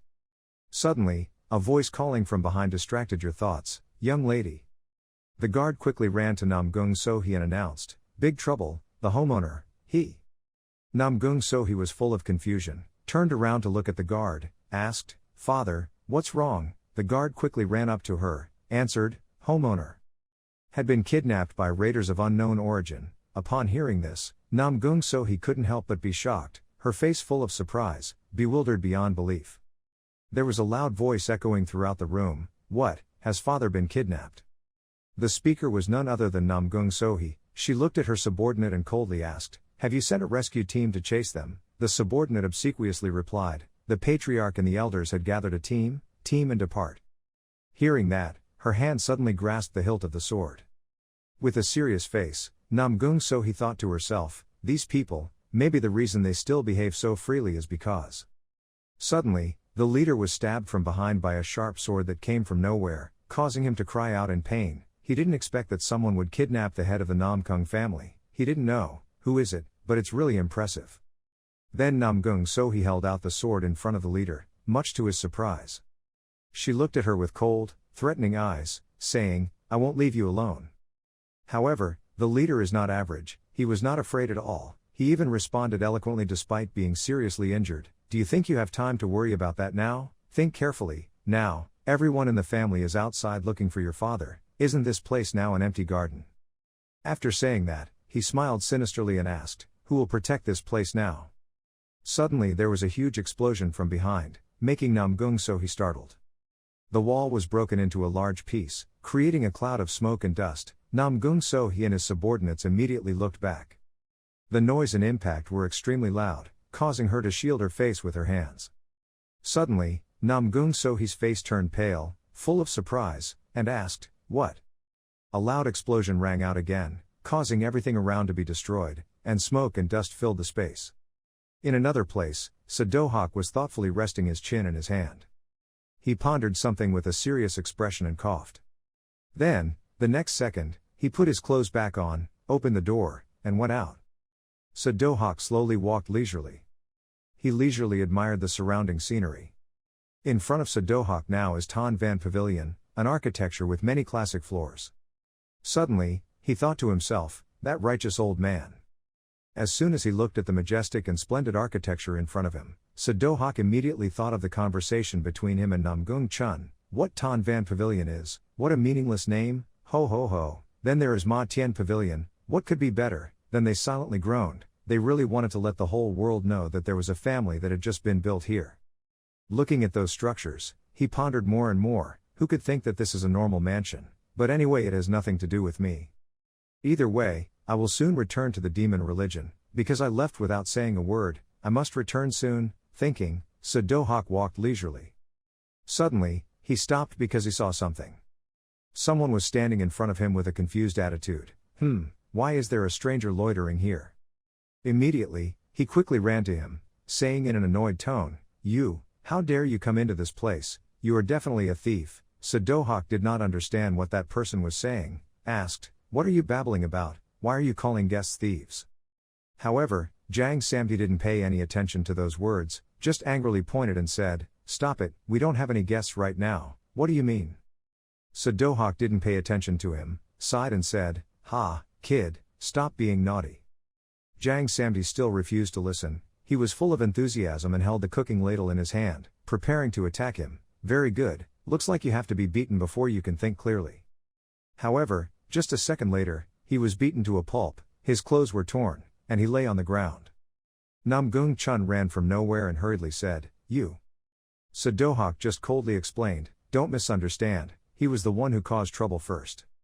Namgung Chun didn't pay any attention to that, but changed the subject, no, it's not important, but you are really Sadohawk. This statement made Sadohawk extremely frustrated and annoyed. He responded immediately, of course it's me, who else is here, why are you guys already trying to talk to me so early in the morning?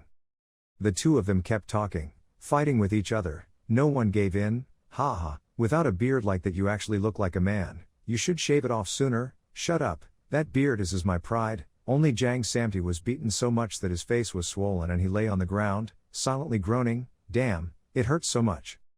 Suddenly, someone walked forward with a voice saying, oh ho, looks good. Hua Somi happily ran from everywhere, enthusiastically saying, wow, Mr. Suh, you look much more spirited like this. Sadohawk replied, ahem, is that so, it's better like this. Hua Somi smiled happily, said, yes, having a beard is also beautiful but I like him better as he is now, do you all agree?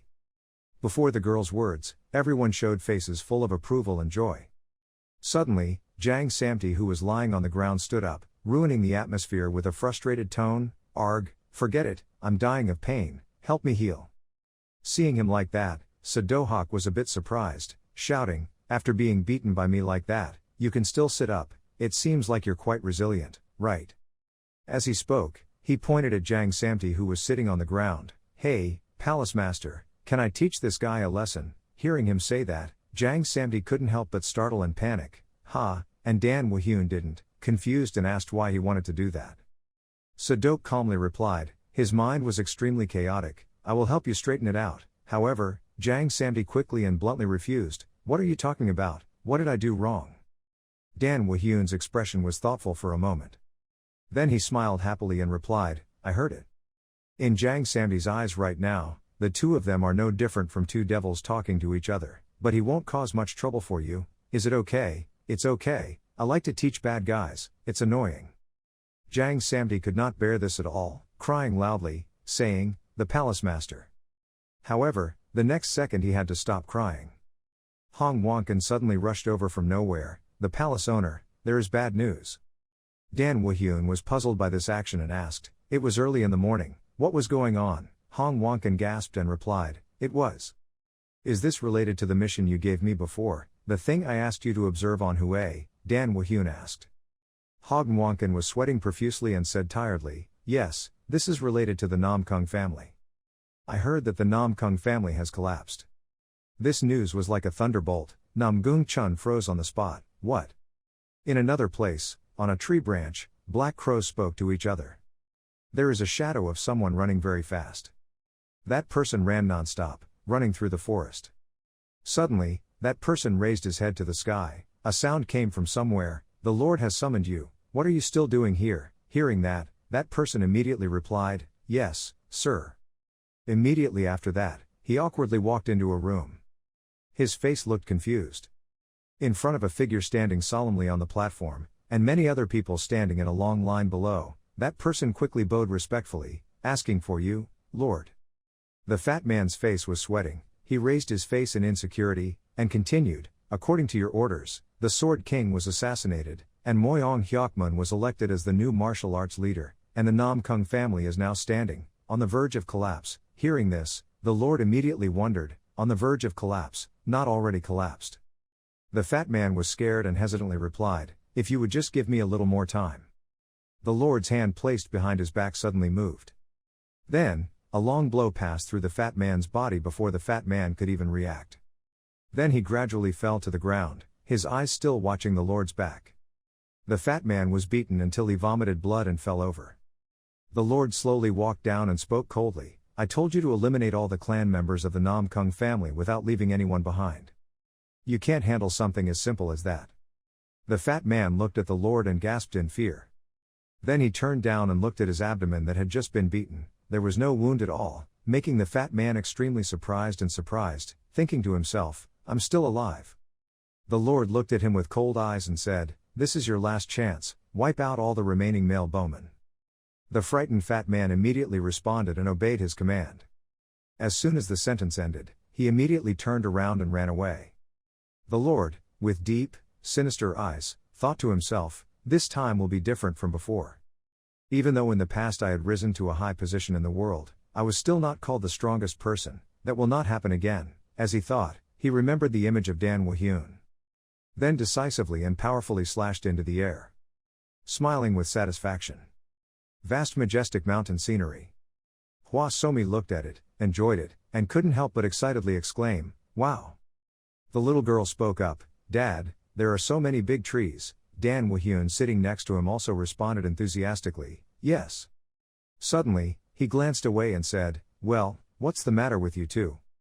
Both Do-hak and Namgung were now sitting in one place, wearing strange masks on their faces. Do-hak sighed heavily and replied, "Ahem, there are many people who know about my identity, so I had no choice but to give up." Namgung heard that and was also helpless, not knowing what to say. Hwa Somi happily told Dan Woo-hyun, "Father, that mask is a demon warrior, the only opponent that can match the mountain warrior." Dan Woo-hyun sneered, then said with a face full of disdain, "It's true that a cow looks like a cow, a horse looks like a horse." Namgung heard that and immediately spoke up, "What do you mean?" Then suddenly he put his hand on Do-hak's mask. Do-hak was startled, then angrily asked, "Old man, what are you doing?" Namgung angrily held Do-hak's mask tightly, saying, "I have to take this off, I'm too embarrassed." Do-hak replied, "Weren't you the one who initiated this? I don't see anything shameful." As they walked, they argued, "The demon soldiers sounded so brave, but I was the one who was ashamed." While driving, Huyan Mao-tran suddenly felt something strange. Then he pulled back the curtain and spoke into the carriage. The palace owner had a strange group of people in front. This made Dan Woo-hyun wonder, "Huh?" Then he pulled the curtain and looked out. In front of the carriage, there were several men dressed in black, holding swords, endlessly killing and looting people's belongings, making the people scared and constantly begging for their lives. "God, please spare us, dear sir." Seeing this, Dan Woo-hyun immediately turned to Namgung and said, It's time for you to show off." Namgung asked in confusion, "What are you talking about?" Dan Woo-hyun still calmly replied, "Don't the mountain army swordsmen usually come out to help when there is a mountain army swordsman? And if there is a mountain army swordsman, then the demon army should also come along. Listen to what I have to say." Namgung had no choice but to listen. "Ha, that's fine." However, Do-hak interrupted from nowhere and said, There's no need for the mountain army and swordsmen to get involved." As soon as he finished speaking, Do-hak jumped out of the carriage. Then immediately landed. When the guys in black saw this, they immediately picked up their weapons, looked annoyed, and asked, "Who are you?" Do-hak under the mask just smiled. Then, with his agile skills, he was able to kill them quickly, leaving them unable to react, only screaming in pain. The exploited people saw this scene both surprised and happy. The men dressed in black disappeared in a moment, looking at Do-hak who saved them. The people quickly expressed their thanks, thank you, sir." However, the next second that person had to be speechless because Do-hak put his sword to his neck. The people were startled and frightened, and quickly spoke up, "Ha, what's wrong with you, sir?" Do-hak coldly said, "After being saved by me, do you plan to just say thank you and then wipe your mouth?" Namgung stood behind, immediately interjected, "What do you think you are doing? So are you any different from those bandits?" Do-hak asked in confusion, "Is there anything wrong with receiving a reward after saving their lives?" Namgung explained, "The ghost soldiers don't behave like that." Meanwhile, the people who are most confused are the people who have just been saved. I could only look at the two of them talking with blank faces. Suddenly, people's eyes lit up. Dan Woo-hyun was standing to the side, bending down to pick up a bag of something. The people's faces darkened, turned pale, and asked without emotion, "Sir, What are you doing? While Dan Woo-hyun calmly looked at the bag of gold coins he had just picked up, saying, today's harvest is great. Suddenly, there was a voice calling from behind, the palace master, causing Dan Woo-hyun's cold expression to appear once again. Jang Samti happily slapped the bandits who had just been tied up, happily saying, hee, I've finished tying them up. Dan Woo-hyun advised, okay, take good care of them. We can take them to the government to get some extra money. Jang Samti happily replied, yes, while the other citizens still stared attentively with surprised eyes. Immediately after that, people seemed to freeze into stone statues, sweating profusely, helplessly thinking to themselves, these people are really strange people. Just looking at them talking loudly in front of them, the people still firmly decided that I must have nothing to do with them. Hwa Somi held the food in both hands, eating in a unique way with eyes bright and excited like stars. Jang Samti was no exception, bringing the whole bowl to sip. People sitting on the side watching them eat could not help but be surprised, bewildered, and their faces turned pale. Looking at the people engrossed in eating bowl after bowl, people inexplicably groaned in their hearts, why did things turn out like this? Then I remembered the memory when Dan Woo-hyun walked up and talked to me, you are also coming to MANHUA, what a coincidence, we can go together, provide accommodation for us, just think that's the salary for saving your lives. The more you remember, the more people cry silently when there's no more money in their pockets, my blood money. Suddenly, Dan Woo-hyun spoke coldly, this station guest is worse than I thought, the people must quickly change their attitude, flattery, next time we will choose a better place. Hearing that, I replied with peace of mind, that's good. And do you know anything about the situation in MANHUA? That citizen pondered for a while, then replied, are you talking about the Namgung family being attacked? That's terrible, surprised.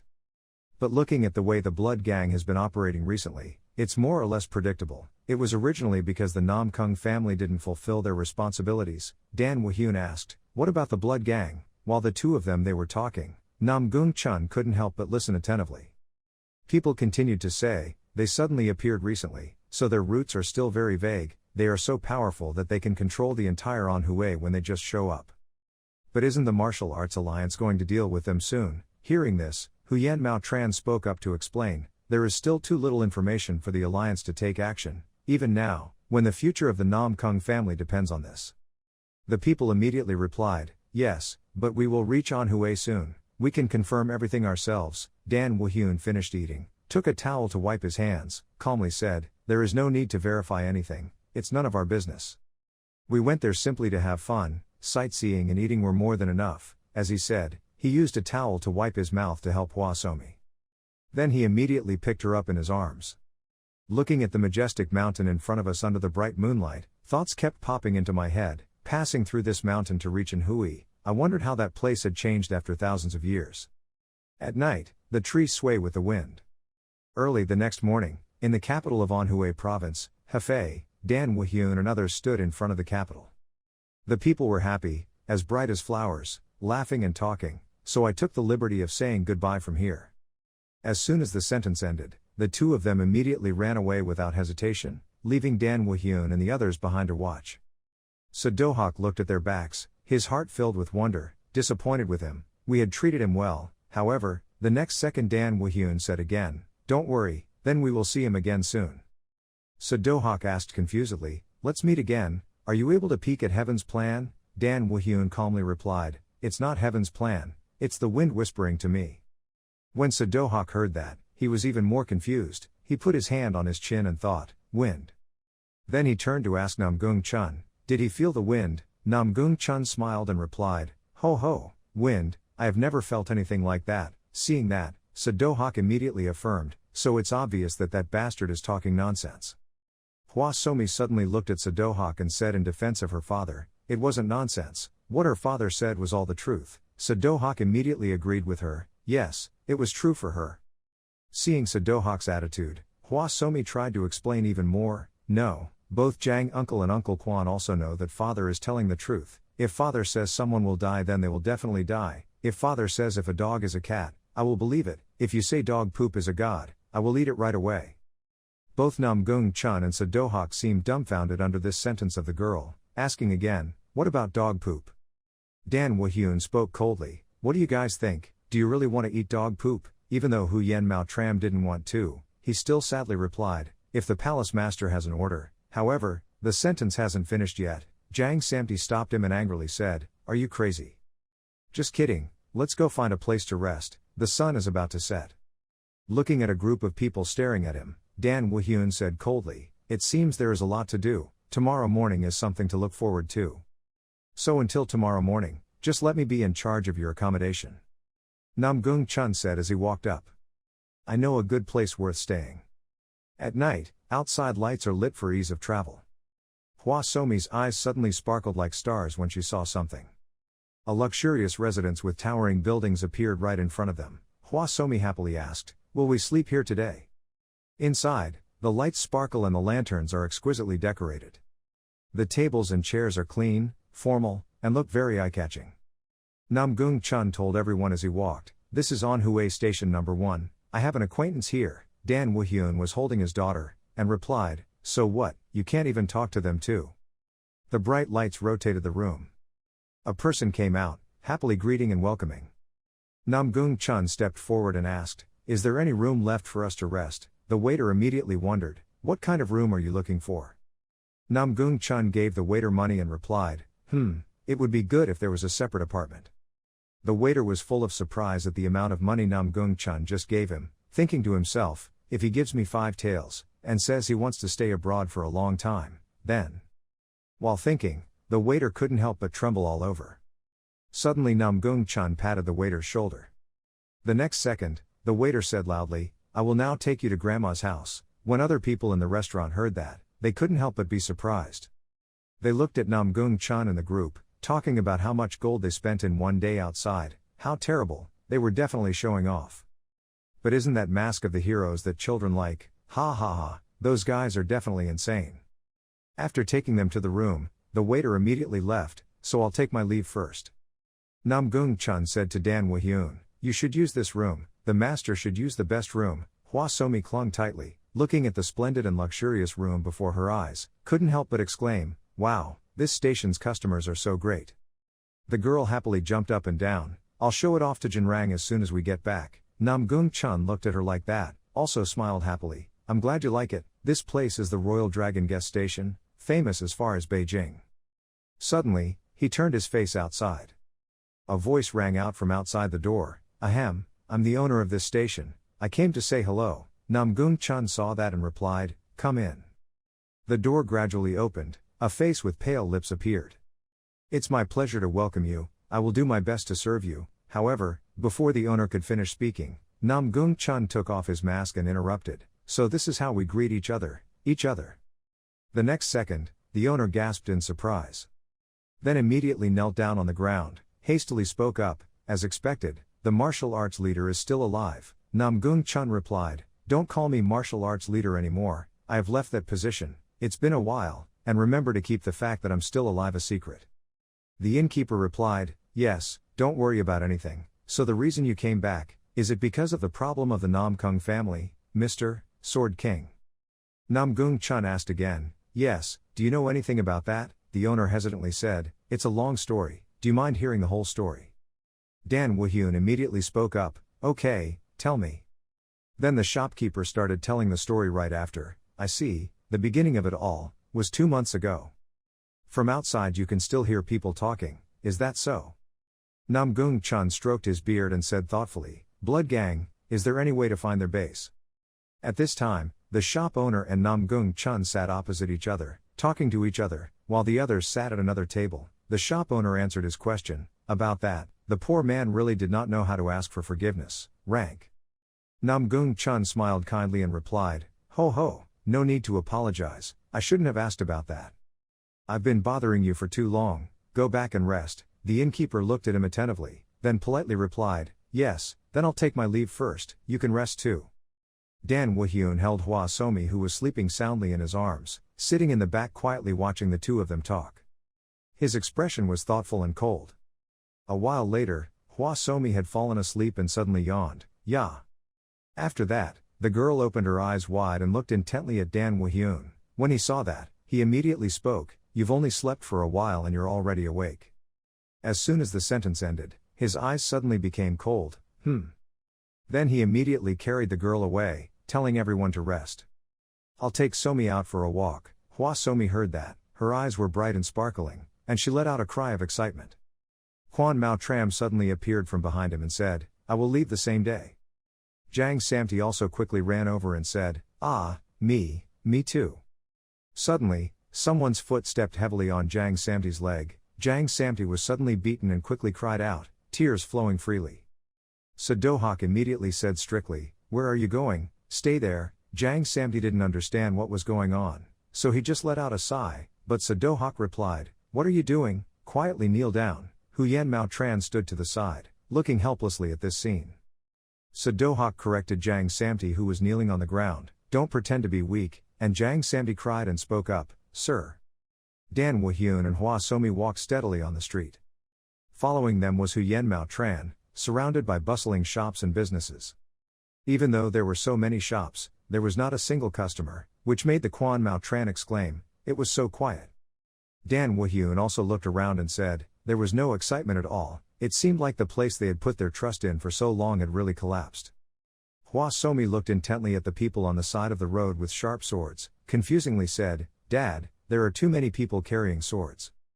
Dan Wahyun grabbed her hand tightly and replied, Ha ha, no matter where you go, you can easily see martial artists, haven't you seen a lot of them in Nakduong? Hwa Somi quickly replied, But not that scary. Quan Mao Tram in the back suddenly asked, Are they wanderers? Dan Wahyun replied, Maybe it's true or it's not. The Namgung family just collapsed, so maybe these people came here to look for some opportunity. The expression on little Hwa Somi's face at this moment was a bit scared and uneasy. However, the next second, her eyes sparkled, her expression brightened, Oh, there's the Heavenly Soldier ghost doll. There is indeed a Heavenly Soldier ghost doll for sale at the shop. Hwa Somi immediately took the teddy bear and happily said, You will like this very much. Seeing this attitude of the girl, Dan Wahyun also helplessly said, It seems like you are very happy. Then he slowly walked up and asked the shop owner how much this doll was. The shop owner replied 3 gold coins and 7 coins, Is this the item? The Heavenly Soldier ghost doll is displayed cutely. Hwa Somi hugged it tightly, looking at her father with bright eyes, wagging her tail like a cat wanting to be bought for her. Dan Wahyun was also helpless when he saw this image. Just a moment later, the innkeeper happily replied, holding the money in his hand, thanking him. Dan Wahyun suddenly spoke up, By the way, do you know where the Namgung family member is? This made the shop owner startled and wonder, Sir, the Namgung family member, why, what are you planning to do there? Hearing this question, he just coldly replied, It's the most famous place in Anhui, so I want to visit it once. Hearing that, the shop owner immediately reminded him, Ha, have you lost your mind? Don't go near that place. Although we can't see the people of the blood gang, they can jump out from anywhere, anywhere, anywhere. Hearing that, Dan Wahyun calmly spoke up, If there is any problem, I will solve it myself, so just tell me the location. Seeing this attitude of yours, the shop owner had no choice but to answer, Ha, just go, along that big road you will get there. The innkeeper even signaled to warn him, But if you don't want to lose your life, it's best not to go. A few days ago there were a lot of people gathered around there and then suddenly, they all died. Hwa Somi stood next to her, holding her teddy bear tightly, asking, Are we going there? He patted her head and replied, Don't worry, we won't go anymore. Hwa Somi asked, excited, Really, he answered. After that, a few of them left. The shop owner still looked at the 3 people's backs, and couldn't help but remind him that if this is your first time coming to Anhui, there are still many other places that you can visit and where to go. It's fine, as long as it's not a member of the Namgung family. He heard those words and returned the favor, I will take action myself, let's go. Hwa Somi held his hand tightly, her face full of joy. Night falls, the stars sparkle, in the resting place of Dan Wahyun and his friends. Hwa Somi was sleeping soundly, even drooling. Dan Wahyun's hand reached forward and took the blanket to cover the girl. Then slowly and quietly went out. In the room with only a little light, 2 people, Sadohak and Namgung Chun, were sitting at the table. Suddenly they raised their heads to look. Seeing Dan Wahyun come out, Namgung Chun asked, Is Somi sleeping yet? Dan Wahyun replied, Yes, Samti and Mujin are here, so she will be fine. Are you really going? Yes, let's go to Namgung's mansion. He said with an indifferent, calm expression.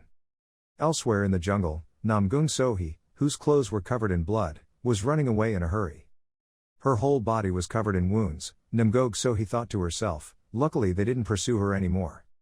The Martial Arts Alliance should have sent out an army to purge, but, I still haven't received any news. It seems they have deliberately ignored it. So there are spies inside the Martial Arts Alliance. Thinking about this, Namgung Sohi's eyes suddenly stopped. After running for a while, Namgung Sohi stopped. She continued to think to herself, if that's the case then running to the Martial Arts Alliance to ask for aid would be suicide. We should look somewhere else. A place where we can preserve our lives and make plans for the future. As she thought, something suddenly occurred to her, her eyes lit up a bit. That's right, why didn't I think of it sooner? I should go to Nakduong now. While thinking about it, she remembered the image of Dan Woo-hyun and Hwa Somi with her cute eyes and smile when calling her sister. The one-armed leader sat on the table and spoke. We have captured both the clansmen and the head of the Namgung family, but, have we lost sight of Namgung Sohi? The subordinate stood below, reporting, because she was hiding like a mouse, so the subordinates could not find any trace. Hearing this, the leader couldn't help but scratch his head in annoyance. Where did you lose track of her? The subordinates quickly answered, somewhere between Hubei and Jiangxi. Seeing that, the leader immediately replied, oh, she will not come to the Martial Arts Alliance, after all she is a smart woman. While remembering the image of Namgung Sohi, he thought uncomfortably, if she saw that the Martial Arts Union refused to act, she must have realized that it was no longer a safe place. So that rat, where can I hide? Thinking about it, the leader picked up the jar of wine and asked in wonder, even if he escaped to the ends of the earth, she would still be in the palm of my hand. Sooner or later I would catch her, so she is not a problem. The important thing now is to quickly capture Anhui. How is the mission I gave you? The subordinate quickly replied, you don't need to worry about that. After the collapse of the Namgung family, many forces have chosen to go into hiding or join us. At this rate Anhui will completely into our hands in a few months. The leader was a bit frustrated and annoyed with those words, saying, a few months, it's too slow, there's no way to know what might happen, so we need to urgently complete this. The subordinates obeyed, replied, yes sir, I understand. He picked up the wine bottle to drink and asked if there was anything else that needed to be reported at Anhui. The subordinate said, although it didn't seem like an important matter, there was a report that recently, a group of people strange things have appeared in Anhui. This made the leader somewhat curious, startled and asked, is this group of people strange? The subordinate remembered and answered, they are currently staying at Huanglong Guest Station. Among them there are 2 people wearing masks. The leader thoughtfully asked, mask? The subordinate replied, yes, is the mask of the mountain swordsman and the demon warrior. Hearing this, the leader suddenly stood still for a few seconds, asking a big question in his mind. Then he burst out laughing like he'd never laughed before, ha ha, aren't they clowns? However, the next second, he showed an amused smile. Putting the bottle of wine he was holding on the table firmly, the leader spoke up, go check on those guys. The hidden guys are the most suspicious, but just watch, don't let them find out. Now that the Namgung family has collapsed, if any more incidents happen, it will anger the 10 great clans, sect. Hearing this, the subordinate respectfully responded and obeyed the order.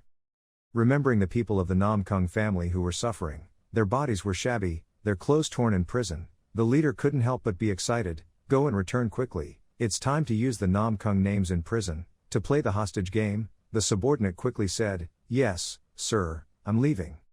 Immediately after that, the subordinate's shadow disappeared, leaving only the leader sitting leisurely holding a bottle of wine and drinking.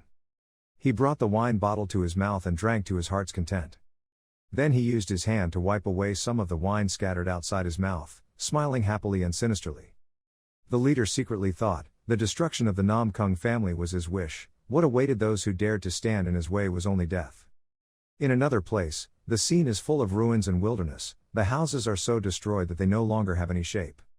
Smoke and dust flew everywhere, large holes appeared everywhere.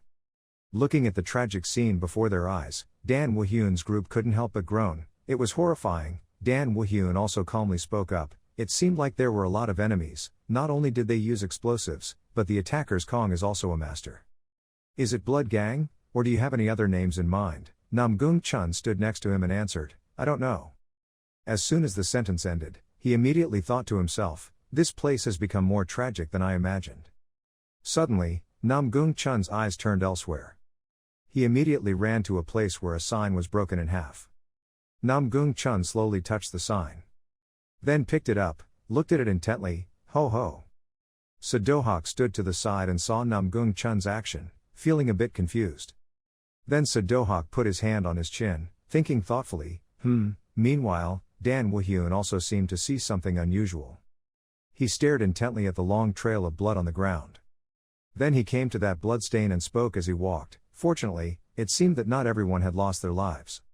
Hearing this, Namgung Chun was a bit startled. He stood up even while sitting, wondering, "How do you know?" Dan Woo-hyun calmly pointed at the blood trail, replied, "There are signs of someone being dragged here."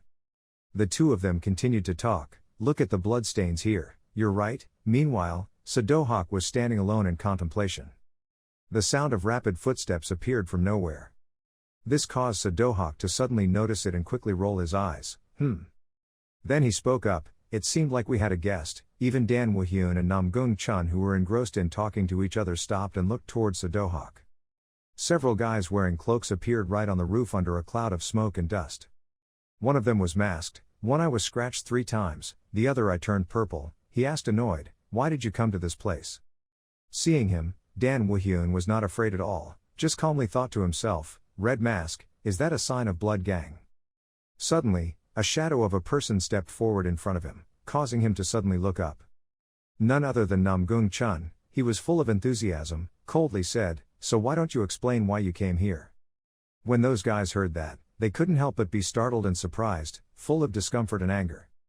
With hostile eyes, they nodded to each other. The next second, a guy stepped forward and said, "If you don't want to answer, then we have no choice but to use strong measures against you." As soon as they finished speaking, they immediately took out the sword that was wrapped in its sheath.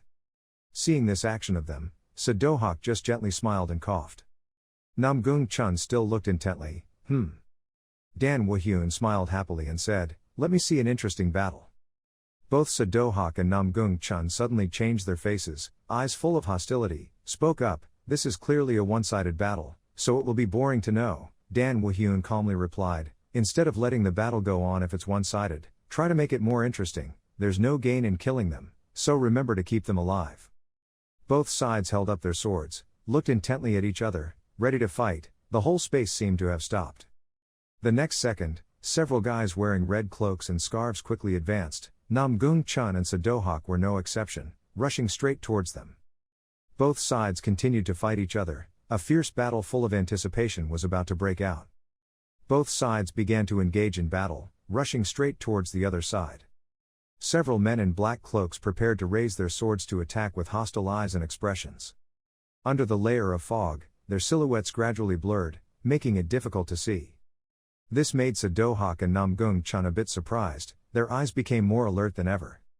The two of them stopped running while they were deep in thought. They couldn't even see a single person wearing a black cloak around. However, the next second, a guy appeared right behind Namgung Chun with a hostile attitude, one hand prepared to attack. His face was all wrinkled, full of discomfort, thinking, "There's nothing to be afraid of in front of an amputee like you."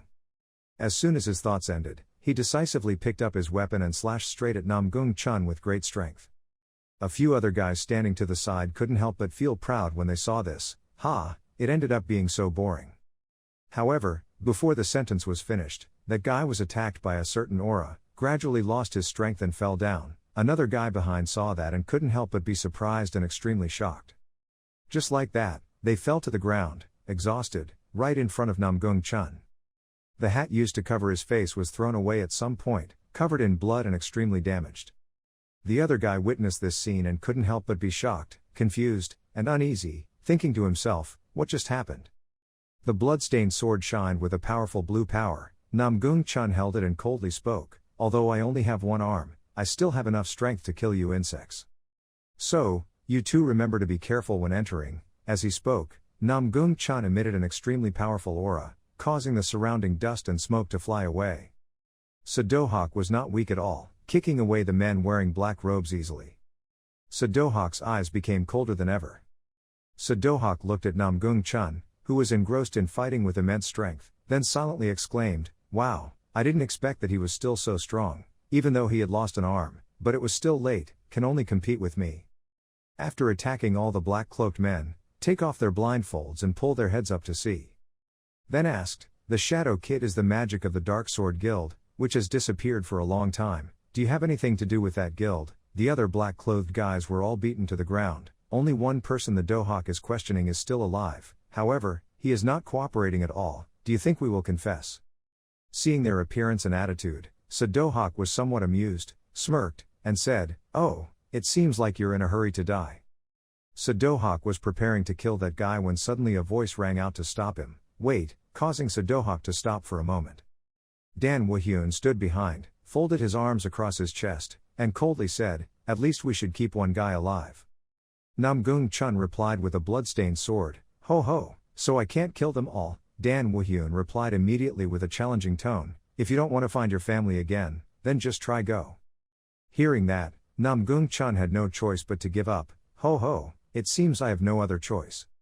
The remaining men wearing black robes were surrounding Namgung Chun, each in their own place, their eyes full of caution and hostility looking at him even though he was somewhat tired, while Namgung Chun was still as calm as ever, standing quietly, in the middle of the center. There is no movement yet. The sword suddenly fell to the ground. Namgung Chun raised his hand to stroke his beard, then said, "Before continuing to fight, let me introduce myself. I am a rustic old man called Quan Sun Swordsman." Namgung Chun stood tall and proud among the crowd wearing a black cloak to introduce himself.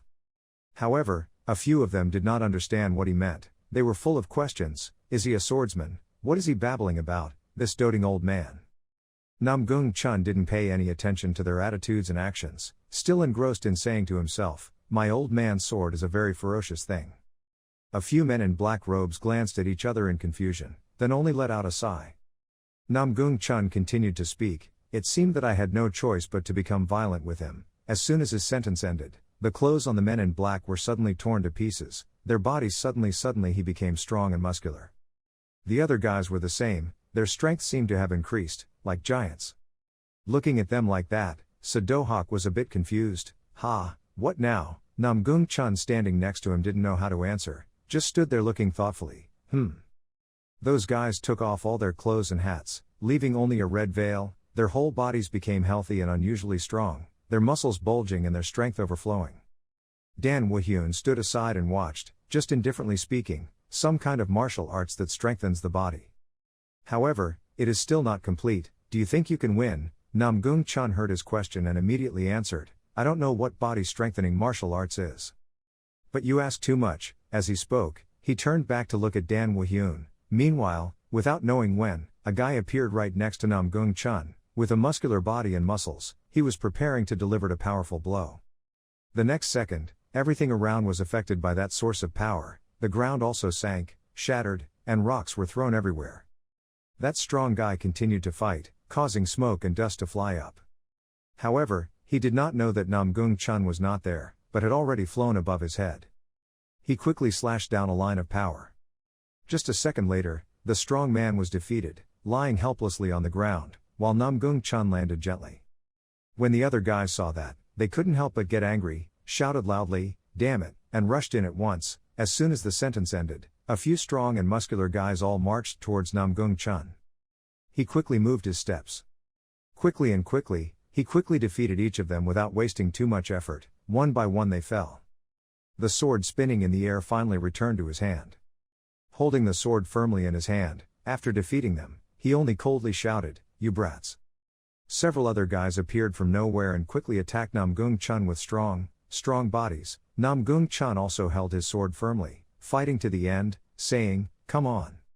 The next second, a huge explosion occurred, shaking the whole area, causing rocks and stones to scatter. Pebbles and stones were thrown into the air, then slowly fell to the ground. A man wearing a black cloak was beaten to a pulp, lying on the ground with his body covered in wounds. The power to strengthen his body had also disappeared. He lay panting in pain. Then I wondered, where did this strange group of people come from? Suddenly, his thoughts were interrupted, his eyes suddenly lit up. Looking at Dan Woo-hyun standing right in front of him, he asked, "Who are you?" Dan Woo-hyun just coldly held out his hand, saying, "I have a lot of things to ask." Then his figure gradually faded from the black-cloaked man's eyes. Only the echoing voice of Dan Woo-hyun could be heard, "Now you should rest." As soon as the sentence ended, the black-cloaked man's eyes closed tightly. The whole space was covered in mysterious black. On the ground appeared bloody teeth. The guy with the red blindfold was punched hard, his whole face was swollen. However, he was not afraid at all and spoke up, "Just kill me." Dohawk grabbed his hair and replied happily, "Why should I kill you, you bastard, if you don't reveal your headquarters? Don't even dream of dying."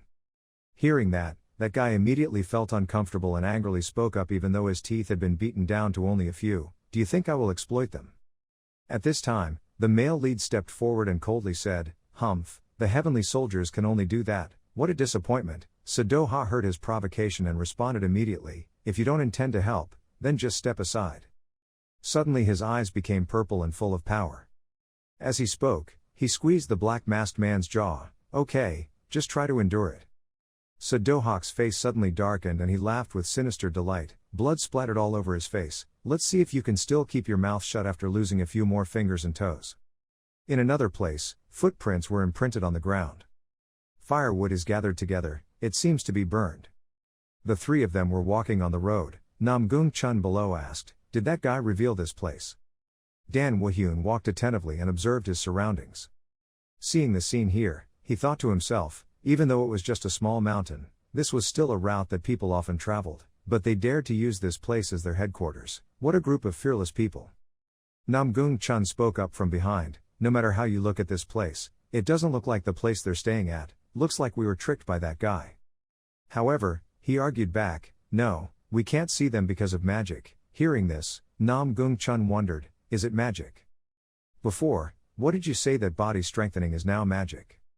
The male lead suddenly slammed his foot on the ground, then turned around and said, "Let me ask you this question first. Have you ever seen magic or spells?" Namgung Chun replied, "This is the first time I've heard it." Sadohak next to him also quickly said, "Me too."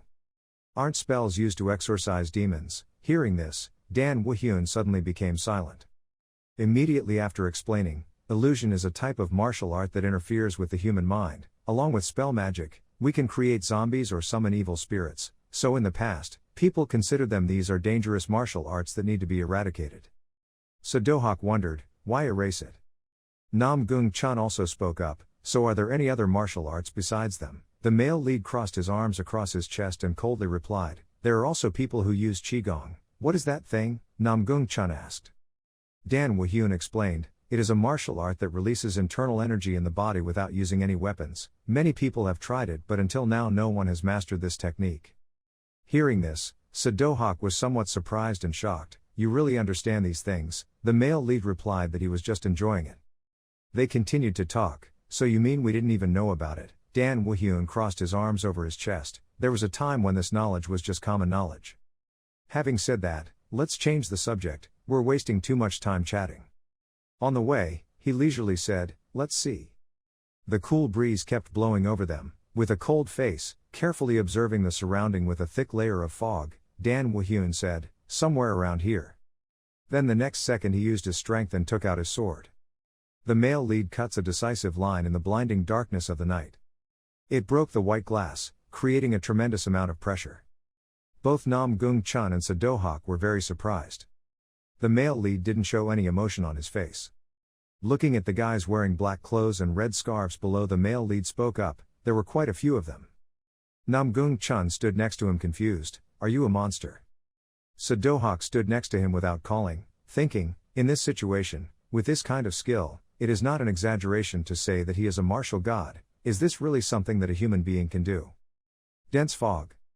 Seeing the scene before his eyes, the male lead coldly said, "It seemed like people from the Namgung family were inside."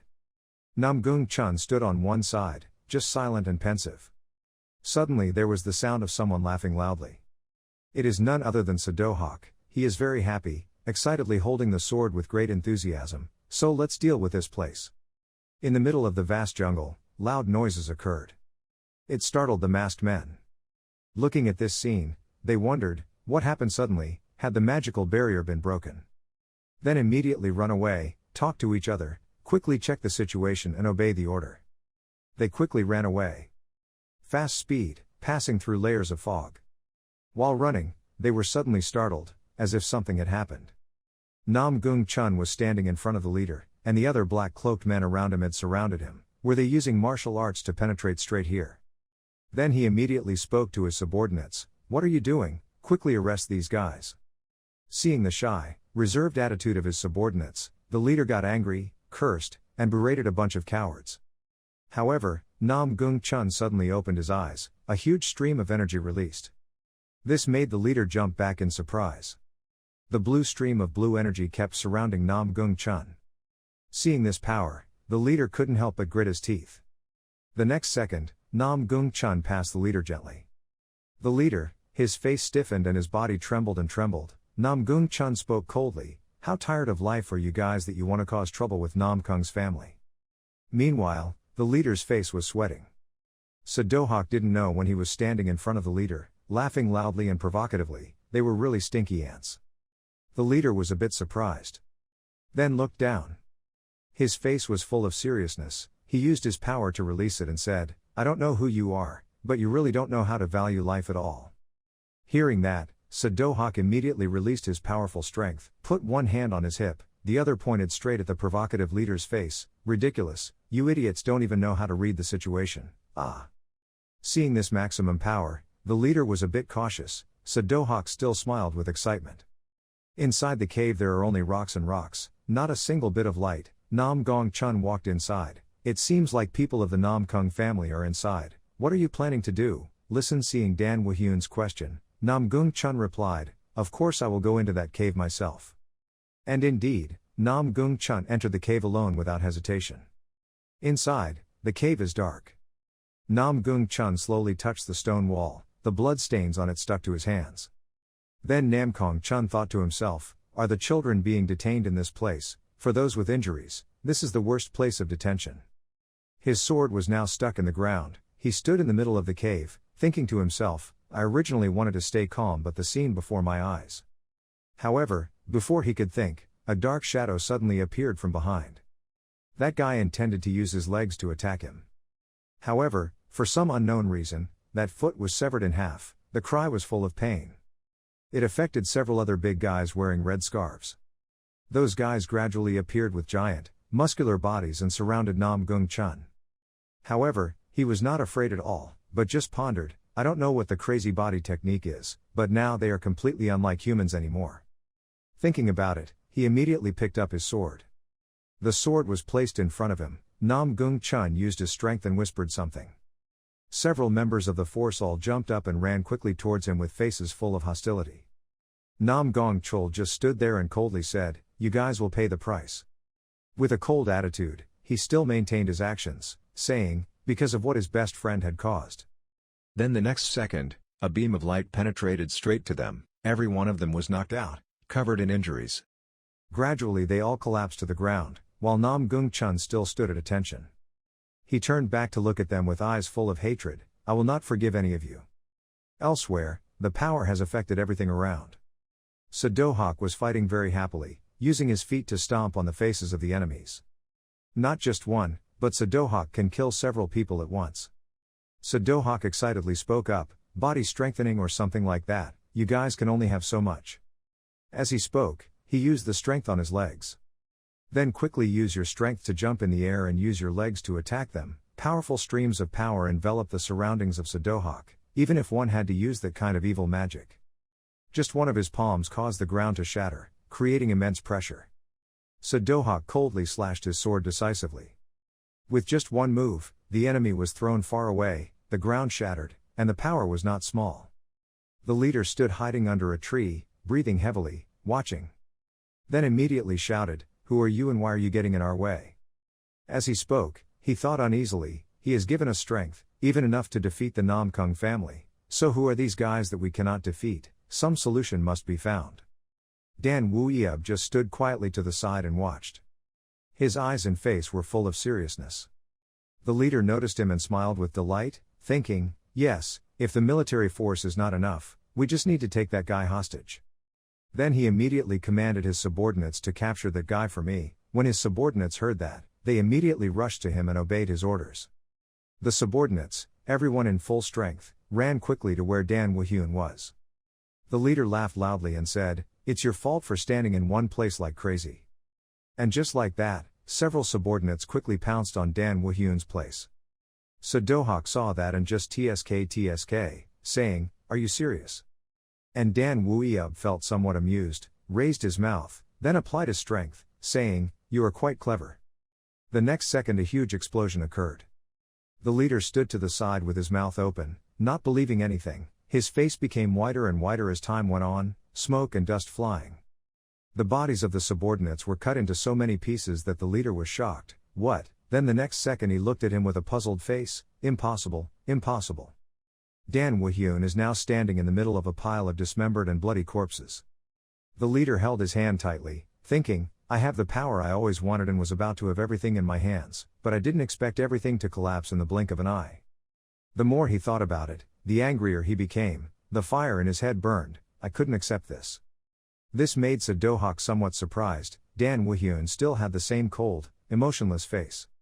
The leader's whole body suddenly became giant, his eyes seemed to flash with lightning. Do-hak saw that and said, that guy has really lost his mind. Dan Woo-hyun remained calm and just said, that was a side effect of Kwang Tuan, now it's fine, there's no point in arresting him to interrogate him.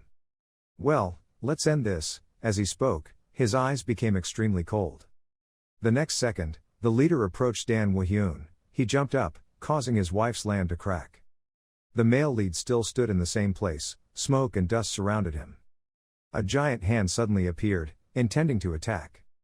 The next second the leader's giant, powerful body appeared right behind Dan Woo-hyun, intending to use his two hands to squeeze him tightly. However, without giving him time to plan his actions, Dan Woo-hyun used a palm to smash his face. With just one move, the leader's head was blown away. Do-hak stood on the side watching and couldn't help but be surprised by this situation. It was truly amazing. Dan Woo-hyun just needs to stand in one place and use his hands to take down the strong guy right behind him. Dan Woo-hyun's eyes and face became cold like a bloodthirsty beast. It seemed like there was an earthquake causing the whole house to shake, falling to pieces of rock. A man was meditating inside the room, his face and whole body were injured. Feeling this noise, he opened his eyes. Then he walked in front of a young man lying on the ground with torn clothes covered in wounds. He shook him and the boy told him to wake up quickly. The red-masked guys couldn't help but understand the situation. What's going on? The young man sat up and said to the man, the rescue troops have finally arrived. The man looked through the iron bars and replied, the sound is really strange, don't lower your guard. The next second there was a cry for help. Help me. Some guys wearing red scarves ran like crazy, making the man inside the bars startled and confused. The red-masked men were beaten until their mouths bled and they cried out in pain. This made the man extremely shocked. What is going on? The next second, he glanced at it. A certain sound through the bars was gradually approaching them. Namgung Chun stepped up and said coldly, oh my god. We should at least save one guy's life. Namgung Chun's clothes were all dirty at this time, stained with blood. He was holding the sword tightly in his hand. The man who heard Namgung Chun's voice couldn't help but be surprised by this voice. Then the next second my eyes widened in surprise. Maybe it was Father, while thinking about the man, quickly called out loudly, making the people behind him startled and confused. Those people quickly discussed, is the Sword King still alive? With that appearance and the way he talks, is he really the Sword King? Namgung Chun didn't answer yet, just used his strength and said, step back. Before the man could understand what was happening, his face was filled with bewilderment. Meanwhile, two sword slashes decisively cut into the iron bars, causing a huge explosion to occur. The next second the scene was destroyed. As for Namgung Chun, he still stood there coldly. The pressure was extremely great. The man quickly ran over and said, Father. Then he took his hand and placed it on Namgung Chun's shoulder. Does your father know that his son has been searching for you in vain for so long? However, the next second, the ass man noticed a detail. One side of Namgung Chun's arm is gone. The man quietly said thoughtfully, who is your father? However, Namgung Chun used his hand to push the man's hand away. Then coldly said, I am not your father, but just an old man with the title of warrior and swordsman. Hearing that, the man was extremely confused, telling his father he was in trouble. Suddenly another man came and said, I'm the elder Namgung Gyeonjung, don't you recognize us? Namgung Chum just coldly replied, Ho ho, I told you, I'm a soldier, mountain swordsman, just an old country man, I came here to save you just by chance. Hearing Namgung Chun say that, both of them looked at each other in confusion. Looking at Namgung Chun's back, the man thought, Father, who has dedicated his whole life to serving the Namgung family, is now pretending not to know us. Are you skeptical because of the collapse of the Namgung family? Or perhaps, You intend to use this method to retreat from the martial arts world. While thinking, the man tried to speak to his father, but Namgung Chun did not listen and immediately turned away. Seeing that, the man quickly spoke up, wondering if he was going to just go and leave everyone behind like that. Then he immediately knelt down again. This made Namgung Chun startle and turn around. The man knelt down and said sincerely, "Please don't go, stay with us, the family needs the Sword King." The other people's faces were also full of caution. Even the other normal people living in the Namgung family also lowered their heads in deep contemplation. Namgung Chun sighed, then said, "Stand up, if the Sword King were here, he would scold you, you won't stop." This made the man surprised and stunned. Namgung Chun continued to speak, "You all have lived very well for a long time, that alone was enough to satisfy the Sword King, but the Namgung family did not let the man finish." Namgung Chun interrupted again, "If something is broken, fix it, if you can't fix it, build a new one, if you try hard, something like this won't happen again." That's probably what the Sword King wants to see. Hidden behind the strange face is Namgung Chun's smile. The man heard Namgung Chun speak with a sad face. Then they replied, "Yes, we understand," and the next second, they picked up their swords. "Tie your hair back." Then he stood solemnly in front of the smoke and dust. The man coldly said, "The elder rushed out together for a shelter." The elder also used his strength and replied, "I will contribute to dragging the guy pulling the strings behind the light." In another place, books were being thrown to the ground. "These guys are really good at hiding things." They searched for half a day and still couldn't find anything of value.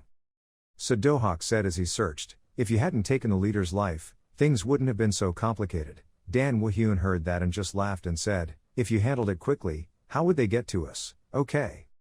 This made Sadohawk angry. "Ha, if this keeps up, won't we be able to find the mastermind anymore?" He coldly replied, "That must be it."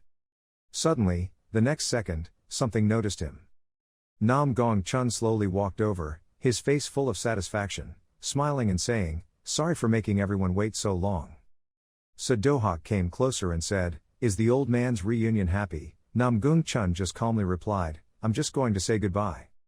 Hearing that, Sadohawk sighed and replied, looking at that reassuring face, "He must have said everything he wanted to say, right?"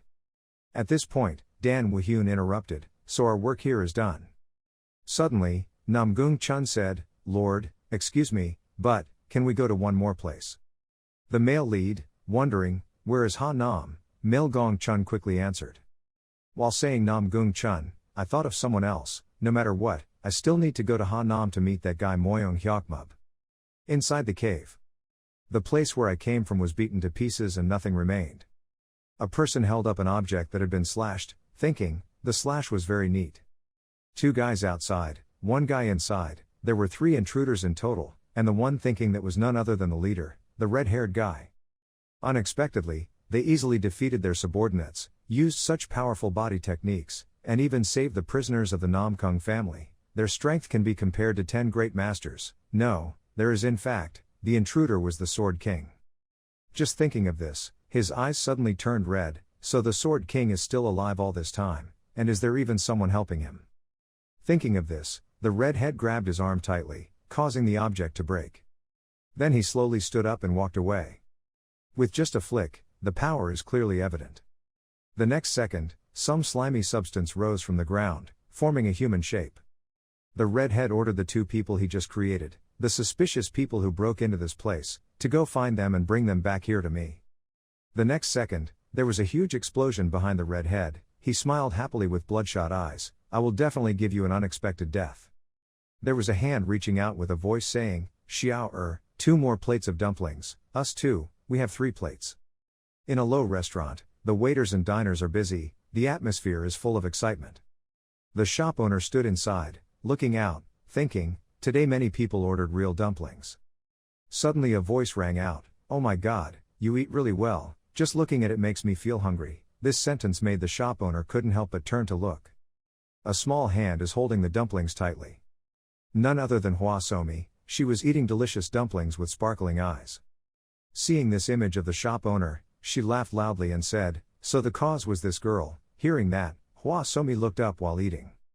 She happily said, "Ah, you're here." The shop owner smiled kindly and replied, "Yes, the dumplings are that delicious." "Yes," the girl replied. The shop owner smiled, thinking to himself, just now she looked gloomy, but now she was much more cheerful. Just now Hua Somi was feeling extremely sad sitting on the chair and said, Dad and Grandpa left Sami behind, hic. The shop owner sat next to the girl and comforted her, don't be sad, they will be back soon, because the girl slept so well that they didn't wake her up. Hua Somi pouted, sulked, said, did everyone find Somi so annoying so they left it behind? Suddenly the shop owner asked, do you like dumplings? The little girl's face suddenly lit up, her eyes sparkled like stars, she asked again, dumplings. That's how it happened, according to the owner's thoughts, and now the girl is eating very happily. While eating, the girl happily exclaimed, the dumplings here are 100 times better than Akyong dumplings. Hearing that, the shop owner happily replied, oh, 100 times, thank you for your compliments. Suddenly, someone's feet pushed the door open. The shop owner hugged the girl, his voice rang out, seriously, why all the fuss? A few thugs came and pointed, if you have time to play with that kid, why don't you quickly lead us inside? There's no place to sit so we still have to stand here, who do you think we are, huh? When everyone around saw them, they couldn't help but wonder, what's going on? Wait, isn't that person Jangkong Ghost? Looking at that sword, it's him, Nanjun Bandit, Nan King, Jangkong Ghost, a man full of powerful muscles with a huge sword on his back. The shop owner saw their attitude and immediately apologized, but this child is the daughter of a distinguished guest, so unlike the people waiting here, one of them spoke up uncomfortably, what do you mean, who do you think we are? Then he raised his voice angrily and said, you dare to treat us like other grass ants, you really do. However, the next second a voice rang out, causing that guy to shut up, stay quiet, and stop making trouble anymore.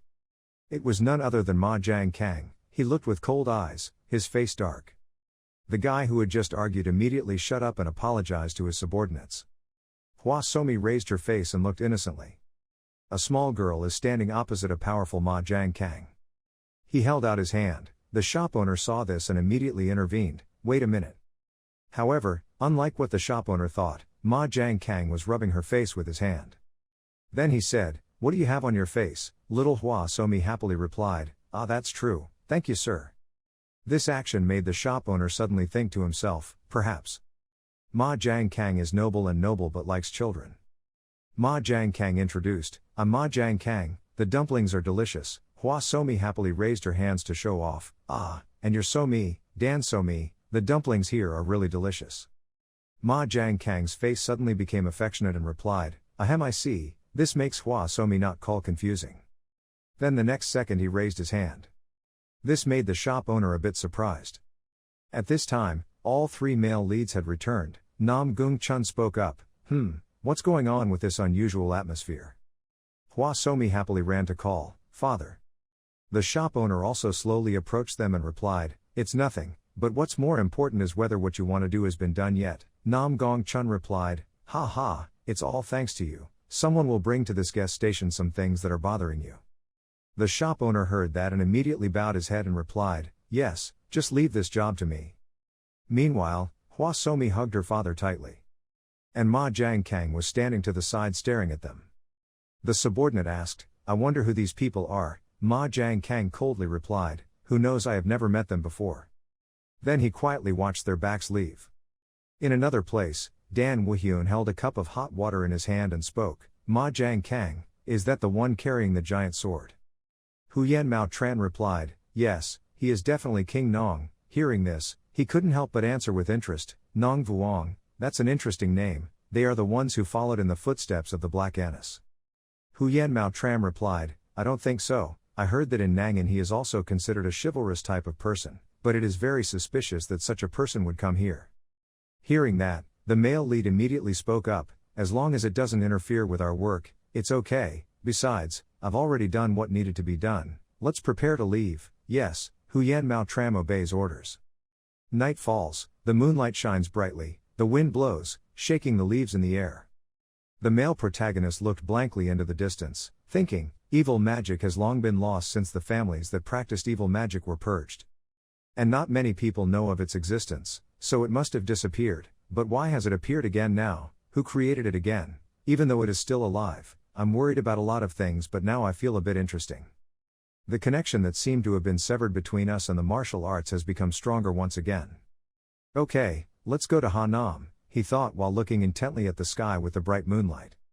In the morning, both Quan Mao Tran and Jiang Samti were sitting to drive the carriage. Jiang Samti yawned, then absent-mindedly said, "Hey, why did we suddenly turn the car to Hanam? I want to go home so much." The official said in annoyance, "This is an order from the palace master, we have no choice." Then they focused on driving again. Suddenly Huyen Mao Tran's face suddenly changed, that is, Ma Jiang Kang Sao. Indeed, Ma Jiang Kang was blocking their car. Jiang Samti angrily spoke up, "Why are you guys blocking the road? Do you really want to be run over by a carriage?" Ma Jiang Kang didn't pay any attention, replying, "I was about to let you go but I changed my mind." Huyen Mao Tran's face darkened, he gritted his teeth and threatened, "It's best for you to change your mind again." Ma Jiang Kang was not afraid at all, he even smiled provocatively, "Why dissuade you while you still don't know my purpose? I just have something to ask, so put down your sword." This makes Huyen Mao Tran wonder, is there something you want to ask? Ma Jiang Kang's face suddenly became serious. He stood majestically with a powerful body and said, "You guys. Do you know anything about the 20 ghosts?" The table was filled with food, everyone was using chopsticks to pick up food. Hua Somi eats your face while being happy and radiant, hee hee, so delicious. Ma Jiang Kang sat on the side, her face cold, saying, "What a lovely girl, I also have a daughter around this age, forgive me about staying at the guest station." Hearing those words, the male lead sitting on the side replied, "Don't worry." Then he spoke up, "So about the nomads' corpses being turned into zombies, tell me in more detail." Ma Jiang Kang replied, "Those dead people are known as the 20 ghosts, this makes the male lead wonder if there are 20 ghosts." Ma Jiang Kang explained, "They are guys who often wear strange costumes and demon masks." Hearing this, the Sadohawk sitting on the side also spoke up, "It seems we have been misunderstood as them." Namgung Chun sitting next to him also replied, "We really do wear some strange masks." Ma Jiang Kang continued to talk, "But now talking directly like this, I'm sure you guys are completely different from them." Hearing that, Sadohawk immediately replied, "Then, thank you." Meanwhile, Dan Woo-hyun was constantly thinking, did the corpse turn into a zombie? This time it was magic elastic. Jiang Samti looked around while cooking and said, "Does a technique that can turn people into zombies really exist?" The male protagonist patted his daughter's head who was attentively eating and answered, "Yes, that is also a form of evil magic." When Sadohawk heard that, he couldn't help but be startled, "It's evil magic, but those kinds of evil magic don't appear in our demon religion." Hearing this, the male lead immediately asked, "Okay, so you don't even know?" Then he thought to himself, after all, it had appeared in the past. He then explained that it was a type of evil magic that could devour the opponent's internal strength, a strange martial art belonging to the demon of the Black Wind, who died after fighting for 3 days and 3 nights with the heavenly ghost. Hearing that, Sadohawk immediately raised his hand to his chin and said thoughtfully, "But is he strong enough to fight with one of the 3 absolutes for 3 days and 3 nights? I have never heard of this story before." Namgung Chun, sitting on the side, also answered, "The Black Wind God, it's amazing that such a person ever existed, but the strangest thing right now is that countless types of mysterious martial arts have continuously appeared recently." Hearing that, Ma Jiang Kang immediately stood up and said, "It seems you guys don't have any information about the 20 ghosts, so let's go first." The male lead coldly looked at them with tears in his eyes. Before leaving, Ma Jiang Kang couldn't help but turn around and say, Thank you very much for spending your time with us." The male lead hugged Hua Somi, thoughtfully watching them leave. The whole sky is dyed red by the sunlight and looks extremely poetic. The male lead suddenly spoke up, "I have somewhere I need to go." Hua Somi heard that and quickly asked, "Why, again, where are you going?" Then she cried and said, "Dad, can't you talk?" Meanwhile, he only told her to always go with the 2 men, Samti and Mujin. "If you want to eat, tell them to buy it for you, and Dad will help you. Come back soon, don't be too sad." The girl's face showed disappointment and sadness, but she still tried to listen to her father and replied, "Yes." Then she put her hand on her father's hand, saying, "Then you have to come back quickly." Dan Woo-hyun replied, "Okay, it won't take long." Namgung Chun hugged her tightly and asked, "Where are you going?" He slowly walked away, calmly answering, "I just want to confirm something."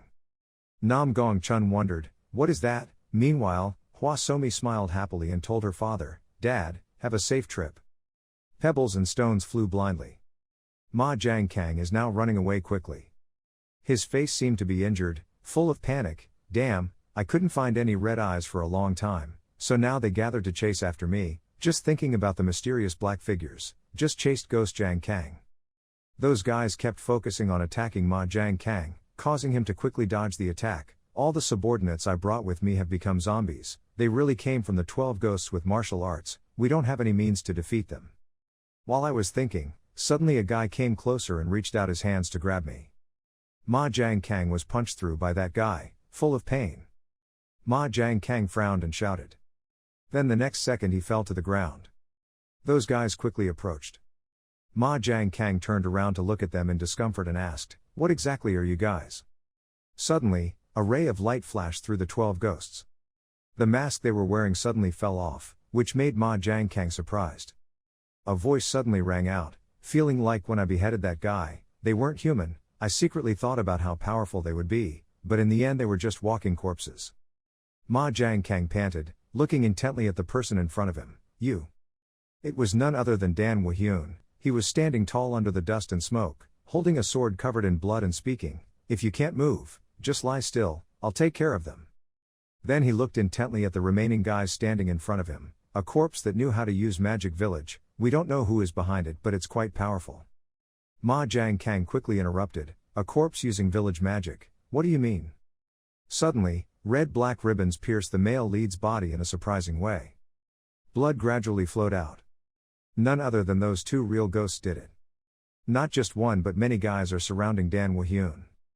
Ma Jiang Kang sitting on the side also held his giant sword, thinking to himself, "He will die like this. No, I have to help him get out of trouble."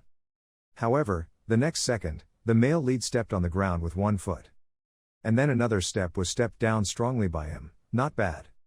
Just one step caused the ground to crumble, causing the 12 ghosts to step back in shock. A lot of gravel and rocks were thrown into the air. Ma Jiang Kang sitting next to him couldn't help but be stunned. Just now he was hit. How did he do it?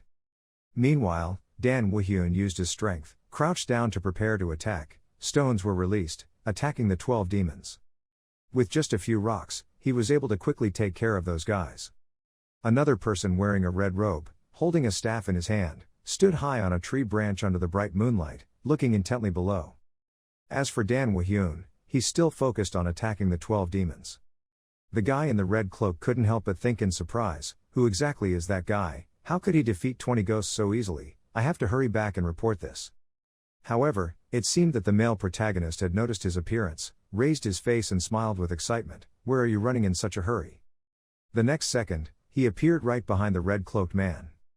His face was full of fear, sweating, "Looking at your figure, you were the one who ordered those corpses, right?" The man in the red cloak was knocked to the ground, coughing up blood and screaming in pain. The male lead's whole body was covered in blood, coldly speaking, "While I was still talking softly, quickly reveal the mastermind, otherwise I will make you experience extreme pain and don't even think about it, running away." Strengthening body techniques, magic swallowing techniques, and even practicing poetry, all of them are evil arts that are beyond the understanding of this era. "Who are you?" The guy in red sat on the ground and looked at him, answering, words, "I don't know anything." Suddenly Dan Woo-hyun seemed to notice something. It was the staff that the man in the red cloak was holding. As soon as he saw it, he discovered, "Tat man." This made the guy in the red cloak surprised. He thought to himself, "Damn, that's the information I wanted to hide the most, now I have to rush along." Then the next second something curled up and launched itself. It was Dan Woo-hyun. He quickly used his sword to cut off the slap. The red cloak guy quickly ran away. As he ran, he thought to himself, "If he can't win, the only way is to run, and we'll find them later." Suddenly there was a thud. Instantly, the red-cloaked man's whole body suddenly changed, making even him not understand what was going on. And then he lay flat and buried in the ground, seemingly crushed by some pressure, causing his face to crack and crumble. His whole body trembled, he gritted his teeth in discomfort, thinking, "I can't move my body." And then the next second his face turned dark. In another place, Ma Jiang Kang is trying to defeat the 12 demons with that disheveled appearance. Looking at the blood flowing profusely from the red-cloaked man's body, Ma Jiang Kang thought to himself, he couldn't believe it. He didn't expect that he hadn't even touched that guy's body yet the outcome had already turned out like that. It's true that the world is so big, there are people who can't see the bottom, thinking about ghosts while staring intently at Dan Woo-hyun standing on a high tree branch. The male protagonist curled up, squeezing out all the water and blood that was on his clothes. While washing, he spoke up, feeling like he was returning to the old days. After washing the clothes, he immediately put them on. Adjust it properly. In the middle of the lonely deep forest, you can still hear your voice. We have killed them all, because we have never opened our mouths, we don't have any more information. As soon as he finished speaking, he thought again, among those guys, there was someone who was definitely a mage, demon magic, body strengthening magic, demon swallowing magic, and casting magic. If you combine all of them and think about it, could it be that they are descendants of blood demons? Thinking of this, he suddenly remembered the shadow of someone. It didn't matter who it was. If it was related to a magician, then we could probably get the answer if we went to the Martial Arts Alliance. Suddenly he smiled. I came here just to relax but ended up adding more work to my body. Suddenly a voice rang out, making his eyes cold. You're here. Dan Woo-hyun spoke up. You are. Ma Jang Kang with a bloody body, standing in front of him quickly answered, Sir, my name is Ma Jang Kang. Then the next second he collapsed to the ground. Please let me follow your footsteps. This makes Dan Doran surprised. Follow me, are you serious? Ma Jang Kang obediently answered, Yes, I have always been looking for a master worthy of my obedience for the rest of my life. Surely it was an arrangement by the gods for us to meet, sir. Hearing these words, the male lead no longer thought, even though he looks quite strong, he is only at the same level as Quan Mujin, there is no reason for me to bring two Quan Mujins. Then immediately glanced at Ma Jang Kang coldly and replied, No. Hearing that, Ma Jang Kang immediately advised, Sir, wait, you said you were going to Hanam, right? Dan Woo-hyun replied, That's right. Hearing this, Ma Jang Kang suddenly smiled and said, If so, let me go to Hanam on the same day. I will prove to you that I am a useful person. Dan Woo-hyun seemed to be moved.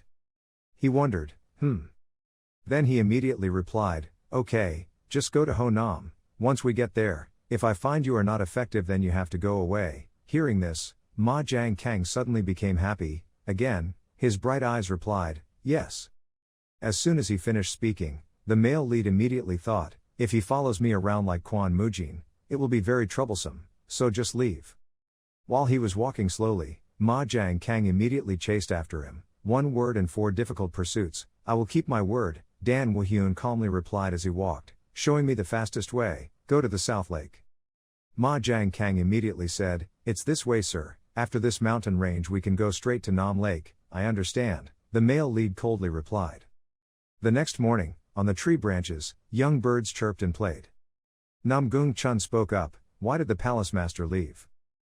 Do-hak sat opposite and coldly replied, I don't know why he's so mysterious and never speaks out what's on his mind. Hearing that, Namgung Chun said, Come to think of it, if I leave you behind, going like that, there must be something very important going on.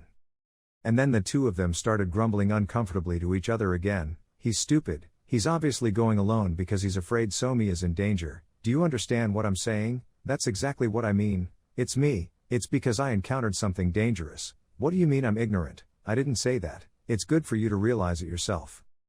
Both Jang Samti and Quan Mao Tran stood aside and were speechless, not knowing what to say to them.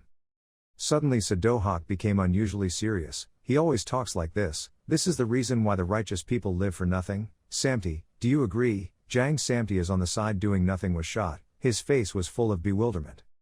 Then the next second he smiled foolishly and replied, Yes, of course those political factions really make people hate them. Namgung Chun didn't bother to think about it, just sighed and said, Oh well, it's clearly because the demon sect is full of brainless people, always taking action. No wonder they've always been criticized for so long. Mujin, you agree or not? Huyen Mao Tram was also hit by bullets at this time, startled and not understanding what was happening.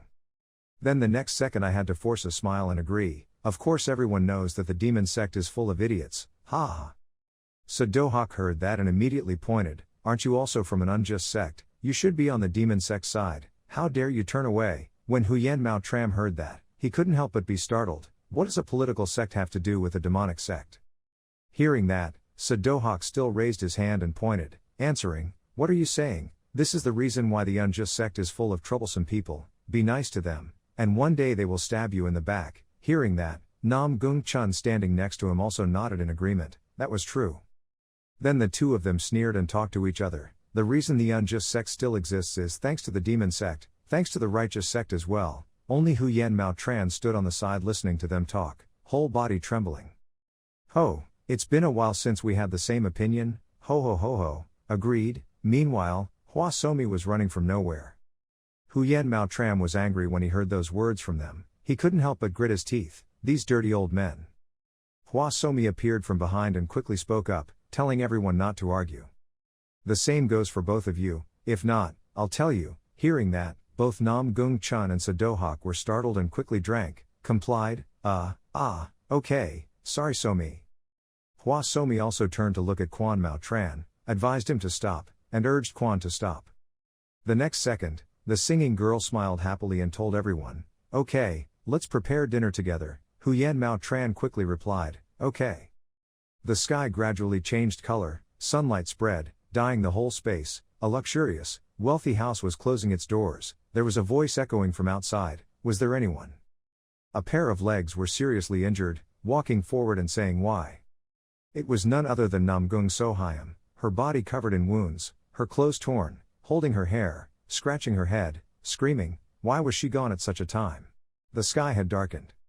Namgung Sohi helplessly slammed her hands on the ground. It's been so hard to get here, but why is there no one at home? Then suddenly she was surprised, her face turned red. It's impossible to shout loudly like that. She held the stick tightly and spoke eloquently, first.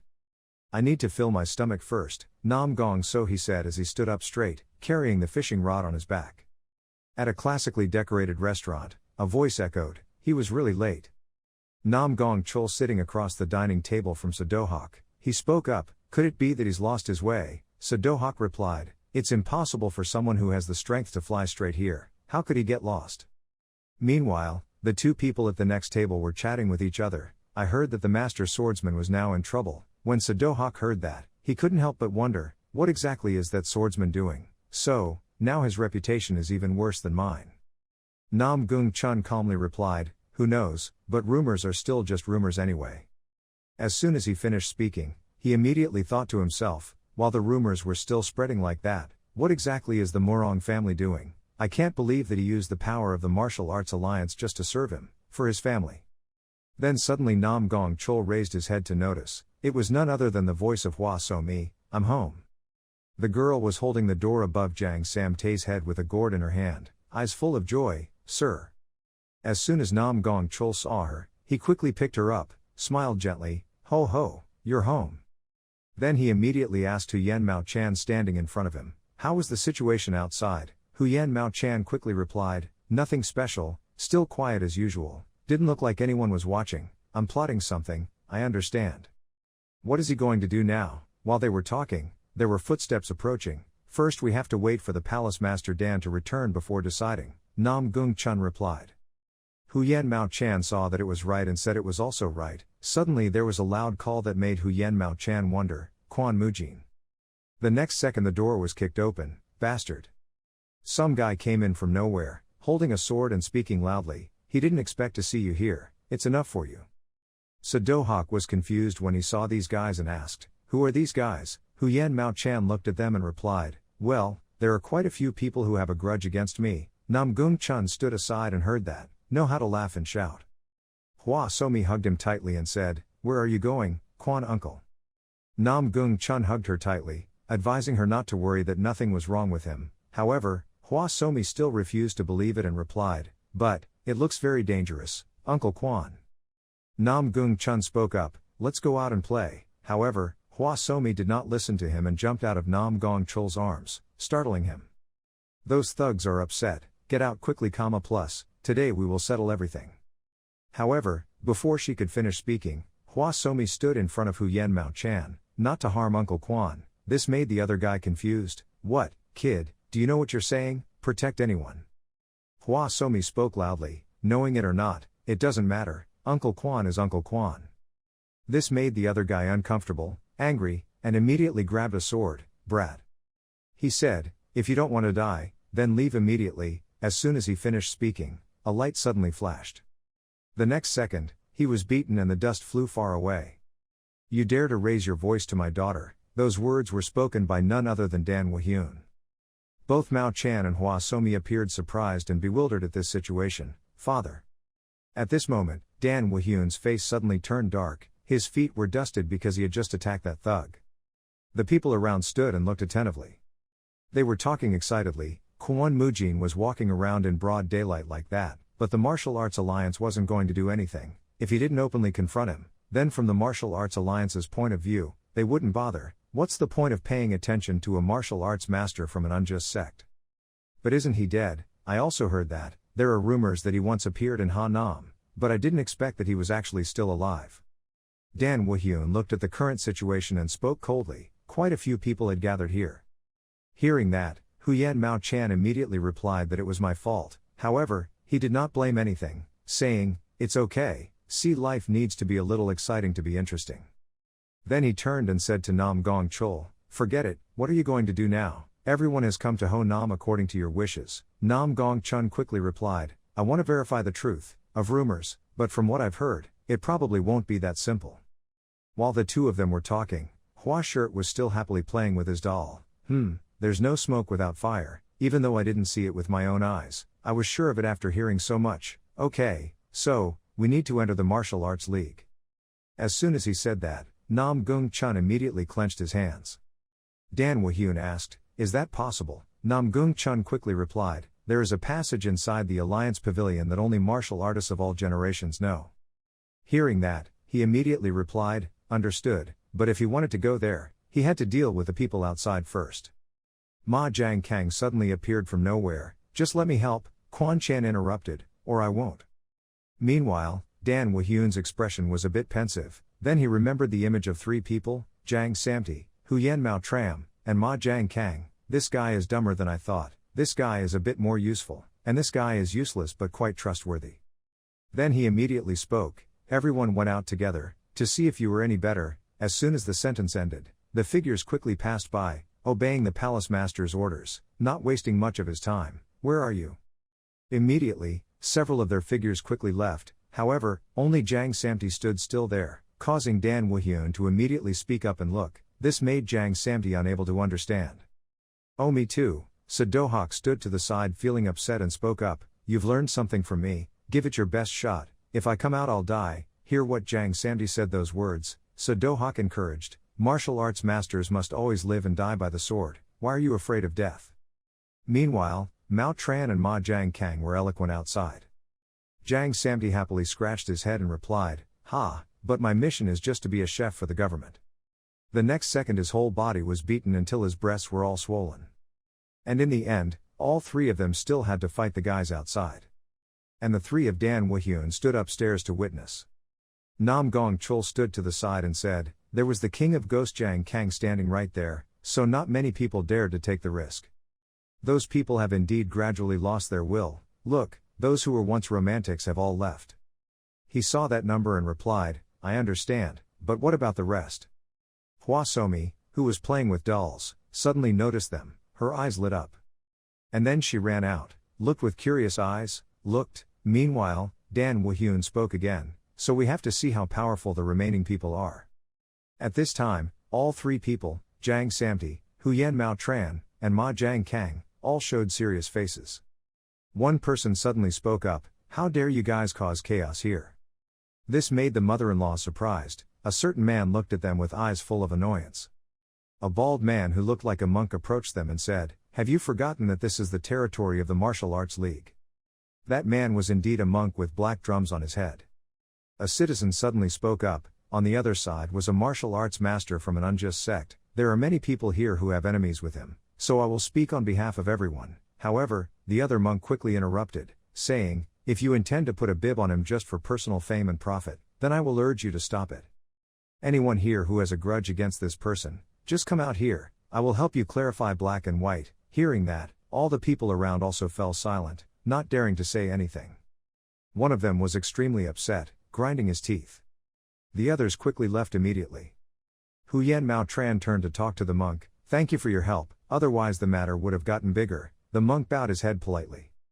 Then replied, "But you guys are truly a strange combination, the Lang King and the little twin swordsman. The rest are unclear, but it seems like you guys are not very close to each other." Hearing that, Jang Samti could only laugh and scratch his head. The plain mother asked, "Are you also here for us?" The monk replied, "No." The poor monk simply did not want a conflict to break out at the feet of martial arts. In addition, The poor monk heard that although the little monk the sword came from an unjust sect, but there were also many efforts for the sake of genuine martial arts, so arresting an innocent person is truly unreasonable.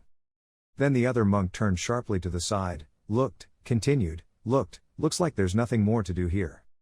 Having said that, the monk turned around and left. So, poor monk, I will take my leave. This place is protected by Martial Arts Union and Shaolin Temple, so please feel free to cause trouble. Dan Wu-yun slowly walked out. He coldly looked at that monk and said, that's an interesting junior. Hu-yan's mother slowly approached and said that the aura around him was truly terrible. Namgung Chun also interrupted, if Mu-ho came from Shaolin Temple then he is a candidate for the next abbot position. So-do-hak also spoke up, still just a bald donkey, they just said while looking at Mu's back as she left.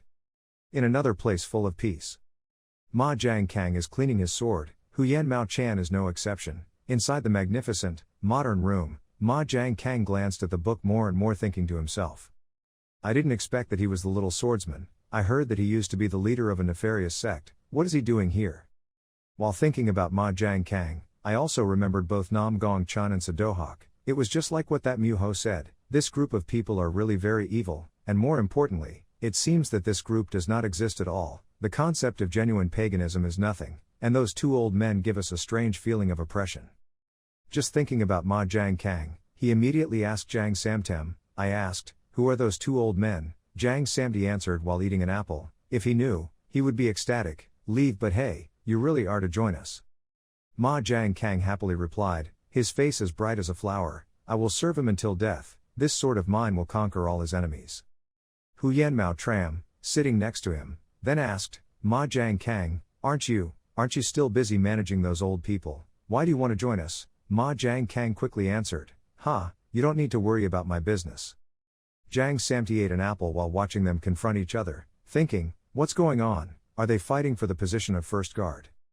Then you immediately said, well, it has nothing to do with me, but don't forget that I'm the one that Master Dan trusts the most. Hu-yan Mao-chan stood aside confused when he heard what he said, what nonsense are you talking about? And then the guys started arguing again. A shadow suddenly passed by.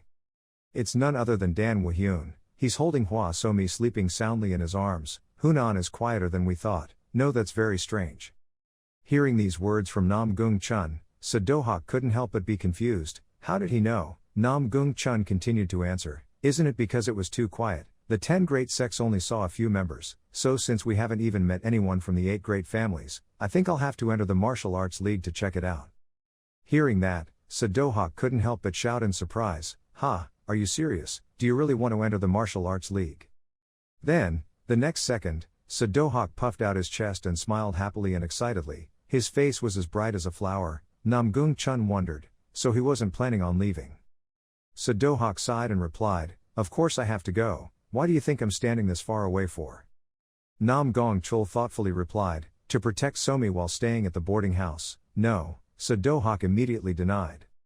Seeing that Namgung Chul still couldn't think of a reason why he wanted to go, So-do-hak got angry and pointed, I wanted to take a look and see what the martial arts scene was like inside, so I struggled to travel from Hanam to Anhui, then to Honam again. Isn't coming to Anhui your intention? Namgung Chun wondered, So-do-hak explained, it doesn't matter, I have already gone very far.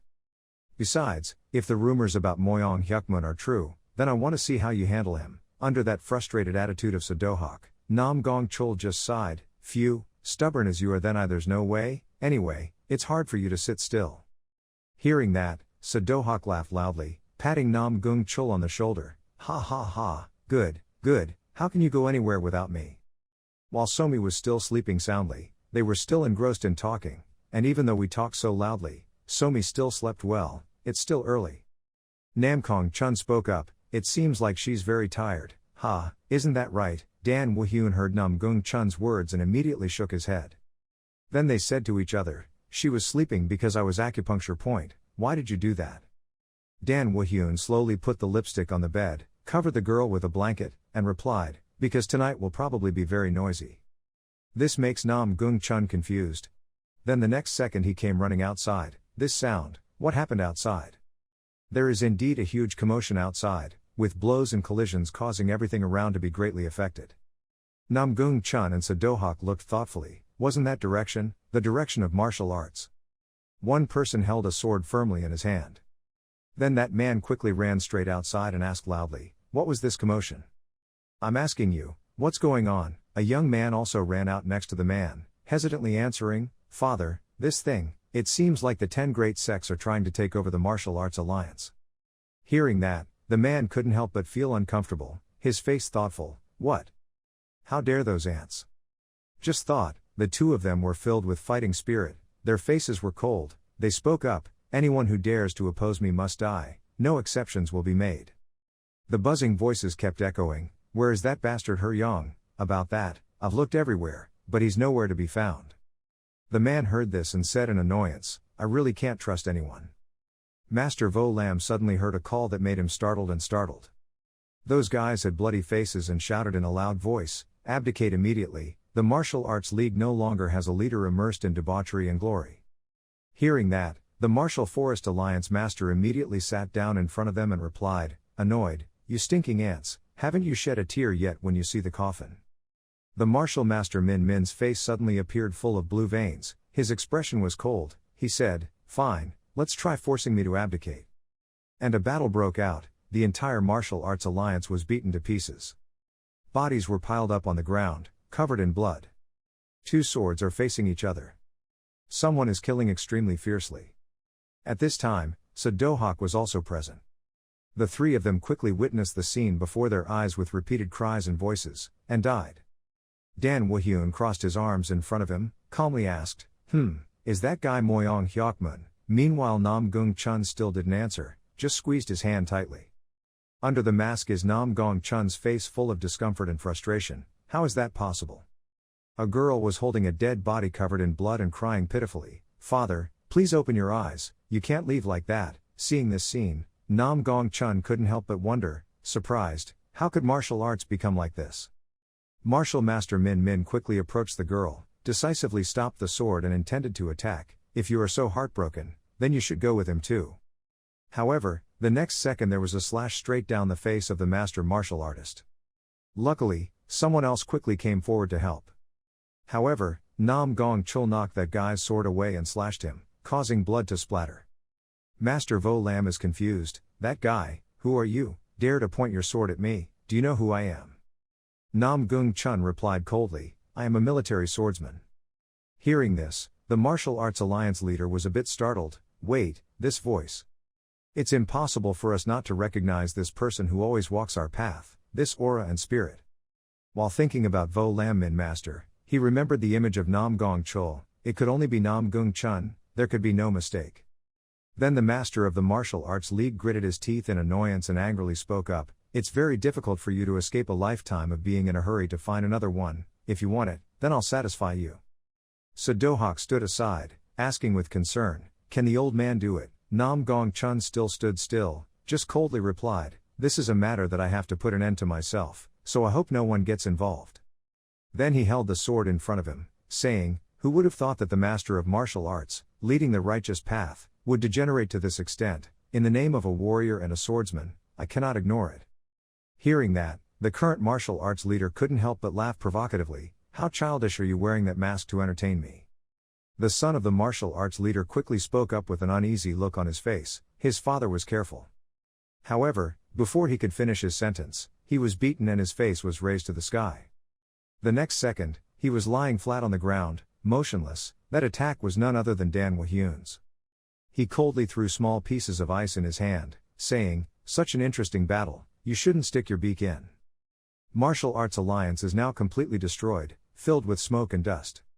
Martial Master Min spoke loudly, "Do you think you can defeat me, even with just one hand?" Namgung Chun also replied eloquently, "Of course." At this moment, his expression seemed to be peeking out from under his mask. His mocking expression seemed to be mocking that from childhood to adulthood, I had never once won against him, the Martial Master Min thought. Then the next second, it moved quickly. The Master of Martial Arts wields his sword and decisively attacks Namgung Chun, but, this time, things will be different. However, Namgung Chun was able to dodge it easily. The two of them fought extremely fiercely. The master martial artist was beaten until his whole body was covered with wounds and blood. A never-ending battle is going on. As we fight, the martial master says, "You have nowhere to hide anymore." Seeing Namgung Chun's cold eyes looking at him, Martial Master Min couldn't help but feel frustrated. Don't look at me with those eyes anymore, I'm not weak enough to need your sympathy. Namgung Chun just coldly replied, your heart is completely rotten, to the point where you can't turn back anymore. This makes the martial arts leader extremely uncomfortable. You want to teach me about life? So first let me teach you a lesson. As he spoke, the martial master used all his strength in the sword. The martial arts leader stomped his foot hard on the ground, causing the ground to break. Then boldly attack. You say my heart is rotten, look at you, you are no different from me. The sword was pointed close to Namgung Chun's face. The next second, a huge explosion occurred. Martial artist Min Min held his sword and attacked straight towards Namgung Chun, causing Namgung Chun to be seriously injured, bleeding profusely and thrown far away. His steps immediately stopped, trying to stop himself from being thrown. Then Namgung Chun forced himself to stand. His whole body was bleeding a lot, and his clothes were tattered. The sword is also broken. And then it really broke into many pieces. Looking at the person standing in front of him at this moment, Namgung Chun thought, his internal energy had changed in an instant, as if a new form of heaven and earth energy had appeared. He breathed heavily and thought to himself, how could such an oppressive source of evil energy flow in the human body? His hand also trembled while holding the sword. The next second, without knowing when, the master of martial arts came in front of Namgung Chun, much to his surprise. The martial master's eyes were bloodshot, looking extremely cold and full of hostility. And then, a sword decisively slashed straight at Namgung Chun's body, blood splattering. And Namgung Chun just stood there looking, his face full of blankness and unconsciousness. The sword was broken and his hand was covered in blood. Martial Master Min Min smiled complacently, while Namgung Chun was breathing heavily from fatigue, thinking to himself, his eyes were filled with murderous intent, he will not stop unless I die. Then the next second, the master of martial arts immediately appeared in front of Namgung Chun to attack him. Namgung Chun thought helplessly, is this the end? Namgung Chun seemed to have closed his eyes to let go of everything. Suddenly, a voice rang out, stopping. A hand lightly touched the sword. And it was none other than Dan Woo-hyun. He very calmly lifted the sword of the master martial artist, making him surprised. And then that sword was bent. Dan Woo-hyun knocked it into the air. Then spoke coldly, the battle was eye-catching, but it stopped here. Namgung Chun raised his face to look at him, said, you. However, the martial arts alliance leader did not give up easily and stopped. He picked up another sword from the ground. Then pointed towards the male lead, who are you to have the right to speak up? The fierce strength of the martial master when holding the sword, all the veins in his hand were visible. I cannot give up this golden opportunity with just an anonymous name. Then he used all the power he could unleash. The master martial artist took the momentum to fly into the air, then held his sword and attacked the male protagonist, dying. He shouted with red eyes filled with hostility and amusement. However, Dan Woo-hyun only gently punched Master Wu Lam in the face. That made him cry out, then he backed away. Dan Woo-hyun bowed down with a serious expression. Then attacked the martial arts master continuously, without stopping, causing the martial arts master to be suppressed to the point that he had to step back, unable to defend. How could he? There is not a single stroke of my sword that can touch him. Absurd, even the Sword King cannot do that. Suddenly, Dan Woo-hyun raised his hand in front of martial arts leader, and said, you're thinking too much, moreover. Having said this, the male protagonist immediately held a sword in his hand, quickly attacked the martial arts leader, who was still very surprised, and then coldly said, your moves are too monotonous and boring. His child sat on the side looking in shock and surprise. Martial Master Min Min vomited a lot of blood and had to use his sword to support himself so he wouldn't fall. His son quickly ran to him, calling, Father. Father, are you okay, Father? The master of martial arts covered his face with his hands, his eyes became full of hostility and bloodshot. The next second, he seemed to become a different person, standing up, even his son couldn't recognize him. Father. Dan Woo-hyun stood opposite the martial arts alliance master, coldly speaking, the vicious aura just now seemed to come from you. Who taught you that? The martial arts alliance leader just smirked, then replied, Ha, you think I will confess, you die. After saying that, he immediately grabbed his sword and rushed forward. The male protagonist quickly dodged the attack. He smiled with delight and sinisterly, holding the sword and using all his strength to attack. Slashes were continuously thrown, the match was fierce. Dan Woo-hyun also calmly fought back, while the master of martial arts fought enthusiastically like an animal. ignoring his son's warnings. Father, please calm down. Father, please stop, cough, and then a great pressure occurred. The two of them stood facing each other under a layer of smoke and dust. At the martial master's feet, suddenly there was blood from someone's arm, which made him look down in surprise. None other than that person lying in a pool of blood is his son. The martial arts master spoke up, KW, Quan Chun, why are you injured? Please wake up. Meanwhile, Dan Woo-hyun's expression was still extremely cold, without any emotion. Martial Master Min hugged his son, who had already closed his eyes, and repeatedly said in pain, why did things turn out like this? Answer me. Dan Woo-hyun then spoke up, stupid, didn't you personally cut him? This made the Martial Arts Alliance leader surprised. Surprised, what? Meanwhile, the rain was still falling. With dazed eyes, Namgung Chun continued, you have to live in regret. Meanwhile, the martial arts master's face was beaten to pieces, covered in wounds. Only then did Sadohawk on the side speak up in annoyance, indeed those political sect guys are not good at all. Dan Woo-hyun was silent for a while, then looked at the martial arts master lying on the ground under the rain. Although he really wanted to take action, he had to agree, anyway, he can't cause trouble for me anymore, let's go back. At this time, both the martial arts master and his son were lying on the ground, one was dead, the other was helpless, no longer had the strength to fight back and was unconscious. The rain kept falling under the sky and the atmosphere was gloomy. The rain kept falling under the bright moonlight. A silhouette of someone carrying someone on their back. None other than the master of martial arts, he was carrying his dead son while breathing heavily. Everyone was injured, covered in blood, walking in the rain. Then, suddenly, he knelt down on the ground. Leaving his son's body in front of him, the martial arts master thought to himself, you should be. As he thought, he cried pitifully, so he should kill me too, Namgung Chun, with that kind of trivial sympathy, you once again insulted me. You say I have nothing left, he cried pitifully over his son's body. Wrong, I still have murderous intentions towards you. As he thought, he remembered the image of when he fought with Namgung Chun. Your whole face is burning with hatred, I want to tear you into a million pieces. At that moment, suddenly there was a sound, it seemed like your eyes were filled with darkness, the martial arts master's hand was clenched tightly. He cried in pain and looked up, his whole face was covered in blood. The red-haired leader stood in front of him, his face full of indifference. Then looked with cold eyes, difficult to probe. The red-haired man gave a mysterious smile and said, do you feel hatred and want to chop up your enemy while also being filled with extreme fear? The martial arts leader looked at the red-haired man and was somewhat puzzled, sweating in fear, are you the one? The red-haired man put his hand out in front of him and replied, it doesn't matter who I am, follow me. And so, under the rain, the two of them had a conversation like that. The red-haired man smirked, his eyes were red, he spoke, I will help you remove the darkness inside, while the martial arts leader lowered his head and closed his eyes tightly. In another place, the light shines, people move around, the atmosphere is extremely bustling. Everyone buys and sells walking on the street. Hua Somi pouted and said, I haven't been able to visit Shaolin Temple yet. Namgung Chun walked next to him and said, when I get home, I will show you even better things, we will row the boat far away on Dongdin Lake. Hearing that, Hua Somi immediately became happy and danced. Answer, go far away, sounds really nice. But I still want to visit Shaolin Temple once. Seeing Hua Somi's depressed appearance, Dan Woo-hyun wondered, am I that sad? Then he grabbed her hand, here, in return, I give you this.